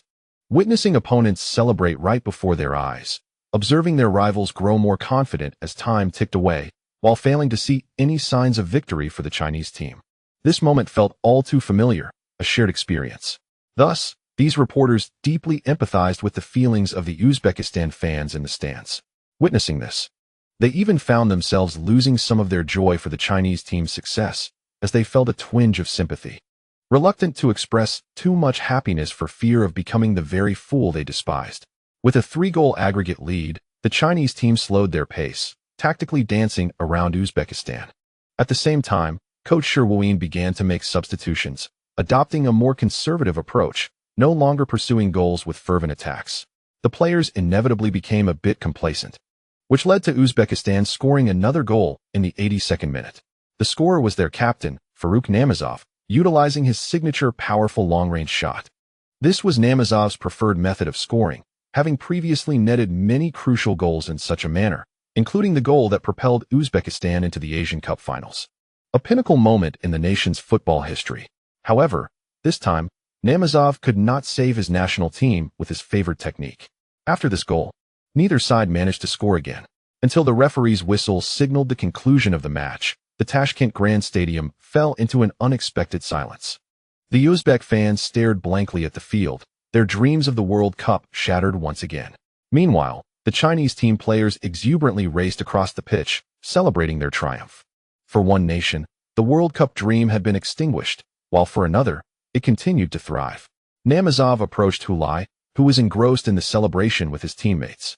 Initially, Hulai assumed Namazov wished to exchange jerseys, but Namazov shook his head, stating he merely wanted to converse. "You understand our language, don't you?" he inquired. Hulai nodded, albeit puzzled as to how Namazov knew this, yet he indeed comprehended the words. "That's good," Namazov said. "I hope you can defeat Paraguay and qualify for the World Cup." Hulai was taken aback, surprised to receive such encouragement from an opponent. Such gestures were rare. "Why did you specifically seek me out to say this?" he asked in Uzbek. "We are all Asian teams, and naturally, we wish to see more Asian teams represented at the World Cup. Perhaps next time, Asia will be allotted more slots," Namazov earnestly replied. "Moreover, if you lose to Paraguay and fail to qualify, I would be quite dissatisfied with losing to you today. If you cannot seize this opportunity, it would have been better for us to win and give it a try. You might not win against Paraguay even if you do try, Hulai candidly responded. At least that would be our own issue. Hulai shook his head, countering, but you haven't even beaten us. Implicit in his words was the notion, how could you aspire to triumph over Paraguay when you have yet to best us? Namazov paused, realizing the truth in Hulai's statement. His earlier remarks had stemmed from his emotional state, fueled by frustration over their elimination. He felt a need to vent his feelings, only to have directed his comments towards an adversary. Feeling a tinge of shame, Namazov apologized to Hulai, saying, I'm sorry. Congratulations to you. Good luck. Without extending a handshake, he turned and walked away. As Hulai watched his retreating figure, he couldn't help but recall Wang Guangwei's words before the first match. It was reminiscent of Lin Ji's farewell to the national team, filled with a sense of helplessness and regret akin to Namazov's current demeanor. Thus, Hulai understood why Namazov had approached him with such unfriendly sentiments. He did not feel offended, nor did he harbor any resentment. A nation's football hero, ultimately resorting to childish taunts to express his frustrations, is undeniably a tragic reality. Hulai then reflected on the time he had traversed into, where a figure akin to Lin Gu had left the national team without even the privilege to voice his grievances, only able to apologize to the fans. How sorrowful it is for a nation's sole football representative to have to apologize to its supporters. Fortunately, such a situation did not befall the Chinese team today. We have bestowed upon our opponents the privileges that were once the exclusive domain of Chinese football. We need not utter fierce words to demonstrate our fighting spirit, for we are still in the battle. Hulai did not linger in melancholy for others. He turned and ran towards his teammates, embracing them in jubilation. The Chinese team has surmounted yet another hurdle, and now only the fifth-place team from South America, Paraguay, stands between them and the grand stage of the World Cup. This encounter is set to unfold in a month. Whether the Chinese team can etch its name in history will soon be revealed.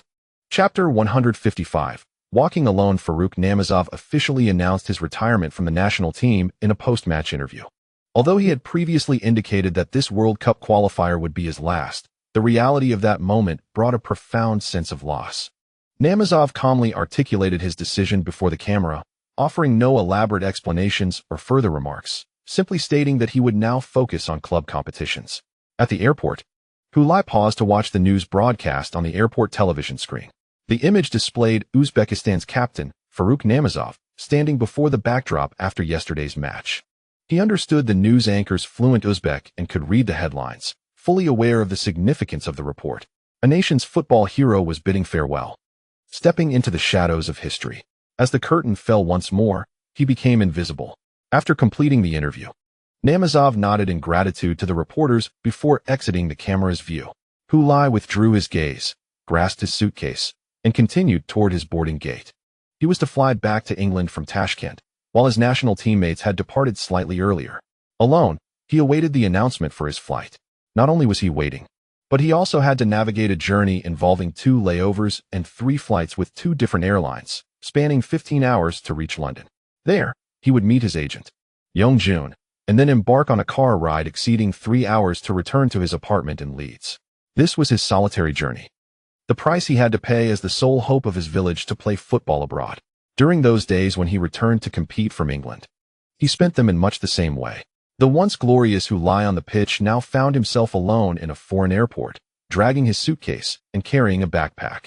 He traversed bustling and quiet airport duty-free shops, sometimes moving with the crowd and other times against it. Occasionally, like today, he would stop to watch the news, but mostly, he hurried towards the lounge or boarding gate, for time was tight, leaving no room for personal shopping. The national team's matches have momentarily come to a close, yet the journey to the World Cup remains unfinished. As the league reignites its fervor, Hulai must hastily return to contribute to the professional football club that pays him, ensuring he earns his salary through his dedication to the sport. Before becoming a professional player, he was merely an ordinary fan, envisioning what it would be like to be a footballer. His fantasies revolved around skillfully outmaneuvering opponents on the field, scoring goals amid thunderous applause, and celebrating with exuberance. His name echoed by an enthusiastic commentator whose voice he could hardly hear. He imagined himself gracing posters, trading cards, and advertisements, appearing on television broadcasts and in sports news. where fans would recognize him, seeking autographs, snapping photos, and shouting his name. Such were the dreams of a child contemplating the life of a professional athlete. At that time, Hu Lai could never have anticipated the reality of becoming a true professional player, burdened by numerous trivial matters, some of which had little to do with football. However, now that he fully comprehends the formidable challenges of achieving his dream, he does not lament the difficulties inherent in any endeavor. Instead, he remains steadfast, feeling fortunate and proud to have become a professional player. While it is undeniably true that nothing worth having comes easily, pursuing a passion sweetens even the most arduous of journeys. The distance between Tashkent, the capital of Tajikistan, and London is closer than that between China's capital and London. Nevertheless, Hu Lai's travels are more arduous than flying from the more distant Chinese capital to London, for there are no direct flights from Tashkent to London.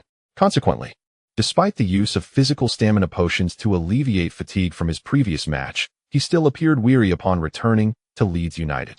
From October 5th, after finishing the match against London Bridge, to October 15th, when he returned to Leeds, he endured a 10-day odyssey traveling from Leeds to London, then flying to China's capital, followed by a flight to Tashkent, and finally transiting through Istanbul and Sofia before arriving in London and ultimately reaching Leeds. The cumulative flight distance was nearly enough to circle the globe, with almost 48 hours spent in the air and at airports. Not to mention the torment of adjusting to time zone changes. Thus, it was no surprise that Hu Lai was omitted from the squad for Leeds United's away match against Wolverhampton. This marked the first time he was not included in the matchday squad since joining Leeds, as previously, after returning from the qualifiers, Clark had merely benched him rather than excluding him entirely.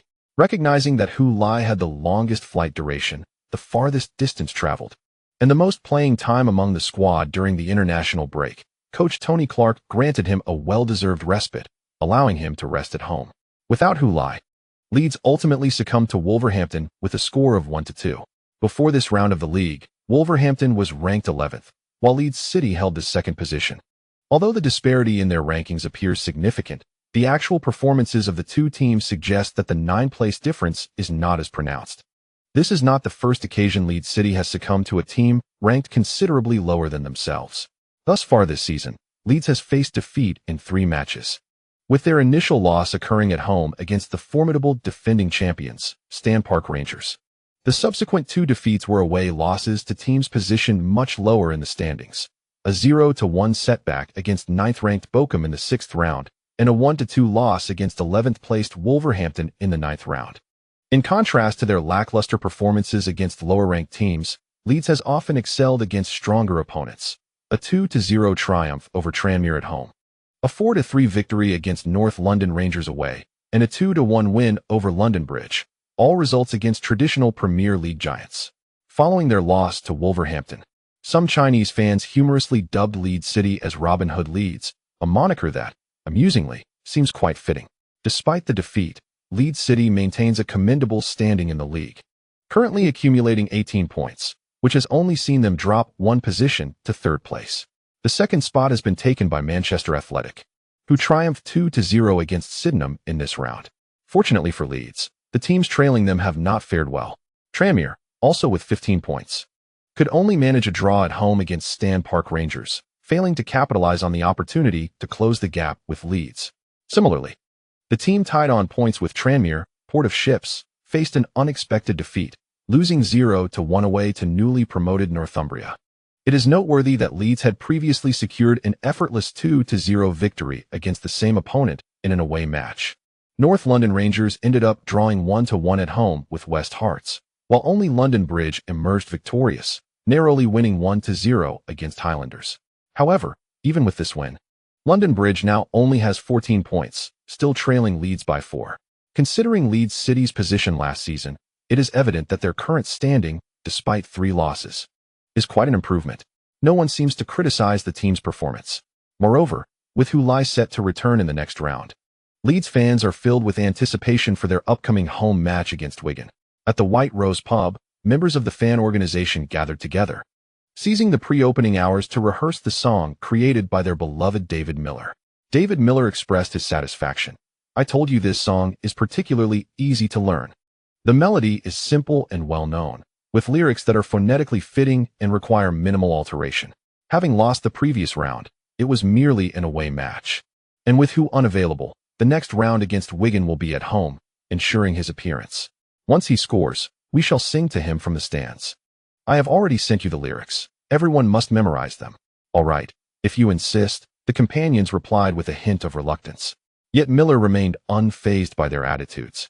Instead, waving his hand with satisfaction. Let us do it again. The inspiration for this song stemmed from Leeds City's 21 victory over London Bridge. After which he composed the lyrics. Despite John and Laven expressing dissent regarding the song, David Miller stood firm in his conviction, asserting his authority as the leader. Thus, the song penned for Who Lie by David Miller came into being. However, due to the ensuing national team matches, Who Lie departed from Leeds City to return to China for the World Cup qualifying playoffs, leaving the song yet to make its official debut. Upon Who Lie's return, he was not included in the squad for the away match against Wolverhampton, rendering the song still unknown. The other members of the White Rose were rather relieved by this, with only David Miller expressing dissatisfaction. In a tipsy state at the pub, he berated Tony Clark.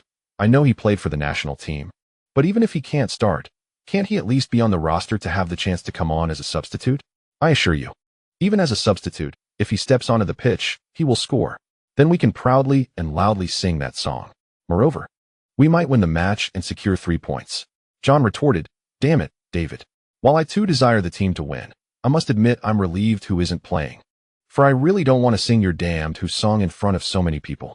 The other companions raised their beer glasses in agreement with John. Incensed, David felt an urge to duel John right then and there. Fortunately, Laven restrained him. Calm down, David. Just think, in the next league match against Wigan, Who will definitely be on the field. We only need to wait for one more round. He was right. In the match at home against Wigan, Who Lie would return to the starting lineup, though the team had yet to officially announce it. The fans knew better. It was no secret that the top scorer of Leeds City could hardly be absent from the starting list when fit. David found merit in Laven's words, joyfully slapping the table. Indeed, in the next match, we shall astonish the entire crowd. John shot Laven a glare, muttering, Look at the trouble you've caused. Aware of his fault, Laven scrambled to make amends, suggesting to David, David, I believe we should sing after Who scores, rather than at any moment. That would be meaningful, as your song is about Who's goals. David Miller readily agreed. Absolutely, we shall sing after Who scores. John threw up his hands, grumbling, for the first time, I hope Who doesn't score in the match. David laughed heartily. John, you are daydreaming. The other members of the White Rose nodded glumly, realizing that John's wishful thinking was utterly unrealistic. It seemed that, at some point, the fans of Leeds City had grown accustomed to Who Lie scoring goals. Just like in many football fields across the city's corners, an increasing number of youths were beginning to emulate Who Lie's goal celebration. Some elements have begun to seamlessly integrate into this city, becoming an integral part of the lives of its inhabitants. Chapter 156. Collective Charge. David Miller, John Fockingham, and Laven, along with their fellow White Rose supporters, stood in awe on the north stand of Flanders Stadium, transfixed by the unfolding scene on the pitch. They were not alone. Spectators throughout the stadium mirrored their astonishment. Only the fans in the southwest corner, representing Wigan, pointed and laughed at the spectacle before them. Matthew Cox, a seasoned and knowledgeable commentator, found himself momentarily at a loss for words as he confronted the extraordinary scene.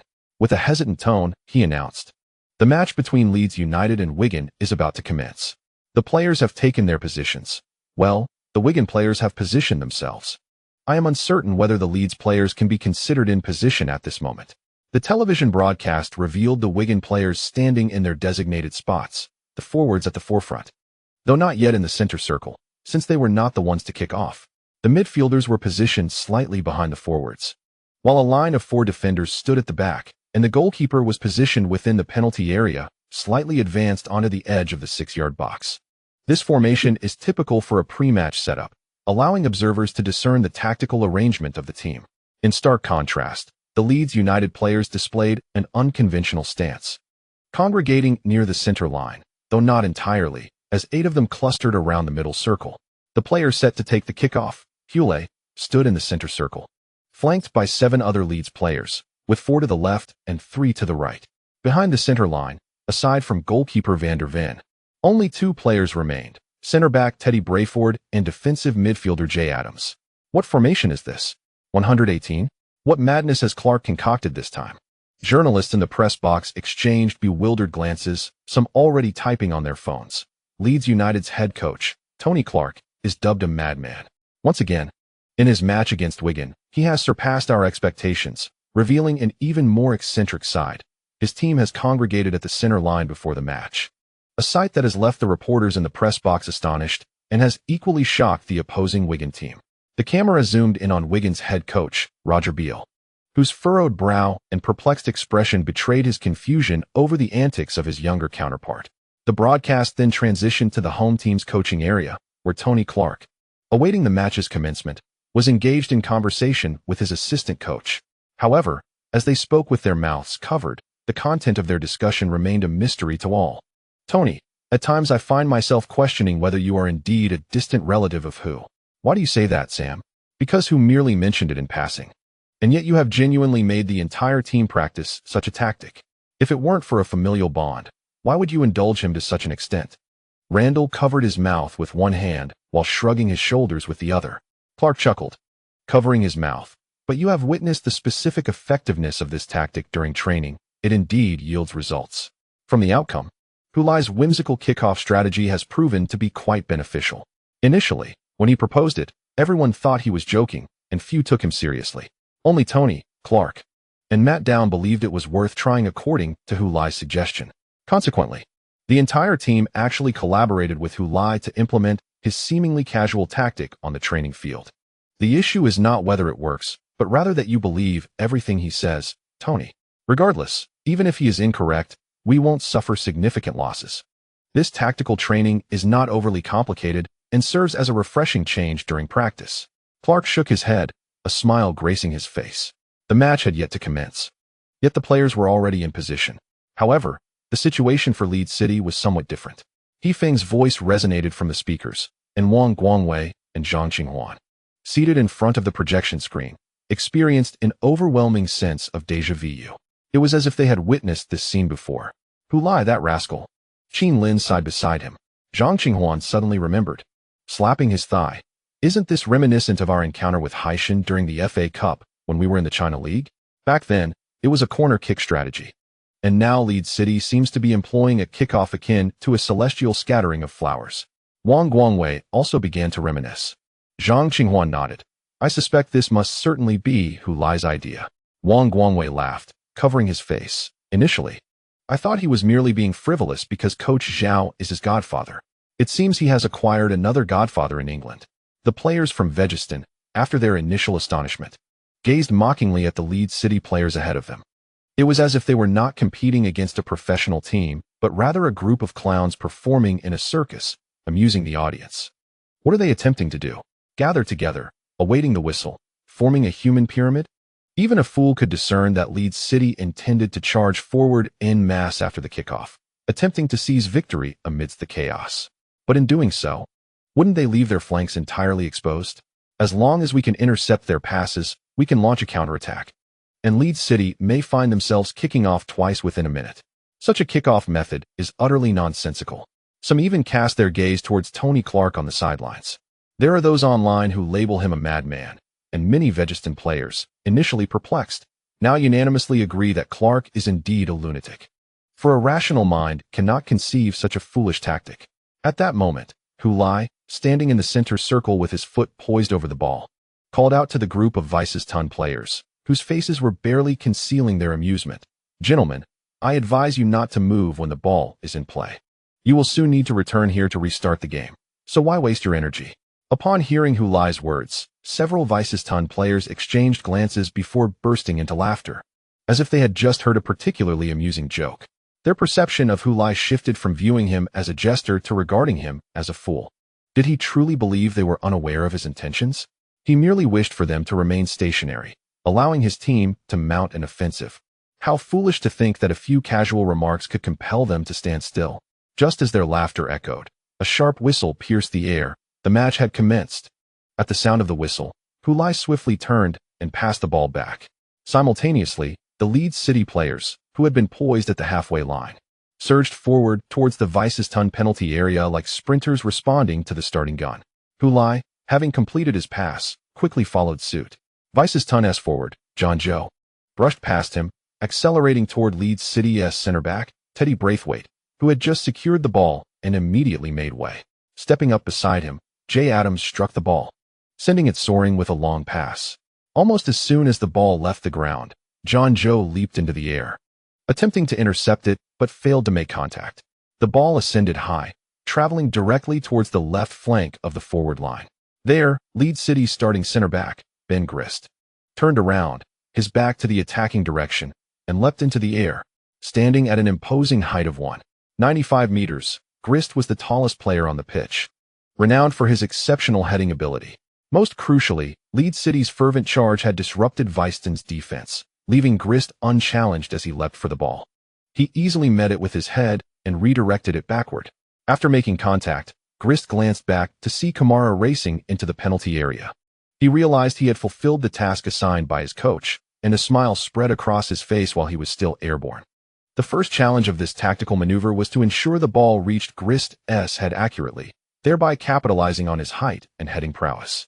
Thus, the long pass was entrusted to Adams, known for his commendable long passing ability. However, if Grist could not successfully set up the ball for his onrushing teammate, the entire strategy would falter. Grist certainly did not wish for the meticulously crafted plan to collapse due to his own shortcomings. Witnessing that he had not betrayed the trust placed in him, the earnest center back let out a sigh of relief in his heart. Grist redirected the ball. Leeds City had penetrated Weiston's penalty area. Ismail Kamara followed suit into the fray, accompanied by Cox's astonished exclamation and the increasingly raucous cheers from the stands. Kamara pursued the football that had rebounded forward after landing. Paul Godric, the center back for Wigston, swiftly lunged forward, intent on blocking Kamara. Simultaneously, goalkeeper Colin Nugent moved quickly to the near post, lowering his center of gravity and spreading his arms wide, attempting to obstruct Kamara's angle for a shot.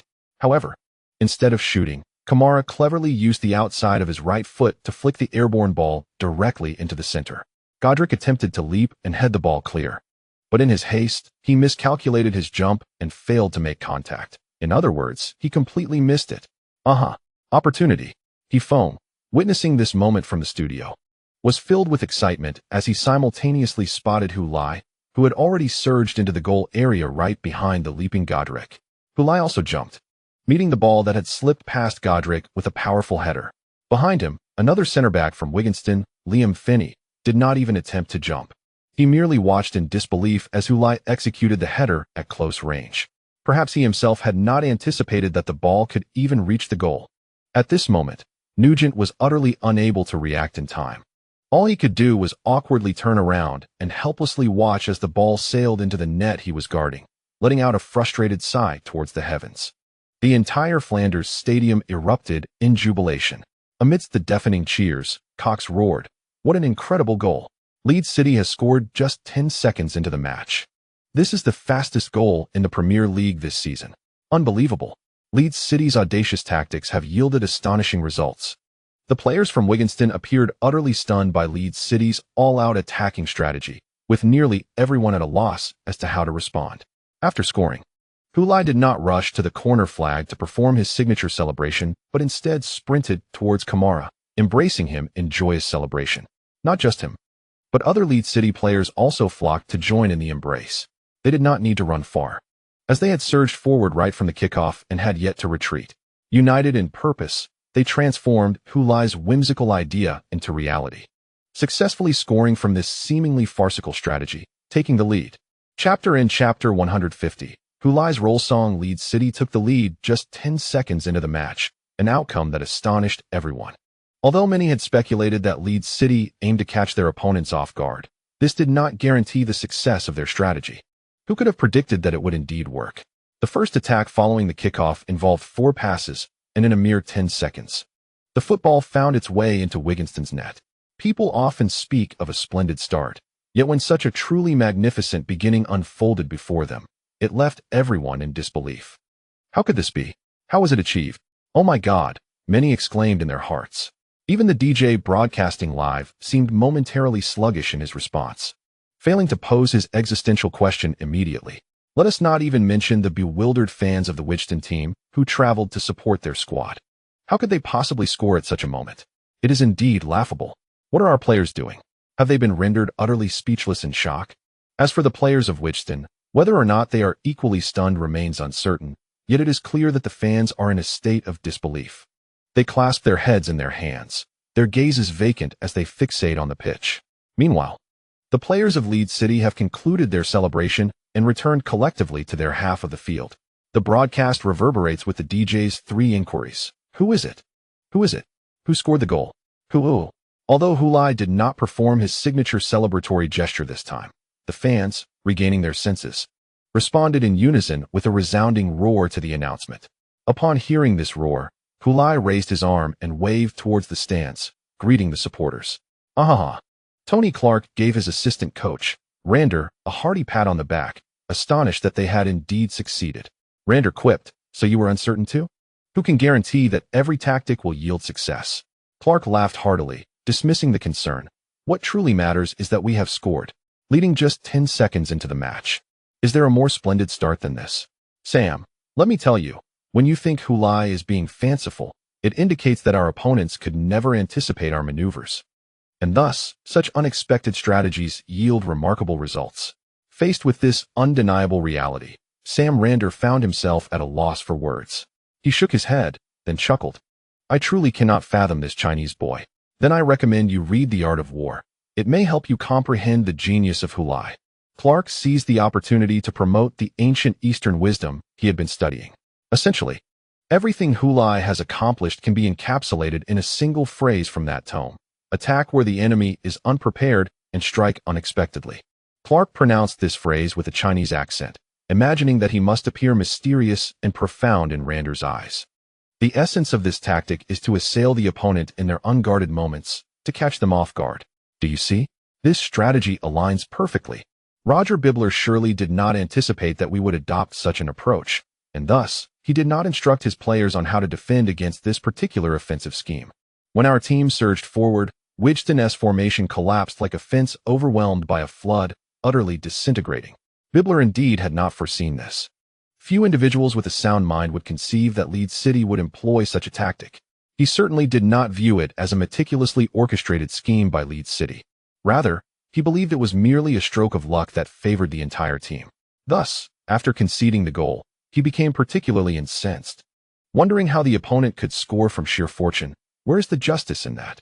All our pre-match efforts, the painstaking analysis of scouting reports, video reviews, targeted training regiments, and meticulously crafted strategies, all rendered futile by a single stroke of luck on the opponent's part. Who could bear such a fate? At that moment, the white-haired Beale, clad in a dark athletic outfit, was in a fit of rage, venting his frustrations at his assistant coach. What the devil? A single long pass from the back can effortlessly find their tallest center back, and a mere header can set up the advancing winger. How can it be so fortuitous? How can it be so precise? I would wager that if Leeds attempted this strategy again, they wouldn't score a single goal. Beale was not entirely wrong. There was indeed a significant element of luck involved in that goal. If Leeds were to repeat the play, the outcome might very well be increasingly dismal. Yet, this was precisely the source of Beale's ire. It was the first attempt, the very first, and they managed to score. Such fortune was utterly unreasonable. As the head coach, despite having prepared extensively before the match, he could accept that his team was outclassed, or that a lapse on his part had led to conceding a goal. However, he could not tolerate a goal born of sheer luck. He was adamant that Leeds' tactics bore no intricate core that warranted arduous training. Frankly, when the Leeds players surged forward en masse, the seasoned coach momentarily felt as if he had traversed back to the early 20th century of English football. The prevailing offensive strategy then involved kicking the ball forward and a throng of players chasing after it, leveraging their numerical advantage to penetrate the opponent's penalty area and ultimately score. This archaic tactic had long been discarded by modern football, yet it had inexplicably proven effective against his own team. How absurd! Were Leeds attempting to stage a renaissance here? It was utterly intolerable. The old coach, Roger Beale, felt deeply insulted, his face flushed with indignation. The Leeds players finally returned to their half, their time spent celebrating their goal eclipsed by the time it took to score. The Wigan players had already resumed their positions, with forward John Joe standing at the center circle, his foot resting on the ball, awaiting the kickoff. As he watched Hu Lai pass by him in the center circle, he recalled the words Hu Lai had shared just 2 minutes prior. Hu Lai had advised them not to move once leads kicked off, as they would soon regain possession, making it unnecessary to waste energy running around. His suggestion had elicited laughter from several Wigan players, including John Zhou. Now, however, he stared at Hu Lai's smiling face, unable to muster a smile of his own. They had indeed regained possession. Initially, they had perceived leads as the jesters, only to realize that the true jesters were themselves. Yet, the match had only just begun. Although they had conceded a goal, they still had a full 90 minutes to retaliate. John Zhou clenched his fists, intently focusing on Hu Lai's figure. Many might deem conceding a goal so early in the match as disheartening, but John Zhou could discern a silver lining in what seemed a negative situation. This would not dampen their spirits. On the contrary, the humiliating manner in which Leeds had scored would surely ignite their fighting spirit. Thus, the match had only just commenced. Leeds. As John Zhou pondered these thoughts, he suddenly heard a melody emanating from the direction of the north stand. 2 minutes had elapsed since the goal, and as the Leeds players returned to their half, the initial fervor began to wane. The jubilant cheers of the Leeds supporters subsided as everyone awaited the resumption of play, rendering the Flanders Stadium notably quieter than moments before. In such an atmosphere, the song stood out with striking clarity. Who had the what a goal? Seemed to echo as someone inquired loudly. Soon, more voices joined in, repeating fervently, who, who, who, who, who. A voice triumphantly answered, Hula is what a goal, eliciting a chorus of HU, who, who, who, who, from the crowd. Initially, many paid little heed to the song, but upon hearing that refrain, laughter erupted among them. This tune, familiar to all, was a humorous one originally titled Who Let the Dogs Out, indicating its light-hearted nature. The HU, who, in the song was an imitation of barking. To their surprise, someone had adapted this song into a chant celebrating Hu Lai, leading to the amusing implication, was Hu Lai akin to a dog? While others might unleash their dogs, Leeds seemed to have unleashed Hu Lai. Even the disheartened Wickham fans, who had just witnessed a goal conceded, couldn't stifle their laughter upon hearing the song. Laughter spread throughout the stands, reaching the pitch and the benches, where coaches and substitutes could not resist breaking into smiles at the canine-like melody. Charlie Porter even winked at Hu Lai, urging him to listen to the song. The laughter grew louder and more pronounced, nearly drowning out the chant. Meanwhile, the members of the White Rose in the North Stand heard the raucous laughter and realized their peculiar anthem was the target of relentless mockery. Yet, undeterred by the ridicule, they resolved to sing even louder. If this is the shock you desired, David, then indeed, we have shaken the entire crowd. With a defiant spirit, the White Rose supporters bellowed the lyrics once more. Who had the what a goal? Who, who, who, who, who. Hula is what a goal. Who, who, who, who, who. The infectious lyrics and melody reverberated through the stadium, with many joining in the chant of HU. Who, who, who, who. Note 1. The song Who Let the Dogs Out profoundly influences this book, as the protagonist's name derives from a phonetic interpretation of the song, Hu Lai's left hand. Thus, upon naming the character, I had already resolved to use this song as Hu Lai's anthem. The style aligns seamlessly with Hu Lai's persona, making it a match made in heaven. After all, Hu Lai is indeed a dog. However, as I am not well versed in English, I sought the help of some readers in the group to create a version that would phonetically match the original lyrics. While the grammar or meaning may not perfectly align with the Chinese translation, the essence remains intact, and that is sufficient for understanding.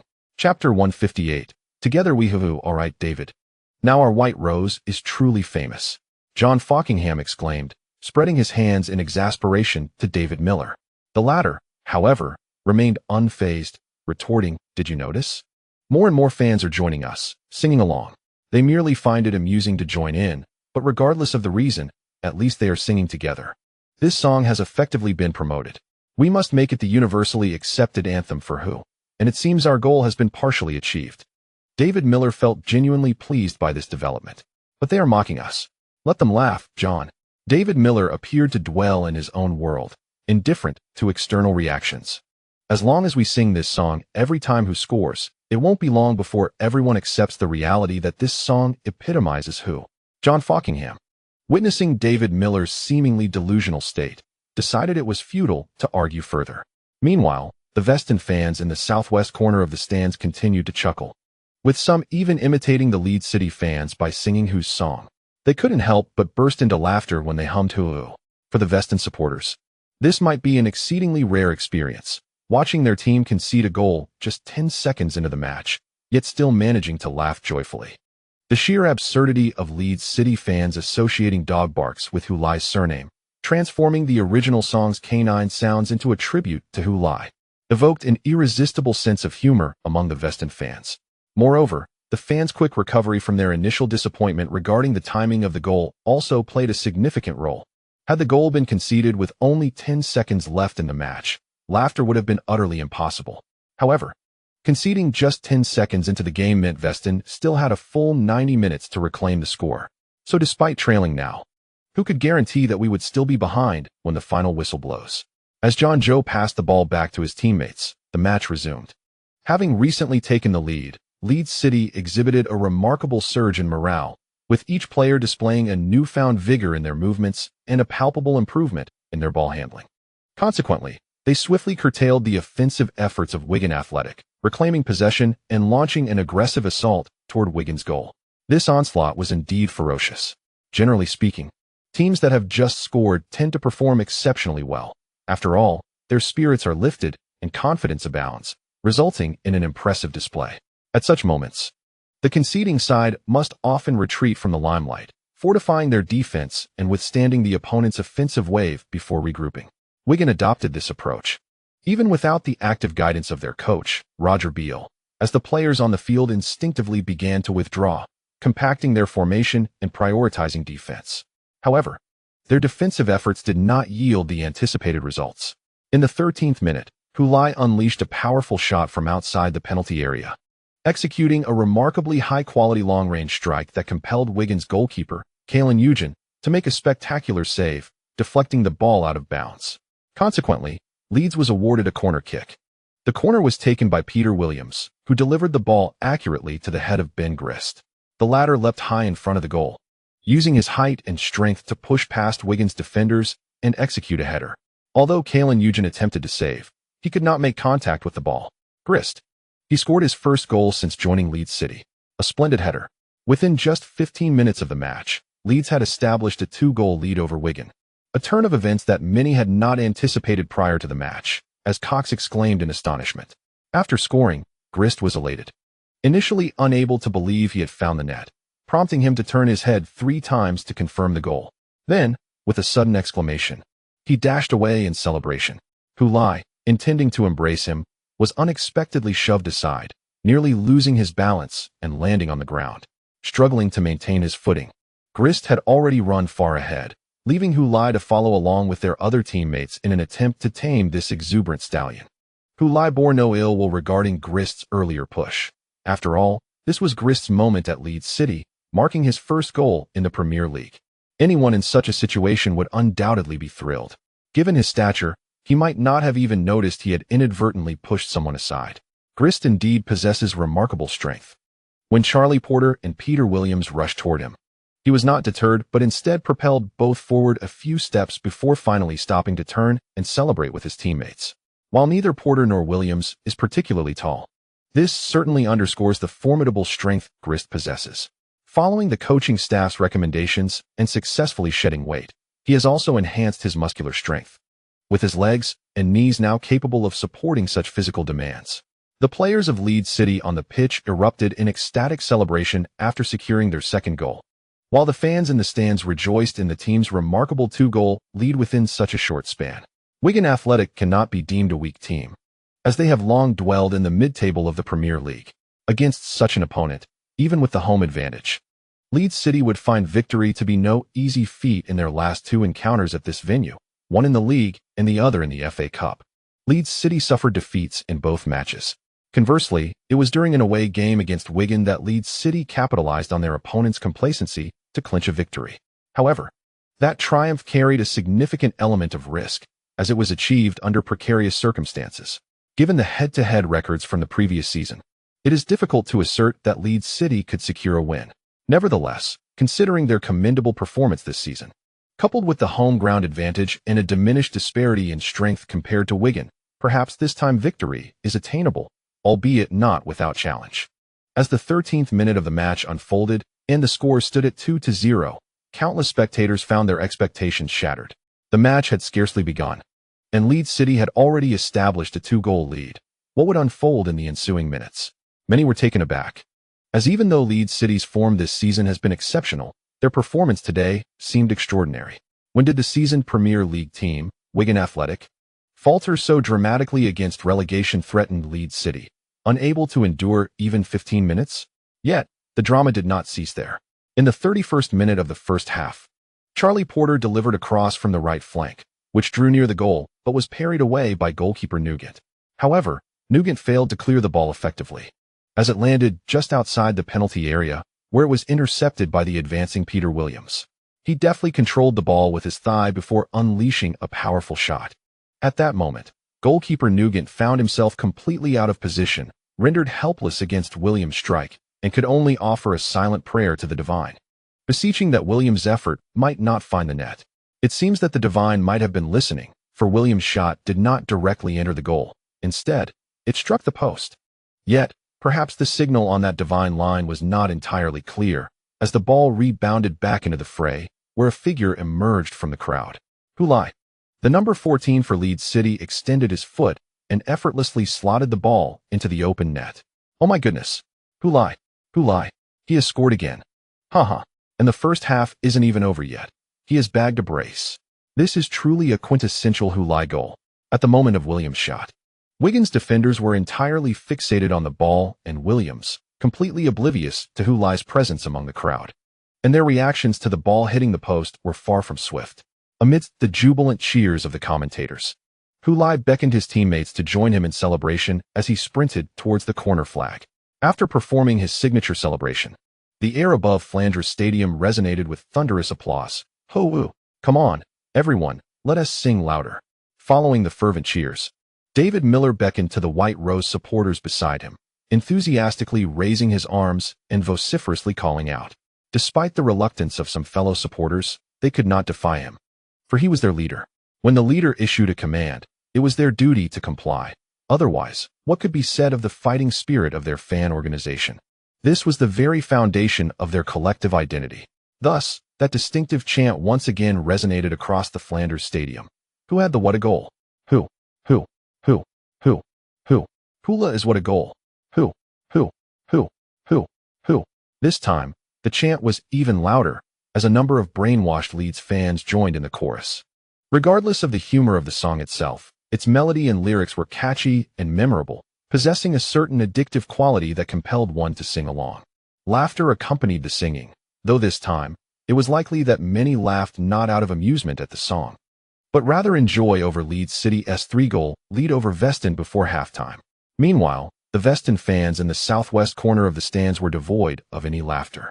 They no longer had the heart to mock the Leeds fans for their song, resembling the barking of dogs. But what of the barking? If only they could attain a 3-goal lead over their opponents by halftime, they too would gladly join in the barking from the stands.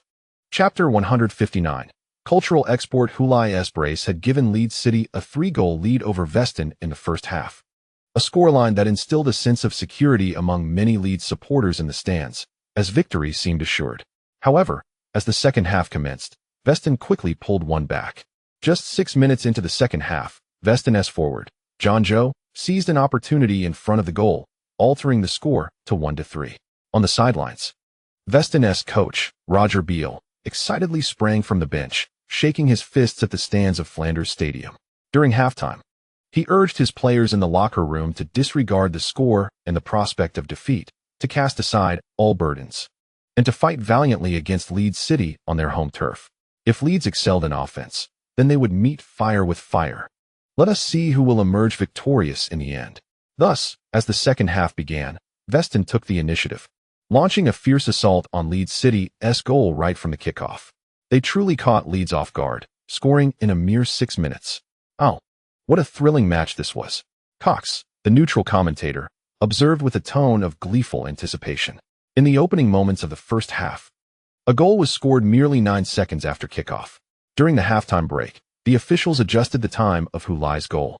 Initially, spectators noted the goal and subsequently looked at the match clock, perceiving it to be 10 seconds, leading to the widespread belief that it was a record-setting strike. However, the actual time taken was just 9 seconds. Consequently, Cox has now officially recorded Hulai's goal as occurring 1 second earlier. Nonetheless, even a 9-second goal does not surpass the record for the fastest goal in Premier League history, which stands at 8 seconds and 37 milliseconds, set by Highlander forward Andy Dalrymple during the 2003-2004 season against Sydenham. In the second half, a goal was netted 6 minutes in, suggesting a potential goal fest was unfolding.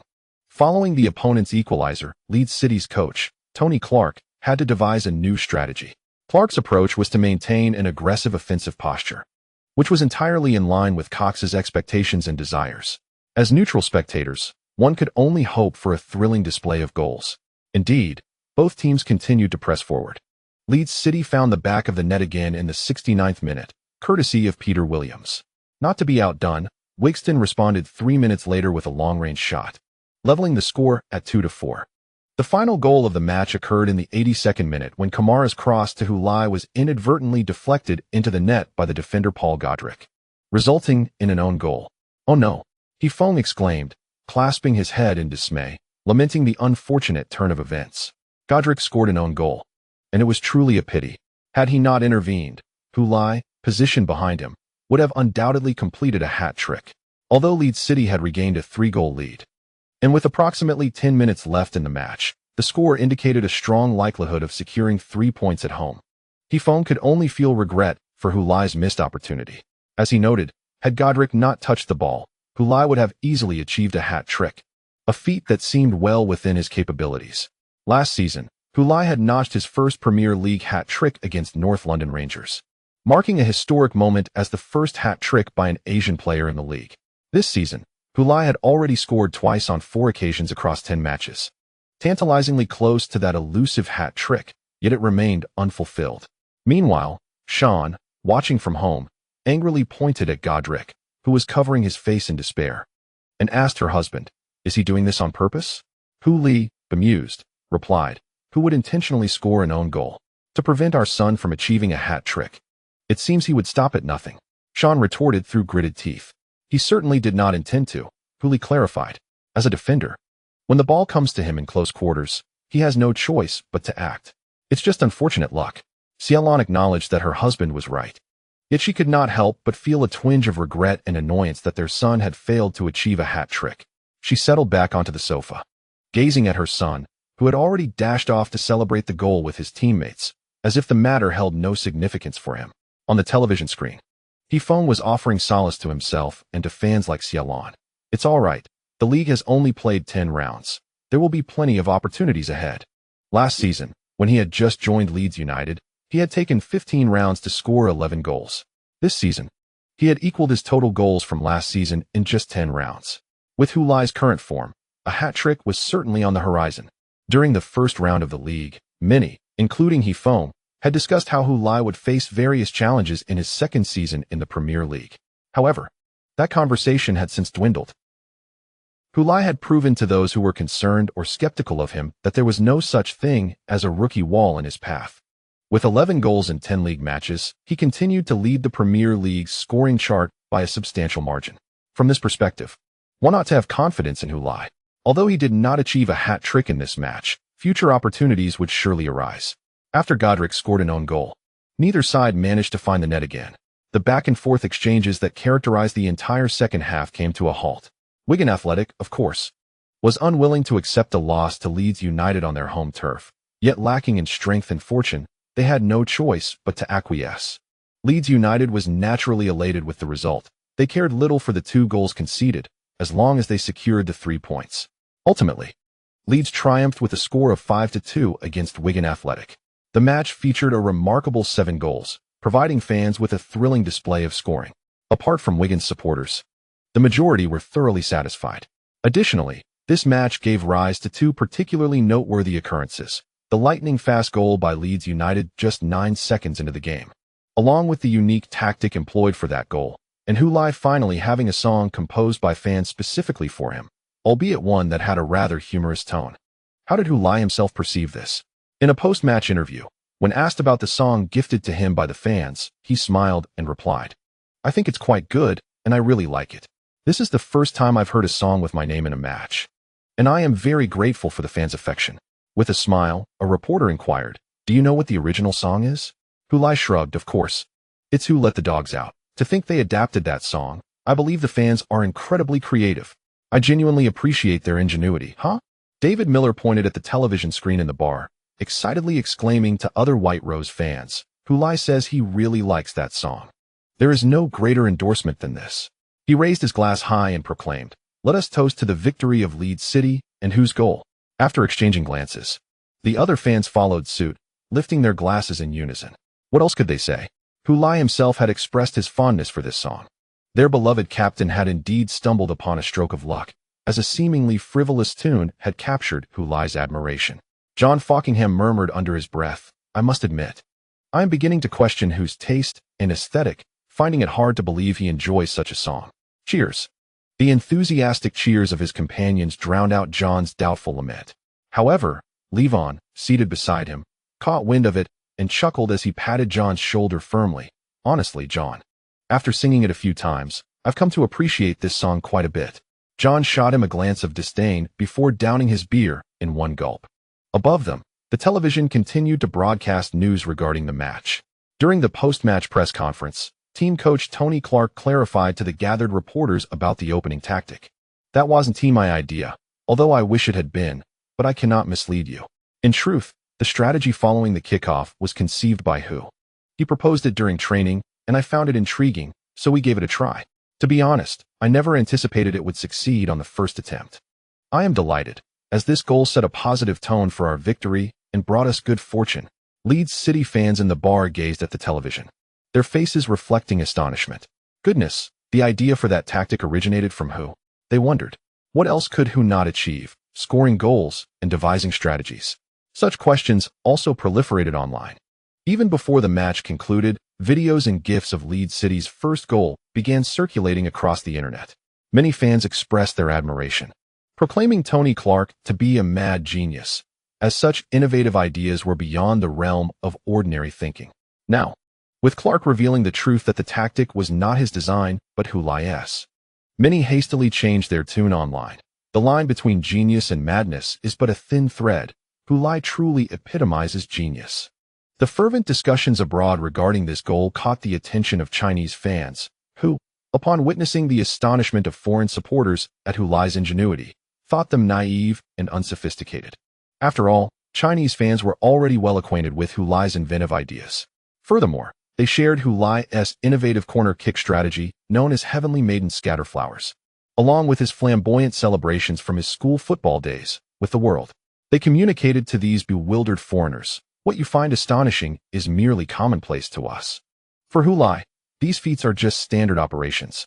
Additionally, foreign fans excitedly announced on social media that they had learned a Chinese term used to praise Hulai, providing detailed explanations of its meaning to their followers. Basic operations. For Hulai, this is merely his fundamental skill. There is no need to be overly astonished. Remain composed to avoid appearing as a newly minted fan of Hulai. Once this news circulates back to the Chinese internet, Chinese football enthusiasts and netizens will undoubtedly express their admiration. What a remarkable cultural export. Chapter 160. The issue of Hulai's goal bonus.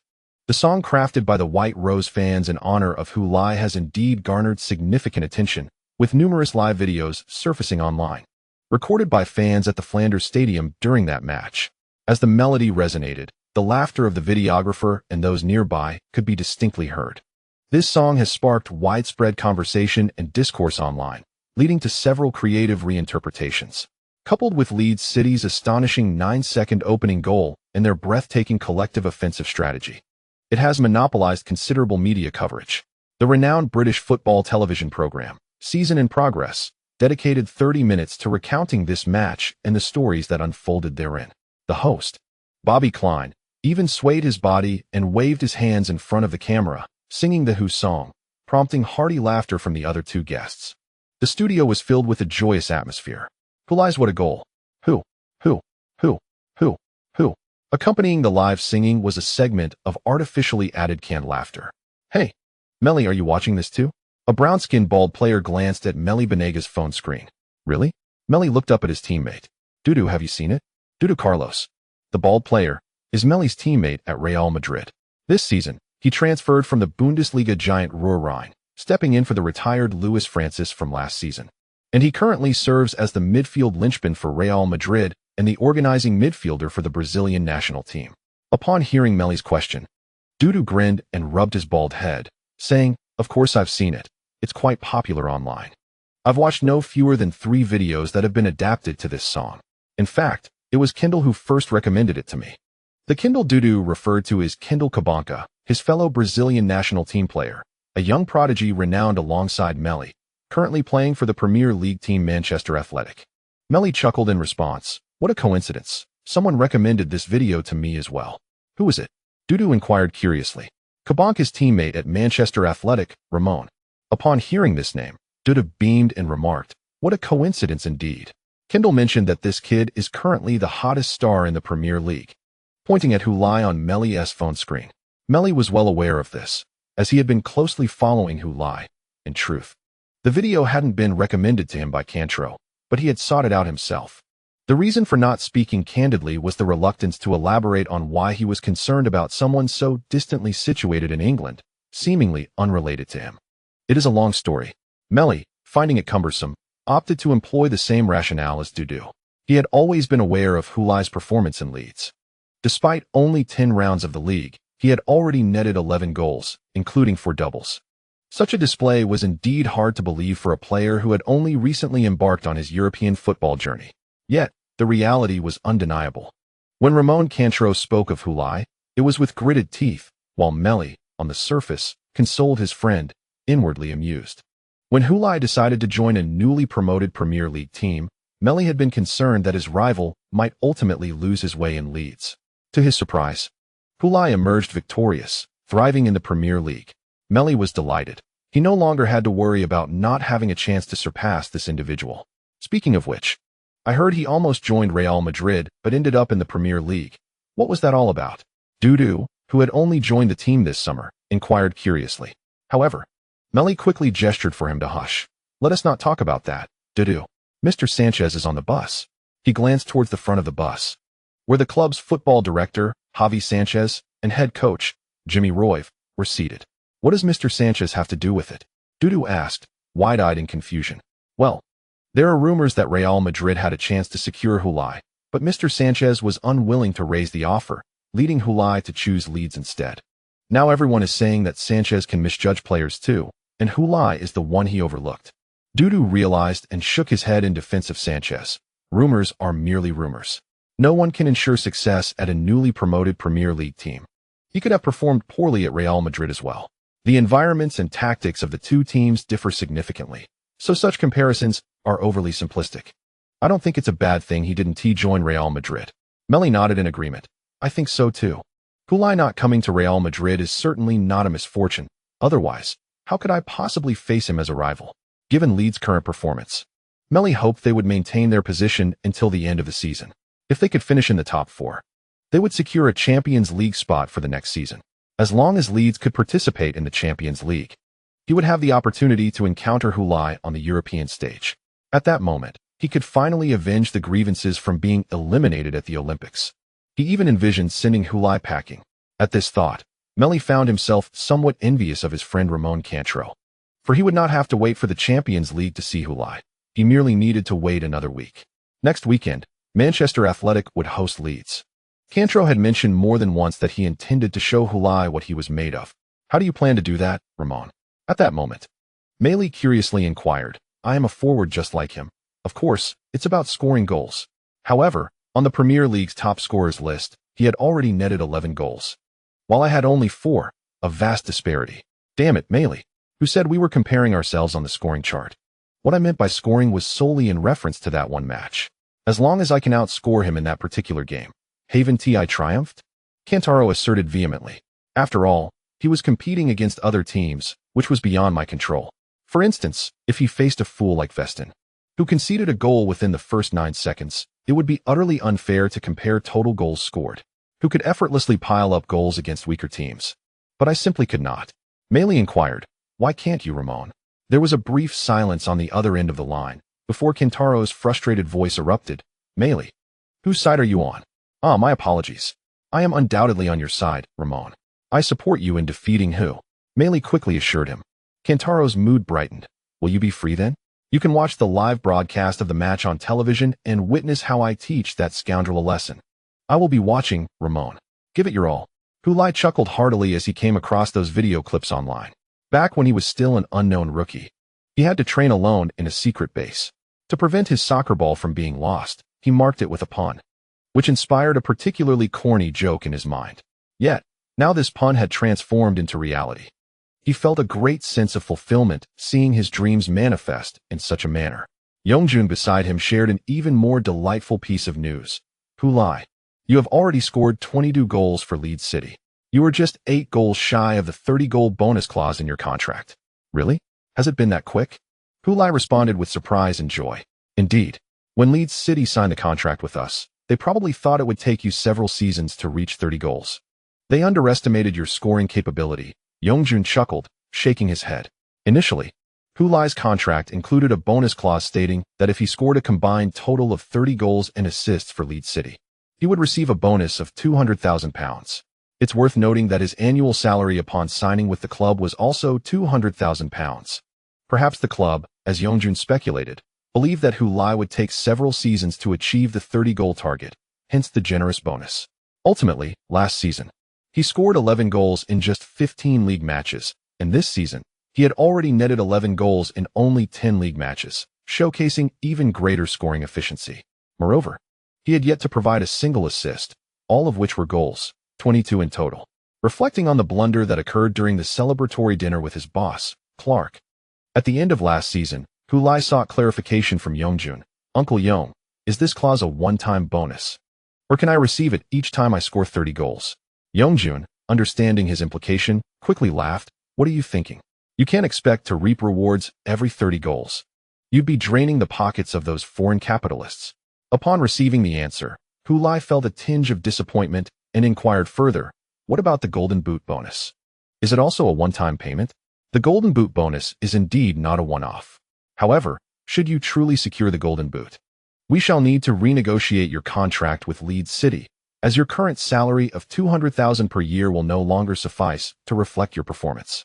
At that time, all specifics regarding various bonuses will certainly be up for discussion.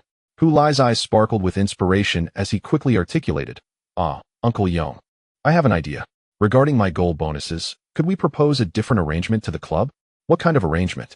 Uncle Yong, intrigued by Hu Lai's interest in the specifics of the contract negotiations, asked curiously. Let us abandon the fixed model of £50,000 per goal. I do not seek much. During the contract period, I propose that upon scoring my first goal, I receive £1. Uncle Yong furrowed his brow and interrupted. £1 for a goal? When did you become so generous, Hu Lai? Please, let me finish, Hu Lai continued. For my second goal, grant me £2. For my third goal, £4. For my fourth, £8. In essence, each subsequent goal would reward me with double the bonus of the preceding one. What do you think of this idea, Uncle Yong? Uncle Yong chuckled derisively. Hu Lai, are you out of your mind? Do you really think Leeds City's financial department is naive? Stop entertaining such frivolous thoughts. Focus on your game, and I shall handle the contractual matters. P.S. It is known that when Hu Lai scored 1 goal for Leeds City, he received £1. For 2 goals, he earned £2. Each additional goal awarded him double the amount of the previous goal's bonus. Therefore, when Hu Lai scores 30 goals for Leeds City, what will be the total sum of bonuses he receives? Excerpt from the midterm mathematics examination of Dongchuan Middle School. Chapter concluded. Chapter 161. The lifelong rival of Meili Ramon Cantro sprinted diagonally from the flank towards the center, glancing back to assess the situation behind him. His teammate, Kendall Kabanka, was maneuvering the ball in the center, drawing the attention of most of Leeds City's defenders. Cantro raised his arm, signaling Kabanka to pass him the ball. In front of Kabanka stood Leeds City's central defender, Ben Grister, who lowered his center of gravity and slightly spread his arms, resembling a wall obstructing Kabanka's path. In such a moment, delivering the ball would be the wisest choice, prompting Kabanka to lift his right foot, using the outer instep to feign a pass. Grister shifted his weight in response. However, Kabanka's move was merely a ruse. His right foot did indeed make contact with the ball, prompting Grister to react only after noticing the ball's movement. At that instant, Kabanka's right foot struck the ball again with a whip-like motion, sending it hurtling back. Oh, here it comes. Kabanka's extraordinary skill of the tail of the bull while sprinting past the defender. Cox exclaimed excitedly as he witnessed the scene unfold. Meanwhile, in the stands of the flyover stadium, a resounding cheer erupted from 53,000 fervent supporters of Manchester Athletic, exulting in the extraordinary dribbling skills of Kabanka. This signature maneuver of Kabanka was precisely the spectacle that the fans cherished most. In the face of such brilliance, the usually slow-footed Ben Graister appeared as cumbersome as a rusted automaton, helplessly watching the Brazilian prodigy glide past him.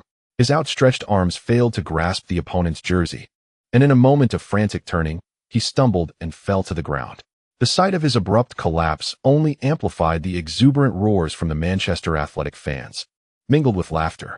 "Oh, how cruel! How brutal!" exclaimed Cox, swept up in excitement.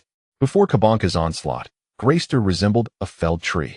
Leeds City's defense was effortlessly breached by Kabanka. Now, only the Leeds goalkeeper, Van der Ven, stood between Kabanka and the goal, having ventured forth in an attempt to intercept. Kantaro, witnessing the unfolding drama, slowed his pace. Fully aware that in such a scenario, Kabanka would never pass the ball to him. True to form, amidst the thunderous cheers, Kabanka executed a stylish chip shot. The ball soared over Van der Ven's head, who was rendered incapable of leaping to make a save, watching helplessly as the ball sailed into the net behind him. Kendall Kabanka. What a splendid display of individual prowess, propelling Manchester Athletic to reclaim the lead. Amidst the resounding applause, the live scoreboard transformed, changing from 2-2 to the latest score of 3-2 in favor of the home team, Manchester Athletic. What a magnificent goal. I wager this moment will be replayed repeatedly after the match. Graister, the Leeds center-back, unwittingly became the perfect backdrop for Kabanka's genius. However, the blame for this goal cannot solely rest on Graister's shoulders. When Leeds required Graister to confront the sprinting Kabanka alone, it indicated a complete breakdown of their defensive structure. Even He Feng, standing with Leeds, had to concede that the team had erred in their defensive strategy for this goal. What could be done, though? At that moment, Leeds was on the offensive, with both wingbacks having pushed past the halfway line. It was precisely then that Manchester Athletic intercepted the ball, launching a counterattack. Both Kantaro and Kabanka were remarkably swift players. At that time, apart from Van der Ven, Leeds' defense consisted solely of Graister and Brayford, leaving them in a 2-on-2 situation. Kabanka utilized his blistering speed and exquisite footwork to dismantle Leeds' two center-backs, performing a dazzling solo breakthrough that left the retreating Leeds players with nothing but a graceful silhouette. Following the goal, Kabanka dashed to the corner flag, performing a jubilant samba dance to celebrate. As his closest teammate, Kantaro, though regretful for not scoring himself, ran over to embrace him in celebration. He certainly wishes to compete with Hulai, yet before anything else, the victory of the team holds paramount importance. After all, even if he scores more goals than Hulai, should the team suffer defeat, he would ultimately be regarded as a failure. Truly, it is no wonder that the brilliant Kabanka is spoken of in the same breath as Meli, Yen Kong mused. The sheer strength in his muscles enables him to execute the highly difficult cowtail maneuver while sprinting at full speed. Facing such a formidable opponent, it is already commendable that Leeds City is able to hold their ground against them on away turf. He is correct. Before Kabanka unleashed his prowess, the score stood at 2-2, with Leeds City having trailed twice and equalized on both occasions, showcasing remarkable tenacity. While conceding this goal is indeed regrettable, one cannot be overly critical of the Leeds players. Their performance has been commendably sufficient. Jay Adams, who failed to chase back defensively, comforted a somewhat dejected Ben Grist after lifting him up. "This is not your fault, Ben. There are hardly any players in the entire Premier League capable of containing Kabanka's full-speed sprint in a one-on-one situation." Upon hearing this, Ismail Kamara shot a not-so-friendly glare at the Brazilian scorer. His boss, Clark, had once remarked that his 30-meter sprint could rank among the top 3 in the Premier League. But not the first. He had previously inquired of his boss, who was the fastest? The answer was Kabanka, the Brazilian from Manchester Athletics. Today, he finally witnessed the speed of the Premier League's finest firsthand. He had to concede that it was indeed impressive. However, he felt a sense of indignation, especially upon hearing the laughter from the stands when his teammate Ben was bested by Kabanka. What is so remarkable about that? It is merely a matter of outsmarting one's opponent. I can do that too. In adherence to an agreement with his friend Kantaro, Meli Banega sat before the television to watch the match. So far, after 70 minutes, he had not seen a goal from Kantaro. Yet he continued to witness his rival Cabanca's spectacular moments, which caused him to sneer.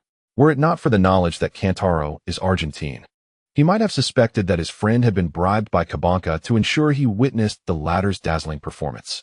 Meli Banega is also Argentine, while Kendall Cabanca hails from Brazil. In the realm of football, Argentines and Brazilians are sworn adversaries, as superlative talents representing their respective nations. Their relationship cannot be described as amicable, given their direct competition.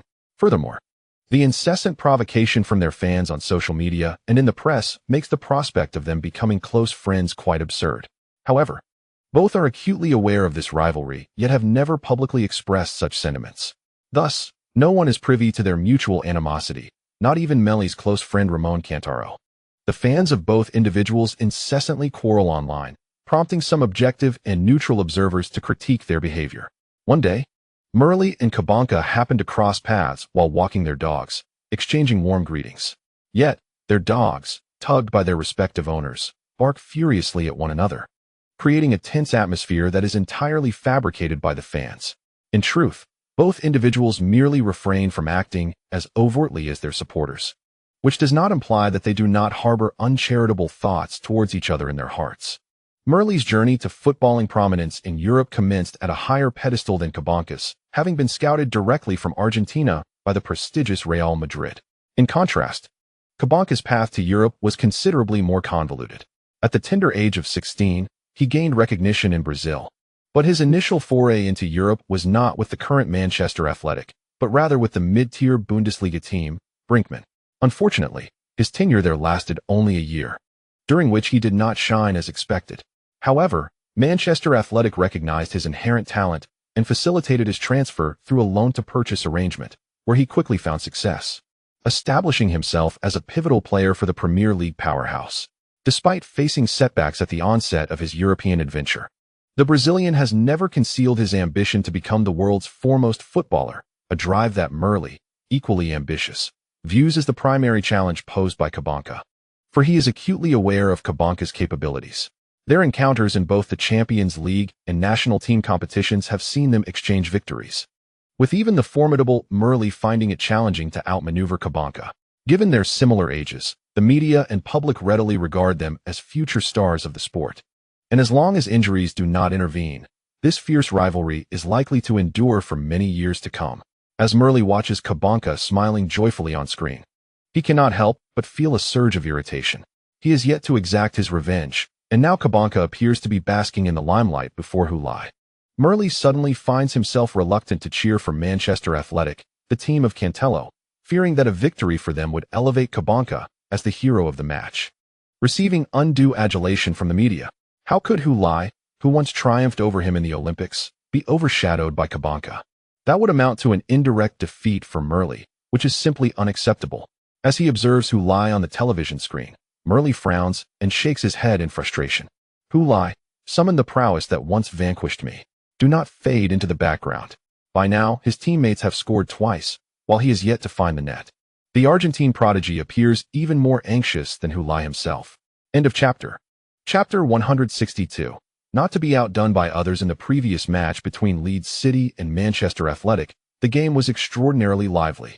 With a total of 5 goals exchanged, Leeds City managed to score twice, but neither of these goals involved Hulai. He neither assisted his teammates nor contributed to the goals through indirect means. He did not score directly either. For the most part, he seemed to be invisible, lacking any notable performances. Certainly, this is quite normal, as Hulai has exhibited such performances numerous times in matches. He is the type of player who remains inconspicuous for 89 minutes, only to emerge in the final minute to clinch the victory.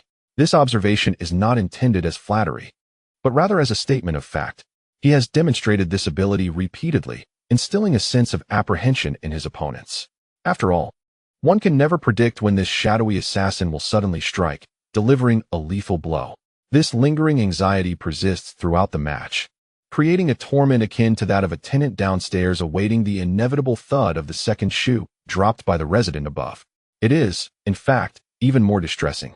For at least once the second shoe has fallen, the tenant can finally find solace in sleep. However, in the realm of football, even if Hu Lai scores, there is no assurance that he will only net a single goal. Defenders must remain on high alert, unable to find peace. Such adversaries are immensely frustrating for defenders, who might prefer to contend with ball wizards like Meli and Kabanka throughout the match rather than face an elusive assassin like Hu Lai for just 10 minutes.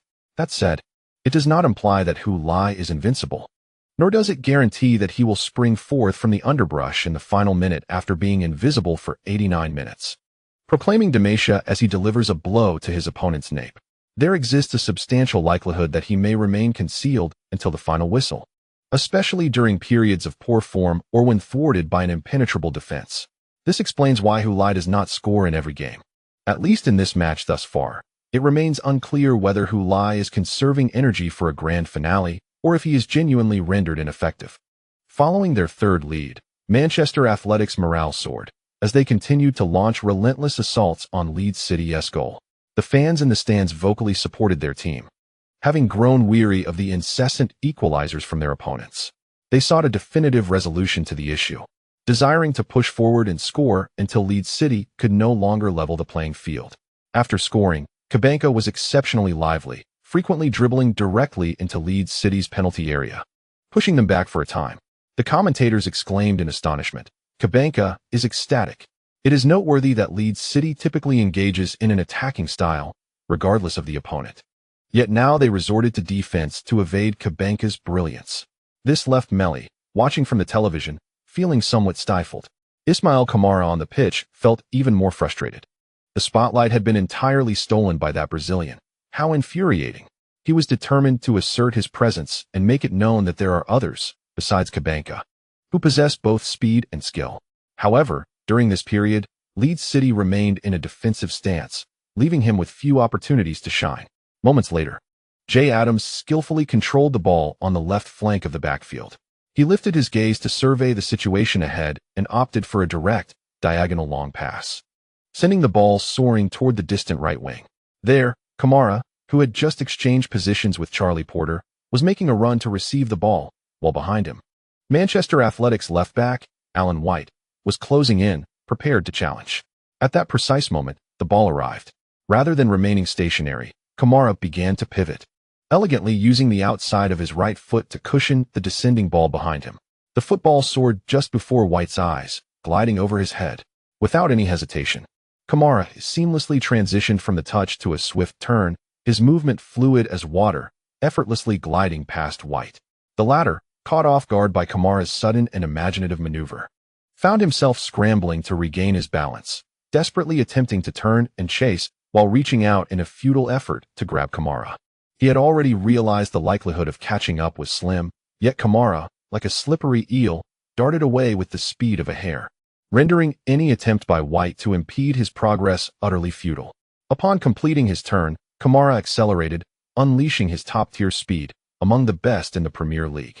White lost his footing, stumbling awkwardly and collapsing to the ground, left to watch helplessly as Kamara surged ahead, leaving him in the dust.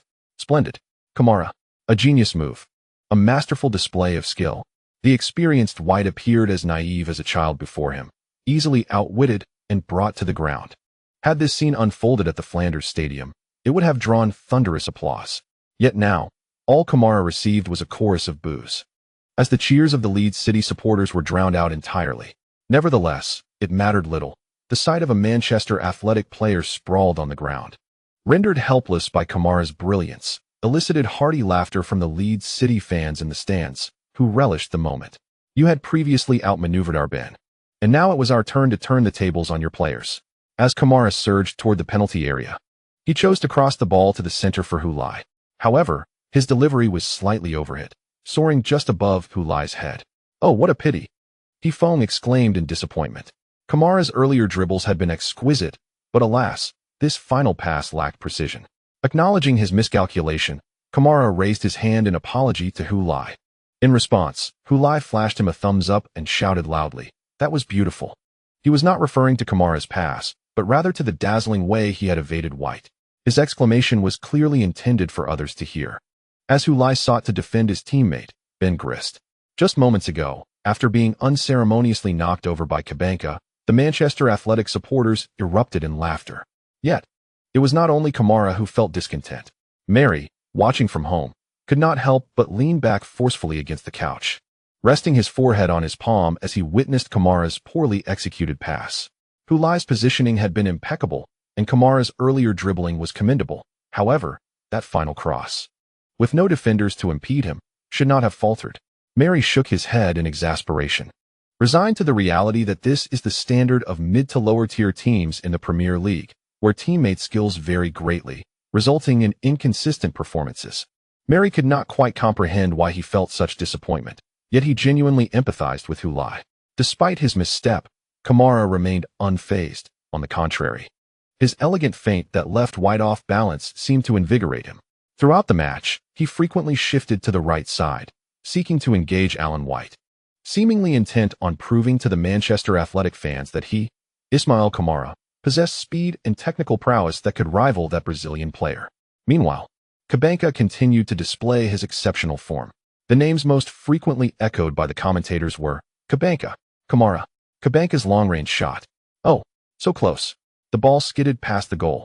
Van der Ven appeared resigned, yet he failed to direct the shot within the confines of the goal frame. Kamara's speed was breathtaking. After a deft change of direction on the flank, he delivered a cross just in time for Hobson to clear the ball, denying Hu a chance to score. Ramon Cantro glanced at the large screen displaying the match time. It was now the final 10 minutes. Both teams were engaged in a spirited exchange, trading attacks in a lively manner. Yet, amidst the excitement, he felt an acute sense of isolation, as if the merriment belonged to others while he remained alone in his disappointment. Cantro felt a pang of anxiety, knowing that his friend Mary was surely watching from home, and he lamented not being able to score to avenge Mary's woes. The only solace was that, thus far, Hulai had not found the net either. It was a stalemate of sorts, but this also implied that whoever scored would emerge victorious. He pushed himself harder, seizing an opportunity to shoot from the edge of the penalty area, only for his attempt to be thwarted by the long leg of Ben Grist. Cantro clasped his head in frustration, looking skyward. How had this clumsy giant, who had been so easily toppled by Cabanca, transformed into an insurmountable wall before him? He truly wished to ask, "Are you deliberately targeting me?" Chapter 163. Ladies and gentlemen, behold the talent. Sam Hobson, upon seeing Charlie Porter receive the ball on the right flank, swiftly turned to assess the situation behind him, noting who lay at his side. He then quickly redirected his gaze back to Charlie Porter. Indeed, we witnessed Porter launching a cross. At that moment, he swiftly propelled himself towards the point where the ball would land, slightly extending his arms, not to obstruct Hulai, but rather to sense Hulai's position. This allowed him to maintain awareness of Hulai while concentrating on clearing the ball. Ultimately, Hobson managed to head away Charlie Porter's cross just ahead of Hulai, successfully executing the clearance. After the ball landed, he reconfirmed Hulai's position, realizing that the latter was still behind him, which brought him some relief. Hobson's defense against Hulai was remarkably stringent, prompting He Feng to exclaim his admiration. After all, Hulai currently ranks first in the league's scoring chart. If Manchester Athletic were unaware of the necessity to bolster their defense against him, how could they possibly hold the second position in the league? Yen Kong remarked that this exemplifies the caliber of the Premier League. Although Hulai leads the scoring chart, it does not guarantee that he can score at will. Among the elite in the Premier League, maintaining humility is essential. Yen Kong felt compelled to express this, having observed that some online praise for Hulai had surpassed reasonable expectations. Articles from self-media marketing accounts have lauded Hulai as the foremost forward in the Premier League, even rounding up their claims to suggest he is the top forward in Europe. Their rationale hinges on the Premier League's standing as the Premier League in European football. Thus, if Hulai leads the scoring chart there, he must necessarily be the best in all of Europe. This reasoning, albeit seemingly logical, has led some fans to genuinely accept such fallacies. As a serious football commentator and a former professional player, Yen Kong understands that the hierarchy of talent in the football world is far more complex. He wishes for Hulai's success and delights in witnessing his consecutive goals in the Premier League. However, he does not equate this to Hulai being the top forward in the league at present. He believes that such promotional tactics by self-media marketing accounts are detrimental to Hulai. There is a term known as praise killing, which bears a slight resemblance to stick killing, yet conveys an entirely different meaning. The dangers of praise killing can often be more severe than those of stick killing, as it cloaked in flattery, making one susceptible to complacency. Currently, Hulai holds the top position on the Premier League scoring chart, having netted 11 goals in 10 matches. With only 3 matches lacking a goal, one of which he wasn't even included in the squad. Thus, he has scored 11 goals over 9 matches against 7 different opponents. This performance, when amplified by self-media marketing, creates an illusion that Hulai can effortlessly score against any defense. Should such an image take hold? If Hulai were to encounter a couple of matches without scoring, would domestic opinion not then exert pressure upon him? Yin Kong aims to temper such expectations. Sam Hobson, the captain of the United States national team and an exceptionally skilled center back, has been instrumental in Hulai's inability to score in this match. Conversely, it is precisely due to his restraint on Hobson that opportunities for Lorenzo and Williams to score were created. As a center forward, scoring is undoubtedly the paramount priority. However, there are moments when, if a goal seems elusive, one can still create scoring chances for teammates, which is equally commendable. He wishes for the fans to understand that even if Hulai fails to score and Leeds City loses the match, it does not in any way reflect poorly on Hulai's performance. Indeed, Hulai has been performing admirably thus far, as He Feng concurred. Manchester Athletic concluded an offensive maneuver, yet instead of retreating immediately, they deployed several players to the front line to intercept the ball, thereby hindering Leeds City's advancement. This was particularly evident in their tight defense against Leeds City's midfield orchestrator, Peter Williams. Faced with Manchester Athletic's defense, Williams found himself unable to maneuver at all. Peter, pass the ball. In such a predicament, Jay Adams stepped forward, assuming the responsibility of orchestrating the attack in place of Williams, having previously played as a central midfielder. This role was not unfamiliar to him. Moreover, he realized that with his position slightly withdrawn, he enjoyed a broader perspective and a more liberated environment, making it easier to organize the offensive play than before. Having witnessed Adams' capabilities during training, Williams unhesitatingly passed the ball to him. Upon receiving the ball, Adams indeed found himself in a temporarily unmarked position. However, Manchester Athletic's players quickly closed in on him, attempting to ensnare him. Adams opted for a long pass to initiate the attack, locating the active Kamara ahead. As Kamara received the ball on the left flank, he was immediately confronted by Manchester Athletic's right back, Collarance. He found himself unable to advance the ball and had to pivot immediately, shielding the ball with his body. While this maneuver kept Collarance behind him, it also squandered the opportunity to move forward. Fortunately, Peter Williams swiftly provided support, prompting Kamara to pass the ball to him. After making the pass, Kamara quickly turned and darted forward, drawing Collarance away. Instead of passing the ball back to Kamara, Williams turned and advanced the ball towards the center. Manchester Athletic's Portuguese midfielder, João Dias, approached to make a frontal interception. Williams, however, remained unfazed and lifted his gaze to survey the situation ahead. He noticed that Manchester Athletic's entire defensive line was positioned relatively high, perhaps attempting to engineer an offside trap. Yet, after receiving Kamara's pass, Williams clearly recalled that Collarance had been drawn away by Kamara. This suggested that Manchester Athletic's defensive line was not uniformly pressing forward. From his current vantage point, Collarance might still be lagging behind.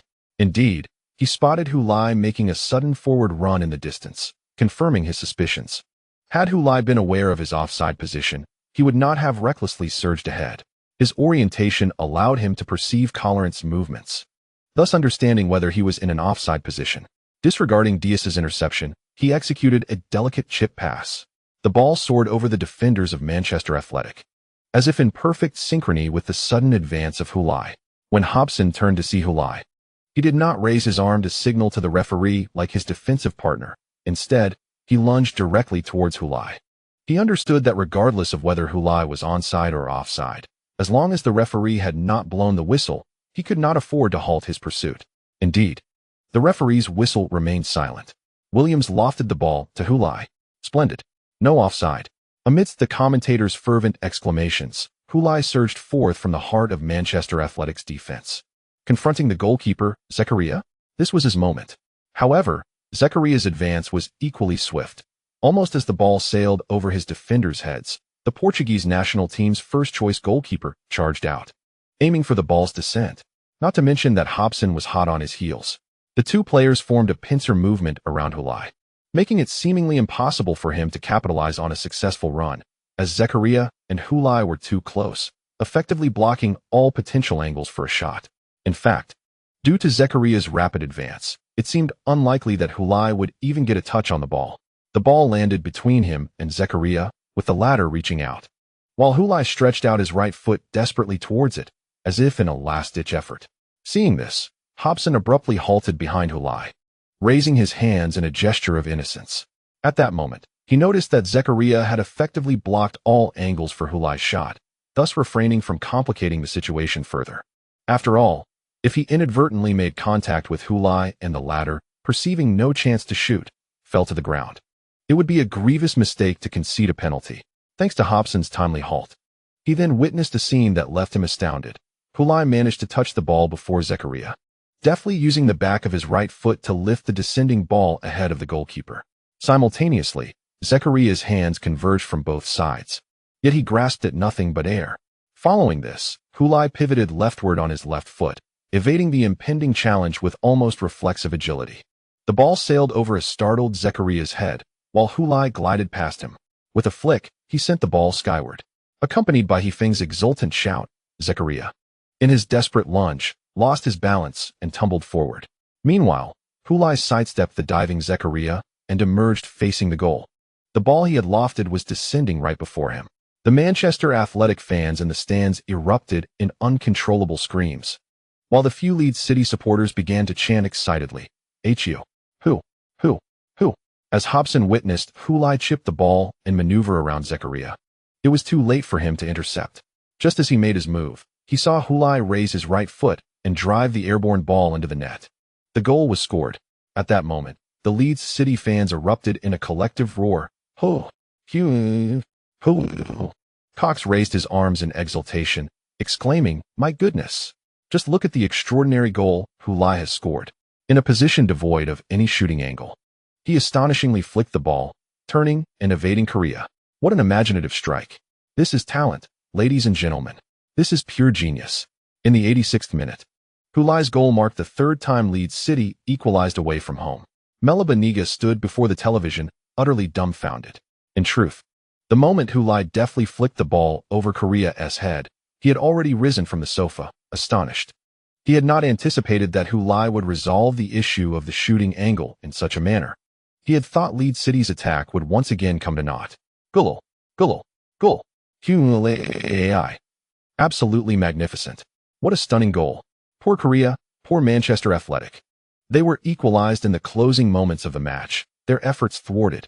The passionate voice of the Spanish commentator echoed not only through the spacious living room, but also resonated within Mel's chest, sending wave after wave of exhilaration surging through his heart. Chapter 164. Clark's tactical manual, witnessing Hulai extend his foot to flick the ball before Korea could intervene. Then pivoting to evade him, some Manchester Athletic fans online expressed their disbelief, stating, "I believe this was merely an instinctive act of evasion. His success in bypassing Korea was purely due to luck." Instantly, a Leeds City fan retorted, "So what if it was luck? We scored. Your 3 points have vanished." Ha ha ha. The Leeds City fans' argument was compelling, leaving the complaining Manchester Athletic supporters without a counter. Indeed, regardless of whether Hulai's goal was a stroke of luck, the score remained unchanged. With only 5 to 6 minutes remaining in the match, the home team, Manchester Athletic, had been equalized. What should have been 3 points had now dwindled to just 1. After scoring, Hulai turned to confirm that the ball had indeed crossed the goal line, then spread his arms wide and ran towards the corner flag. "Here it comes. Here it comes. Hulai's divine celebration is about to commence." This marked the debut of this celebration at the Flyso Stadium. I cannot recall who first dubbed Hulai's celebratory move as the descent of the deity, but it quickly gained popularity due to its aptness, exuding a sense of grandeur that perfectly aligned with the impression Hulai's celebration left. Amidst the fervent cheers of the fans, Hulai arrived at the corner flag, jumped high, executed a 180-degree turn in midair, brought his arms down, and landed with his legs spread apart firmly on the pitch. Truly, the descent of the deity. The fans of Leeds City joined in a resounding chant of "Ho!" Yet their voices were entirely drowned out by the overwhelming chorus of boos that filled the air at the Fly Shuttle Stadium. However, similar to the previous 2 goals, It mattered not that the cheers could not be heard. After all, we had scored. The supporters of Manchester Athletic, on the other hand, could be described as profoundly disheartened. As the runners-up of the last season, their ambition this season was to contend for the league title. Yet, in their own fortress, they found themselves thwarted by a modest Leeds City, who managed to equalize 3 times despite Manchester's initial leads. Upon witnessing Hulai's goal, Manchester Athletic's head coach, Hiro Gutierrez, stood on the sidelines, head tilted back and eyes closed, an embodiment of helplessness and anguish. The team conceded 3 goals during the match, indicating clear defensive frailties. Yet the specifics of the failure remained elusive. Without delving into the first 2 goals, let us consider the final one. Perhaps Corlin should not have followed the opposing winger Kamara in retreat. Had he not done so, Hulai would not have found the opportunity to evade the offside trap. However, if Corlin had failed to track back promptly, Williams might have opted to pass to Kamara instead of Hulai, which would have also posed a threat to the goal. In truth, the players performed commendably during this defensive phase, whether it was Hobson, who diligently marked without raising his hand, or goalkeeper Correa, who charged out decisively. Both executed their roles admirably. Even if there was a minor lapse, it was negligible. The scant space afforded to Hulai seemed unlikely to yield a significant threat.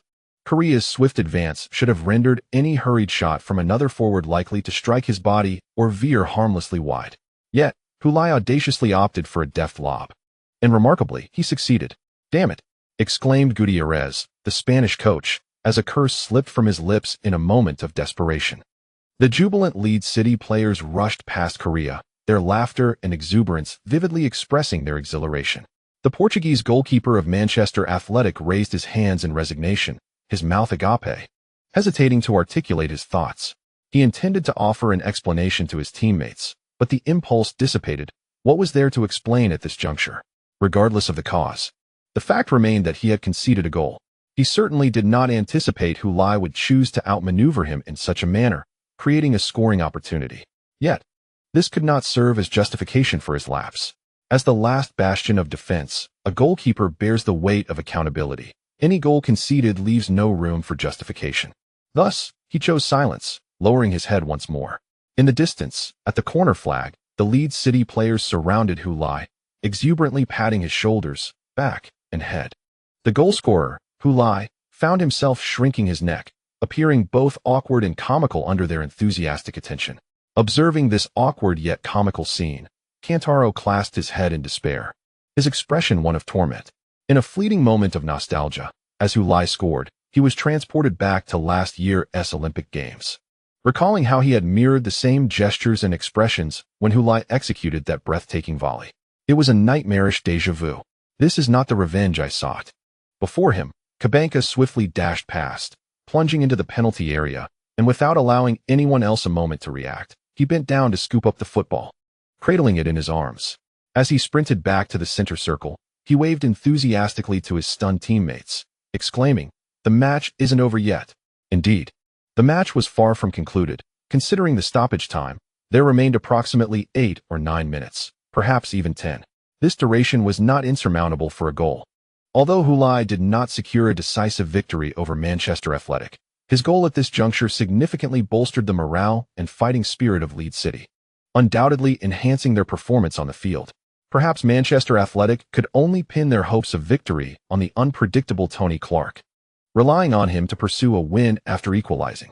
During this final stretch, he would encourage the team to continue their offensive, allowing Manchester Athletic to exploit the spaces left behind. "That's enough, Sam," Clark addressed his assistant coach, Randall, from the sidelines. "To draw against Manchester Athletic on their home turf is quite commendable. I am satisfied with this result. Now let's have the players focus on defense and hold on to this point." Randall, already aware of Clark's intentions, couldn't resist a quip. "Are you attempting to manipulate people's preconceived notions of you?" "Not necessarily manipulation," Clark replied with a smile, for Gutierrez may not be easily deceived. "However, we truly need to fortify our defense. I would rather not find ourselves transformed from heroes to jesters for the 4th time." "Ah, you actually know?" Randall retorted before signaling Clark's latest adjustments to the Leeds City players on the field. His gestures were not overtly indicative of any specific tactical approach. He first whistled to capture their attention, then raised a single finger. Without waving towards the defense or making downward motions with both hands, He simply held up one finger, denoting 1 point. The boss says 1 point is sufficient. In the past, Randall, like other coaches, had used clear and comprehensible gestures to guide his players on whether to press offensively or retreat defensively. However, ever since Clark began studying the art of war, his mindset had become considerably more cunning. He devised a unique set of signals for Randall to convey his intentions to the players, thereby preventing opponents from discerning their strategies and swiftly adapting. To ensure the players understood the meaning of each gesture, he even compiled a tactical manual, illustrated with detailed depictions of various signals. For instance, to indicate a defensive consolidation after leveling the score, he would raise a single finger, signifying the need to preserve that point. Conversely, if consolidating after taking the lead, he would raise the middle, ring, and little fingers, while forming a circle with the thumb and index finger, resembling the OK sign, which conveyed the message, hold on to these 3 points. When the team finds itself trailing or has just equalized, Clark desires to maintain the offensive momentum in pursuit of victory. His gesture transforms into a curl of the ring and little fingers, while the thumb, index, and middle fingers are raised, signifying "I want 3 points." Some may question how distant players can discern whether the coach is signaling 1 finger or 3, or whether it is the first 3 fingers or the last 3. However, there will always be players closer to the coaching bench who, upon seeing the gesture, relay the coach's instructions to their teammates far away, much like a beacon transmitting messages. Moreover, there are various combinations of gestures, for instance, performing one action followed by another, with different combinations conveying distinct meanings. This somewhat induces PTSD in Hu Lai, who is currently juggling the demands of studying for his driving license, as these combinations evoke memories of the diverse signals presented by traffic police, knowledge he has already found overwhelming. The idea of memorizing yet another set of gestures terrifies him, fearing he might confuse them. He never anticipated that this was the cost of his earlier frivolous chatter before the boss. Nevertheless, after a period of training, the players of Lead City have largely mastered these gestures. Clark is even contemplating whether to periodically adjust his tactical manual to thwart opponents from deciphering his strategies, thus complicating their analysis. Currently, there is no evidence to ascertain the efficacy of Clark's innovative tactical gestures, yet he firmly believes that preparation is never in vain. When the time comes for these strategies to bear fruit, the groundwork laid beforehand will prove invaluable. In simpler terms, one might spend 10 hours hiding in the grass by the roadside, waiting to ambush, and although no enemy passes by, it does not render those hours meaningless. For perhaps at 10.5 hours, one's adversary might appear, merrily feasting and singing. The strategist must embody patience. Manchester Athletic indeed hopes Leeds City will continue their offensive after equalizing, allowing them to exploit the spaces left behind to threaten Leeds' goal. Yet, Leeds City suddenly retreated, as if the tide had receded, leaving the area vacant and bewildering the players of Manchester Athletic. The latter quickly surged forward, unleashing their full force. Yet they failed to convert this into a goal. Until the referee's final whistle sounded, they could not score again at home to clinch the match. The match concluded with Leeds City enduring a grueling contest away from home, managing a 3-3 draw against the formidable Manchester Athletic. This direct encounter between the second and third place teams ended in a stalemate, but for Leeds City, a draw may well be the best possible outcome. The teams remained just a point apart, as in the earlier match of the round, Tranmere succumbed 0-1 to Boscombe. Even if the match between Leeds City and Manchester Athletic ended in a draw, the league standings remained unchanged, with Manchester Athletic firmly situated in second place and Leeds City in third.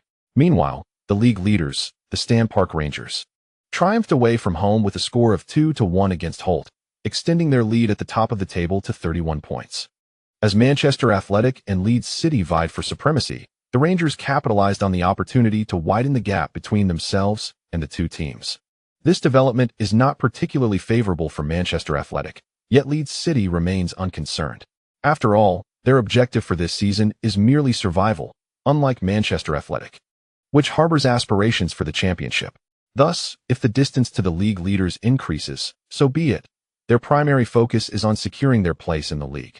Judging by their current performance, it seems almost certain that they will achieve this goal. Chapter 165, the final opponent as the focal match of this round.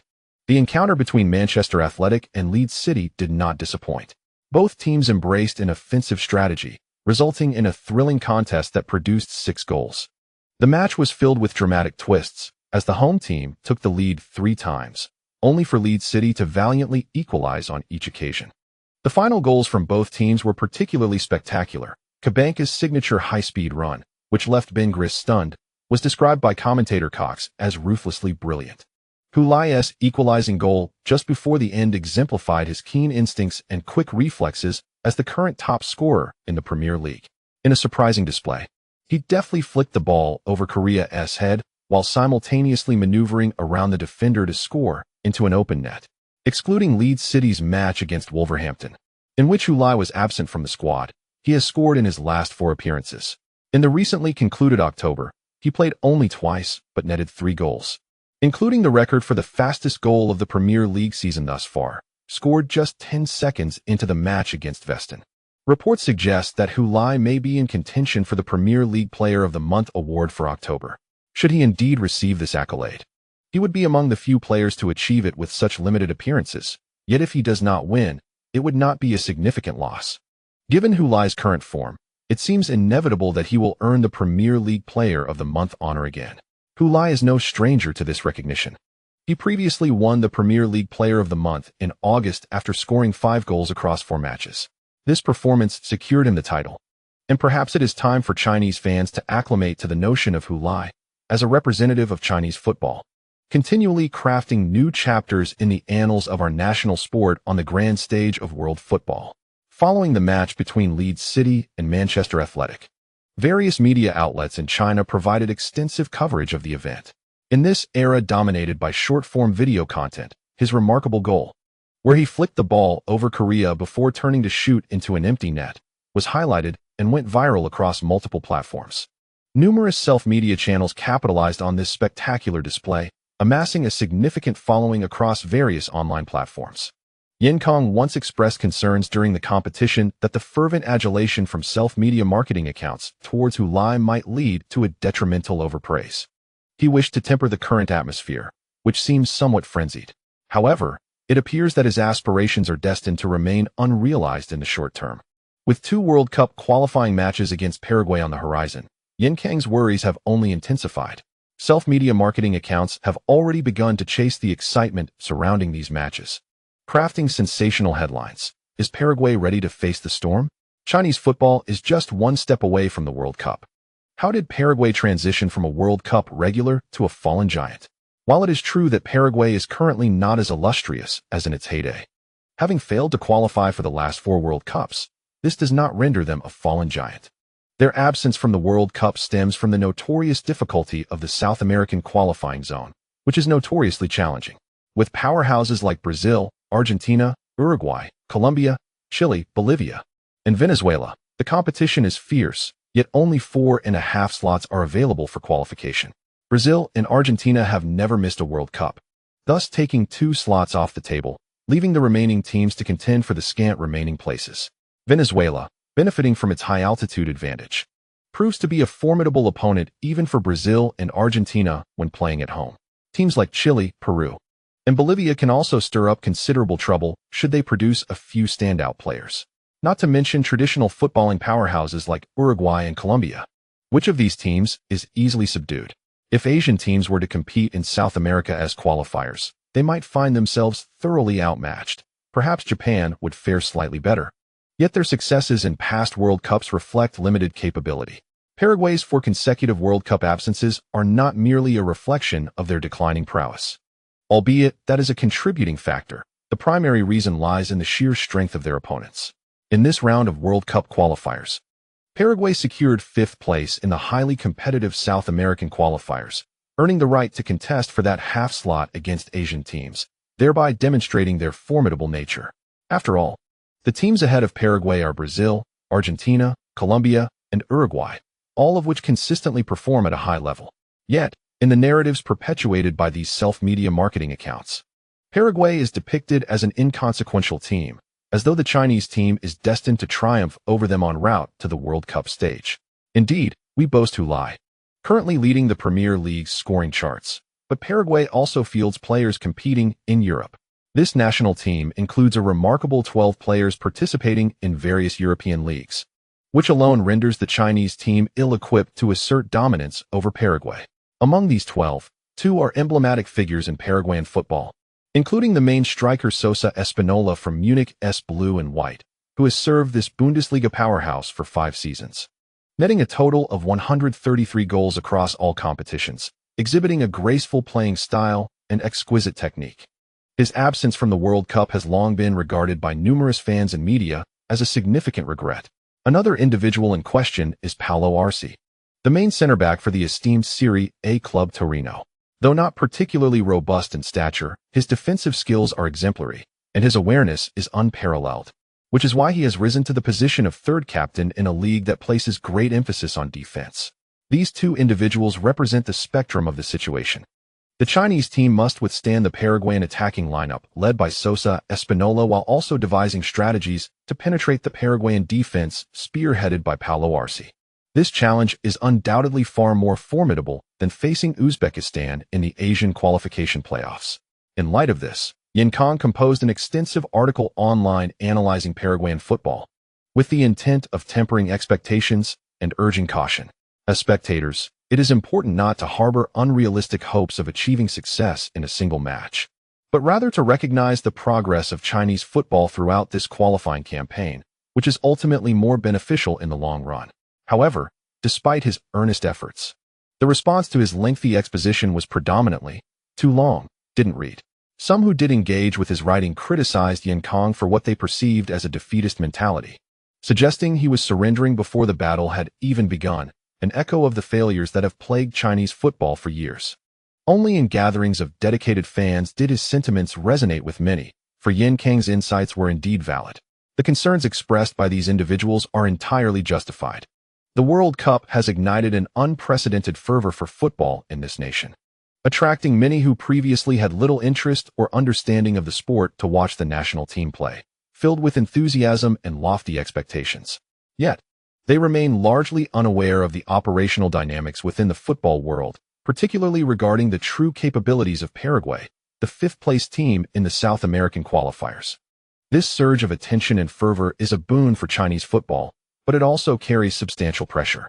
Among those who have suddenly taken an interest in the Chinese team's World Cup aspirations, some may swiftly turn to criticize Chinese football following any failure.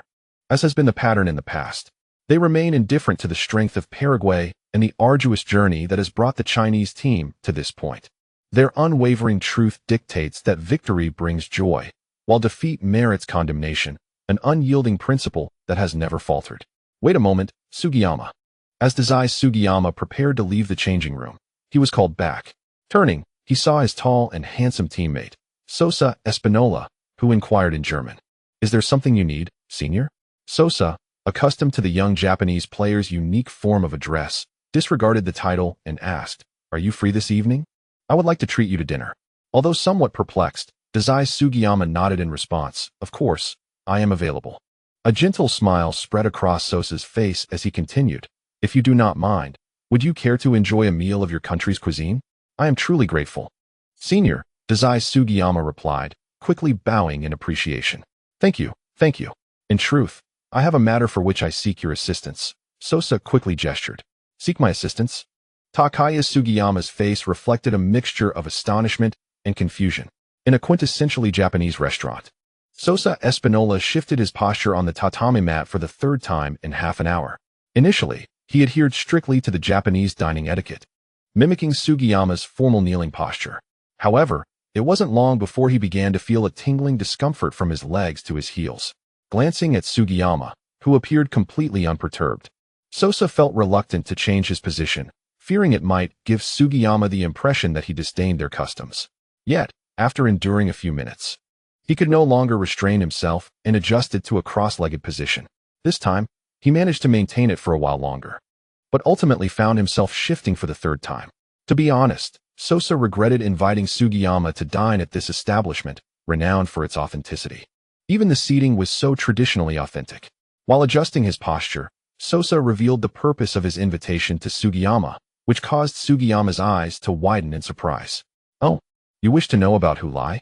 Sosa nodded earnestly, "Indeed.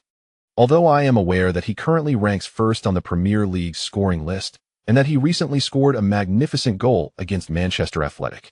I have never faced him directly. My understanding is limited to these statistics. However, you have encountered him in matches, so I yearn to hear your impressions of him. As you know, we will soon be competing against the Chinese team for the final World Cup berth.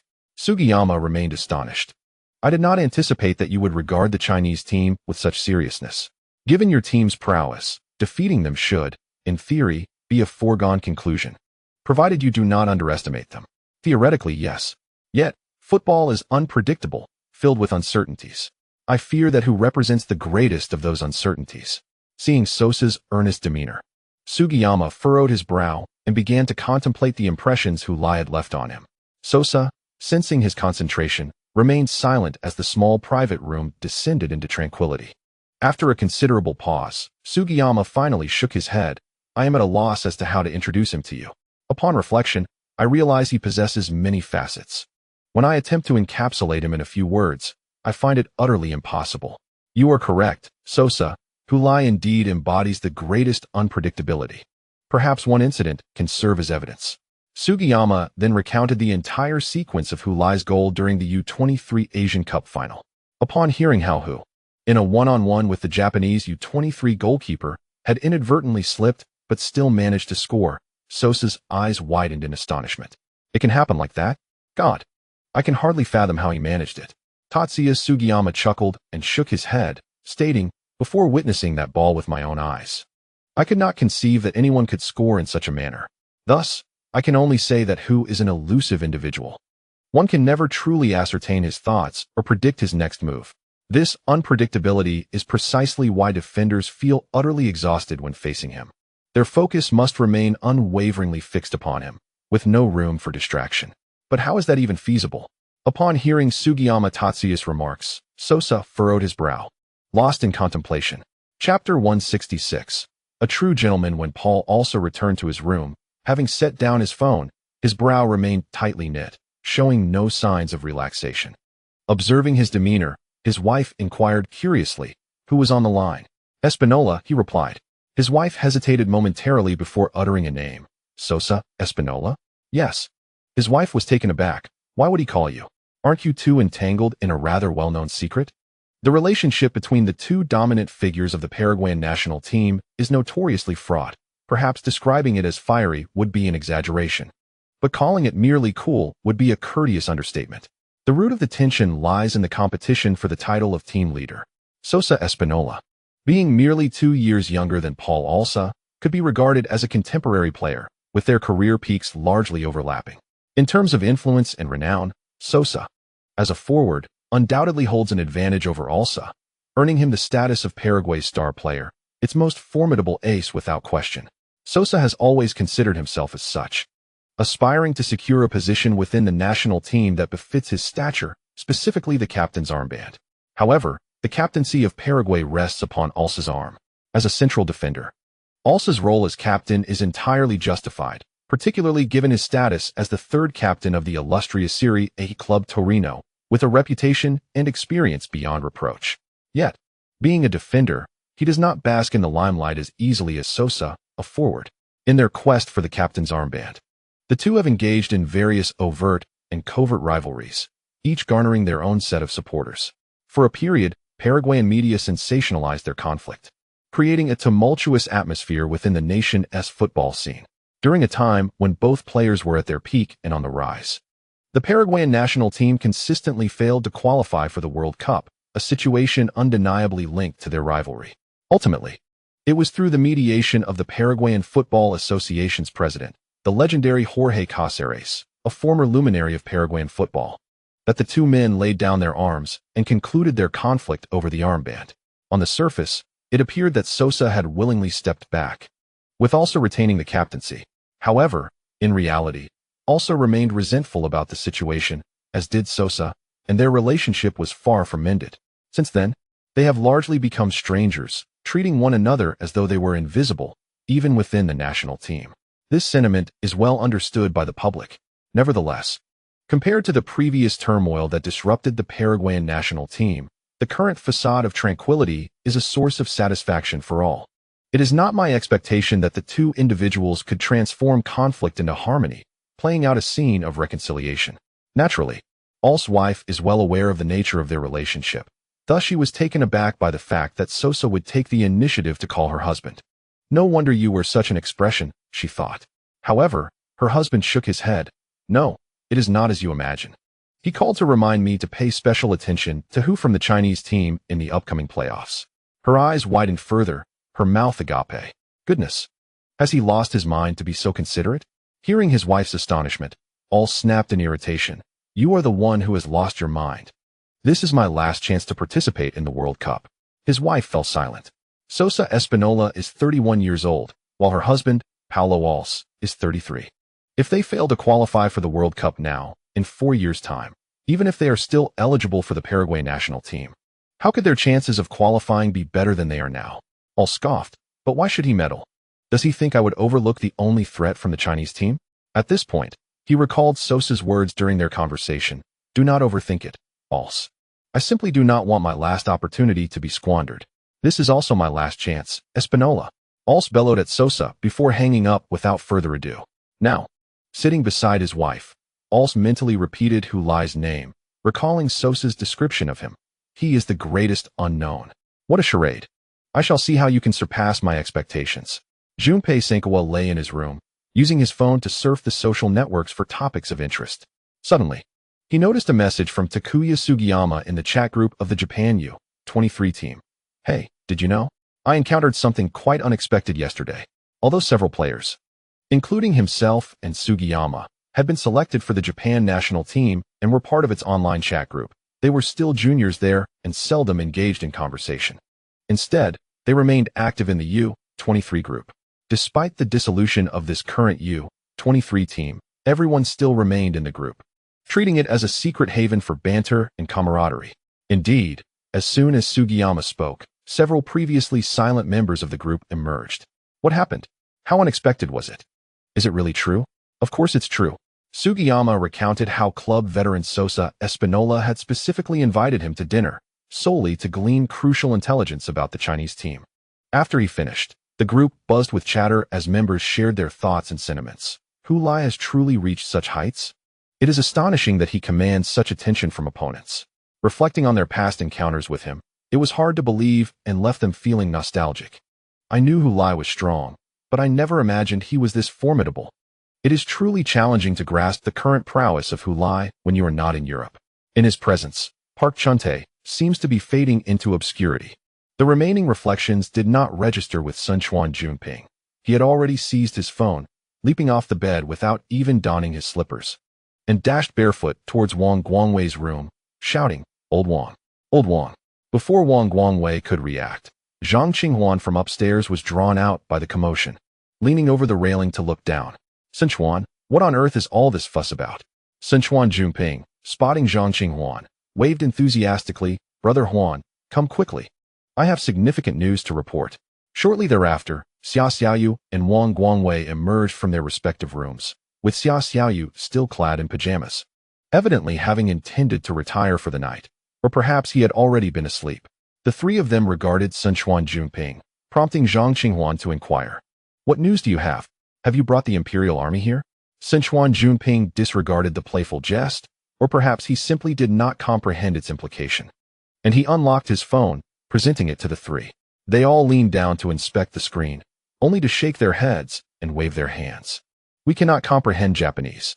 It was only then that Sunchuan Junping realized that Sugiyama Tatsuya must have been communicating in Japanese within their group. Thus, he concisely translated for them. Sugiyama mentioned in our team chat that Sosa is seeking information about Hulai. The trio exchanged glances, momentarily at a loss for words. Observing their confusion, Sunchuan Junping hastily added, Oh, Sosa is the main forward for Bayern Munich, a Paraguayan international. Wang Guangwei was the first to respond. Sosa Espinola? That's him. Sunchuan Junping smacked his thigh. So, Paraguay has already begun to probe into our intelligence? Xia Xiaoyu also recognized the gravity of the situation. Yet, it could hardly be deemed espionage. After all, Hulai is currently the sole player from our Chinese team who can truly stand out on the international stage. It is entirely reasonable for others to express interest in him. If I were the coach of Paraguay, I too would prioritize gathering information regarding Hulai, Zhang Qinghuan mused. stroking his chin. As the conversation progressed, he suddenly posed a question to Sichuan Junping. Since Sugiyama Tatsuya mentioned this matter in your internal group, and you turned around to relay it to us, is that truly acceptable? Sichuan Junping responded with conviction, absolutely. The nation competing with you for World Cup qualification is Paraguay, not Japan. I am not betraying Sugiyama. I am merely revealing information about Paraguay. Besides, I am not Paraguayan. What does it matter if I share their information? Upon hearing his logically sound reasoning, Zhang Qinghuan gave him a thumbs up. Sichuan, you truly are a commendable friend of the Chinese people. Wang Guangwei nodded in agreement. This news is of great significance to us. I will relay it to Coach Shi. Wang Guangwei was by no means being polite with Sichuan Junping. He was correct. This information was indeed crucial. Currently, the public discourse is highly chaotic, with some asserting that Paraguay is a mere has-been, posing no threat. It seems that in response to such sentiments, there is now a growing number of individuals asserting that Paraguay possesses formidable strength, suggesting that defeating the Chinese team is akin to child's play, and that they hold us in utter disdain. I shall refrain from addressing the first viewpoint.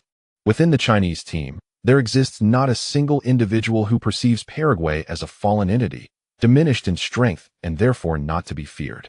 The crux lies in the second perspective. It is conceivable that some within the team genuinely believe Paraguay may become complacent and underestimate their rivals, hence presenting an opportunity for the Chinese squad. However, the information conveyed by Junpei Senkawa at the very least substantiates one point. Paraguay harbors no intention of underestimating their opponents. After all, they have sought insights from club teammates regarding the Chinese team, an action not characteristic of a proud and overconfident adversary. Communicating this information to Coach Shi will aid in unifying the thoughts of the national team's coaching staff and in preparing adequately in advance. In this regard, Junpei Senkawa has rendered significant service. Note 1. Daijubu in Japanese denotes that everything is fine, phonetically similar to Daijiobu. Chapter 167. A gesture of reconciliation prior to the match between Leeds City and Liverpool United, Hulai received his second Premier League Player of the Month award, thereby becoming the player to have achieved this honor with the fewest appearances. Following the award, he did not continue his scoring momentum in the match against Liverpool United. He played only 66 minutes before being substituted, failing to find the back of the net in that time. Nevertheless, he was not overly concerned, for even without scoring, he still led the Premier League goal-scoring chart. This reflects the rapport he shares with Clark, whether prior to or during the match. He did not proactively request an early substitution.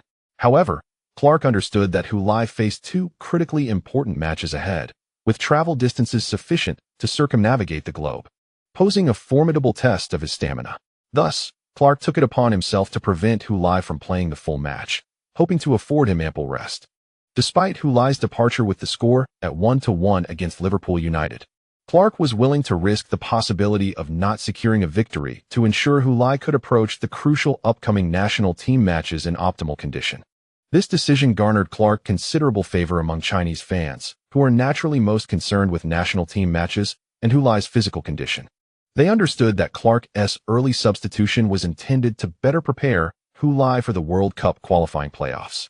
After Hulai's substitution, Leeds City ultimately triumphed over Liverpool United with a score of 2-1, thanks to Kamara's goal in the 81st minute, securing all 3 points. In response, Chinese fans expressed their belief that good deeds are rewarded. Subsequently, in a highlighted match of the round, the Stan Park Rangers achieved a 3-1 victory over Manchester Athletic at home. This victory allowed them to maintain their lead at the top of the league standings with 34 points. While the losing Manchester Athletic plummeted from 2nd to 4th place in the league. Not only has Leeds City surpassed us by 25 points, but we have also been overshadowed by London Bridge. Manchester Athletic and London Bridge are tied on points. However, London Bridge holds a slight advantage due to a superior goal difference. This marginal edge allows London Bridge to outstrip Manchester Athletic, securing the 3rd position in the league.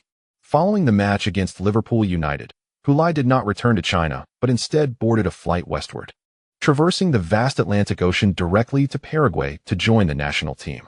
In this playoff, the Chinese team has drawn a schedule that entails playing away first and then at home, a scenario perceived by many as preferable to the reverse. However, this is not entirely accurate, as playing away first implies that the Chinese team will spend more time on the road compared to their opponents. The first leg of the match between China and Paraguay is scheduled for November 14th. After this encounter, they must return home to prepare for the second leg on November 19th. Had they played at home first, completing the away match would conclude their competitive obligations, alleviating concerns regarding the long journey back and the effects of jet lag on the team. In anticipation of these crucial matches, adjustments were made to the domestic league schedule. Although professional leagues and the Football Association have separated, with the former now under independent management, the Football Association cannot unilaterally dictate changes as before. Nevertheless, in light of the World Cup's significance, a swift consensus was reached between the Football Association and the professional league after simple negotiations. Following the 27th round of the league, the Chinese Super League will pause entirely, with the remaining 3 rounds postponed until after the World Cup qualifying playoffs. Starting November 3rd, the national team will convene for a week of training in preparation for the match against Paraguay, to mitigate the risk of losing competitive form due to training without matches. A friendly match against the South China Tigers was arranged at the training base. After this match, the Chinese team will fly directly from Lingnan to Asunción, the capital of Paraguay, where they will reunite with Hulai for the final 2 days of training before facing the formidable Paraguayan squad. The scheduling alone highlights the challenges ahead. As the team's primary striker, Hulai often finds himself engaged in brief training sessions with the team. A rather unfortunate reality that also presents an opportunity for Paraguay. "I do not perceive this as our advantage," remarked Paraguay's head coach, David Arturo, as he reviewed the materials in hand with his coaching staff. Despite the limited time Hu spends training with the national team, I have observed his exceptional performance during these sessions, showing no signs of a lack of synergy with his teammates. This may be attributed to his experiences playing in China, where many players in the national team were once his colleagues in domestic clubs or the Olympic team, while others have faced him as rivals in the league, thus fostering familiarity among them. Arturo continued.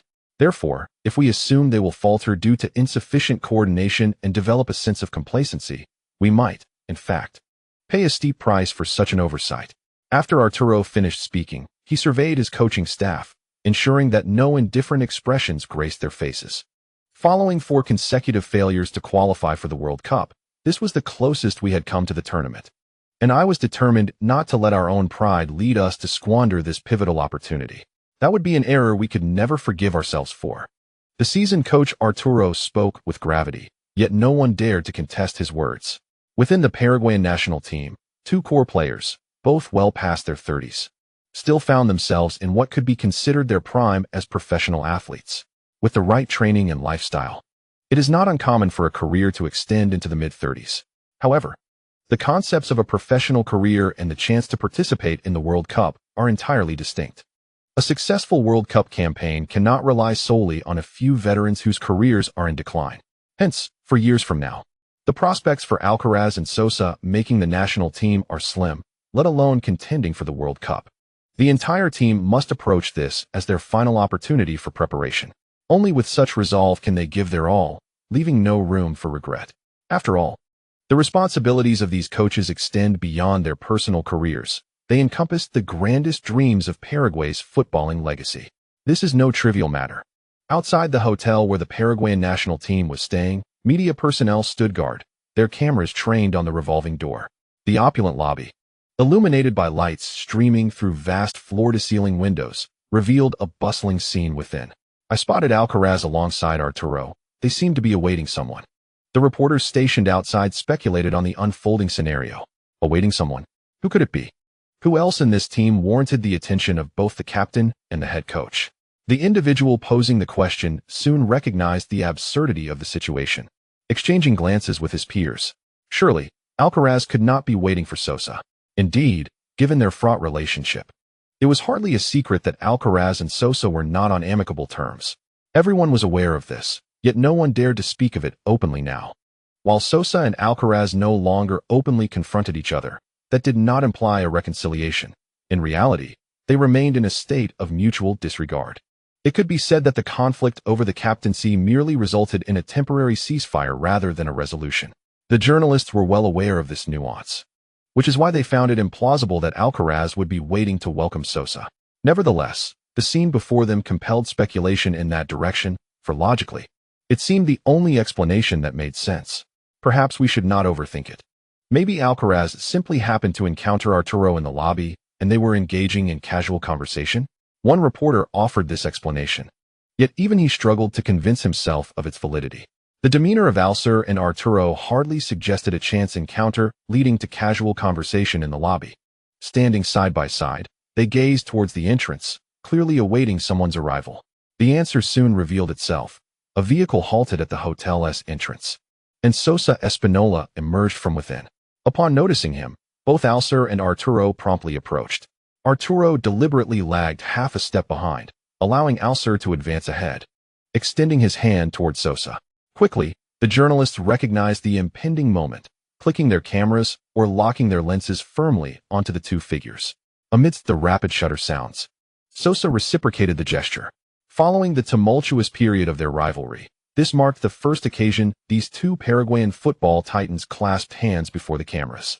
That night, countless Paraguayan fans jubilantly shared the news across social media. United as brothers, they would not be thwarted. No one could now hinder the Paraguayan national team. We are finally on our way to the World Cup. Chapter 168, A Witness to the Promise in the Footage. The tall figure of Sosa Espinola descended from the car, striding towards the hotel entrance, illuminated by the interior lights, his chiseled features and handsome visage clearly visible. The smile gracing his face rendered him even more attractive. Before him, Paul Alcer and David Arturo entered the frame, with Alcer extending his hand even from several paces away. The implications of this gesture required no further elucidation. Anyone of sound mind could comprehend its significance. Sosa also reached out, taking 2 steps forward, and thus, in full view of the expansive glass windows, they clasped each other's hands. Alcer even patted Sosa's shoulder with his other hand.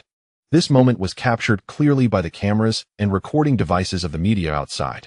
The bright illumination within ensured that there could be no mistaking their identities. This video has since surfaced on Chinese social media, spreading widely. As the Chinese team geared up for the World Cup, any news regarding this match garnered significant attention, especially the impact of this video. On the website Goal, one user articulated the situation. The handshake between these two individuals, who had once been at odds, signified a united front for the Paraguayan national team in pursuit of their World Cup aspirations. Those who anticipated Paraguay's complacency would be sorely disappointed. Not only were they not underestimating their opponents, but they were also taking the challenge very seriously. The fact that Sosa and Alcer could reconcile was indicative of a remarkable turnaround in Paraguayan football. Yan Kong also viewed the video, his brow furrowed throughout, and upon finishing, he sighed heavily. The situation appeared dire, exceedingly so. This signal was undeniably perilous. The repeated failures of Paraguay in their attempts to qualify for the World Cup can be attributed to several factors, one of the most significant being the internal divisions within the team. For nearly a decade, Sosa and Alcaraz have been pivotal players for the Paraguayan national team. However, their mutual discord has led to a schism within the squad. This division manifests itself on the field, resulting in a marked decline in performance, making it exceedingly difficult to secure a spot in the World Cup amidst the fiercely competitive South American qualifiers. Historically, there have been voices of criticism within Paraguay regarding these two players, and attempts were made to implement changes, such as Sosa being excluded from the national team for a year and a half. Yet, the absence of Sosa only worsened the team's performance, as they struggled to score and relied heavily on the defense led by Alcaraz. Paraguay came to a harsh realization. Despite their differences, the team could not afford to lose either player. Without Sosa, their attack faltered. Without Alcaraz, their defense wavered. Those who believed that the discord between the two was the root cause of Paraguay's inability to reach the World Cup have since refrained from voicing such opinions, particularly after observing that attempting to oust one of them only exacerbated the team's struggles. As Paraguay faced the grim reality of consecutive failures to reach the World Cup, the sight of the two players shaking hands in front of everyone signified a commitment to give their all, leaving no room for regret.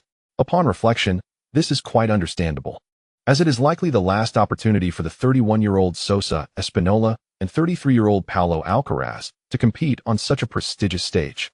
Faced with the relentless passage of time, they must set aside personal grievances and collaborate for the greater good of Paraguayan football and their individual aspirations. What were they doing all this time?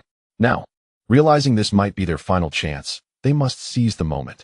This situation resonates with the concerns of Yan Kong, who, while watching a video, muttered a curse. However, he has no control over their actions. All he can do is hope that the Chinese team does not underestimate Paraguay and prepares adequately to avoid being caught off guard. Huh, what a sight to behold. Li Zhifei could not help but express a popular internet phrase. Unlike Yin Kang's worries, he found himself somewhat pleased. It was truly unexpected to witness the day when Sosa and Alcaraz reconciled, especially since it was due to a prediction made by Yu Xiaoshi.